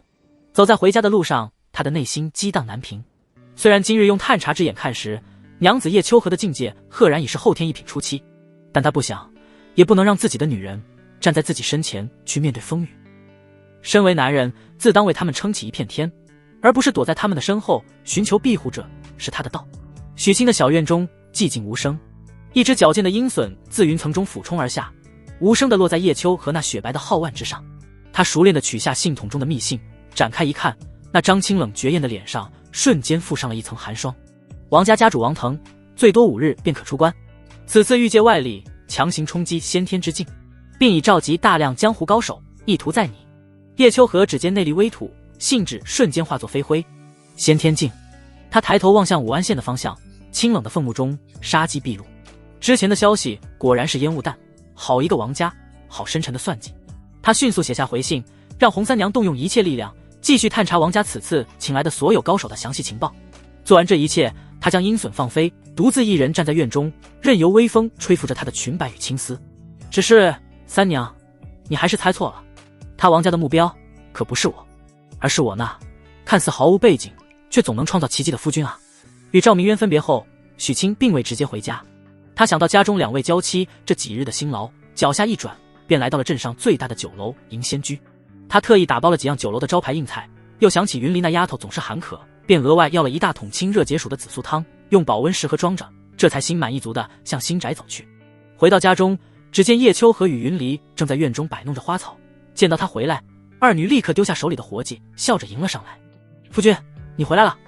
咦，什么东西这么香？云离的鼻子最尖，他凑到食盒前使劲嗅了嗅，眼睛顿时亮了起来。知道你们累了，特意给你们带了些好吃的补补身子。许清笑着将食盒放在石桌上，又将那1大桶紫苏汤砰的一声放下，对着云离挤了挤眼。这个想必你一定会喜欢。哇，紫苏汤！云离发出一声欢呼，哪里还顾得上什么淑女风范，给自己满满的盛了1大碗，咕咚咕咚便喝下小半。叶秋荷看着2人，清冷的脸上浮现出一抹宠溺的笑意。他走到许清身边，十分自然地为他整理了一下衣领，柔声问道：事情可还顺利？都妥当了。许清点了点头，他看着叶秋荷那双仿佛能洞悉一切的清澈眼眸，心中一动，意有所指地说道：不过江湖险恶，家中若无高手坐镇，我这心里终究是不踏实的。叶秋荷闻言，长长的睫毛微微颤动，他哪里听不出夫君话里的深意？他这是在告诉自己，他已经知道了。他抬起头，迎着许清那满是信任与柔情的目光，没有半分被看穿的惊慌，反而莞尔一笑。有夫君在，家自然是安稳的。2人相视一笑，一切尽在不言中有些事，无需点破，彼此心中有数便已足够。这便是属于他们之间的默契。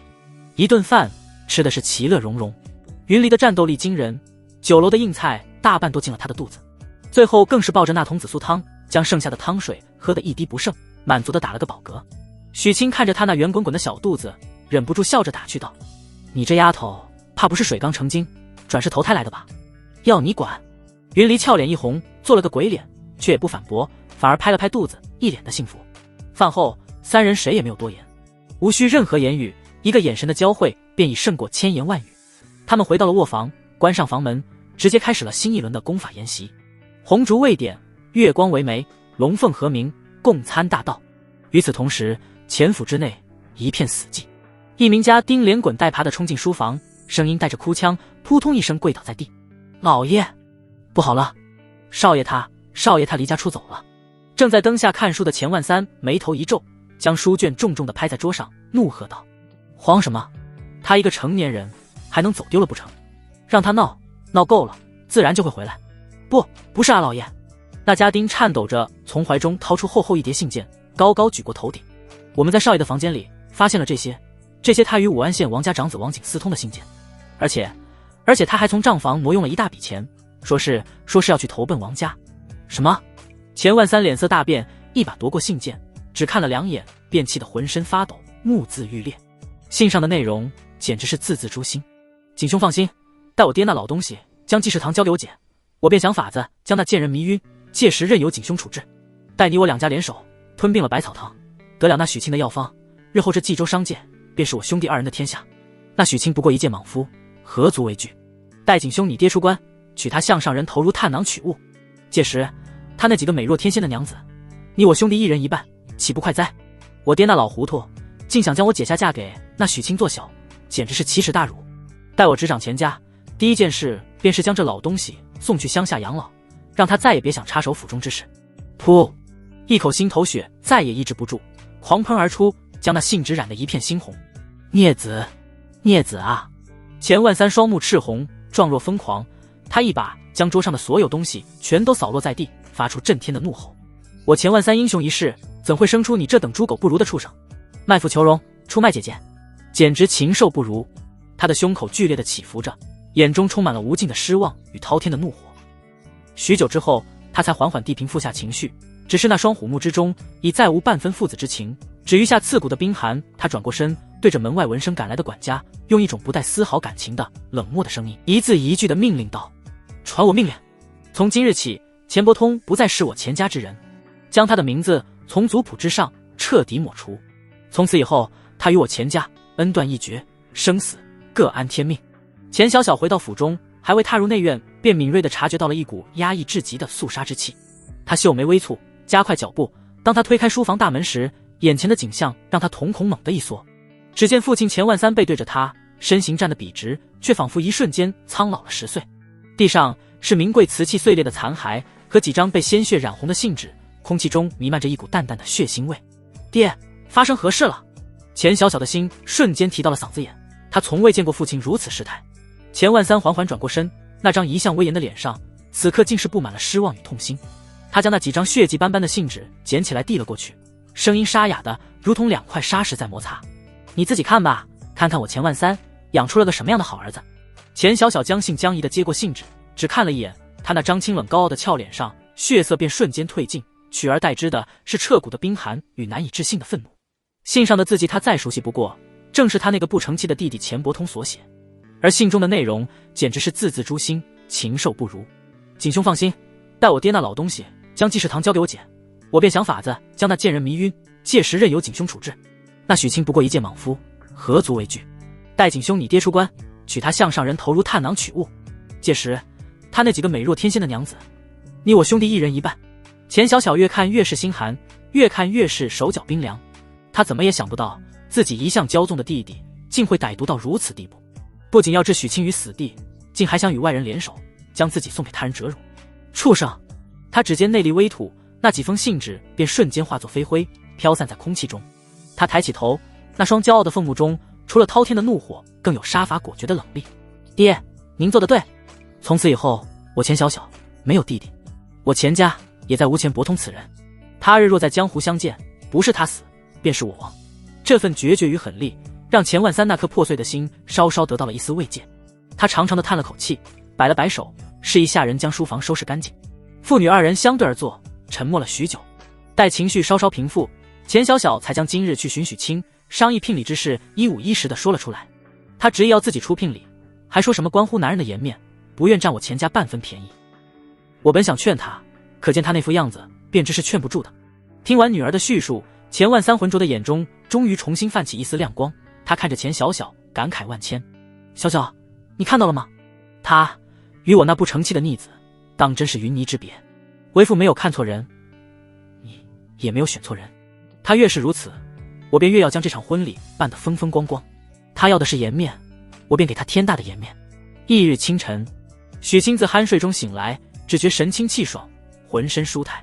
他尚在回味昨夜的疯狂与收获，一股精纯的内力洪流便毫无征兆地自丹田内喷薄而出，冲刷着四肢百骸，势不可挡。只觉得浑身上下的经脉仿佛被拓宽了1倍不止，举手投足间都充满了爆炸性的力量感。后天四品，这就是四品的力量。他握了握拳，感受着前所未有的强大，心中豪情万丈。仅仅是一夜的双修，并未加点，竟能让他直接破境。这日月同辉诀当真是逆天神功。他心满意足地起床，与二女温存片刻，用过早饭后便直接去了钱府。他将这几日百草堂所有的营业额凑了足足3000两白银，交给了早已等候多时的钱万三。岳父大人，这是聘礼的钱款，还请您点收。钱万三看着那沉甸甸的银箱，又看了看许清那不容置喙的坚定眼神，最终哈哈大笑，欣然收下。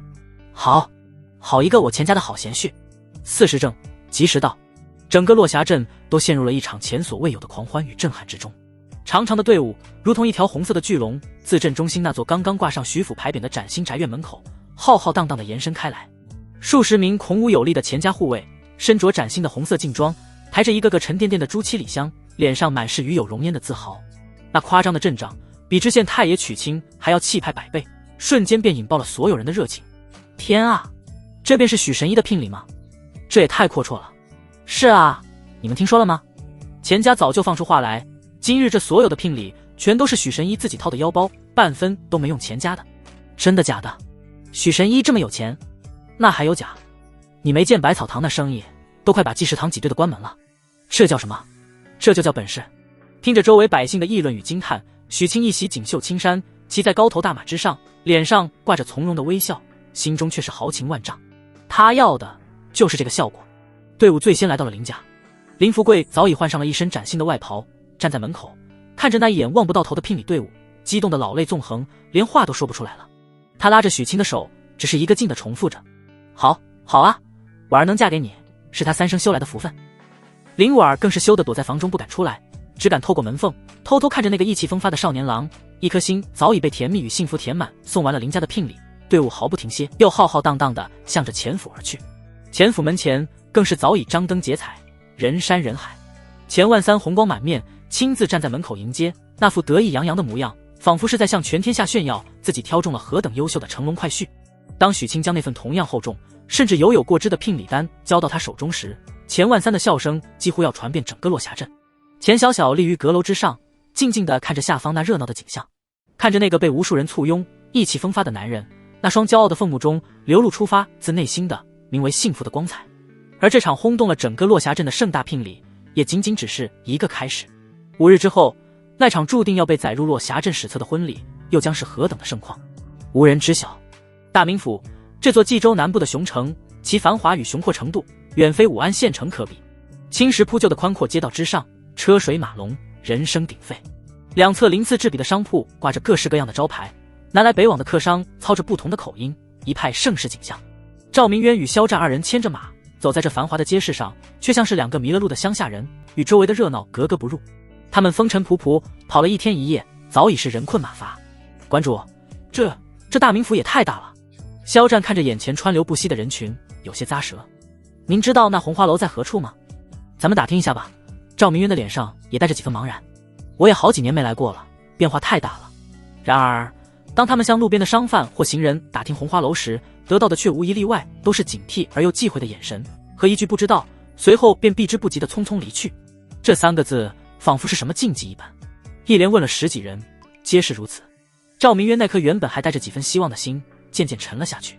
最终他将目光投向了街角处几个正晒着太阳衣衫褴褛的乞丐。他走上前，从怀中摸出一定足有1两的碎银子，丢在为首那老乞丐的破碗里。那老乞丐浑浊的眼睛瞬间亮了，他不动声色地将银子揣入怀中，这才压低声音，用只有2人能听到的声音，含糊不清地指了个方向。顺着这条街往西走，看到第3个巷口拐进去，走到头看到一口枯井从井边的暗门下去，便是了。赵明渊点了点头，带着肖战按照那乞丐的指引，七拐八绕，终于在一条偏僻到几乎没有行人的死胡同尽头，找到了那口被杂草掩盖的枯井。井边果然有一扇不起眼的与墙壁颜色融为一体的暗门。赵明渊深吸一口气，上前敲了敲门。谁？门内传来一个警惕的声音。落霞镇，赵明渊，求见你们楼主。门内沉默了片刻，显然赵明渊这个名字并未引起任何波澜。赵明渊也不废话，从怀中取出那枚尘封已久的红花令牌，从门缝下塞了进去。不过半刻钟之后，那扇厚重的暗门竟吱呀一声打开了。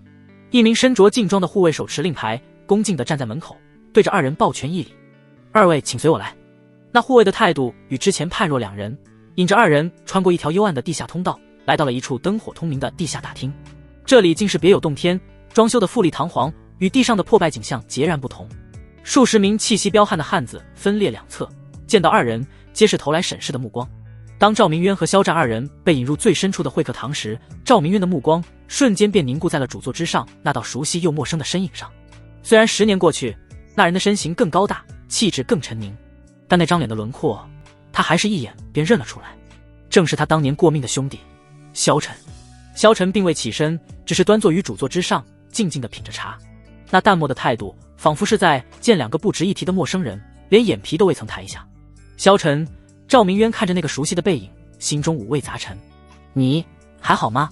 托你的福，还死不了。萧晨转过身，那张脸上早已没了当年的青涩与热血，取而代之的是一种久居上位的威严与枭雄的冷厉。他看着赵明渊，开门见山：“说吧，专程从落霞镇跑来寻我，所谓何事？”这番冷漠让赵明渊准备好的一肚子客套话全都堵在了喉咙里。他一咬牙，将许清与王家之事以及自己的来意原原本本地和盘托出。听完之后，萧晨的脸上没有半分波澜，只是淡淡的给自己又续上了一杯茶。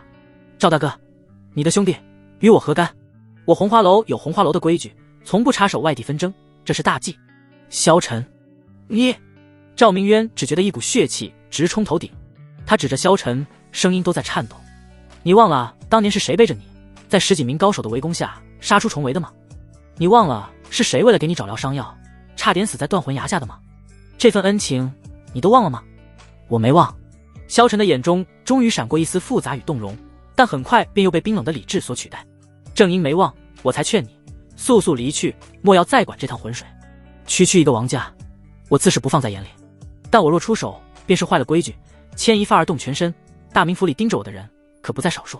一旁的肖战再也忍不住，他扑通一声跪倒在地，对着萧晨重重地磕了个头，虎目含泪：“堂哥，我知你身不由己，我不求你倾全楼之力相助，只求你看在我爹，看在你二叔的面子上，看在我们同是萧家子孙的情分上，帮一帮赵馆主，帮一帮许爷，他是个真正的好人。”唉，看着跪在地上的肖战，听着他那发自肺腑的恳求，萧晨那颗早已被权势和利益磨得坚硬无比的心，终究是裂开了一道缝隙。他长长的叹了口气，眼中那份冰冷的理智，终究是被最后一丝情谊所战胜。罢了。他站起身，走到赵明渊面前，将那枚红花令牌重新放回他手中。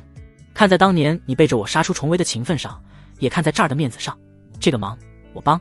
他顿了顿，语气依旧不带感情：“我会派我麾下的2位兄弟鬼手和铁臂随你们回去，他们2人皆是后天一品初期的境界，足以应付那王腾。”但是他话锋一转，眼神重新变得锐利而冷漠：“仅此一次，下不为例。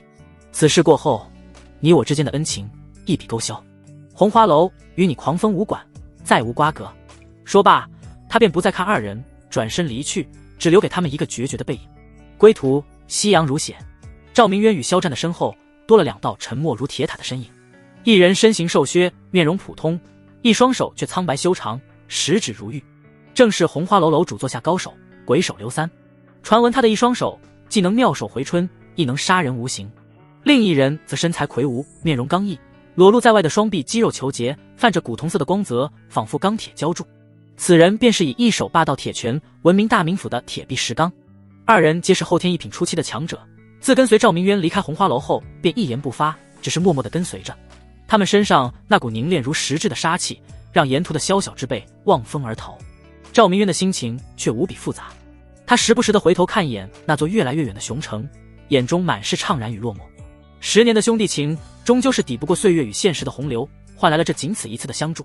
这份人情太重，也太冷。馆主肖战看着他落寞的背影，忍不住开口劝慰：“堂哥他也有自己的难处。”我懂。赵明渊长长的舒了口气，将那份感伤压在心底，脸上重新恢复了豪迈之色。不说这些了，咱们加紧赶路，争取在许老弟大婚之前赶回去。下聘之后，许清便带着叶秋荷与云离正式搬入了许府内。宅院内外张灯结彩，红绸飞舞，处处都洋溢着喜庆的气息。钱万三当真是下了血本，请来的都是武安县里最好的工匠。不过短短2日，便将整座宅院布置得焕然一新，只待5日后的那场盛大婚礼。夕阳的余晖温柔绚烂，透过层层叠叠的柳叶，在假山旁的池塘水面上洒下斑驳的金光。许清卷着裤腿，赤脚站在清凉的浅水中，小心翼翼地将一株带着泥土的睡莲根茎稳稳地栽入池底的软泥里。夫君再往左边一些，那里光照更好。岸边的凉亭下，叶秋荷手捧一杯清茶，清冷的脸上带着一抹难得的恬静与温柔，正柔声指点着。好嘞。许清应了一声，将莲藕又往旁边挪了挪。一旁的云离本是蹲在池边，百无聊赖地用一根狗尾巴草逗弄着水里的锦鲤。见许清忙得满头大汗，他眼珠一转，计上心来。他也学着许清的样子脱了鞋袜，将一双白嫩如玉的小脚丫探入水中，激起一圈圈涟漪，笑嘻嘻地说道：“夫君，我来帮你啊。”“你可别添乱了。”许清哭笑不得地看着他，“这池底的泥最是粘人，仔细弄脏了你的裙子。”“才不会呢。”云离不服气地撅了撅小嘴，他也拿起一株睡莲，做事要往水里栽，却又嫌弃地看着自己沾了你点子的纤纤玉手，对着许清撒娇道：“夫君，这泥巴好脏哦，你快看，都把我的手弄脏了。”许清看着他那富娇憨的模样，无奈地摇了摇头，正想说些什么，云离却忽然捧起一汪池水，对着他的脸便泼了过去，清脆的笑声如银铃般在庭院中回荡。“哈哈，夫君变成大花猫了，你这丫头，看我怎么收拾你！”许清哪里肯吃这个亏，立刻展开反击。两人在池塘里追逐打闹起来，水花四溅，笑声不断，将那鸡尾悠闲的锦鲤惊得四散奔逃。叶秋荷看着眼前这温馨的一幕，清冷的嘴角也不由得勾起一抹温柔的弧度。他放下茶杯，缓缓走到池边，看着在水中嬉闹的二人，悠悠开口，声音清冷中带着一丝不易察觉的促狭：“夫君，这池塘里的水乃是滋养莲藕的阴水，你身怀至阳之体，如今被这阴水浸泡，就不怕阳气被冲淡了，晚上交不了差吗？”此言一出，许清的动作瞬间一僵，他回头看着自家娘子那似笑非笑的眼神，哪里听不出他话里的调侃。他抹了把脸上的水珠，一步步走到叶秋荷面前，隔着池沿仰视着她，嘴角勾起一抹坏笑：“娘子此言差矣，我这烈阳之体讲究的便是阴阳调和，这池水越是阴寒，才越能激发出为夫体内的阳刚之气。不信的话，娘子你下来试试便知，保证让你欲罢不能。”油嘴滑舌。叶秋荷被他这大胆的言语骚得俏脸微红，轻啐一口，却并未躲闪，反而迎着他那灼热的目光，伸出一根纤纤玉指，轻轻点在他的胸膛，吐气如兰。那妾身今晚便拭目以待了。一旁的云离看着二人这般打情骂俏，只觉得牙根都有些发酸。他眼珠一转，又有了新的主意，指着那刚栽下的莲藕，故作天真地问道：“姐姐，夫君，你们说这莲藕下面是不是有很多根须都缠在一起，分也分不开啊？就像我们一样。”这丫头当真是越来越无法无天了。许清心中暗笑，脸上却是一本正经地说道：“云离此言差矣，我们可不是藕断丝连，我们是水乳交融，密不可分。”他特意在水乳交融4个字上加重了语气，说的叶秋荷和云离的脸颊刷一下就红透了。这番对话让庭中本就暧昧的气氛瞬间升温。许清看着眼前2位或羞或嗔或笑的绝色佳人，只觉得胸中豪情万丈，恨不得立刻就将他们就地正法。他从池中走出，擦干手脚，拉起叶秋荷的手，又对云离使了个眼色，笑道：“走，这莲花一时半会儿也栽不完，咱们先回房研究一下更重要的事情。”叶秋荷哪里不知他指的是什么，白了他一眼，却也没有拒绝，任由他拉着。云离更是心领神会，欢呼一声，蹦蹦跳跳地跟了上去。3人嬉笑着向主房走去，那份甜蜜与温馨让整个庭院都仿佛充满了粉红色的泡泡。只是他们谁也没有注意到，宅院外一处极高的屋檐之上，2道黑色的身影如鬼魅般静静地注视着这一切。头儿，看来这几日是不会有太好的机会了。不急，那被称为头儿的青年正是王志平。他舔了舔嘴唇，眼中闪过一丝毒蛇般的阴冷。猎物越是幸福，被夺走一切时的绝望才越是美味。就让他再多享受几日这最后的温存吧。5日之后，他的大婚之日，便是他的死期。黄昏的最后一抹余晖穿过窗棂，为房间镀上了一层金色。许清还未从门外那温馨的氛围中回过神来，眼前的景象便让他呼吸猛地一滞。叶秋荷依旧是那副清冷如仙的模样，只是此刻那双清澈的凤目中却带着一丝似笑非笑的促狭。他褪去了白日里那拒人于千里之外的疏离，多了一种只为他一人绽放的慵懒。云离则更是大胆，他单手支着下巴，一条雪白的美腿毫无顾忌地搭在外面，正饶有兴致地打量着他，那眼神活像一只发现了猎物的小狐狸，狡黠又勾人。夫君还愣着做什么？云离率先开了口，他对着许清勾了勾手指，吐气如兰。我和姐姐等你好久了，这莲藕都摘完了，是不是该松松土了？你这丫头嘴里就没个正经。叶秋荷嗔了他一眼，随即也看向许清，清冷的嗓音此刻却柔得能滴出水来。夫君今日劳累，快上床歇息吧，我和云离帮你按按。这番虎狼之词听得许清是热血沸腾，心中那点旖旎的心思瞬间便被点燃。他嘿嘿一笑，也不客气，几步走到床边，却没有急着过去，反而盘膝在床边坐了下来。娘子云离，你们的好意我心领了，不过在开始之前，我还有些准备工作要做。哦。叶秋荷美眸中闪过一丝好奇，许清不再多言，心念一动，那只有他自己能看见的系统面板已然悄然浮现在眼前。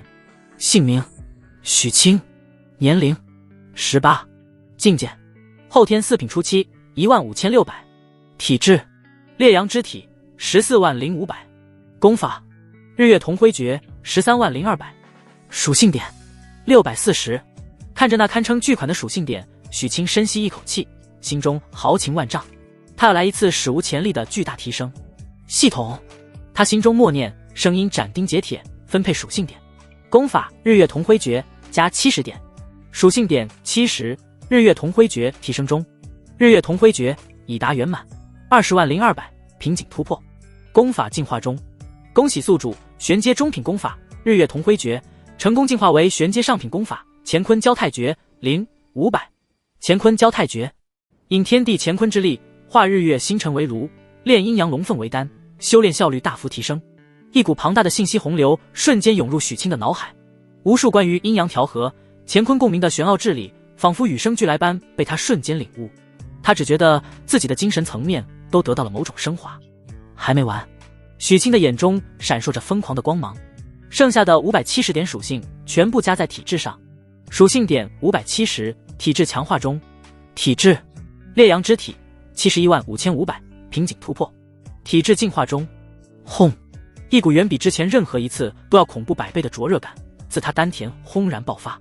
如果说之前的体质进化是投入熔炉，那这一次他便仿佛是直接化身成了太阳，周身骨骼发出金玉般的脆响，血液仿佛化作了奔腾的金色岩浆，每一寸肌肤，每一根经脉都在这股霸道无匹的力量下被彻底碾碎，又在瞬息间以一种更完美、更强大的形态重组新生。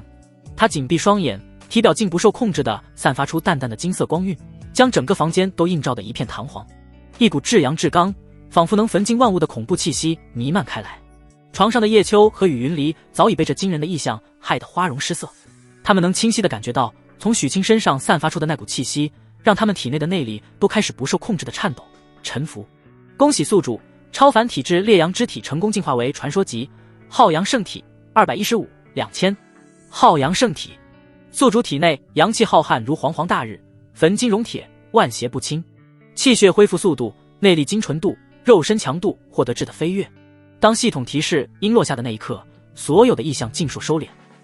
许清缓缓睁开双眼，那双漆黑的眸子里竟仿佛有2轮小小的金色太阳在燃烧，深邃而又充满了威严。他站起身，只觉得整个世界在眼中都变得不同了，前所未有的强大充斥着身体的每一个角落。他甚至有一种错觉，只要自己愿意，一拳便能将这落霞阵轰出一个窟窿。夫君，你……叶秋荷看着眼前仿佛脱胎换骨的男人，清冷的声音里带上了一丝难以掩饰的震撼。许清一步步走上床，声音带着一丝不容置喙的霸道：“娘子，云离，久等了，现在该验货了。”这一夜无人言语，却胜过千言万语。次日清晨，许清神清气爽地睁开了双眼，只觉浑身充满了爆炸性的力量。他心满意足地准备起身，咔嚓，吱呀，一声不堪重负的呻吟之后，那张由上等沉香木打造的雕花大床，竟在他的动作下轰然散架，床板四分五裂，警备与几人一同狼狈地摔在了地上。这突如其来的变故瞬间惊醒了还在睡梦中的叶秋和与云离。云离揉着惺忪的睡眼，看着眼前这片狼藉，还有些没反应过来，发生什么事了？叶秋和则是在短暂的错愕之后，那张清冷绝美的俏脸上瞬间飞起2片动人的红霞。他看着一脸无辜的许清，又羞又恼，抓起一个枕头便向他砸了过去。许清，你究竟是个什么怪物？他咬着银牙，声音里带着一丝连他自己都未曾察觉的哭腔与后怕，嗔怪道：以后这床怕是要用玄铁来打了。许清看着眼前这一片狼藉和2位或羞或恼或嗔或笑的绝色佳人，只觉得一个头2个大，却又心中甜蜜。他哭笑不得地将那砸来的枕头接住，一脸无辜地摊了摊手。这可怪不得我，谁让你们昨夜那般热情似火？再者说，要怪也该怪我这体质实在是霸道了些。你还说？叶秋和俏脸通红，抓起另一只枕头又丢了过去。他哪里是真生气，只是昨夜的疯狂与今晨的窘迫交织，让他这清冷仙子也难免乱了方寸。就是多怪夫君。云离也跟着起哄，他从散落的锦被中爬起来，像知护时的小猫，双手叉腰，气鼓鼓地说道：床都塌了，今天晚上我们睡哪里啊？总不能打地铺吧？好了，都是我的错，行了吧？许清举手投降，他走上前，一手一个将2位还在撒娇的娘子揽入怀中，脸上满是宠溺的笑容。旧的不去，新的不来，这床塌了，正好换个更大更结实的，我这就去安排，保证让2位娘子睡得安稳，睡得舒心。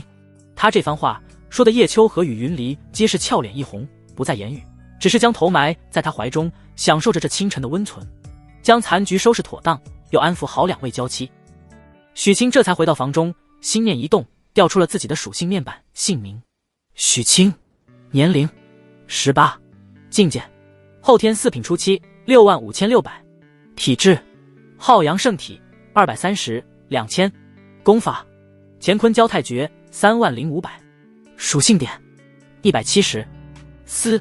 这体质和功法一升级，效果果然是天差地别。许清看着那一夜暴涨的经验值和属性点，心中震撼不已。他忍不住在心中向系统问道：系统，这浩阳圣体上面应该就是那传说中的大日神体了吧？没错呢，亲，不知道这大日神体会是何等模样。许清心中充满了向往，不过大日神体需要宿主境界达到先天5品以上，否则肉身会承受不住那股浩瀚神力，有爆体而亡的风险哦。先天5品吗？许清咂了咂嘴，倒也不急，饭要一口口吃，路要一步步走。不急，那就先升级功法吧，功法肯定没限制。就在他盘算着如何分配属性点时，一旁的叶秋和美眸之中却闪过一丝不易察觉的金光。他能清晰地感觉到，经过昨夜功法和许清体质的双重滋养，那层后天境的壁垒已是摇摇欲坠，随时都有可能突破。只是从后天突破到先天，乃是武者生命层次的一次跃迁，动静非同小可。届时真气外放，异象丛生，根本无法在许清面前掩饰，必须想个办法将他支走才行。叶秋和心中正盘算着该用什么理由，院门外一个吓人的声音便恰到好处地响了起来，简直是瞌睡送来了枕头。老爷，门外有狂风武馆的赵馆主求见，说是有万分火急之事。赵哥来了。许清眼睛一亮，算算时间，他们也该回来了。他赶忙对门外应道：知道了，让他稍等片刻，我马上就到。说罢，他3下5除2地穿好衣服，又对着那名下人吩咐道：你立刻去一趟武安县城，给我找最好的铁匠，用玄铁打造一张床送来，要能睡8个人的那种，记住要快。那下人听的是一愣一愣的，睡8个人的玄铁大床，自家老爷这是什么癖好？说罢，他便快步向着府门走去，留下一脸懵逼的下人和房内面面相觑、羞红了脸的叶秋和与云离。徐府门前，赵明渊与肖战2人风尘仆仆，神情间带着几分掩饰不住的疲惫与激动，而在他们身后则静静地立着2名气息渊庭月至、眼神锐利如鹰的男子。赵哥，你们回来了。许清快步迎上，给了赵明渊一个熊抱。哈哈，幸不辱命。赵明渊拍了拍许清的后背，随即侧过身为他介绍道：老弟，我来为你介绍，这2位便是我那位兄弟派来相助的高手，鬼手刘三、铁臂石刚，见过2位前辈。许清看着眼前这2位强者，肃然起敬，郑重地抱拳行了一礼。刘三和石刚只是淡淡的点了点头，算是回礼，脸上并无太多表情。显然并未将许清这个看起来不过后天4品的小辈放在眼里。许清也不在意，他转身对赵明渊道：“赵哥，几位远道而来，想必早已劳累，我们这就去迎仙居，我做东，为几位接风洗尘，顺便咱们也互相熟悉一下。”他这话说得坦荡而直接。鬼手和铁臂那古井无波的眼神中终于泛起一丝波澜，看向许清的目光中多了一丝认同。好，哥哥我早就饿了。赵明渊哈哈大笑，对此毫无异议。许清回去与叶秋荷和云离交代了一声，便领着赵明渊4人浩浩荡荡地向着迎仙居而去。待许清的身影彻底消失在街角，叶秋荷脸上的温柔与笑意才缓缓敛去，取而代之的是一抹前所未有的凝重与决然。他看着云离，清冷的声音中带着不容置喙的威严：“云离，夫君这一去，少说也要2、3个时辰，我的机会来了。姐姐，你是要……我要闭关冲击先天之境。”叶秋荷的凤目中燃起熊熊的战意，只是此次破境动静非同小可，绝不能有外人打扰。你替我护法。云离闻言，小脸瞬间变得无比严肃，他重重的点了点头：“姐姐放心，除非我死，否则绝无人能踏入后花园半步。”说罢，他立刻将府中仅有的几名下人召集起来，严令他们在前院待命，无论后院发生任何事，都不得靠近。做完这一切，姐妹2人来到那片幸栽了睡莲的池塘边。叶秋荷寻了一处假山下的僻静之地，盘膝而坐。云离则手按剑柄，如一尊忠诚的守护神，立于不远处，警惕地扫视着四周。微风拂过，池水泛起涟漪，叶秋荷缓缓闭上了双眼，一股无形的气旋开始以他为中心缓缓凝聚，整个后花园的空气都仿佛在这一刻变得粘稠了起来。迎仙居天字号雅间，一桌丰盛的酒席早已备好，各色佳肴散发着诱人的香气，醇厚的酒香弥漫在空气中。只是这气氛却有几分古怪。赵明渊与肖战正襟危坐，时不时的想要找些话题来活跃气氛，却又不知从何开口。而那2位来自大名府的高手，鬼手刘三和铁臂石刚，则更是沉默。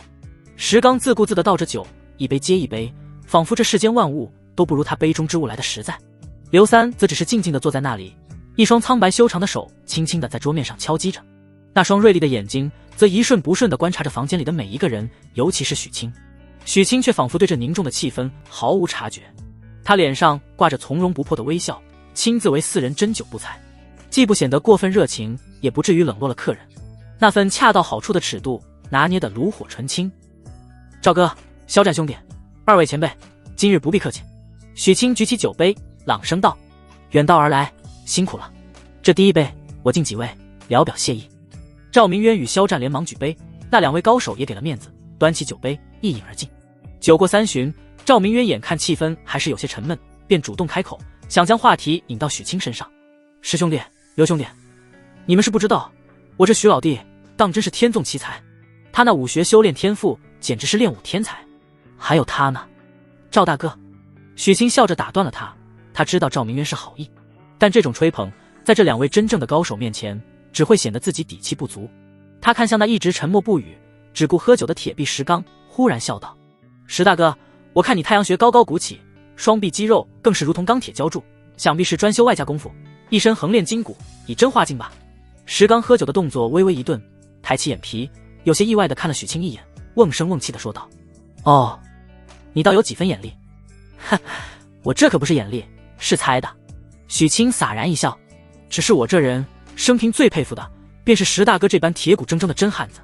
今日有幸的见，不知小弟能否有这个荣幸，与石大哥比一比手劲，也算为这酒宴助兴。”此言一出，满座皆惊。肖战惊诧不已，以为自己听错了。赵明渊更是吓得差点从椅子上跳起来，他急忙站起身，想要阻止。“徐老弟，你这是……那石刚可是货真价实的后天1品高手，一身神力，能开杯裂石。你一个4品，去跟他比力气，这不是以卵击石吗？”谁知那石刚却来了兴致，他放下酒杯，一双虎目灼灼地看着许清，脸上露出一抹粗犷的笑容：“好小子，有胆色，哥哥我就喜欢你这样的。来，就冲你这份胆气，今天哥哥我就陪你玩玩。”一旁的鬼手刘三也放下了茶杯，那双苍白的手停止了敲击，饶有兴致地看着这一幕，嘴角勾起一抹玩味的弧度。他倒要看看这个被赵明渊吹上天的年轻人究竟有何过人之处。“赵哥，无妨。”许清对着赵明渊投去一个安心的眼神，那份自信竟让赵明渊那到了嘴边的话又咽了回去。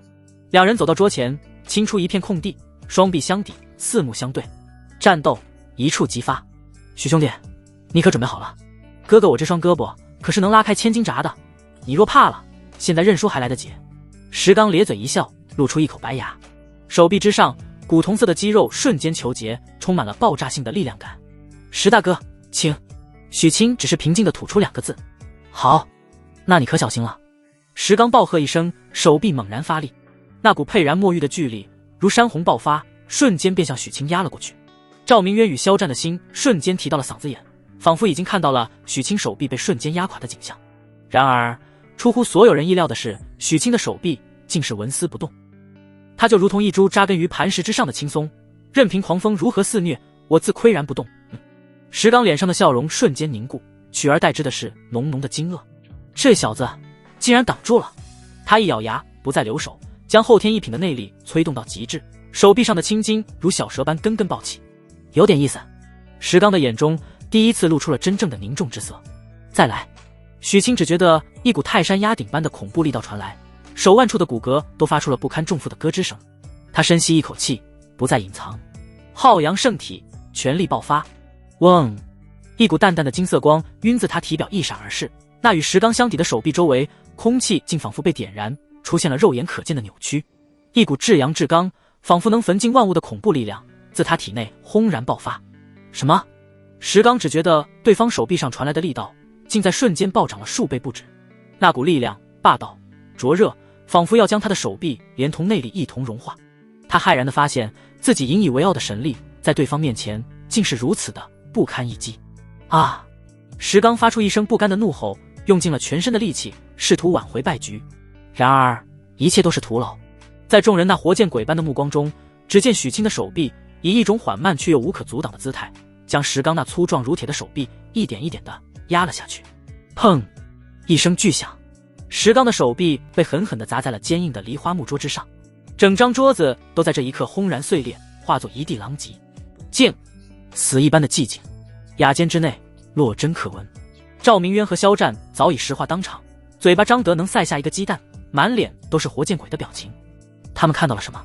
后天4品正面决力，赢了一个以后天1品境界闻名于世的炼体高手。这他妈说出去谁信啊？石刚呆呆地看着自己那微微颤抖、被震得发麻的手臂，又看了看对面那个面带微笑、云淡风轻的少年，脸上的表情从震惊到骇然，再到不可思议，最后竟是化作了一阵冲天的狂笑。哈哈哈哈！痛快，痛快啊！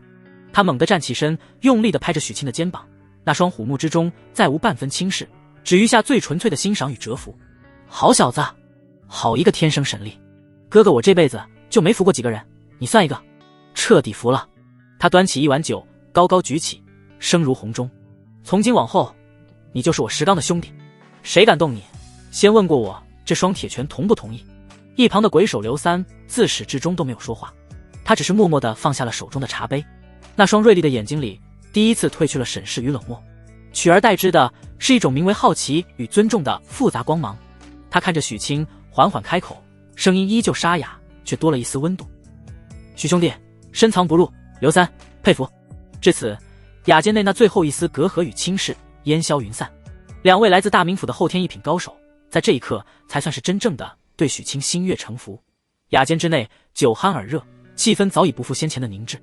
铁臂石刚彻底放下了高手的架子，他一手揽着许清的肩膀，另一只手举着比他脸还大的酒碗，舌头都有些大了，满脸通红的嚷嚷着：许兄弟，哥哥我这辈子就没佩服过谁的力气，你是头一个，以后谁敢跟你过不去，就是跟我石刚过不去。来，干了！石大哥海量。许清笑着与他碰了一碗，却也只是浅尝辄止。他如今的体质早已不惧樊酒，只是心有挂念，始终保持着一丝清明。一旁的鬼手刘三依旧沉默，只是那双锐利的眼睛里早已没了初见时的审视与冷漠，反而时不时的在许清身上打量，仿佛在欣赏一件稀世珍宝。他话不多，却主动为许清夹了一筷子菜，声音沙哑却带着几分真诚：许兄弟，4日后便是你的大婚之日，届时王家若真敢来犯，我刘三这双手定会让他们有来无回，那便多谢刘大哥了。许清郑重举杯，有石兄弟和刘兄弟这句话，哥哥我就彻底放心了。赵明渊看着眼前这其乐融融的一幕，只觉得浑身舒坦。他拍着许清的肩膀，挤眉弄眼的笑道：“徐老弟，你可真是哥哥我的福星啊！不仅带我发了笔横财，还让我结识了2位1品境界的豪杰。日后我这狂风武馆在这武安县地界，怕是能横着走了。”众人闻言皆是相视大笑，气氛达到了顶点。只是在喧闹之中，许沁的心头却忽然没来由的一跳。他下意识地转头，目光投向徐府所在的方向，眉头微不可察地皱了一下。不知为何，他总感觉那边的天地之气似乎有了一丝极其微弱的躁动。怎么了，徐老弟？赵明渊见他失神，关切地问道。没什么。许沁摇了摇头，将那丝异样感归结于昨晚没睡好，可能是有些累了。来，赵哥，我再敬你一杯。与此同时，徐府后花园，原本晴朗的天空，不知何时竟悄然飘来几朵乌云，遮蔽了阳光。整个庭院的温度仿佛在瞬间下降了10几度，一股刺骨的寒意凭空而生。好了。云离抱着双臂，牙齿都有些打颤。他紧张地看着盘膝坐在假山之下的叶秋荷，一双美目中充满了担忧与期待。只见以叶秋荷为中心，一层肉眼可见的白色寒霜正以一种不可思议的速度向四周蔓延。地面上的青草，假山上的苔藓，甚至是不远处池塘的水面，都在这刺骨的寒意下瞬间凝结成冰。那几株刚刚栽下的睡莲竟被冻成了晶莹剔透的冰雕，在昏暗的光线下折射出诡异的光芒。云离骇然地发现，这股寒意并非普通的低温，而是仿佛能冻结灵魂的极寒。他连忙催动全身内力抵御，这才感觉稍稍好受了一些。就在这时，一边再生，一股与那极寒截然相反的炽热，毫无征兆地自叶秋荷体内爆发。嗡！空气仿佛被点燃，发出一声低沉的嗡鸣。那刚刚凝结的寒霜在瞬息之间便被融化、蒸发，化作袅袅的白气升腾而起。冰封的池塘更是瞬间解冻，随即竟开始咕噜咕噜地沸腾起来，冒着滚滚的热气。一冷一热，冰火交织，两种截然相反的极端力量在叶秋荷的周身形成了一个诡异的平衡，相互冲突又相互交融。姐姐，云离的心提到了嗓子眼。他知道这是姐姐的冰焰圣体在冲击境界时产生的异象，也是最危险的时刻，稍有不慎便会阴阳失调，走火入魔。盘坐于中心的叶秋荷俏脸之上也是一片凝重，他能清晰地感觉到自己体内的经脉正在那冰与火的力量下拉扯、碎裂，又在瞬息间被那股源自许沁的生生不息的浩洋之气修复重塑。这是一个破而后立的过程，痛苦却又充满了新生的希望。就是现在，叶秋荷凤目猛地睁开，眼中竟是左眼冰蓝右眼赤红的骇人景象。他双手结印，体内的所有力量在这一刻毫无保留地轰然爆发。轰！一股无形的气浪以他为中心，向着四面八方席卷而去。池塘的水面被硬生生压下去了数寸，周围的花草树木更是被吹得疯狂摇曳。那股狂暴的气息来得快，去得也快。不过短短数息，一切便都风平浪静。先前那骇人的冰火异象尽数收敛，仿佛从未出现过。只有那池塘中依旧冒着袅袅热气的水面和周围一片狼藉的景象，证明着方才发生的一切并非幻觉。叶秋荷缓缓站起身，她那深白色的衣裙依旧纤尘不染，整个人仿佛经过了一场神圣的洗礼，气质愈发空灵，宛如九天玄女，不染凡尘。姐姐，你成功了！云离发出一声欢呼，如乳燕投林般冲了过去，激动的眼眶都红了。叶秋荷点了点头，脸上也浮现出一抹如释重负的笑意。他摊开手掌，心念一动，一缕淡白色的远比内力精纯凝练100倍的气流便在他掌心凭空浮现，如同一条调皮的精灵，欢快地跳跃着。真气，这便是先天强者的标志。恭喜姐姐重返先天之境。云离由衷地替他感到高兴。还是多亏了夫君。叶秋荷的目光望向银仙居的方向，那清冷的眸子里闪过一丝极其复杂的情绪，有感激，有柔情，也有一丝挣扎与不舍。他感受着体内那股熟悉而又强大的力量，心中却并未有多少重获新生的喜悦，反而像是被一副无形的名为温柔的枷锁给牢牢地束缚住了。曾经他一心只为复仇，重振宗门，可现在他的心中却多了一份牵挂，一份让他甘愿沉沦的羁绊。夫君，他低声喃喃，声音轻的只有自己能听见。这红尘俗世或许也并没那么无趣。宅院外，屋檐之上，一直潜伏监视的王志平脸色巨变，他那双阴柔的眸子里第一次露出了名为恐惧的情绪，瞳孔骤缩，死死地盯着徐府后花园的方向，仿佛看到了世间最不可思议的鬼魅。头儿，这是怎么回事？那院子里好强的气感波动，身旁一名同样潜伏着的黑衣人声音都在颤抖，牙齿不受控制的上下打颤。王志平没有回答，他的心早已沉到了谷底。作为王家最精锐的探子，他自然能感知到那股自徐府后花园冲天而起的究竟是何等恐怖的力量。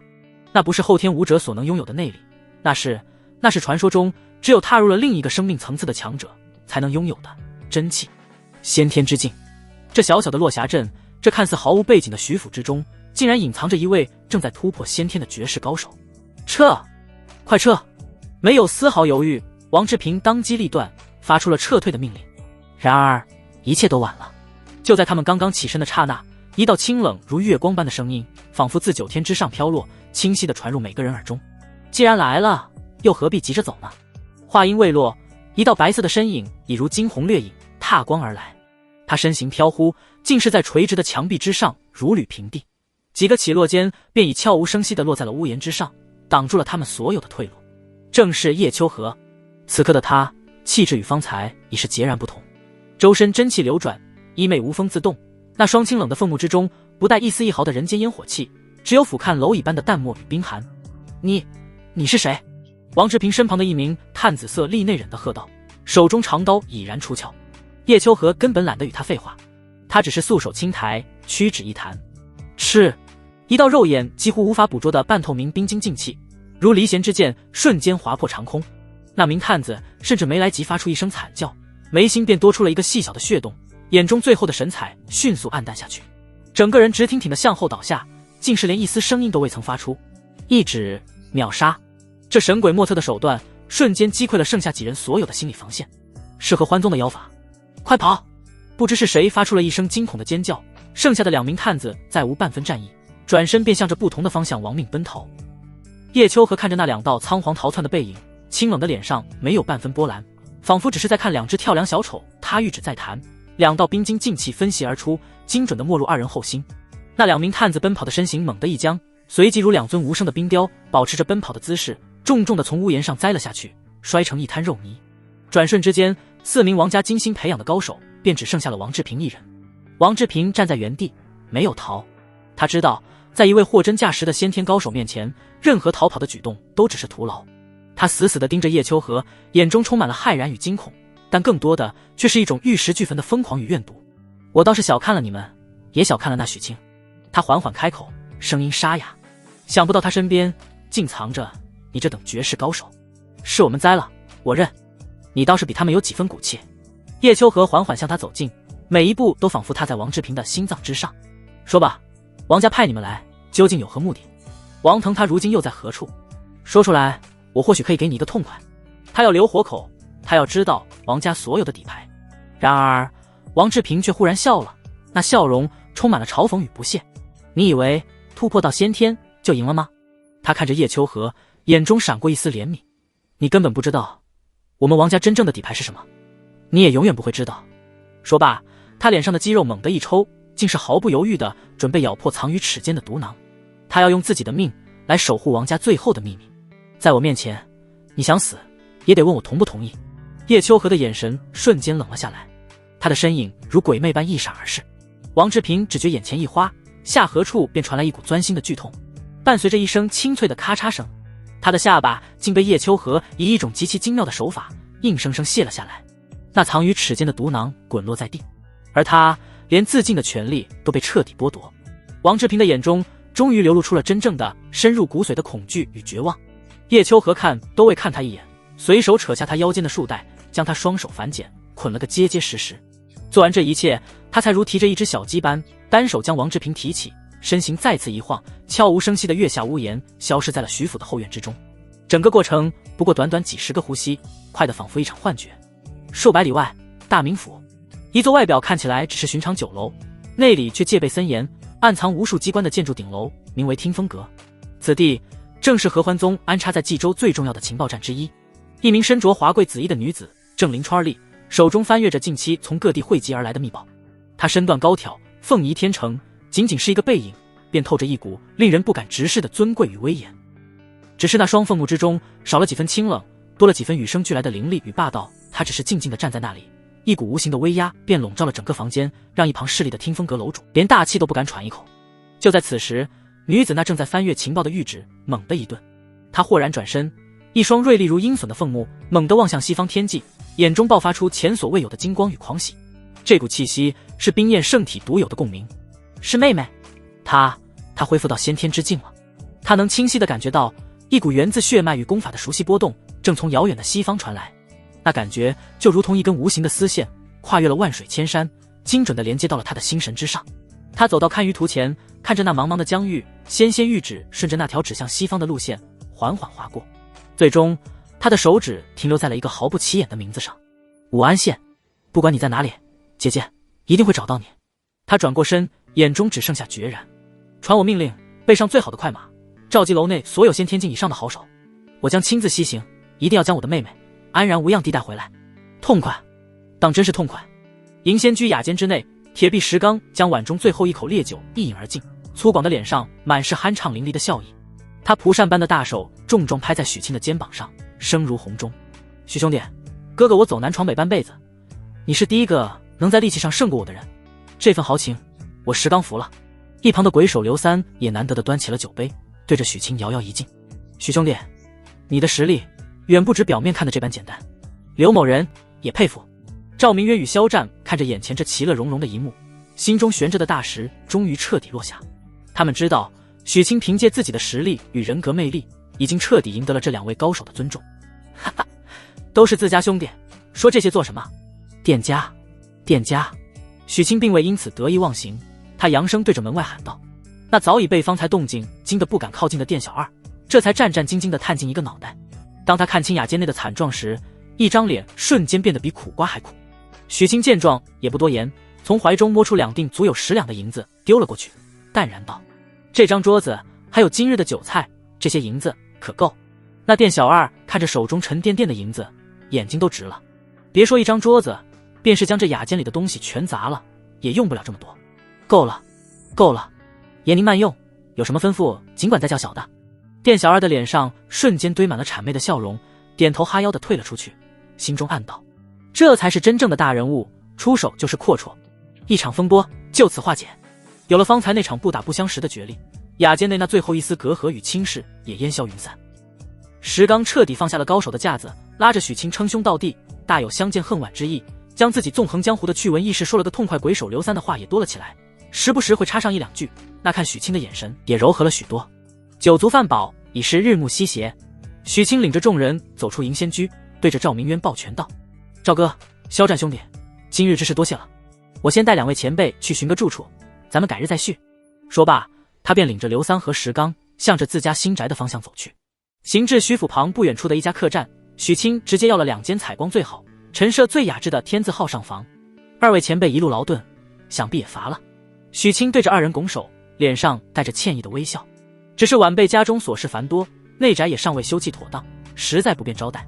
这几日便委屈2位前辈暂居于此，一切用度都记在我的账上。这番话说的是滴水不漏，既给足了2人面子，又巧妙地解释了为何不请他们入府。许兄弟客气了。鬼手刘三点了点头，那张没什么表情的脸上竟也露出了一丝笑意。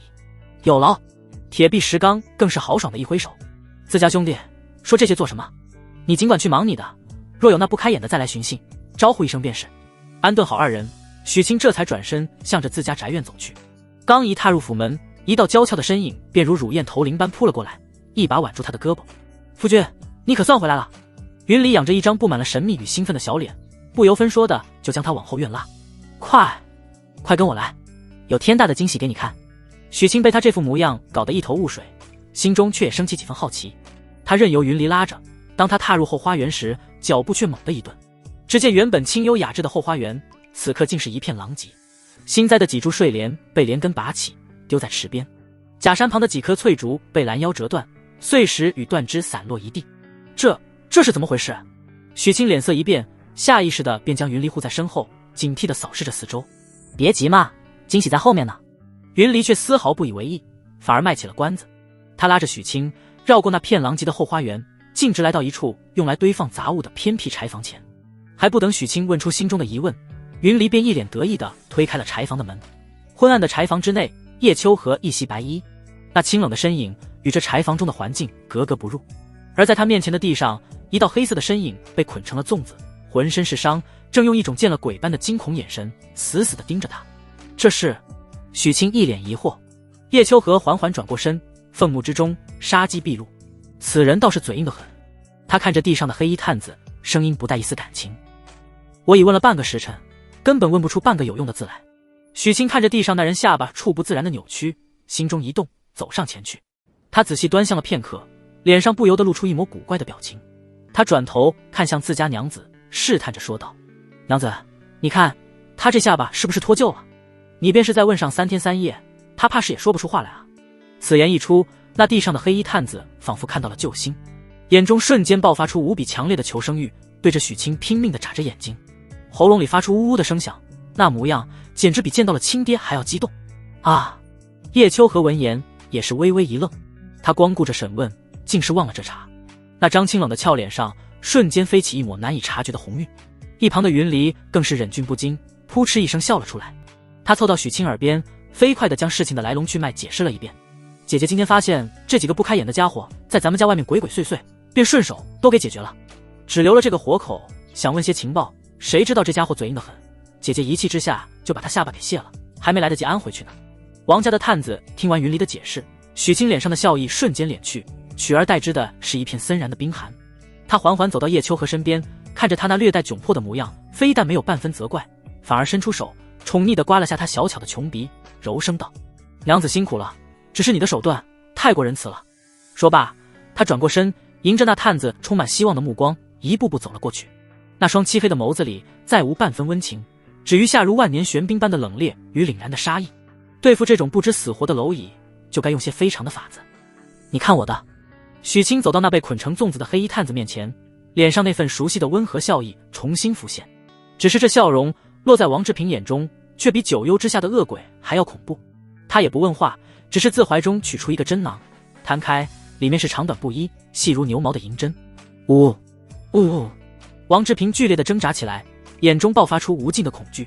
许清却仿佛没有看到，他捏起一根最细的银针，动作轻柔的仿佛是在绣花，精准地刺入了探子胸前的一处穴位。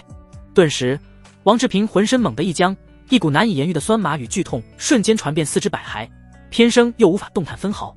他想打滚，却又怕触碰到身上那根颤巍巍的银针，引来更剧烈的痛苦，只能躺在原地，喉咙里发出压抑而凄厉的呜咽。许清的脸上依旧没有任何表情，一根又一根的银针不疾不徐地刺入王志平周身各处大穴，整整半个时辰，对王志平而言，却比在地狱中煎熬了数个世纪还要漫长。他的意识在无尽的痛苦中几度沉沦，又被那钻心的剧痛强行唤醒，精神早已被彻底摧垮。直到许清将最后一根针刺下，他才终于停手，伸手在那人下巴处轻轻一拖，咔嗒一声，脱臼的下颌被重新接了回去。我问你答。许清居高临下地看着他，声音不带一丝感情，冰冷得如同万年玄冰。若是有一个问题答错，或者有半句假话，我不介意让你再多享受半个时辰。此刻的王志平早已吓破了胆，他看着眼前这个面带微笑，手段却比魔鬼还要狠毒100倍的少年，心中只剩下无尽的恐惧。这夫妻二人根本就不是人。那女子先是将他重伤擒获，捆成粽子，却根本不给他说话的机会，分明是故意折磨。而这个男人更是恶魔中的恶魔，那神鬼莫测的真形，简直是来自九幽地狱的酷刑。我说，我什么都说。王志平再无半分侥幸，用一种近乎崩溃的沙哑声音，竹筒倒豆子般将自己的身份和盘托出。我是王家护卫长王志平，在家主面前也说得上话。你只需要回答我问的问题。许清冷冷地打断了他，不要说任何多余的废话。是。王志平如蒙大赦，连连点头。你们来我家外面监视，目的为何？是为了监视您的一举一动，确保您的一切都在我们的掌控之中。王志平不敢有丝毫隐瞒。我不过是在县城让你们家公子吃了瘪，回来的路上顺手杀了你们王家一个护卫。许清的语气带着几分嘲弄，为这点小事便搞出这么大的阵仗来针对我，直接请几个风雨楼的杀手将我擒回去，岂不更省事？我们想做万无一失的打算。王志平颤声道，最主要的目的是在4日之后，您与钱家、林家大婚之日动手，届时整个落霞镇的名流都会到场，宾客云集，是您防备最松懈，也是您最得意的时候。原来如此。许清点了点头。那前几日派来刺杀我的那个杀手也是你们的人吧？不，那是少爷他擅作主张，自己花钱请的。许清终于明白了所有前因后果。他看着地上这个早已被吓得魂不附体的护卫长，问出了最后一个也是最关键的一个问题：你们家主王腾闭关，对外宣称是冲击后天一品，此消息是真是假？王志平的眼中闪过一丝犹豫。许清也不废话，再次捏起一根银针。我说。王志平吓得魂飞魄散，再不敢有半分迟疑。是假的。家主他老人家此次闭关，其实是为了冲击先天之境，而且算算日子，最快明日就要出关了。先天之境，这4个字如同一道惊雷，让许清的心猛地一沉。好一个王家，好一个王腾，竟用这等烟雾弹来麻痹世人。那你们王家还召集了多少帮手？我只知道有2位从大名府请来的后天一品外援，届时应该还会有风雨楼的杀手协同，但具体的人数和实力就不是我这个级别能知道的了。许清心中了然，陷入了沉默。一个即将突破先天的王腾，2位后天一品的外援，再加上一群神出鬼没的风雨楼杀手，看来自己准备的还是不够充分。王志平见许清久久不语，还以为是自己交代的事情不够多，不够有价值。他眼珠一转，像是想起了什么救命稻草，急忙补充道：我还知道一个天大的秘密，是关于钱家那钱伯通的。他与我家少爷王景私通，2人早已是断袖之癖。钱伯通更是承诺，只要我家少爷助他夺得家产，他便将他姐姐钱小小迷晕，送给我家少爷处置。哦，许清的眼中瞬间闪过一丝彻骨的寒芒。钱伯通，上次的账我还没来得及与你算，现在看来倒是没有任何顾虑了。他看着地上这个已经毫无价值的王志平，缓缓站起身。我已经把所有知道的都告诉你了，能给我个痛快了吗？王志平用一种近乎哀求的语气问道。我答应过你吗？许清居高临下的看着他，脸上露出一抹残忍的微笑。不过看在你还算配合的份上，我便满足你这个愿望。他话音刚落，右掌便已轻飘飘地印在了王志平的胸口，内力到处，瞬间震碎了对方的心脉。王志平的眼中还带着一丝解脱，身体猛地一僵，随即彻底失去了生机。叶秋和与云离迎了上来，看着他，眼神复杂无比。你们都听到了。许清转过身，脸上的那份冷冽瞬间化作了熟悉的温柔。二女齐齐点了点头。王家家主王腾明日便要出关，他们的目标是我准备留下与那王家死磕到底。许清看着二女，声音里带着一丝不容置喙的决然。只是娘子，你们今晚便收拾，带着我二姐还有小小，连夜离开落霞镇吧。谁知叶秋和与云离听完，非但没有半分担忧，反而相视一笑，那笑容竟带着几分神秘与自信。夫君，云离笑嘻嘻的开口，指了指后花园那一片狼藉。你知道咱们后花园为何会变成这般模样吗？不等许清回答，一旁的叶秋和缓缓抬起了他那雪白无瑕的玉手，下一刻，一股肉眼可见的凝练如实质的白色气流自他掌心升腾而起，带着一股令人心悸的恐怖威压。真气，那是只有先天高手才能拥有的真气。许清彻底呆住了，他怔怔地看着眼前那道白衣胜雪的身影，又看了看他指尖那缕凝练如实质、散发着恐怖威压的白色真气，大脑一片空白。他最开始以为后花园的惨状是娘子们擒拿王家探子时留下的，可现在看来，那分明是有人在此地突破到先天境时真气外放，无意识间造成的破坏。他知道自家娘子身怀秘密，实力深不可测，他也曾用探查之眼看过，知晓他的修炼速度神速。可他万万没想到，这才短短几日，他竟然后发先至，一步登天，踏入了那先天之境。这种修炼速度简直比自己身怀系统还要匪夷所思。震撼、惊愕、难以置信，种种情绪如潮水般涌上心头，最终却都化作了一股发自内心的骄傲与自豪。不愧是我许清的娘子，他心中所有的疑问此刻都想一股脑地问出来，关于他的过去，他的身份，他身上那数之不尽的谜团。然而还不等他开口，姐姐，你别光顾着自己耍帅啊，还有我呢。一旁的云离见许清那一副魂不守舍，满眼都是自家姐姐的模样，顿时不干了。他不甘示弱地娇斥一声，向前一步，体内那后天一品的内力毫无保留地轰然爆发。嗡，一股强横的气浪以他为中心，向着四周席卷开来，吹得许清的衣衫猎猎作响。那股内力的精纯与雄浑，竟丝毫不亚于大名府来的那2位成名高手。许清再次被震得目瞪口呆，一个先天，一个后天一品，自己这个家究竟是个什么卧虎藏龙之地？看着许清那腹呆头额的模样，云离这才心满意足地收了气势，得意洋洋地叉着腰，像一只斗胜了的孔雀。夫君，叶秋和缓缓散去指尖的真气，那双清冷的凤目中带着一丝歉意与温柔。我知道你现在一定有很多疑问。我先前并非有意隐瞒你，只是此事牵扯过大，背后因果太过沉重，我不愿你因此受到牵连。许清张了张嘴，最终还是将到了嘴边的话又咽了回去。他伸出手，轻轻将叶秋荷揽入怀中，嗅着她发间那清冽的幽香。我不管你以前是谁，有过怎样的过往，我只知道，现在你是我的妻，是我许清要用一生去守护的人，这就够了。叶秋荷的心猛地一颤，他将头埋在他温暖的胸膛，眼眶竟是不受控制的微微泛红。他反手握住许清的手，待我们渡过王家这一关，我便将我的一切都告诉你。好。许清重重地点了点头，他不再多问，转而将目光投向了地上那具早已冰冷的尸体，眼神瞬间变得锐利起来。那娘子今日没有让他们报信回去吧？夫君放心。叶秋荷的声音恢复了清冷，所有的探子都死了，另外几个探子的尸体云离都处理掉了，绝不会留下任何痕迹。许清点了点头，看着地上王志平的尸体，缓缓开口：这个交给我吧。说罢，他便不再多言，十分熟练地将王志平身上的所有物品搜刮一空后，便寻去院中寻来一块足有100斤重的假山石，牢牢地绑在尸体之上。做完这一切，他扛起尸体，对着二女道：你们在家等我，我去就回。镇外的小河边，万籁俱寂，许清的身影如悄无声息般出现在河边。他看准一处水深流急的河段，毫不犹豫地将肩上的尸体奋力抛了出去。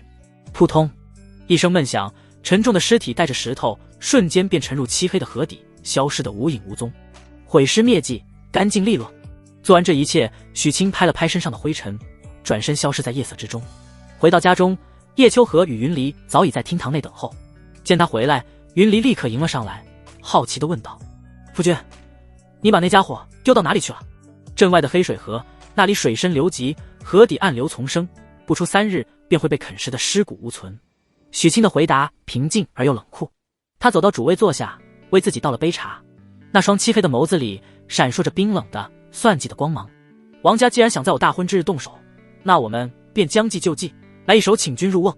他放下茶杯，声音不大，却字字铿锵：我要让这落霞镇成为王家的埋骨之地。将计就计。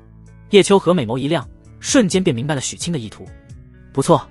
许清点了点头。王家以为我们对他们的计划一无所知，这便是我们最大的优势。他们想在我最得意、防备最松懈的时候动手，那我们便如他们所愿，将这场婚礼办得越盛大，越张扬越好，将所有人的目光都吸引过来。不过他话锋一转，看向二女，眼神变得无比坚定。不到万不得已的最后一刻，我不想让你们出手。赵哥帮我请了2位后天一品的高手，钱家也有1位后天一品的供奉，再加上狂风武馆的兄弟，这股力量足以应对大部分情况。我不想过早地暴露你们的实力，这是我们最后的也是最强的底牌。除非那王腾当真是货真价实的先天境高手。都听夫君的。叶秋荷与云离齐声应道。他们明白这是许清对他们的保护。一个周密而又狠辣的计划在3人的商议下渐渐成型。他们要用这场注定轰动全镇的盛大婚礼作为诱饵，将所有心怀叵测的敌人一网打尽。既然计策已定，那剩下的便是提升实力了。叶秋荷看着许清，清冷的脸上飞起一抹动人的红霞。夫君，夜色尚早，我们早些修炼吧，也好尽快提升实力，应对4日后的大战。好。许清心领神会，一把将二女揽入怀中，大笑道：不过在此之前，大战之后身上都沾染了血腥与尘土，我们还是先去沐浴一番，洗去这身晦气，方能更好的参悟大道。谁要跟你一起洗？云离羞得俏脸通红，声如蚊啊。叶秋荷也是白了他一眼，那清冷的凤目中却漾起一抹水波般的春意。徐府后院那间专门开辟出来的浴房之内，雾气氤氲，暖意融融。这浴房并非寻常富户家那般简陋，而是引了活水，在房中砌了一个足可容纳7、8人嬉戏的白玉汤池。池水清澈见底，水面上飘着一层嫣红的玫瑰花瓣，散发着沁人心脾的幽香。池边的汉白玉石阶上早已备好了干净的绸缎寝衣、柔软的浴巾以及几样精致的果盘点心。烛火摇曳，将整个浴房映照得宛如仙境瑶池，气氛旖旎到了极点。夫君，你倒是快些啊。云离早已褪去了外衫，紧着一袭轻薄的藕荷色肚兜，2条雪白纤细的小腿在温热的池水中轻轻晃荡，激起一圈圈涟漪。她半个身子都浸在水中，只露出圆润的香肩与精致的锁骨，水珠顺着她白皙的肌肤滑落，在烛光下闪烁着诱人的光泽。她见许清还在慢条斯理地解着衣衫，不由得撅起了小嘴，娇声催促着。许清闻言非但不急，反而故意放慢了动作，嘴角勾起一抹坏笑，目光在那具早已被池水浸润的白里透红的娇俏胴体上肆意游走，调侃道：“心急吃不了热豆腐，好饭不怕晚吗？你才是豆腐呢！”云离俏脸一红，抓起一把带着水珠的玫瑰花瓣便向他丢了过去。花瓣沾着温水，打在许清结实的胸膛上，非但没有半分力道，反而更添了几分欲拒还迎的娇媚。夫君，莫要再逗弄云离了。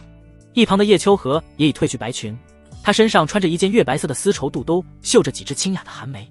与云离的娇俏活泼不同，她只是静静地坐在池边的玉阶上，任由那氤氲的水汽将她如云的青丝微微打湿。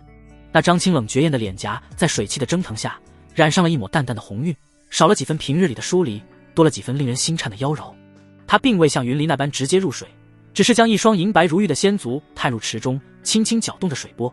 那慵懒而又高贵的姿态，宛如即将入狱的仙子，圣洁中透着致命的诱惑。许清只觉得浑身的血液都瞬间沸腾了起来。他不再磨蹭，三下五除二地解开衣衫，露出那身形修长、肌肉线条流畅而富有爆发力的身躯，一步步走下玉阶，踏入了温热的池水之中。哗啦！随着他的入水，平静的池面被打破，温热的池水瞬间包裹了全身，驱散了自河边带来的那丝寒意与血腥气。浑身上下36000个毛孔都舒张开来，说不出的惬意。夫君，我来帮你搓背啊！云离见状，立刻像一条欢快的美人鱼般游了过来。他从池边拿起一块柔软的丝瓜络，不由分说的便贴上了许清宽阔的后背，一双柔弱无骨的小手带着几分刻意的力道上下游走，那温润滑腻的触感与那略带粗糙的丝瓜络形成了鲜明对比。你这丫头是想搓背，还是想点火？许清哭笑不得的抓住那只在他背上四处游走作乱的小手，无奈道：“都有呀。”云离嘻嘻一笑，非但没有收敛，反而整个人都贴了上来，如八爪鱼般缠在他身上，吐气如兰。夫君今日大显神威，想必定是累了，云离自然要好好犒劳犒劳你。他说着，一双水汪汪的大眼睛却悄悄地瞥向池边的叶秋荷，那眼神分明是在说：“姐姐，快看，我先下手为强了。”叶秋荷看着二人这般打闹，清冷的脸上浮现出一抹无奈的笑意。他并未如云离那般胡闹，只是缓缓起身，如一尾优雅的白鱼，悄无声息地滑入水中。他来到许清身后，伸出雪白的玉臂，从他怀中将还在撒娇的云离解救了出来，嗔怪道：“好了，别闹了，没看到夫君身上还有伤吗？”他指的是前几日许清与那忍者交手时被对方诡秘手法划伤的几道细小血痕。哪有伤呀？我看看。云离故作惊讶，一双美目却毫不避讳地在许清身上逡巡，仿佛要将每一寸肌肤都看得真切。就你眼尖？许清无奈地摇了摇头。他那点皮外伤在浩洋圣体的恐怖恢复力下早已结痂，此刻被热水一抛，更是连疤痕都快看不见了。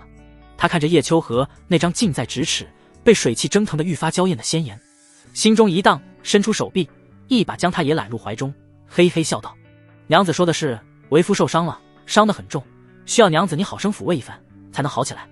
没个正经。”叶秋荷象征性的挣扎了一下，便也由他去了。只是那清冷的凤目中已然漾起一抹水波般的春意。一时间，小小的汤池之内春色无边。不知过了多久，当池水渐渐转凉，一场酣畅淋漓的嬉闹才终于告一段落。三人换上干净的寝衣，发梢还带着湿漉漉的水汽，回到了卧房。无需任何言语，几道身影再次交织在那张足以承载风雨的玄铁大床之上。一夜疯狂，直到天光微亮，方才云收雨歇。许清睁开双眼，只觉神清气爽，体内那刚刚突破到后天4品的境界，在这一夜的巩固之下，已是彻底稳固，甚至隐隐还有精进。他心满意足的起床，看着身旁2位还在熟睡的绝色佳人，脸上满是温柔。他俯身在二女光洁的额头上各印下一吻，才悄然起身，穿好衣衫，推门而出。他没有去百草堂，也没有去武馆，而是独自一人来到了镇外那片熟悉的僻静小树林。大战在即，他需要绝对的安静，来将自己这一身暴涨的力量与心得的武学彻底融会贯通，转化为真正的杀伐之力，晨曦微露，林间鸟鸣清脆。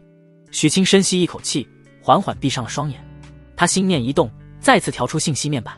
姓名：许清，年龄18，境界后天4品初期，115600，体质浩洋圣体250、2000，技能探查之眼，烈风摧心掌30100，踏雪无痕30100，落花穿银掌20500，七星拳20200，踏烟功20100，九天揽月步0200，冰魄玄光镜100，功法乾坤交泰诀55500，属性点280，这几日的属性点都加到体质和功法，武学倒是落下了很多。这属性点加到哪里好呢？许清长身而立，感受着体内那奔腾如江河的内力，心中却无半分松懈。距离大婚只剩下短短3日，一场生死之战已是迫在眉睫。他心中飞速盘算，以乾坤交太诀的神妙，加上浩阳圣体的底蕴，即便这3日不眠不休的苦修，恐怕也只能将境界堪堪推至后天2品。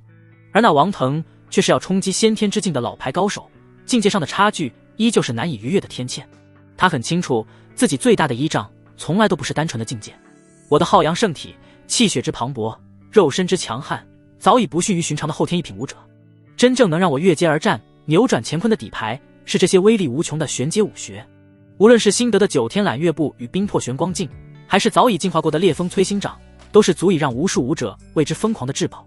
只是该如何分配这来之不易的280点属性？是孤注一掷提升某项武学，还是思虑再三？许清的眼中闪过一丝决然。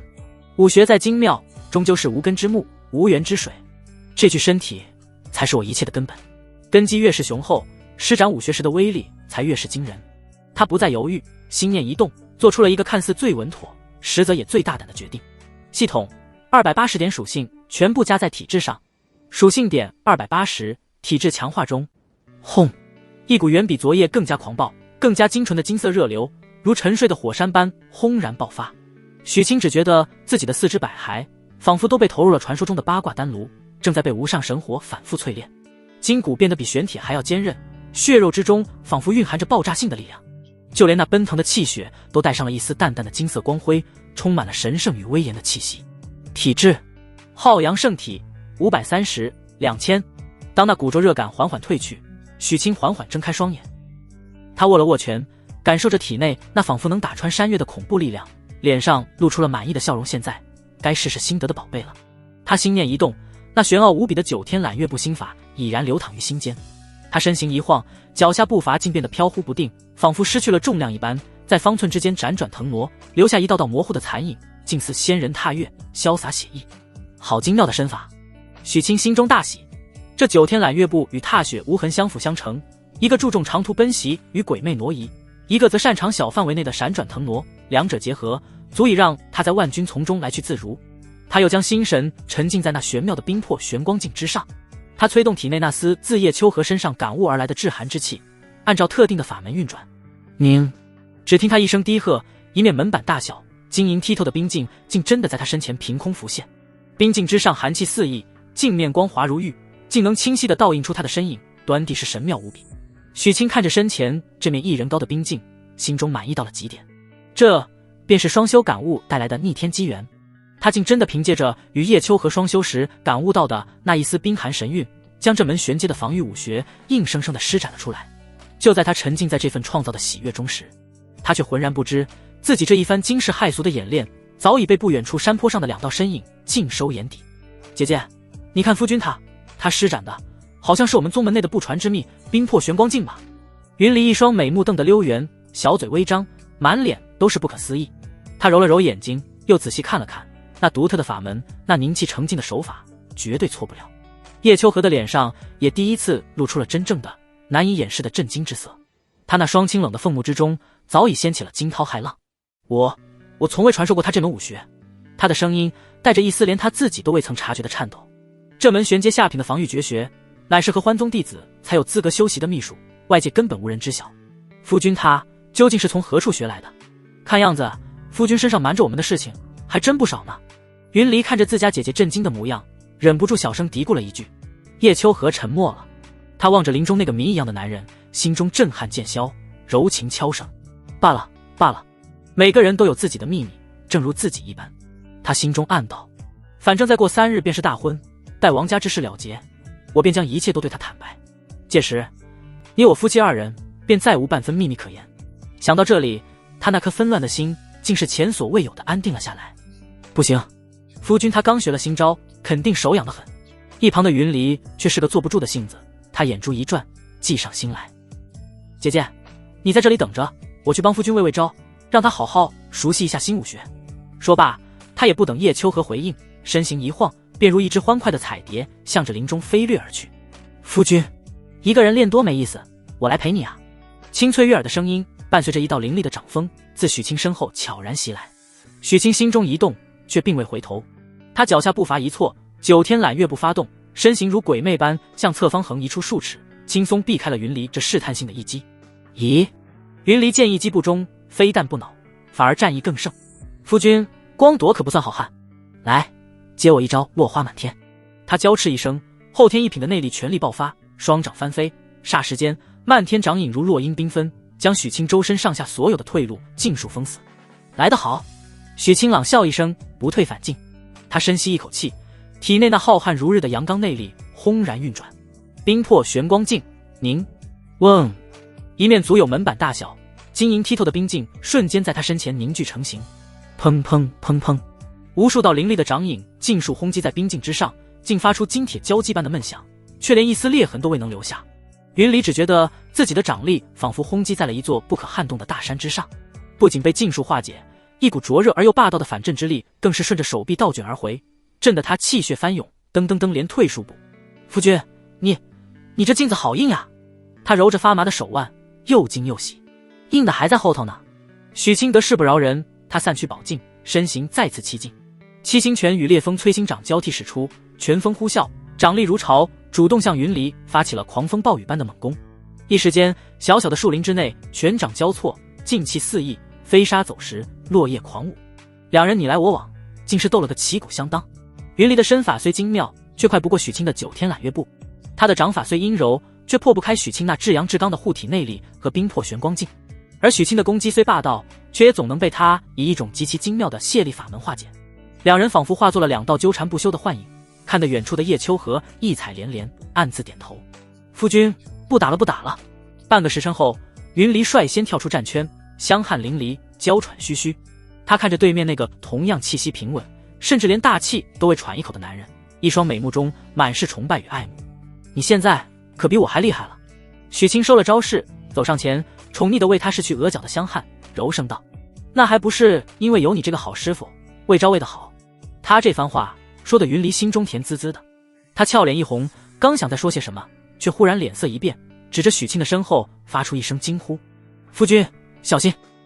许清心中一凛，想也不想，反手便是一记烈风摧心掌向身后拍去，然而身后却空无一人。嘻嘻，骗你的啦！云离娇笑一声，趁着他回头的瞬间，如一只敏捷的狸猫般栖入他怀中，踮起脚尖，在他唇上重重地亲了一口。随即他便如一只偷到了心的小狐狸，头也不回地向着山坡上跑去，只留下一串银铃般的笑声。姐姐，我们回家做饭了。不等这个大笨蛋了。许清摸了摸嘴唇上残留的温度，看着那道消失在山坡上的倩影，脸上露出了无奈而又宠溺的笑容。他抬头望了望天色，那份演练武学后的酣畅淋漓渐渐褪去，取而代之的是一片清明与凝重。王家这柄悬顶之剑终究是要落下的。小小鱼婉儿那边也理应知会一声，这早已不是他一人的战事，而是整个许家乃至与他相连的所有人共同的命运。他不再耽搁，辨明方向，身形一晃，便施展起九天揽月步，向着镇子的方向飘然而去，衣袂翻飞，宛如谪仙。半个时辰后，落霞镇最负盛名的茶楼听风楼3楼，一间名为观澜的雅间内早已清场，外面被钱家的护卫里3层外3层的围了起来，水泄不通，连一只苍蝇都飞不进来。雅间之内气氛肃穆，钱万三端坐于主位，一双虎目开合间金光湛然，不怒自威。林福贵则坐于其侧，脸上带着几分紧张，更多的却是对许清全然的信任。钱小小与林婉分坐两旁，皆是美眸含忧，目光一瞬不瞬地落在那个安然品茶的男人身上。许清放下茶杯，目光平静地扫过在座的众人，缓缓开口。他的声音不大，却字字清晰，带着一股安定人心的力量。今日请岳父大人与凌伯前来，是有一件关乎我们所有人生死的要事相商。他也不绕弯子，直接将王家探子潜入徐府监视被自己擒获，以及自己如何用手段审问出王家所有阴谋的过程，一五一十原原本本的和盘托出。当听到王腾闭关进士为了冲击先天之境，并且要在3日后的大婚之日联合2位后天一品的外援与风雨楼的杀手一同动手时，饶是钱万三这等见惯了大风大浪的枭雄，脸色也是猛的一变。好一个王腾，好阴狠的算计！他一掌重重拍在桌上，坚硬的梨花木桌竟被他拍出一道清晰的掌印，满座的茶杯都随之一震。他这是想毕其功于一役，不仅要取贤婿你的性命，夺你药方，更是想借此机会将我钱家与狂风武馆的势力一并重创，从而一家独大，吞并整个落霞镇。林福贵更是吓得面无人色，嘴唇哆嗦着，半天说不出一句话来。钱小小那张清冷高傲的俏脸上早已附上了一层寒霜，凤目之中杀机毕露。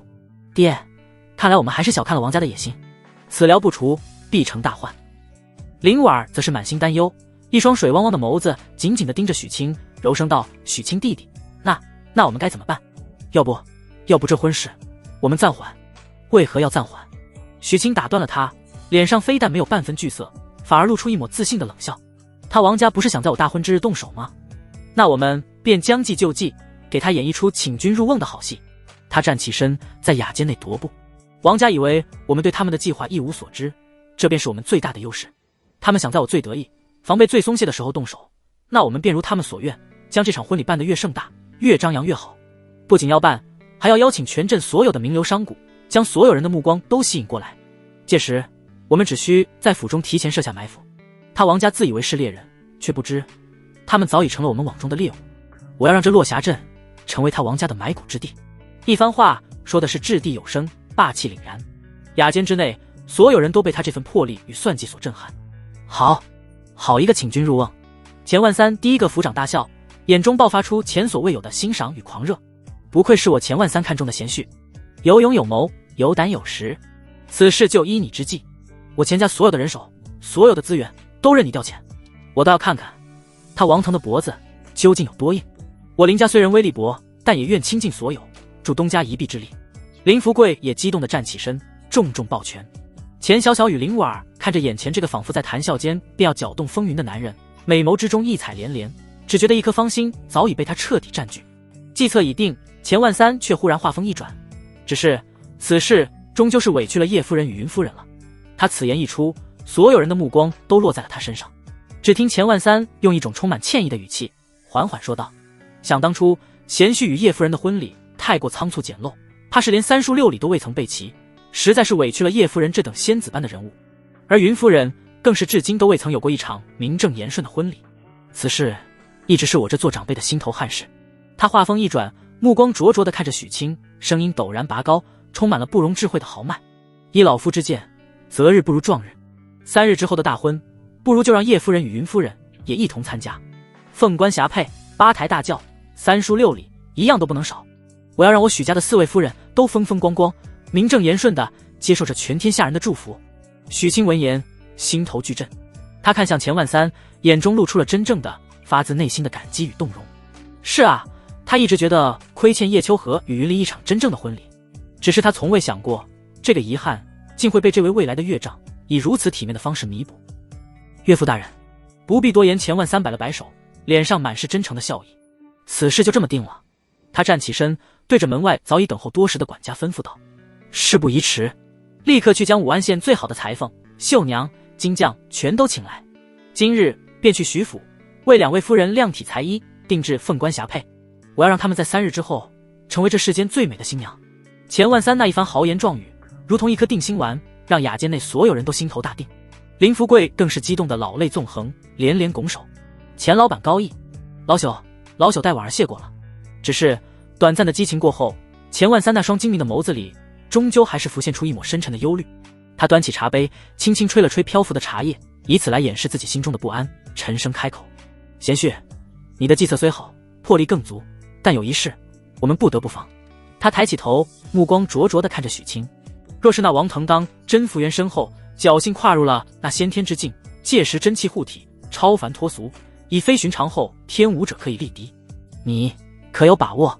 此言一出，雅间内刚刚还热烈的气氛瞬间便冷却了下来。林福贵脸上的血色褪去了几分，钱小小与林婉儿那含情脉脉的眸子里也染上了一层深深的忧虑。是啊，先天之境那也是另一个层次的存在。面对这足以让任何后天武者绝望的天堑，许清的脸上却无半分惧色。他非但没有回答，反而缓缓站起身，走到雅间中央的空地之上，对着钱万三淡然一笑：“岳父大人，请看。”话音未落，他深吸一口气，体内那浩瀚如煌煌大日的内力轰然爆发。嗡！一股璀璨的金光自他体表一闪而逝，一股霸道绝伦，仿佛能焚尽万物的恐怖气息瞬间充斥了整个雅间。钱万三只觉得一股泰山压顶般的恐怖威压扑面而来，让他呼吸都为之一滞，手中那名贵的白玉茶杯竟不受控制地脱手而出。然而茶杯还未落地，许沁的身影已如鬼魅般一闪而至，稳稳地将茶杯接住，又悄无声息地放回桌上。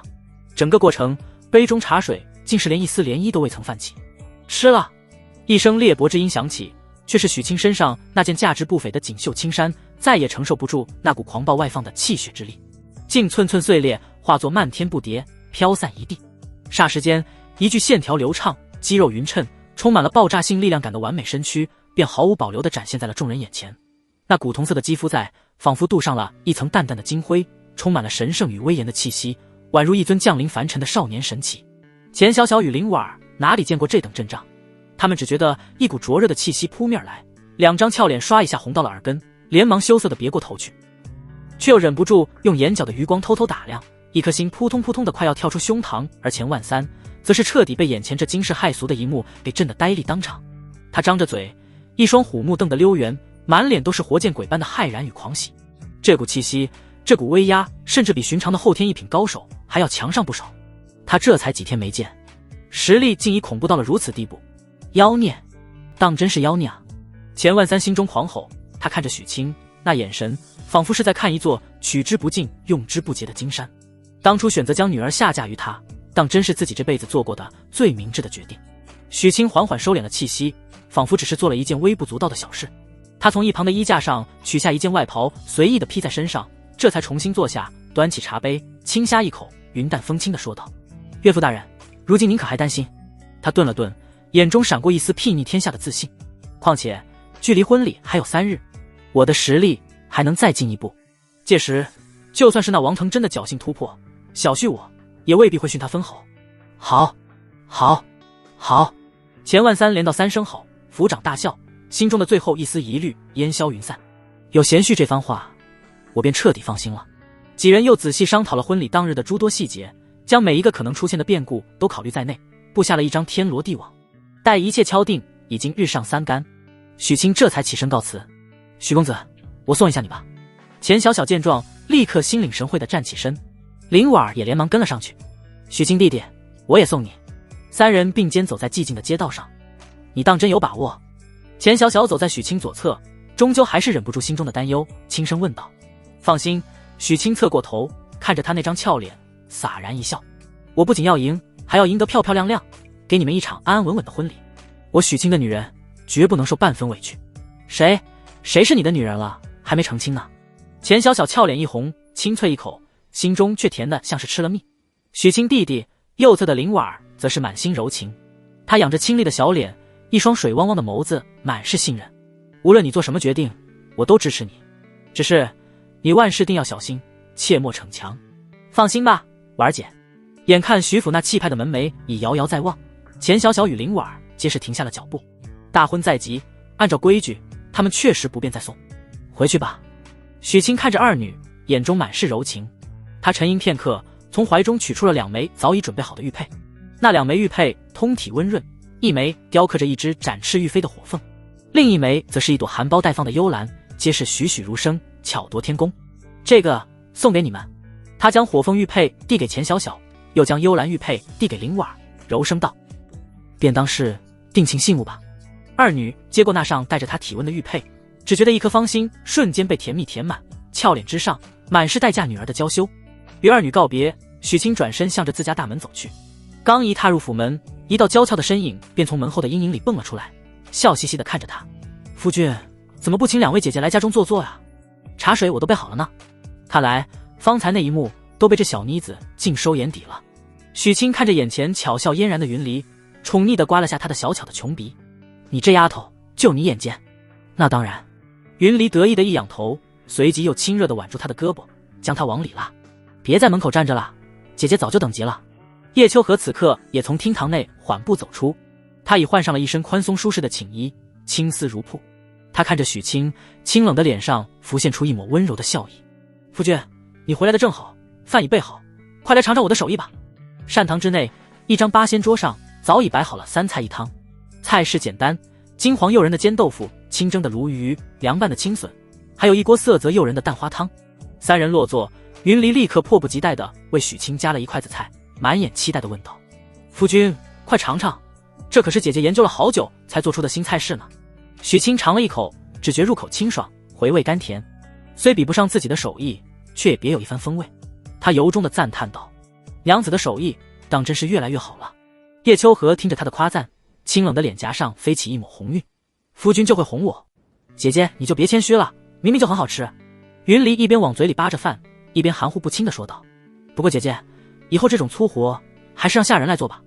你的手是用来练剑的，可不是用来沾这阳春水的。”许清闻言，深以为然地点了点头。云离说的是，娘子，咱们这新宅子这么大，也该添些人手了。以后这洗衣做饭的杂事便交给下人去做，你们只管貌美如花，陪着我修炼神功便好。他这话本是心疼之言，可落在二女耳中，却不由得想起了前几日那张轰然散架的大床和那神妙非凡的功法，两张绝美的俏脸刷一下便红透了。谁要天天陪你修炼神功？云离羞得俏脸通红，声如蚊啊。叶秋荷也是白了他一眼，那清冷的凤目中却漾起一抹水波般的魅意。见气氛正好，他放下碗筷，神情变得郑重起来，将今日在听风楼与钱万三、林福贵商议的结果原原本本地对二女说了出来。他顿了顿，目光在二女脸上流转，声音里充满了歉意与柔情。只是当初我与娘子成婚时太过仓促，委屈了你，而云离你更是至今都未曾有过一场名正言顺的婚礼，此事一直是我心头最大的憾事。所以他站起身，对着二女郑重一揖：“我已与岳父大人商定，3日后的大婚也为你们二人补办，凤冠霞帔，8抬大轿，3书6礼，一样都不能少。我要让你们风风光光地再嫁我一次。”此言一出，叶秋荷那一直古井无波的心湖瞬间泛起了滔天巨浪。凤冠霞帔，明媒正娶，自宗门遭逢大难，亡命天涯的那一刻起，这些本该属于一个女子的最美憧憬，早已被她深埋心底，不敢再有半分奢望。他原以为能得许清真心，寻得一处安稳的避风港，便已是上天最大的恩赐，却从未想过这个男人竟一直将这份亏欠记在心里，并要以如此盛大的方式来弥补。他眼眶一热，那双清冷的凤目中竟不受控制地氤氲起一层薄薄的水雾。夫君，有你此心，妾身便已足矣。那些繁文缛节我并不在乎，我在乎。许清的态度却无比坚定。哇，真的吗？云离的反应则直接得多，他噌一下从椅子上跳了起来，一双水汪汪的大眼睛瞪得溜圆，里面闪烁着难以置信的狂喜与激动。夫君，你说的是真的吗？我和姐姐也能穿上那种画本里才有的最好看的红嫁衣吗？他自幼孤苦，颠沛流离，最大的愿望便是能有一个家。对于婚礼，他虽心有向往，却也只是奢望。在他看来，只要能陪在小姐和夫君身边，有没有名分，有没有婚礼都不重要。可如今幸福竟来得如此突然，哪个女子不曾幻想过自己身披嫁衣，成为全世界最美新娘的那一天？当然是真的。许清看着他那副又惊又喜的模样，宠溺地笑道：“不仅有，而且我保证，定会是这天底下最美的嫁衣。”他话音刚落，仿佛是为了印证他的话一般，房门外传来了下人恭敬的通报声：“老爷、夫人们，钱老板派的人到了，快让他们进来。”云离早已按捺不住，连声催促道。许清领着几人来到一间早已备好的厢房之内，那为首的绣娘与金匠一见到叶秋和与云离，眼中皆是爆发出惊艳的光芒，口中赞叹不绝。老身做了30年的衣裳，还从未见过4两位夫人这般仙人之姿的女子。是啊，这等容貌气质，怕是连天上的仙女下凡也不过如此了。云离被夸得心花怒放，小脸红扑扑的，嘴上却谦虚道：“哪里，还是姐姐更好看一些。”很快，几位绣娘便取出了早已备好的各色顶级丝绸、金丝银线以及数十种不同款式的凤冠图样，供二女挑选。叶夫人气质清冷高贵，如月中嫦娥，依老身之见，这款9天玄女式的礼服最为相配。那经验老道的绣娘取出一匹月白色的云锦，上面用金线绣着繁复的祥云暗纹，在烛光下流淌着华贵的光泽。此款礼服看似素雅，实则大有乾坤。其上9999针皆由金蚕丝绣成，领口与袖口再以东海珍珠点缀，大气而不失典雅，最能衬托夫人您这般遗世独立的气质。随即他又看向一旁的云离，笑道：“云夫人的气质则娇俏灵动，明艳照人，这款百鸟朝凤式的嫁衣定能让夫人您艳压群芳。”他展开另一匹大红色的贡品蜀锦，只见那锦缎之上用五彩丝线绣着栩栩如生的百鸟图案，簇拥着一只展翅欲飞的金凤，华丽到了极致。云离哪里见过这等阵仗，一双美目早已看花了。他摸摸那光滑柔软的蜀锦，爱不释手，小脸上满是藏不住的欢喜。叶秋荷看着眼前这些华美的衣料与图样，心中也是波澜起伏。他看向一旁含笑不语的许清，柔声问道：“夫君，依你之见，我们该选哪一款？你们穿哪一款都好看。”许清的回答堪称滴水不漏。他看着二女，眼中满是柔情。不过，我倒是觉得这2款都很好，不如都做了吧。他此言一出，不仅叶秋荷与云离，连那几位见惯了豪奢场面的匠人都愣住了。大婚之日，新娘子穿2套不同的嫁衣，这闻所未闻啊，为何不可？许清洒然一笑，拜堂之时穿一套，洞房之中再换一套。我许清的夫人本就该与众不同。这番霸道而又充满了宠溺的话语，让叶秋荷与云离的心都彻底融化了。都听夫君的。二女相视一笑，齐声应道。接下来的量体裁衣过程更是充满了旖旎的春色。许清以帮忙参考为名，光明正大地留在了房内，看着那软尺在2位娇妻玲珑有致的曲线上游走，将那惊心动魄的尺寸一一报出。他只觉得口干舌燥，心中那刚刚平复下去的火焰又蹭一下烧了起来。不行，他心中暗道，今晚说什么也得再修炼一次，必须在成婚之前将境界再往上推一推。一场量体裁衣直到月上中天方才结束。送走了心满意足的工匠们，许清看着眼前2位含羞带怯、美艳不可方物的娇妻，再也按捺不住心中的躁动。他一把将二女拦腰抱起，在他们的惊呼声中大步向着卧房走去。娘子，云离，良宵苦短，时不我待，我们继续修炼。卧房之内，红烛高燃，暖黄的光晕为几人的身影镀上了一层朦胧的纱衣。许清看着眼前紧着贴身小衣的绝色佳人，只觉得浑身的血液都瞬间沸腾了起来。他不再压抑，如同一位技艺高超的琴师，时而如高山流水连绵不绝，时而如金戈铁马气吞万里。叶秋和那双平日里古井无波的凤目，此刻漾起一抹水波般的春意，主动迎合着那霸道而又温柔的演奏。云离更是早已抛却了羞涩，如一株缠绕着古树的藤蔓，将自己的一切都毫无保留地奉献出来，热情似火。这一晚，这倒是节省了许清不少体力，让他能将更多的精力投入到那神妙的功法运转之中。不知过了多久，当窗外泛起第一缕鱼肚白，这场酣畅淋漓的修炼才终于归于平静。定，双修成功，获得属性点160，触发暴击奖励。恭喜宿主获得特殊能力武学融合，可将同类型的2门武学进行融合，有一定几率生成更高品阶、威力更强的新武学。双修感悟触发，恭喜宿主从云离身上感悟到玄阶中品辅助武学碧波心经。碧波心经可滋养经脉，平复心神，亦可化解部分阳刚内力之燥热，乃是绝佳的辅助武学。一连串的系统提示音如天籁之音在许清脑海中响起。武学融合，许清心中狂喜，这奖励简直是为他量身打造的神技。他看着那160点属性，再无半分犹豫，心念一动，系统全部加在体质上，属性点160，体质强化中。一股磅礴的暖流涌遍全身，许清只觉浑身舒泰，一夜的疲惫一扫而空。他心满意足地与娘子们相拥而眠，沉沉睡去。次日上午，天光大好，镇外那片熟悉的僻静小树林中，2道身影正在吐起胡落，快如闪电。夫君，你的身法怎么变得这么快了？云离娇喘吁吁地停下脚步，一双美目瞪得溜圆，满是不可思议地看着对面那个气息平稳，甚至连汗都未出多少的男人。就在方才，许清竟当着云离的面，将踏雪无痕与踏烟功2门轻功硬生生地融合成了一门全新的品阶高达玄阶中品的绝顶身法踏月追星步。这门新步法兼具了踏雪无痕的鬼魅挪移与踏烟功的借力轻盈，施展开来当真如踏月追星，飘逸绝伦。这还没完呢！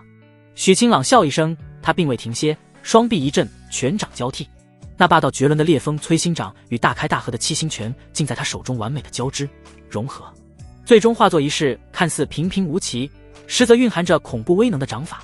看好了，云离，这便是我掌握出的新武学焚天烈阳掌。他一声低喝，一掌遥遥对着不远处1块半人高的青石拍去，掌锋位置，一股灼热的气浪便以先行涌出，将地面上的落叶都瞬间点燃。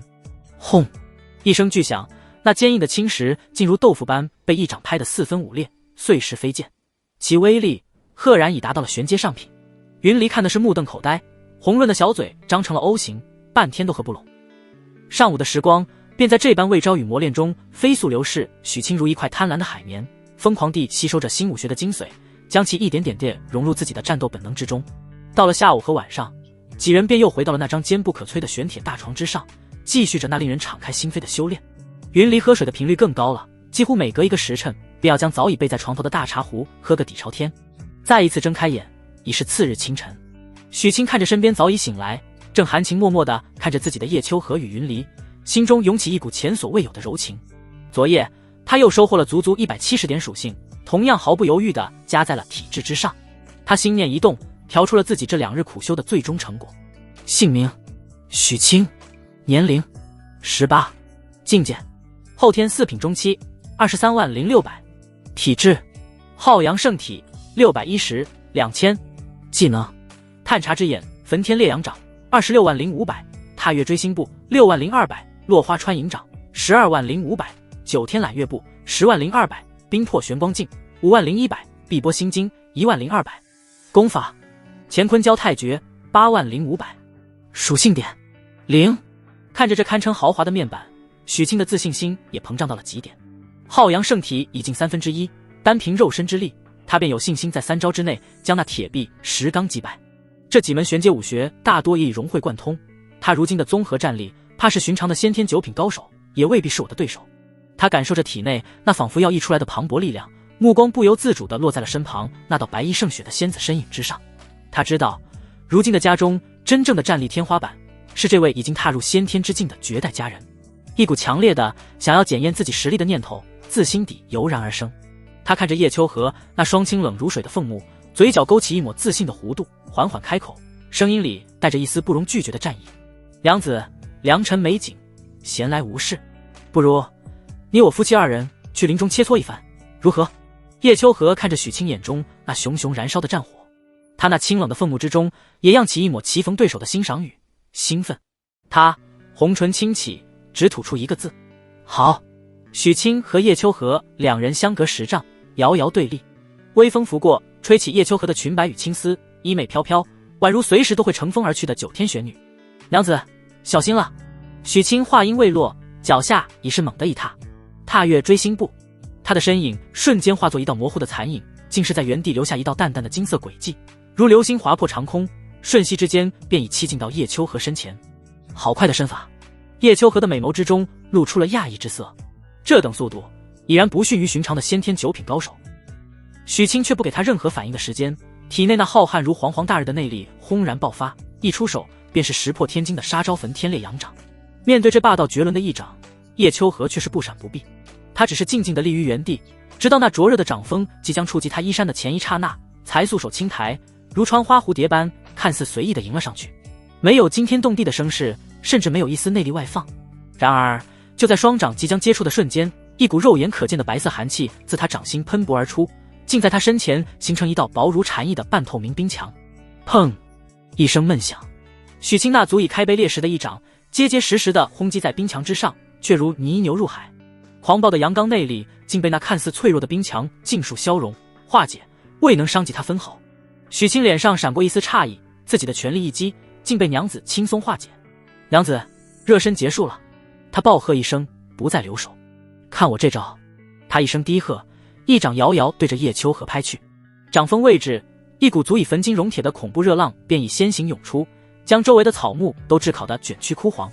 那威力赫然已达到了玄阶上品。面对这足以让任何后天1品高手都为之色变的一击，叶秋荷那清冷的脸上终于露出了一抹真正的凝重之色。他知道寻常的手段已经接不下这一掌了。他深吸一口气，不再压制自己的境界。一股远比许清霸道内力更加精纯、更加凝练的白色真气自他体内轰然苏醒。他并未施展任何精妙的武学，只是素手轻抬，屈指一弹，嗡！一道薄如蝉翼却又晶莹剔透的半月形冰晶气刃自他指尖迸发而出，迎风便掌，向着那金色的掌力迎了上去。一热一寒，两股截然不同的力量在林中空地的中央轰然相撞，没有惊天动地的巨响，只有一声令人牙酸的哧啦声。只见那霸道绝伦的金色掌力在接触到冰轮的瞬间，竟如烈火遇到了寒冰，飞速的消融瓦解。而那道冰轮在破开掌力之后，威力不减，依旧带着森然的寒气向着许清激射而来。许清瞳孔猛地一缩，心中骇然，这便是真气的力量吗？他不敢有丝毫怠慢，脚下9天揽月步发动，身形如鬼魅般向侧方横移出数丈，这才险之又险地避开了那道冰轮。冰轮落空，狠狠地斩在不远处的一块巨石之上，咔嚓，那坚硬的巨石竟被无声无息地从中切开，切口光滑如镜，上面还覆盖着一层久久不散的白色寒霜。胜负已分。许清看着那被一分为二的巨石，又看了看对面那个衣袂飘飘、宛如九天玄女下凡的绝代佳人，脸上非但没有半分沮丧，反而充满了发自内心的震撼与狂热。娘子，好俊的功夫，他由衷地赞叹道。叶秋荷缓缓散去指尖的寒气，看着许清，那双清冷的凤目之中满是赞许与惊叹。夫君，你已经很厉害了。他的声音里带着一丝连他自己都未曾察觉的骄傲。若非我侥幸先行一步踏入了先天之境，又仗着武学的优势，单凭方才那一掌，我未必能接得下来。你以区区后天4品的境界，便能将我逼到动用真气的地步，若是传出去，足以名动天下了。那还不是娘子你教得好？许清收了招式，走上前，宠溺地为他拭去额角那沁出的香汗。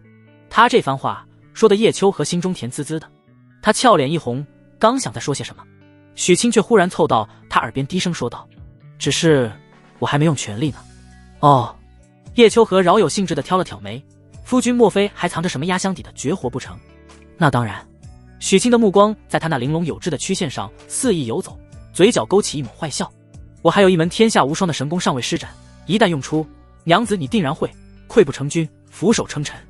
叶秋荷哪里不知他指的是什么，俏脸一红，轻啐一口，没个正经。许清却是不依不饶，他上前一步，将那温香软玉的娇躯揽入怀中，声音带着一丝不容拒绝的霸道：娘子，择日不如撞日，不如现在就陪我再好好练习练习这门神功吧。你这还是大白天呢。叶秋荷象征性的挣扎了一下，声音细若蚊啊。没事，这里平时都没有人来。许清嘿嘿一笑，拦腰将他抱起，向着林中更深处的草地走去。你这个无赖！叶秋荷娇骂了一声，却终究还是伸出雪白的玉臂，环住了他的脖颈，将头埋在他温暖的胸膛，任由他去了。武安县王府，一座常年封闭、戒备森严的石室大门，在沉寂了半个月之后，终于发出了一声沉闷的轰隆巨响，缓缓洞开。一股狂暴而又充满了压迫感的气浪自门内席卷而出，瞬间笼罩了整个王府。在场的所有的下人、护卫，在这股恐怖的威压之下，竟是不受控制的双腿一软，扑通扑通跪倒了一地，脸上满是骇然与敬畏。在数十名王家核心子弟与护卫那狂热而又崇敬的目光注视下，一道身着金色锦袍、身形挺拔如枪的中年身影缓步踏出石室。他面如冠玉，目若朗星，行走之间龙行虎步，周身真气流转，竟隐隐有风雷之声相随。正是王家家主王腾。他仅仅是一个眼神，便足以让寻常武者不敢直视。恭迎家主出关，贺喜家主神功大成，踏入先天。王家众人齐齐跪倒在地，声震云霄。好，好啊！他缓缓抬起手，虚空一握。从今日起，这武安县的天该换一换了。王腾并未理会那些跪倒在地的族人，一双锐利如鹰隼的眸子扫过全场，最终落在了早已等候多时，此刻正满脸激动与惶恐的老管家王福身上。说吧，我闭关的这段时日，府中都发生了何事？他的声音不大，却带着一股不容置喙的威严。王福不敢有丝毫怠慢，连忙上前一步，将这段时日以来发生的所有事情一五一十、原原本本地和盘托出。从长子王景如何在醉春楼受辱，到护卫王仁被杀，再到派去监视许清的王志平等人失联2日，杳无音信，事无巨细，尽数禀明。家主，非是老奴无能，实乃您闭关之前曾有严令，不得节外生非。老奴不敢擅作主张，只能处处忍让，这才让那许清小儿嚣张至今。王福说到最后，声音里已带上了几分哽咽与自责。王腾静静地听着，脸上的表情没有半分变化，只是那双深邃的眸子里却有风暴在缓缓凝聚。待王福说完，他才缓缓开口，声音平静的可怕：锦儿呢？大少爷正在前厅等候。王腾点了点头，不再多言，转身便向着前厅走去。前厅之内，王景正坐立不安地来回踱步，一见到父亲那挺拔如枪的身影，他立刻如见到救星般扑了过去，扑通一声跪倒在地，一把鼻涕一把泪地哭诉起来：爹，您可算出关了，您若再不出来，儿子就要被人给活活欺负死了啊！他添油加醋地将自己在醉春楼的遭遇哭诉了一遍，只说自己如何被那许清无端羞辱，护卫如何惨死，自己又是如何为了王家的颜面忍辱负重，说的是闻者伤心，听者落泪。说到最后，他更是对着王腾重重地磕了几个响头，声音凄厉：爹，您一定要为儿子做主啊！王腾看着跪在地上哭得跟个孩子似的儿子，眼中闪过一丝不易察觉的失望，但更多的却是被勾起的滔天怒火。他缓缓将王景扶起，声音依旧平静，却透着一股令人心悸的冰寒。听你们这一说，那许清充其量不过后天4、5品左右的实力，从风雨楼请个杀手处理了不就行了？管家王福连忙解释道。家主有所不知，据之前王志平回报，那许清身边的2位娘子，其中1位疑似有后天2品的实力，虽然实力并不强，但是太过蹊跷，区区一个落霞镇怎会凭空冒出这等高手？老奴担心其中有诈，这才一直隐忍。哦，王腾的眼中终于露出了一丝兴趣，所以我们一直在等家主您出关。王福继续道，同时也在积蓄力量。老奴已做主，重金从大名府招募了2名后天1品的外援，并且已经联系了风雨楼，请动了3名后天1品和1名先天9品的金牌杀手。只是如此一来，府库几乎已被搬空。你办事，我很放心。王腾满意的点了点头，眼中闪过一丝残忍的杀意。能用钱解决的问题，对他而言便不是问题。王景见状，立刻凑了上来，眼中闪烁着怨毒与贪婪的光芒。爹，那许清明日便要大婚，迎娶钱家和林家的女子，正好赶上我们的计划。届时宾客云集，是他防备最松懈的时候。他又舔了舔嘴唇，补充道：听说他的几位娘子个个貌若天仙，而且他还掌握着一门神奇的药方，那冰肌玉露膏如今在黑市上已是炒到了几百两银子一瓶，这药方最少也价值1万两黄金。我看你是惦记他家的娘子才是真的吧？王腾瞥了自己这个不成器的儿子一眼，一语道破天机。王景嘿嘿一笑，挠了挠头，并未否认。随即他像是想起了什么，转身将早已等候在一旁面色惶恐的钱伯通拉了过来。爹，我来为您介绍，这位便是我在落霞镇结交的至交好友，钱家的大少爷钱伯通。钱伯通一见到王腾，立刻扑通一声跪倒在地，脸上满是谄媚与惶恐。小人钱伯通参见王伯父。王腾只是淡淡的瞥了他一眼，并未让他起身。王景则在一旁将钱伯通如何深明大义，如何弃暗投明，愿意与王家一同对付许清，事成之后愿将整个钱家双手奉上的义举大肆吹嘘了一番。听完之后，王腾的脸上才终于露出了一丝笑意。他看着地上那早已吓得瑟瑟发抖的钱伯通，缓缓开口，声音不带一丝感情。既然如此，那许清侮辱我儿，杀我王家的人，更是断了你钱家的前程，此仇不共戴天。他站起身，走到厅堂中央，负手而立，一股属于先天高手的恐怖威压轰然爆发，将整个前厅都笼罩在内。传我命令！他的声音如滚滚惊雷，传遍了整个王府。明早便出发，给那许清送一份大礼。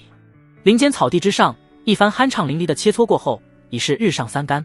许清看着身旁发丝凌乱，俏脸之上兀自残留着2片动人红晕的叶秋荷，只觉得心中一片柔软，忍不住笑着打趣道：娘子今日怎么这般不经打，这么快便弃甲夜兵投降了？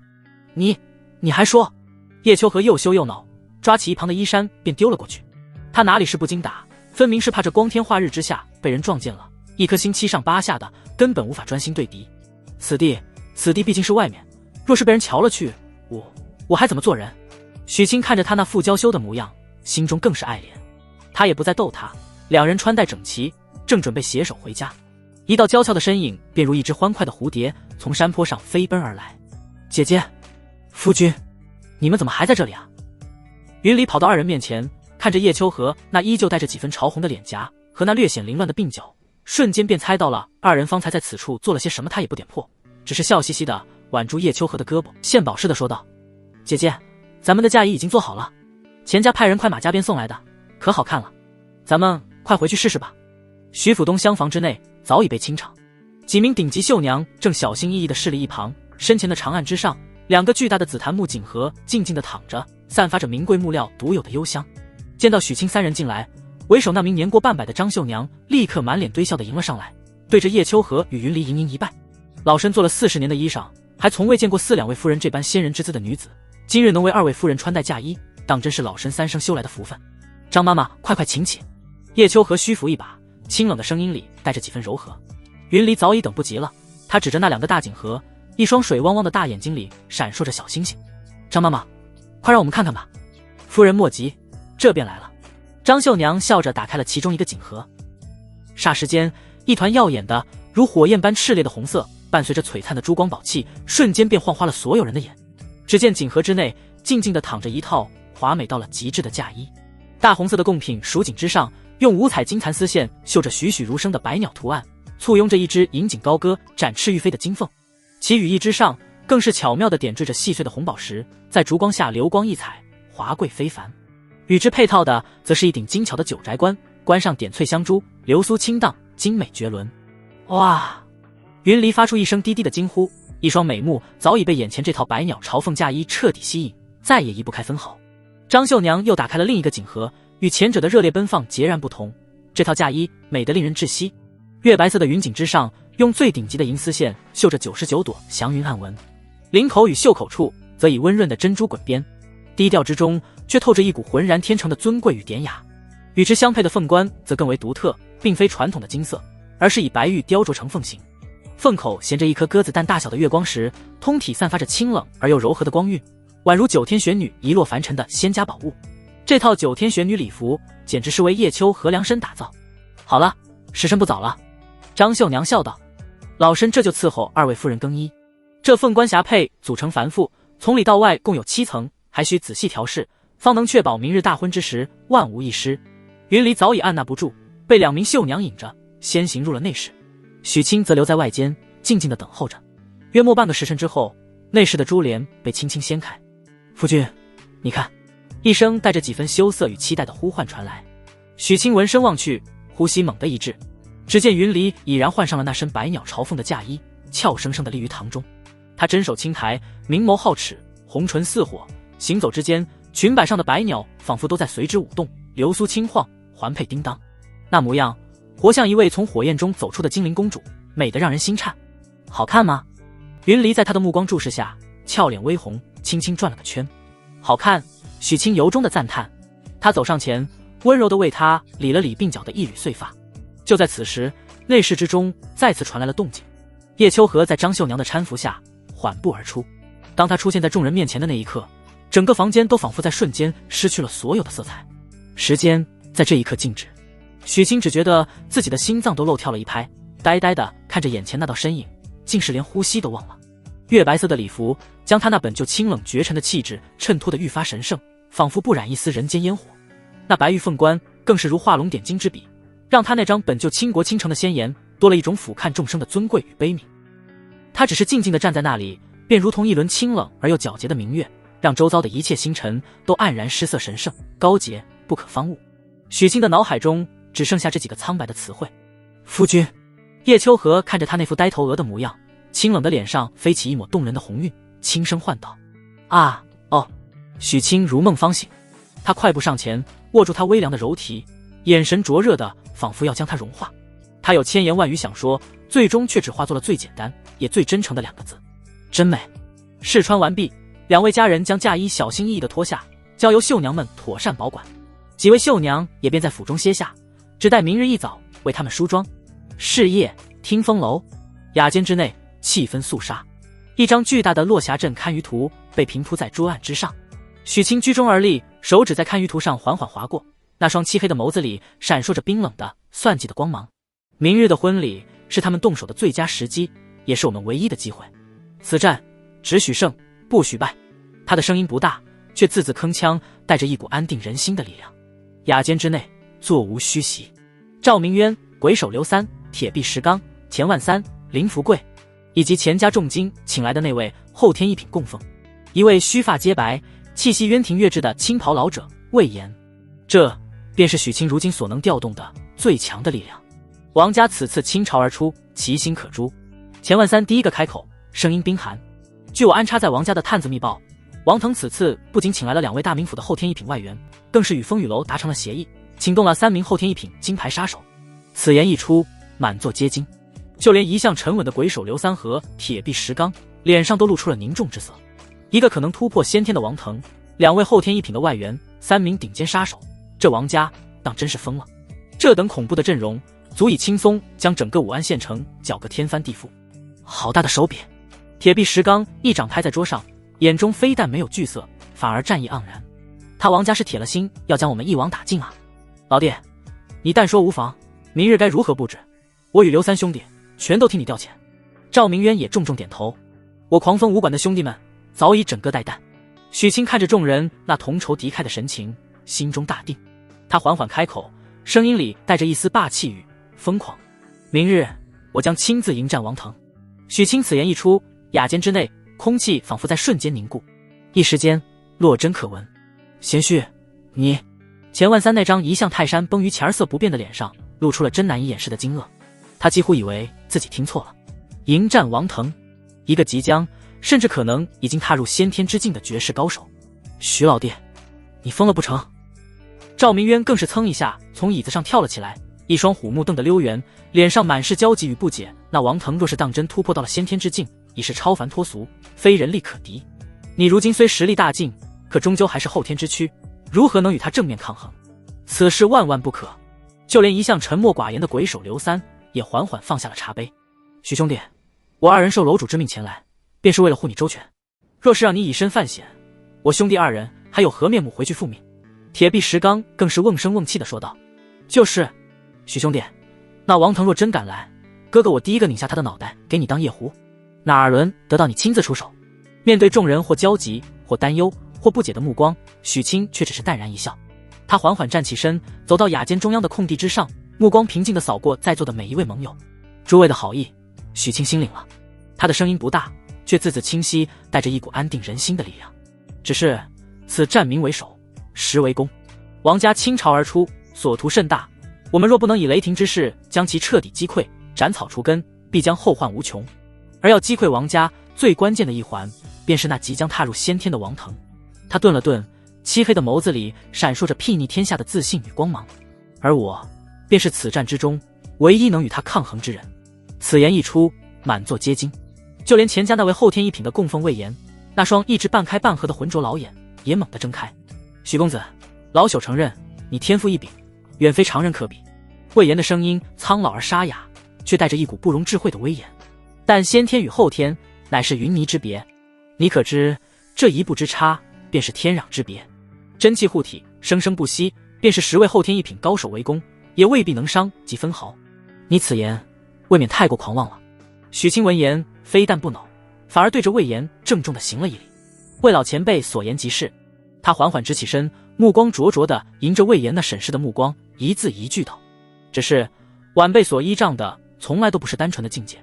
话音未落，他深吸一口气，体内那浩瀚如煌煌大日的内力不再压抑，毫无保留的轰然爆发。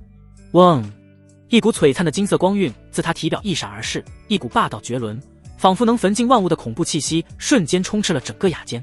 雅间之内，空气仿佛凝固，温度骤然拔高。钱万三只觉得一股泰山压顶般的恐怖威压扑面而来，让他呼吸都为之抑制。赵明渊更是骇然地站起身，眼中满是不可思议。他能清晰地感觉到许清此刻散发出的气息，比之2日前又强了数倍不止。而那3位货真价实的后天一品高手更是其气色变。他们骇然地发现，自己体内的内力在这股至阳至刚的恐怖气息面前，竟是不受控制的颤抖，臣服仿佛是臣子遇到了帝王，根本生不出半分反抗的念头。这是传说中的圣品体质。魏延那双浑浊的老眼中爆发出前所未有的金光与狂热，他指着许清，声音都在颤抖。许清缓缓收敛了气息，仿佛只是做了一件微不足道的小事。他重新坐下，端起茶杯，轻呷一口，云淡风轻地说道：如今诸位可还担心？他顿了顿，眼中闪过一丝睥睨天下的自信。静，死一般的寂静。雅间之内落针可闻。许久之后，钱万三才第一个回过神来，他抚掌大笑，那笑声充满了得偿所愿的狂喜与激动。好，好啊！贤婿有此等实力，我便彻底放心了。我赵明渊的眼光果然没错。赵明渊也是激动得满脸通红。鬼手刘三与铁壁石刚对视一眼，皆从对方眼中看到了震撼与折服。他们缓缓站起身，对着许清郑重地抱拳一揖：许兄弟，我兄弟二人服了。至此，雅间内那最后一丝疑虑烟消云散。一个以许清为绝对核心的猎杀计划正式敲定。落霞镇外，通往武安县的官道之上，一道火红色的身影正策马疾驰。马背上的女子一袭干练的红色劲装，将那火爆惹火的身段勾勒得淋漓尽致。她容貌美艳，凤目之中却带着几分与生俱来的煞气，正是红三娘。她坐下的乃是日行千里的宝马赤兔，可即便如此，她依旧觉得太慢。1个时辰前，她便已通过飞鹰传书，将王腾已然突破先天之境的惊天消息告知了远在落霞镇的宗主。可她终究还是放心不下。王家此次来势汹汹，不仅家主突破，更是请动了风雨楼的先天杀手。宗主虽然天赋异禀，但毕竟身受重伤，闭关至今也不过短短数日，又能恢复几成实力。宗主如今孤身一人，身边只有一个不懂事的丫头，万万不可有失。洪三娘心中焦急如焚，她很清楚自己后天一品的实力，在真正的先天高手面前或许不够看，但至少能为宗主挡下致命一击，哪怕是拼上这条性命，她也绝不后悔。驾！他再次狠狠一夹马腹，赤兔马发出一声嘶鸣，速度又快了几分，在寂静的官道上卷起一路烟尘。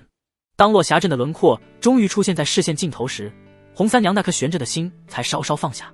她并未直接进镇，而是按照信中所约，绕到镇子西郊外的一处僻静山坡。还未靠近，一道清冷如月光般的声音便已自山坡之上传来：“你来了。”洪三娘心头一震，连忙翻身下马，单膝跪地，对着那早已等候在月光下的白衣身影恭敬的抱拳行礼：“属下洪三娘参见宗主。”他抬起头，脸上满是担忧与急切。宗主，那王腾已于今日成功突破至先天之境，如今整个王家高手进出，正向落霞镇而来。属下担心您。我知道了。叶秋荷缓缓转过身，月光洒在他那清冷绝艳的仙颜之上，圣洁的不似凡人。他看着跪在地上满心忧虑的洪三娘，清冷的凤目之中忽然浮现出一抹温柔的笑意。那笑容如冰山消融，百花盛开，看得洪三娘都有些呆了。不必担心。叶秋荷的声音很轻，却带着一股足以安定人心的力量。他缓缓抬起他那雪白无瑕的玉手，下一刻，一股肉眼可见的凝练如实质的白色气流自他掌心升腾而起，带着一股令天地都为之失色的恐怖威压。真气，那是只有先天高手才能拥有的真气。洪三娘的瞳孔在这一刻猛地缩成了针尖大小，她呆呆地看着叶秋和指尖那缕精纯至极的真气，大脑一片空白。宗主他竟恢复到了先天之境，宗主他竟恢复到了先天之境，这怎么可能？3年前的那一战，宗主为了掩护众人断后，被数位同阶高手围攻，身中玄冥冰魄奇毒，寒气侵体，早已伤及武道根基。这等伤势，莫说恢复，能保住性命，压制伤情已是妖天之幸。可这才过去多久，他竟能逆天改命，重回先天？这等神乎其技的恢复速度，简直是闻所未闻，见所未见。宗主神威盖世！属下，属下！洪三娘激动得语无伦次，她再也抑制不住心中的情绪，竟是伏在地上泣不成声。那滚烫的泪水之中，有劫后余生的庆幸，有对宗门复兴的希望，更有对眼前这位神明般女子的最狂热的崇拜。起来吧！叶秋荷缓缓散去指尖的真气，那股令人心悸的威压也随之消散。他上前一步，将洪三娘亲自扶起，那双清冷的凤目之中闪过一丝难得的柔和。这几年辛苦你了。叶秋荷看着眼前这张忠心耿耿的脸庞，心中也是感慨万千。他犹豫片刻，终究还是决定透露一丝真相。我能有今日，并非是伤势自愈，而是遇到了一位天大的贵人。他顿了顿，脑海中不由自主地浮现出那个时而无赖，时而霸道的少年身影。清冷的脸颊上竟不受控制地飞起一抹动人的红晕。那醉春楼中遇到的许公子，便是我此生的夫君。什么？这个消息比刚才得知宗主恢复先天还要让洪三娘震惊。宗主竟已嫁作人妻，不过他也是心思玲珑之人，心智远非常人可比。短暂的震惊过后，他立刻便想通了其中的关窍，脸上那份狂热之色更甚。能让宗主这等天之娇女倾心相许，更能助他以如此不可思议的速度恢复伤势。那许公子定然是某位游戏人间的隐士高人，或是身负大气运的天命之子。他立刻躬身一拜，姿态放得更低。原来是姑爷当面，属下先前有眼不识泰山，还望宗主恕罪。叶秋荷转过身，望向山下那片灯火阑珊的镇子，声音变得清冷而肃杀。明日便是我与夫君补办婚礼的日子，届时他还要迎娶另外3位女子过门，王家的所有力量也都会在明日倾巢而出。我需要你做一件事，请宗主吩咐。明日动手之时，你只需替我拦住一名后天一品的高手，不必恋战，拖住他便可，剩下的自由我与夫君应对。属下遵命。洪三娘毫不犹豫地应下，心中却是掀起了惊涛骇浪。迎娶4位女子，看来姑爷非寻常人啊。次日天边才刚刚泛起鱼肚白，家家户户便已自发地挂上了红灯笼，贴上了喜字。长长的街道被清扫得一尘不染，两侧挤满了闻讯赶来看热闹的百姓，一个个伸长了脖子，翘首以盼。那热烈的气氛比之过年还要浓烈3分。40正，吉时到，徐府大门轰然敞开，长长的迎亲队伍自徐府门前出发，将半个镇子都染上了一层喜庆的红色。为首的骑在高头大马之上的许清，他一袭红色的锦绣喜袍，金线绣着麒麟祥云，衬得他愈发身姿挺拔，英武不凡。在他身后是赵明渊亲自率领的迎亲队伍，个个身着崭新的红色劲装，精神抖擞，气势非凡。起轿！迎亲的队伍最先来到了林家。林福贵早已换上了一身崭新的员外袍，站在门口看着那浩浩荡荡的队伍，激动的老泪纵横。他拉着许清的手，只是一个劲地重复着：好，好啊，婉儿能嫁给你，是他三生修来的福分。在一众街坊四邻的簇拥与道贺声中，头戴凤冠，身披霞帔的林婉儿在喜娘的搀扶下，羞涩地走出了家门。她那张温婉的俏脸上满是待嫁女儿的娇羞与幸福，一双水汪汪的眸子自始至终都未曾离开过那个骑在白马之上的少年郎。许清翻身下马，对着林福贵郑重地行了一礼，这才小心翼翼地将林婉儿扶上了第一顶花轿。紧接着是数十台从林家送出的嫁妆，虽不说非常豪奢，却也样样精致，引得众人又是一阵赞叹。赢了林婉儿，队伍毫不停歇，又浩浩荡荡地向着钱府而去。钱府门前更是早已张灯结彩，人山人海。钱万三红光满面，亲自站在门口迎接，那副得意洋洋的模样，仿佛是在向全天下炫耀自己挑中了何等优秀的乘龙快婿。一番繁复而又热闹的礼节过后，同样一身凤冠霞帔、美艳不可方物的钱小小，也在万众瞩目之下，被许清亲自扶上了第二顶花轿。而钱家送出的嫁妆更是夸张到了极致，金银玉器、绫罗绸缎、古玩字画，竟是足足装满了128台那一眼望不到头的红色长龙，几乎将所有人的眼睛都晃花了，也让落霞镇的百姓们第一次真正见识到了什么才叫真正的豪富。赢了两位新娘，迎亲的队伍开始向着徐府折返。而此时的徐府之内早已是宾客满座，高朋云集。落霞镇所有有头有脸的人物几乎都已到场。狂风武馆的一众兄弟负责维持秩序，一个个腰杆挺得笔直，脸上满是与有容颜的自豪。而叶秋荷与云离则早已在绣娘的精心打扮下，换上了那两套足以令天地失色的绝美嫁衣，静静地在各自的房中。虚实正，及时到。随着一声悠长的新郎回府，整个徐府都沸腾了起来。在震耳欲聋的鞭炮声与漫天的喝彩声中，许清翻身下马，手持红绸，将林婉儿与钱小小自花轿中迎出。两位新娘头戴红盖头，身姿窈窕，一左一右立于许清身侧。紧接着，在赞礼的高声唱惹之下，叶秋荷与云离也在喜娘的搀扶下自后堂缓步而出。当四位身着不同款式却同样华美绝伦的嫁衣，头戴凤冠，身披霞帔的绝代佳人并肩立于许清身侧时，整个徐府都陷入了死一般的寂静。所有人都被眼前这惊世骇俗的一幕给震得失去了思考能力。时间在这一刻静止，所有人的眼中只剩下那五道如神仙眷侣般的身影。吉时已到，赞礼那被震撼的有些变调的声音终于将众人的神思拉回现实。新人拜天地。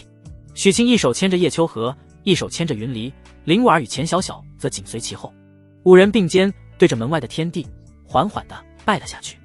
二拜高堂。赞礼那高亢的声音再次响彻整个徐府。许清深吸一口气，压下心中激荡的情绪。他一手牵着叶秋荷，一手牵着云离，对着主位之上那早已笑得合不拢嘴的钱万三与激动的老泪纵横的林福贵，郑重的深深的拜了下去。钱万三受了他这一拜，只觉得浑身舒泰，比谈成了一笔1000两银子的生意还要快意。他抚掌大笑，声如洪钟：好，好啊！我钱万三的贤婿当真是人中之龙，今日能得4位仙子为伴，乃是天作之合，羡煞旁人。林福贵则是连忙起身，激动的连连摆手，半天说不出一句完整的话来，只能一个劲的抹着眼泪，口中喃喃着：好，好！夫妻对拜。许清转过身，与4位头戴红盖头、身姿窈窕的绝代佳人相对而立。五人的身影在满堂宾客那或羡慕、或嫉妒、或祝福的目光注视下，缓缓地拜了下去。这一拜，拜的是前世的因果，拜的是今生的情缘，更是拜一份同生共死、不离不弃的誓言。礼成，送入洞房。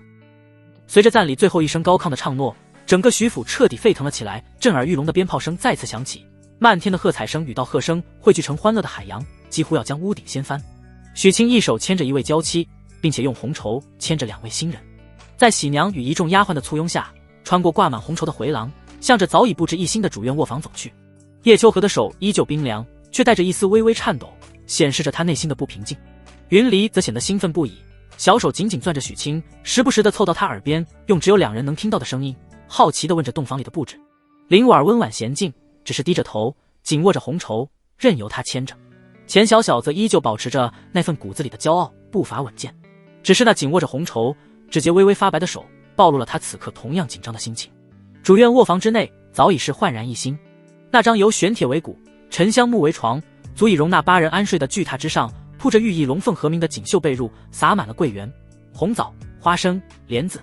巨大的红烛高燃，将整个房间映照的一片喜庆的暖黄，空气中弥漫着淡淡的、令人心安的合欢香。好了，良辰吉时，还请4位夫人安坐。喜娘们巧笑嫣然地说着吉利话，将4位新娘一一扶到床沿坐好，又为他们奉上子孙波波，这才躬身退下，将这满是春光留给了这对新人。房门被轻轻带上，隔绝了外界的喧嚣。许清并未急着去掀盖头行合卺之礼，他只是缓缓松开手中的红绸，走到桌前，为自己倒了杯茶，也为那4道绝美身影各倒了一杯。他端起茶杯，目光平静地扫过4位娘子，声音温和，却又带着一丝不容置喙的决然。委屈你们了，这栋防花烛夜怕是不能安生了。4位新娘并未言语，只是齐齐地伸出纤纤玉手，隔着红盖头稳稳地端起了桌上的茶杯。那无声的动作已胜过千言万语。夫君放心，我等姐妹早已备好。叶秋和那清冷的声音自盖头下传来，平静的没有一丝波澜。就是哪个不开眼的敢来搅了我们的好事，看我不把他打成猪头。云离的声音里则满是跃跃欲试的兴奋。钱小小与林婉虽未说话，那微微攥紧的粉拳也表明了他们的态度。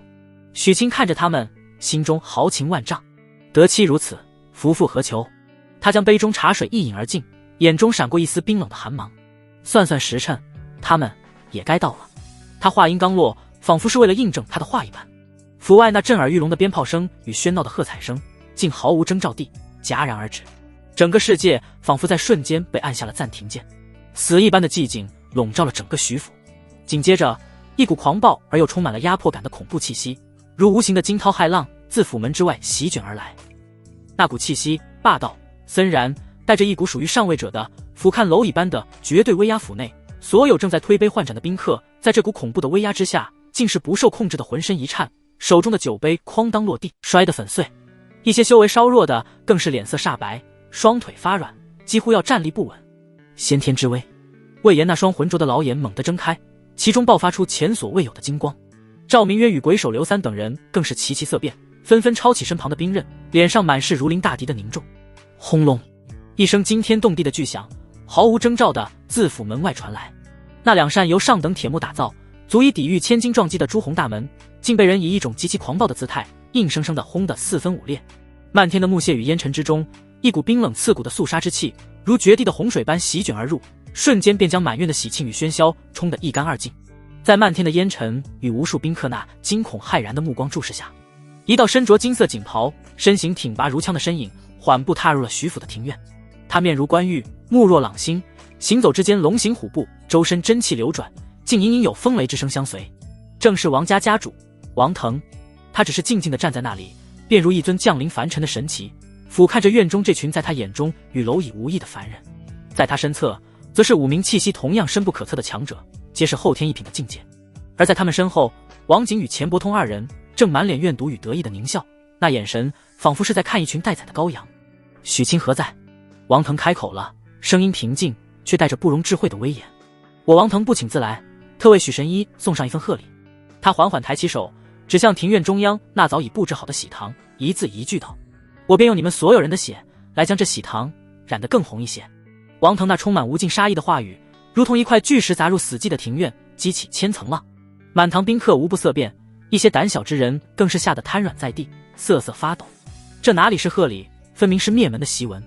然而就在这人人自危、噤若寒蝉之际，一道充满了无尽失望与滔天怒火的暴喝却自主席之上轰然炸响。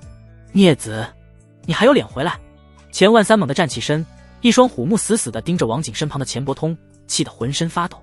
我钱家待你不薄，你竟敢勾结外人，谋害亲姐，意图颠覆家业，我钱万三英雄一世，怎会生出你这等猪狗不如的畜生？钱伯通被父亲这声怒吼吓得魂飞魄散，下意识的便想往王景身后躲，王景却是一把将他推了出来，对着钱万三讥笑道：钱老板，话可不能这么说。俗话说得好，良禽择木而栖，伯通兄深明大义，弃暗投明，乃是明智之举。待今日过后，这偌大的钱家还不是要由伯通兄来执掌你这老东西，还是早些退位让贤，寻个山清水秀之地颐养天年吧。你！钱万三气得目眦欲裂，一口气血翻涌，险些当场栽倒。就在这剑拔弩张之际，一道平静的声音自那喜庆的洞房之内不疾不徐地传了出来。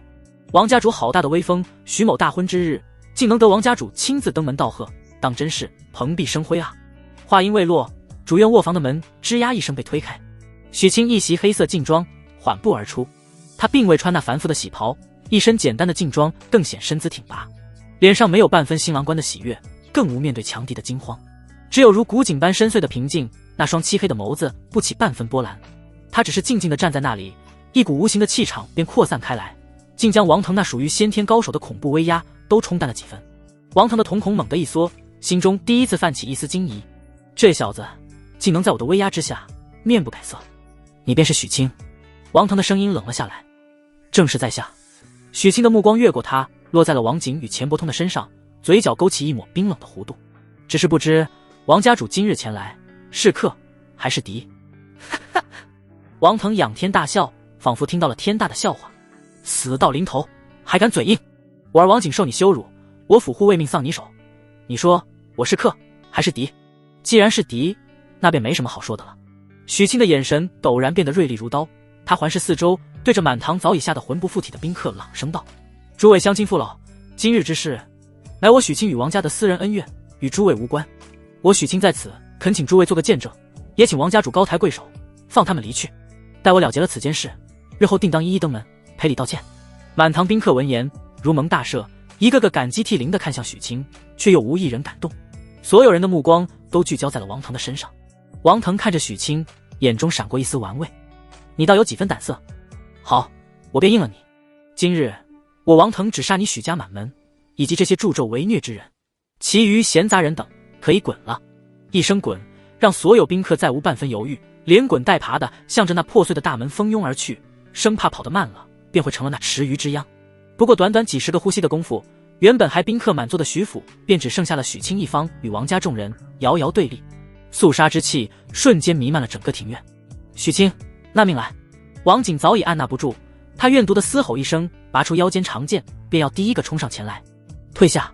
王腾却是一声冷喝，制止了他。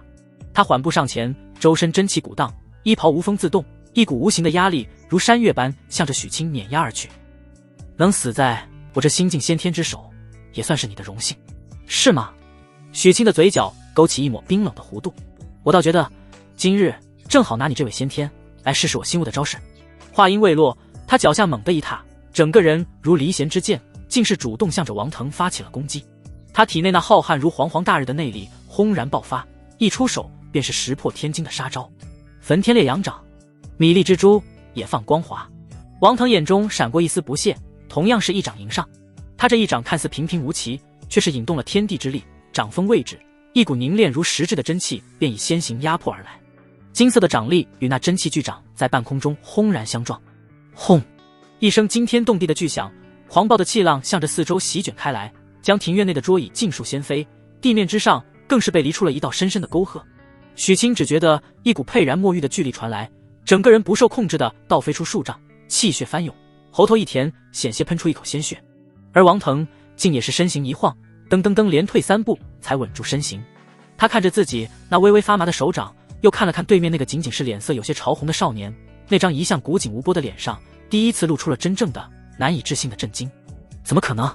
自己可是货真价实的先天高手，这一掌虽未尽全力，却也足以轻松碾压任何后天一品。这小子究竟是个什么怪物？就在王腾心神震荡之际，另一边的战场也已瞬间爆发。杀！王家那5名后天一品的高手如猛虎下山，分袭而来。你的对手是我！铁臂石刚暴喝一声，一双铁拳舞的虎虎生风，主动迎上了一名手持长刀的外援。不知死活的东西！鬼手刘三的身影则如鬼魅般一晃，悄无声息地贴近了另一名风雨楼的杀手，一双苍白的手掌直取对方周身大穴。魏延更是须发皆张，手中不知何时已多了一柄阎罗刺，后发先至，将一名风雨楼的黑衣杀手死死缠住。电光火石之间，3名后天一品高手便被尽数拦下，可对方还剩下2人，一名王家外援与一名风雨楼杀手，狞笑着绕过战团，成合围之势向着许清杀来。就在这千钧一发之际，夫君莫慌，云离来也！一道娇俏的呼喊自后堂传来，只见一道身影如惊鸿掠影，自喜堂之内飞掠而出。那耀眼的百鸟朝凤嫁衣早已褪去，取而代之的是一身便于行动的翠绿劲装。云离手持一柄3尺清风，身形快如闪电，后发先至，竟是主动迎上了那名王家外援。剑光闪烁，叮当作响，两人瞬间战作一团。哪里来的野丫头？那最后一名风雨楼杀手见状，眼中杀机一闪，身形一晃，便要绕过云离，先取许清性命。然而他刚一动，一道火红色的身影便如鬼魅般悄无声息地出现在他身前，挡住了他所有的去路来人。一袭干练的红色劲装，容貌美艳，凤目之中却带着几分与生俱来的煞气，正是红三娘。你的对手是我。王腾看着眼前这混乱的战局，那张自信满满的脸上早已敷上了一层寒霜。这小小的落霞镇，这看似不堪一击的徐府，竟在瞬间冒出了足足5名后天一品的高手，还有一个能与自己正面硬汉而不死的妖孽。情报有误，天大的失误！他心中的惊骇无以复加。然而他不知道的是，主院卧房之内那扇雕花的窗棂之后，一道白衣胜雪的绝美身影早已褪去了那身圣洁的嫁衣，换上了一身便于行动的白色劲装。他只是静静地立于窗前，并未出手。那双清冷的凤目却越过了庭院中所有的战团，死死地锁定在了徐府之外一处极高的屋檐之上。那里空无一人，但他却能清晰地感觉到一股丝毫不亚于王腾，甚至更加阴冷、更加致命的先天气息，正蛰伏于黑暗之中，如毒蛇般窥伺着整个战场。风雨楼的先天杀手看了这么久的戏，你也该现身了。这就是先天之境的力量吗？许清甩了甩有些发麻的手臂，脸上非但没有半分惧色，反而露出一抹嗜血的兴奋。也不过如此。数字狂妄！王腾被许清这番话彻底激怒，心中的那丝惊疑瞬间化作了滔天的杀意。此子天赋之妖孽，心性之沉稳，都远超他的想象。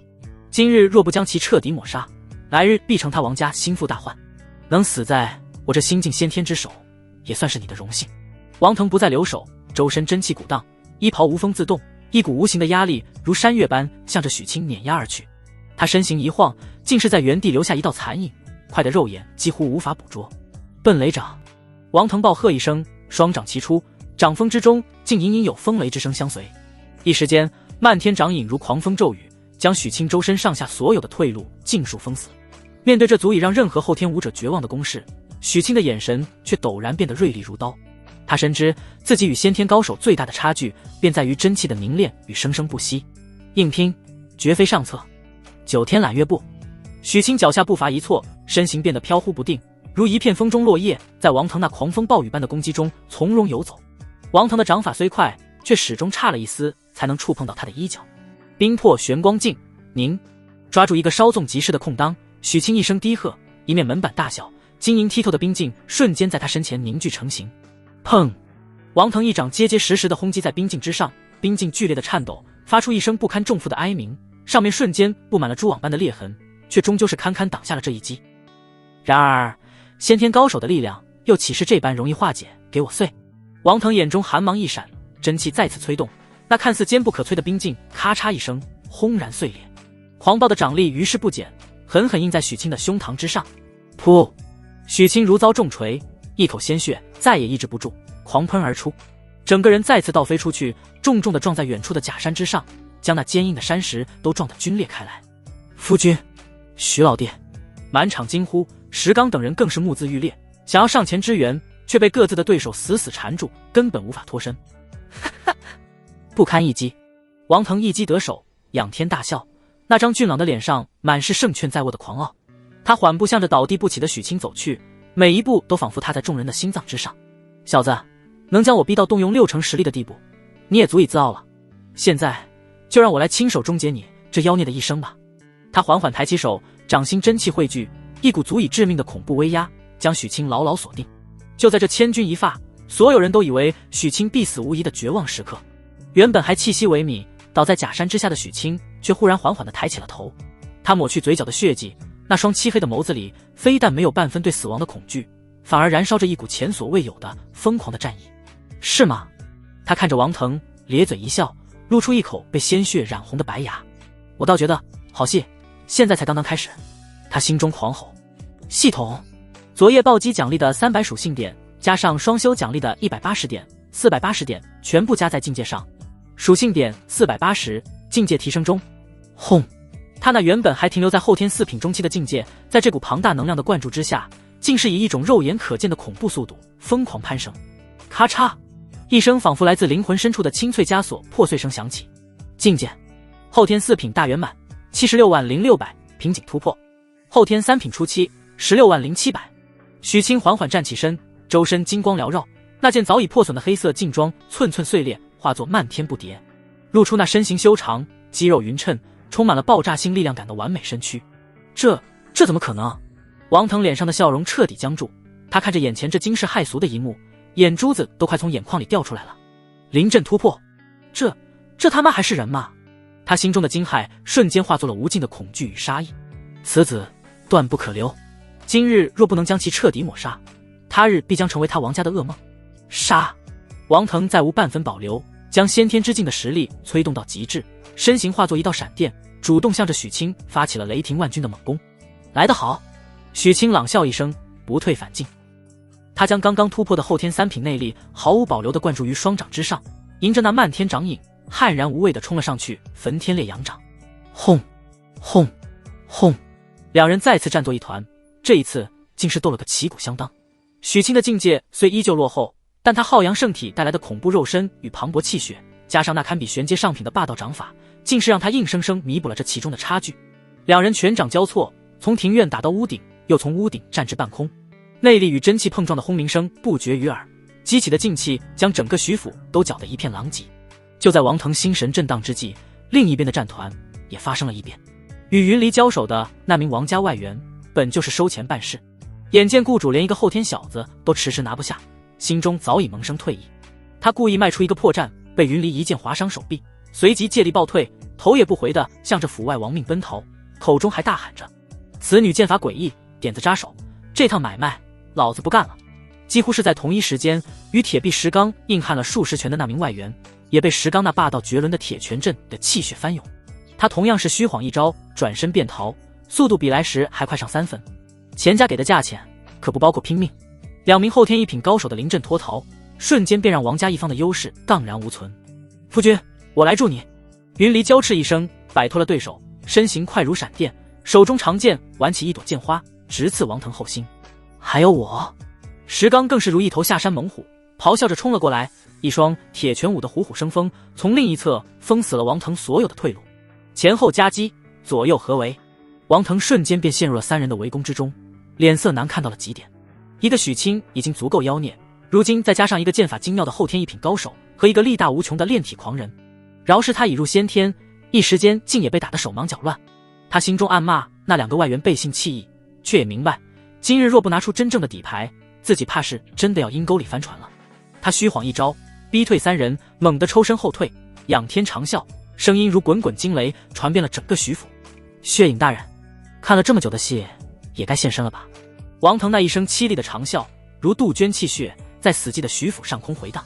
他话音刚落，一股远比他自身气息更加阴冷、更加纯粹的恐怖杀意，毫无征兆的，如无形的潮水般自徐府之外的高空席卷而来。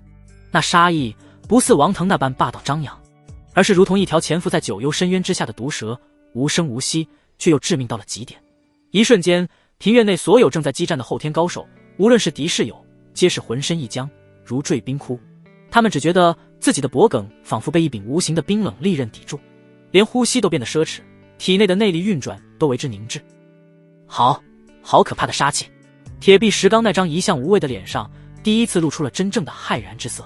他骇然地发现，自己那引以为傲的护体内力，在这股纯粹的杀意面前，竟脆弱得如同一张薄纸。来了！卧房窗后，叶秋和那双清冷的凤目之中，露出了真正的前所未有的凝重之色。终于，在徐府正南方的屋檐之上，一道血色的影子缓缓地自空气中浮现。他仿佛一直就站在那里，又仿佛是从九幽地狱中爬出的索命恶鬼，悄无声息地融入了这方天地。来人一身漆黑的夜行衣，脸上带着一张狰狞的血色鬼面，只露出一双不带丝毫感情的漠然的眼睛。他手中倒提着一柄造型奇特的血色弯刃，刀身之上仿佛有流光在缓缓淌动，散发着令人心悸的妖异气息。那股凝练如实质的恐怖威压，竟是比之刚刚突破的王腾还要强上不止一筹。先天境杀手，血影。他并未理会下方庭院中那混乱的战局，那双漠然的眸子越过了所有人，径直落在了硬刚王腾不落下风的少年身上。许清，他开口了，声音沙哑，仿佛两块生锈的铁片在摩擦，不带一丝一毫的人间烟火气。你的命我收了。话音未落，他的身影已然自屋檐之上消失，没有惊天动地的声势，甚至没有一丝一毫的破空之声。他就如同一缕青烟，一道鬼魅，以一种完全违背了常识的轨迹，悄无声息地出现在了许清的身后。快到了极致，快到连云离、石刚这等高手都只来得及发出一声惊骇的呼喊，却根本来不及做出任何反应。那柄妖异的血色弯刃如毒蛇的獠牙，无声无息地滑向许清的后颈。就在这千钧一发，所有人都以为许清必死无疑的绝望时刻，一道白衣胜雪的身影却比他更快。当一声清脆的金铁交击之声毫无征兆地在许清身后炸响。只见一柄通体晶莹，仿佛由万年玄冰雕琢而成的3尺清风，不知何时已然出鞘，精准无比地架住了那柄致命的血色弯刃。两股同样凝练如实质的真气轰然相撞，激起的劲气将地面都离出了一道深深的沟壑。时间在这一刻静止。叶秋荷手持冰剑，白衣胜雪，青丝飞扬，宛如9天玄女下凡，清冷绝尘，不染一丝人间烟火。他只是静静地立于许清身后，那看似纤弱的背影却仿佛一道不可逾越的天堑，为他挡下了所有的风雨与杀机。血影那张狰狞的鬼面之后，第一次露出了真正的情绪波动，那是一抹浓浓的惊疑与忌惮。先天境，他沙哑的声音里带上了一丝难以置信。这小小的落霞镇，竟还藏着你这等人物？滚，或者死！叶秋荷的回答简单而又直接，清冷的声音里带着不容置喙的霸道。呵，有意思。血影发出一声不屑的嗤笑，他身形一晃，如鬼魅般向后飘出数丈，与叶秋荷遥遥对立。我风雨楼接下的任务从无放弃之说，既然你要保他，那便连你一并杀了。话音未落，他手中的血色弯刃再次化作一道流光，刁钻狠辣，朝朝不离叶秋荷周身要害。萤火之光也敢与皓月争辉？叶秋荷冷哼一声，手中冰剑挽起一朵剑花迎了上去。霎时间，一白一红两道身影便在庭院之中战作一团，剑光如匹练，刀光似血红，真气碰撞的轰鸣声不绝于耳。二人的速度都快到了极致，身形交错，自庭院战至屋檐，又从屋檐陡至半空，所过之处瓦片纷飞，梁木断折，留下满目疮痍。众人只能看到两道模糊的残影在空中不断碰撞分离，根本无法看清其中的招式变化。只是明眼人都能看出，那道白色的身影自始至终都稳稳地压制着那道血色的影子。叶秋荷的剑法清冷高洁，却又带着一股堂皇大气的威严，一招一式皆引动天地之力，仿佛羚羊挂角，无迹可寻。而血影的刀法则阴险毒辣，招招致命，如毒蛇吐信，无所不用其极。两人越打越快，越打越远，很快便远离了徐府的范围，消失在了远处的夜幕之中。庭院之内，王腾看着那两道消失在天际的先天高手，那张自信满满的脸上早已附上了一层寒霜。完了，全都完了。他心中的惊骇无以复加。这小小的落霞镇，这看似不堪一击的徐府，竟在瞬间冒出了足足5名后天一品的高手，还有一个能与自己正面硬汉而不死的妖孽。如今更是凭空杀出了一个实力稳压风雨楼先天杀手的绝世女剑仙。此子背后究竟站着何等恐怖的势力？他第一次感觉到了事情超出了自己的掌控，一股强烈的危机感与悔意涌上心头。他知道今天无论如何都不能善了。王家与许清之间早已是不死不休，既然如此，王腾的眼中闪过一丝玉石俱焚的疯狂与决然。他不再理会那边的战局，一双赤红的虎目死死地锁定在了许清身上。今日就算是拼上整个王家，他也定要将这个心腹大患彻底扼杀于此。许清，纳命来得好。许清冷笑一声，不退反进，眼中燃烧着疯狂的战意。他将刚刚突破的后天3品内力毫无保留地灌注于双掌之上，迎着那漫天掌影悍然无畏地冲了上去。焚天烈阳掌，轰轰轰，两人再次战作一团，这一次竟是斗了个旗鼓相当。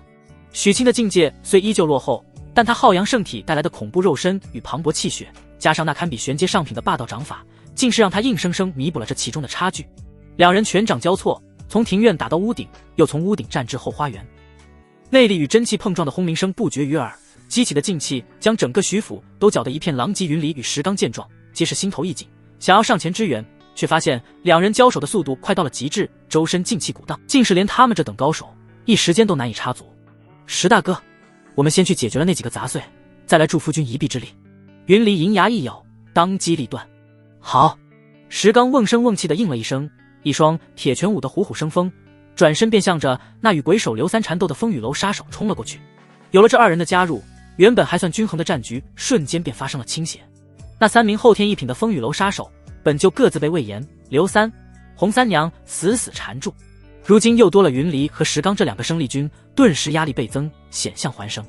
就在徐府之内杀得天昏地暗之际，不远处的屋檐之上，2道黑色的身影如鬼魅般静静地注视着下方的一切，正是前几日逃走的吴影和他身旁那位气息更加深沉内敛的黑衣忍者。想不到这许清的底牌和帮手竟这么多，难怪你会在他手上吃亏。开口的是那名气息更加内敛的忍者，他的声音比吴影更加沙哑，也更加冰冷。此人便是吴影的表哥，风雨楼内更为资深的杀手叶宵。看来并非是你太弱。叶宵的声音冰冷，仿佛没有一丝人气。吴影的脸上闪过一丝不服，冷哼一声：看来咱们还是来对了，不然血影那家伙今天怕是要栽在这里了。你就在这里看着吧。叶宵淡淡道：下面的战局你也插不上手。那表哥，你准备什么时候出手？不急。叶宵的目光如毒蛇般锁定在与王腾激战的许清身上，让那王腾再消耗一下他的体力，待他力竭之时，便是我取他性命之刻。下方庭院的角落里，王景与钱伯通早已看的是心惊肉跳，胆寒不已。他们怎么也想不到，自己这边集结了如此恐怖的力量，竟还是没能将许清一举拿下。尤其是钱伯通，他看着那个在先天高手面前依旧战意盎然，甚至隐隐不落下风的男人，心中那点嫉妒与怨毒早已被无尽的恐惧所取代。他第一次发现自己究竟招惹了一个何等恐怖的存在。庭院中央的战局愈发激烈。小子，不得不承认，你的确是我王腾此生见过最妖孽的天才。王腾看着他，眼中满是毫不掩饰的杀意与忌惮。只可惜天才往往都活不长久，今日你必死无疑。他猛地抽身后退，竟是不顾自身消耗，将体内的先天真气毫无保留地催动到极致。奔雷千叠浪，他暴喝一声，双掌气出，一时间漫天掌影竟层层叠叠，化作一道肉眼可见的真气巨浪，带着摧枯拉朽之势，向着许清轰然拍下。这一击已是他压箱底的绝活，足以将一座高楼都夷为平地。面对这毁天灭地的一击，许清的眼神也变得前所未有的凝重。他深知应接必死无疑，踏跃追星步，他脚下步伐一错，身形变得飘忽不定，显之又显得避开了那真气巨浪的核心。然而仅仅是被那余波扫中，他依旧如遭重锤，整个人再次倒飞出去，口中鲜血狂喷。就在王腾准备乘胜追击，彻底了结许清性命的瞬间，你的对手是我们。伴随着一声娇斥，云里与石刚的身影已如鬼魅般一左一右出现在他身侧。在他们的联手之下，那名风雨楼杀手早已被石刚一拳轰碎了脑袋，死得不能再死。与此同时，另一边的战局也已尘埃落定。在刘三、洪三娘与魏延的围攻之下，剩下的2名杀手同样是饮恨当场，血溅舞步。王腾老，纳命来！石刚咆哮一声，一双铁拳舞的虎虎生风，主动向王腾发起了狂风暴雨般的猛攻。云离的剑法更是精妙绝伦，如灵蛇吐信，专攻王腾周身大穴。刘三的身影飘忽不定，一双鬼手刁钻狠辣，招招不离要害。洪三娘与魏延也从旁策应，彻底封死了王腾所有的退路。再加上刚刚稳住身形，再次悍不畏死地冲杀上来的许清，足足6位顶尖高手将王腾围了个水泄不通。饶是他已入先天真气护体，面对这般恐怖的围攻，一时间竟也被打得手忙脚乱，险象环生。他身上的锦袍早已被划破数道口子，狼狈不堪，哪里还有半分先天高手的风范？宿主别灰心，机会马上就来了。晚许，一群废物！他低声骂了一句，不再观望。他知道自己若再不出手，王腾怕是真的要被这群后天武者给活活耗死在这里了。就在王腾一口气接不上来，即将被石刚一拳轰中胸口的危急时刻，一道黑色的影子毫无征兆地如瞬移般出现在了战团中央。他只是随意的挥了挥手，砰一声闷响，石刚那足以开碑裂石的铁拳竟被他轻飘飘的一掌拍开，整个人更是被一股沛然墨玉的巨力震得倒飞出数丈，口中鲜血狂喷。紧接着叶宵的身影再次一晃，竟是在原地留下一道残影，快得肉眼几乎无法捕捉。他手中的短刃化作一道道致命的寒芒，分别点向云离、刘三、洪三娘与魏延4人。四人骇然地发现自己的所有招式在对方面前竟是如此的不堪一击。不过短短一瞬，四人便尽数被击退，人人带伤。做完这一切，叶萧才如闲庭信步般出现在了许清面前，那双不带丝毫感情的眸子漠然地注视着他。许清只觉得一股前所未有的、足以令他窒息的恐怖威压将他牢牢锁定。他甚至来不及做出任何反应，一只看似纤细的手掌便已轻飘飘地印在了他的胸膛之上。噗！许清如遭雷击，一口心头血狂喷而出，整个人如断了线的风筝般倒飞出去，气息瞬间萎靡到了极点。他挣扎着抬起头，用尽最后一丝力气开启了探查之眼。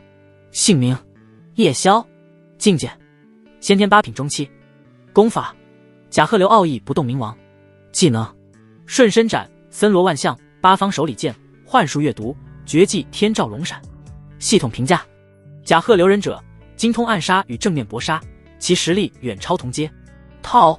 宿主，快逃！此人是你目前绝对无法战胜的存在。许清的心彻底沉入了谷底。完了，今天他是真的要交代在这里了。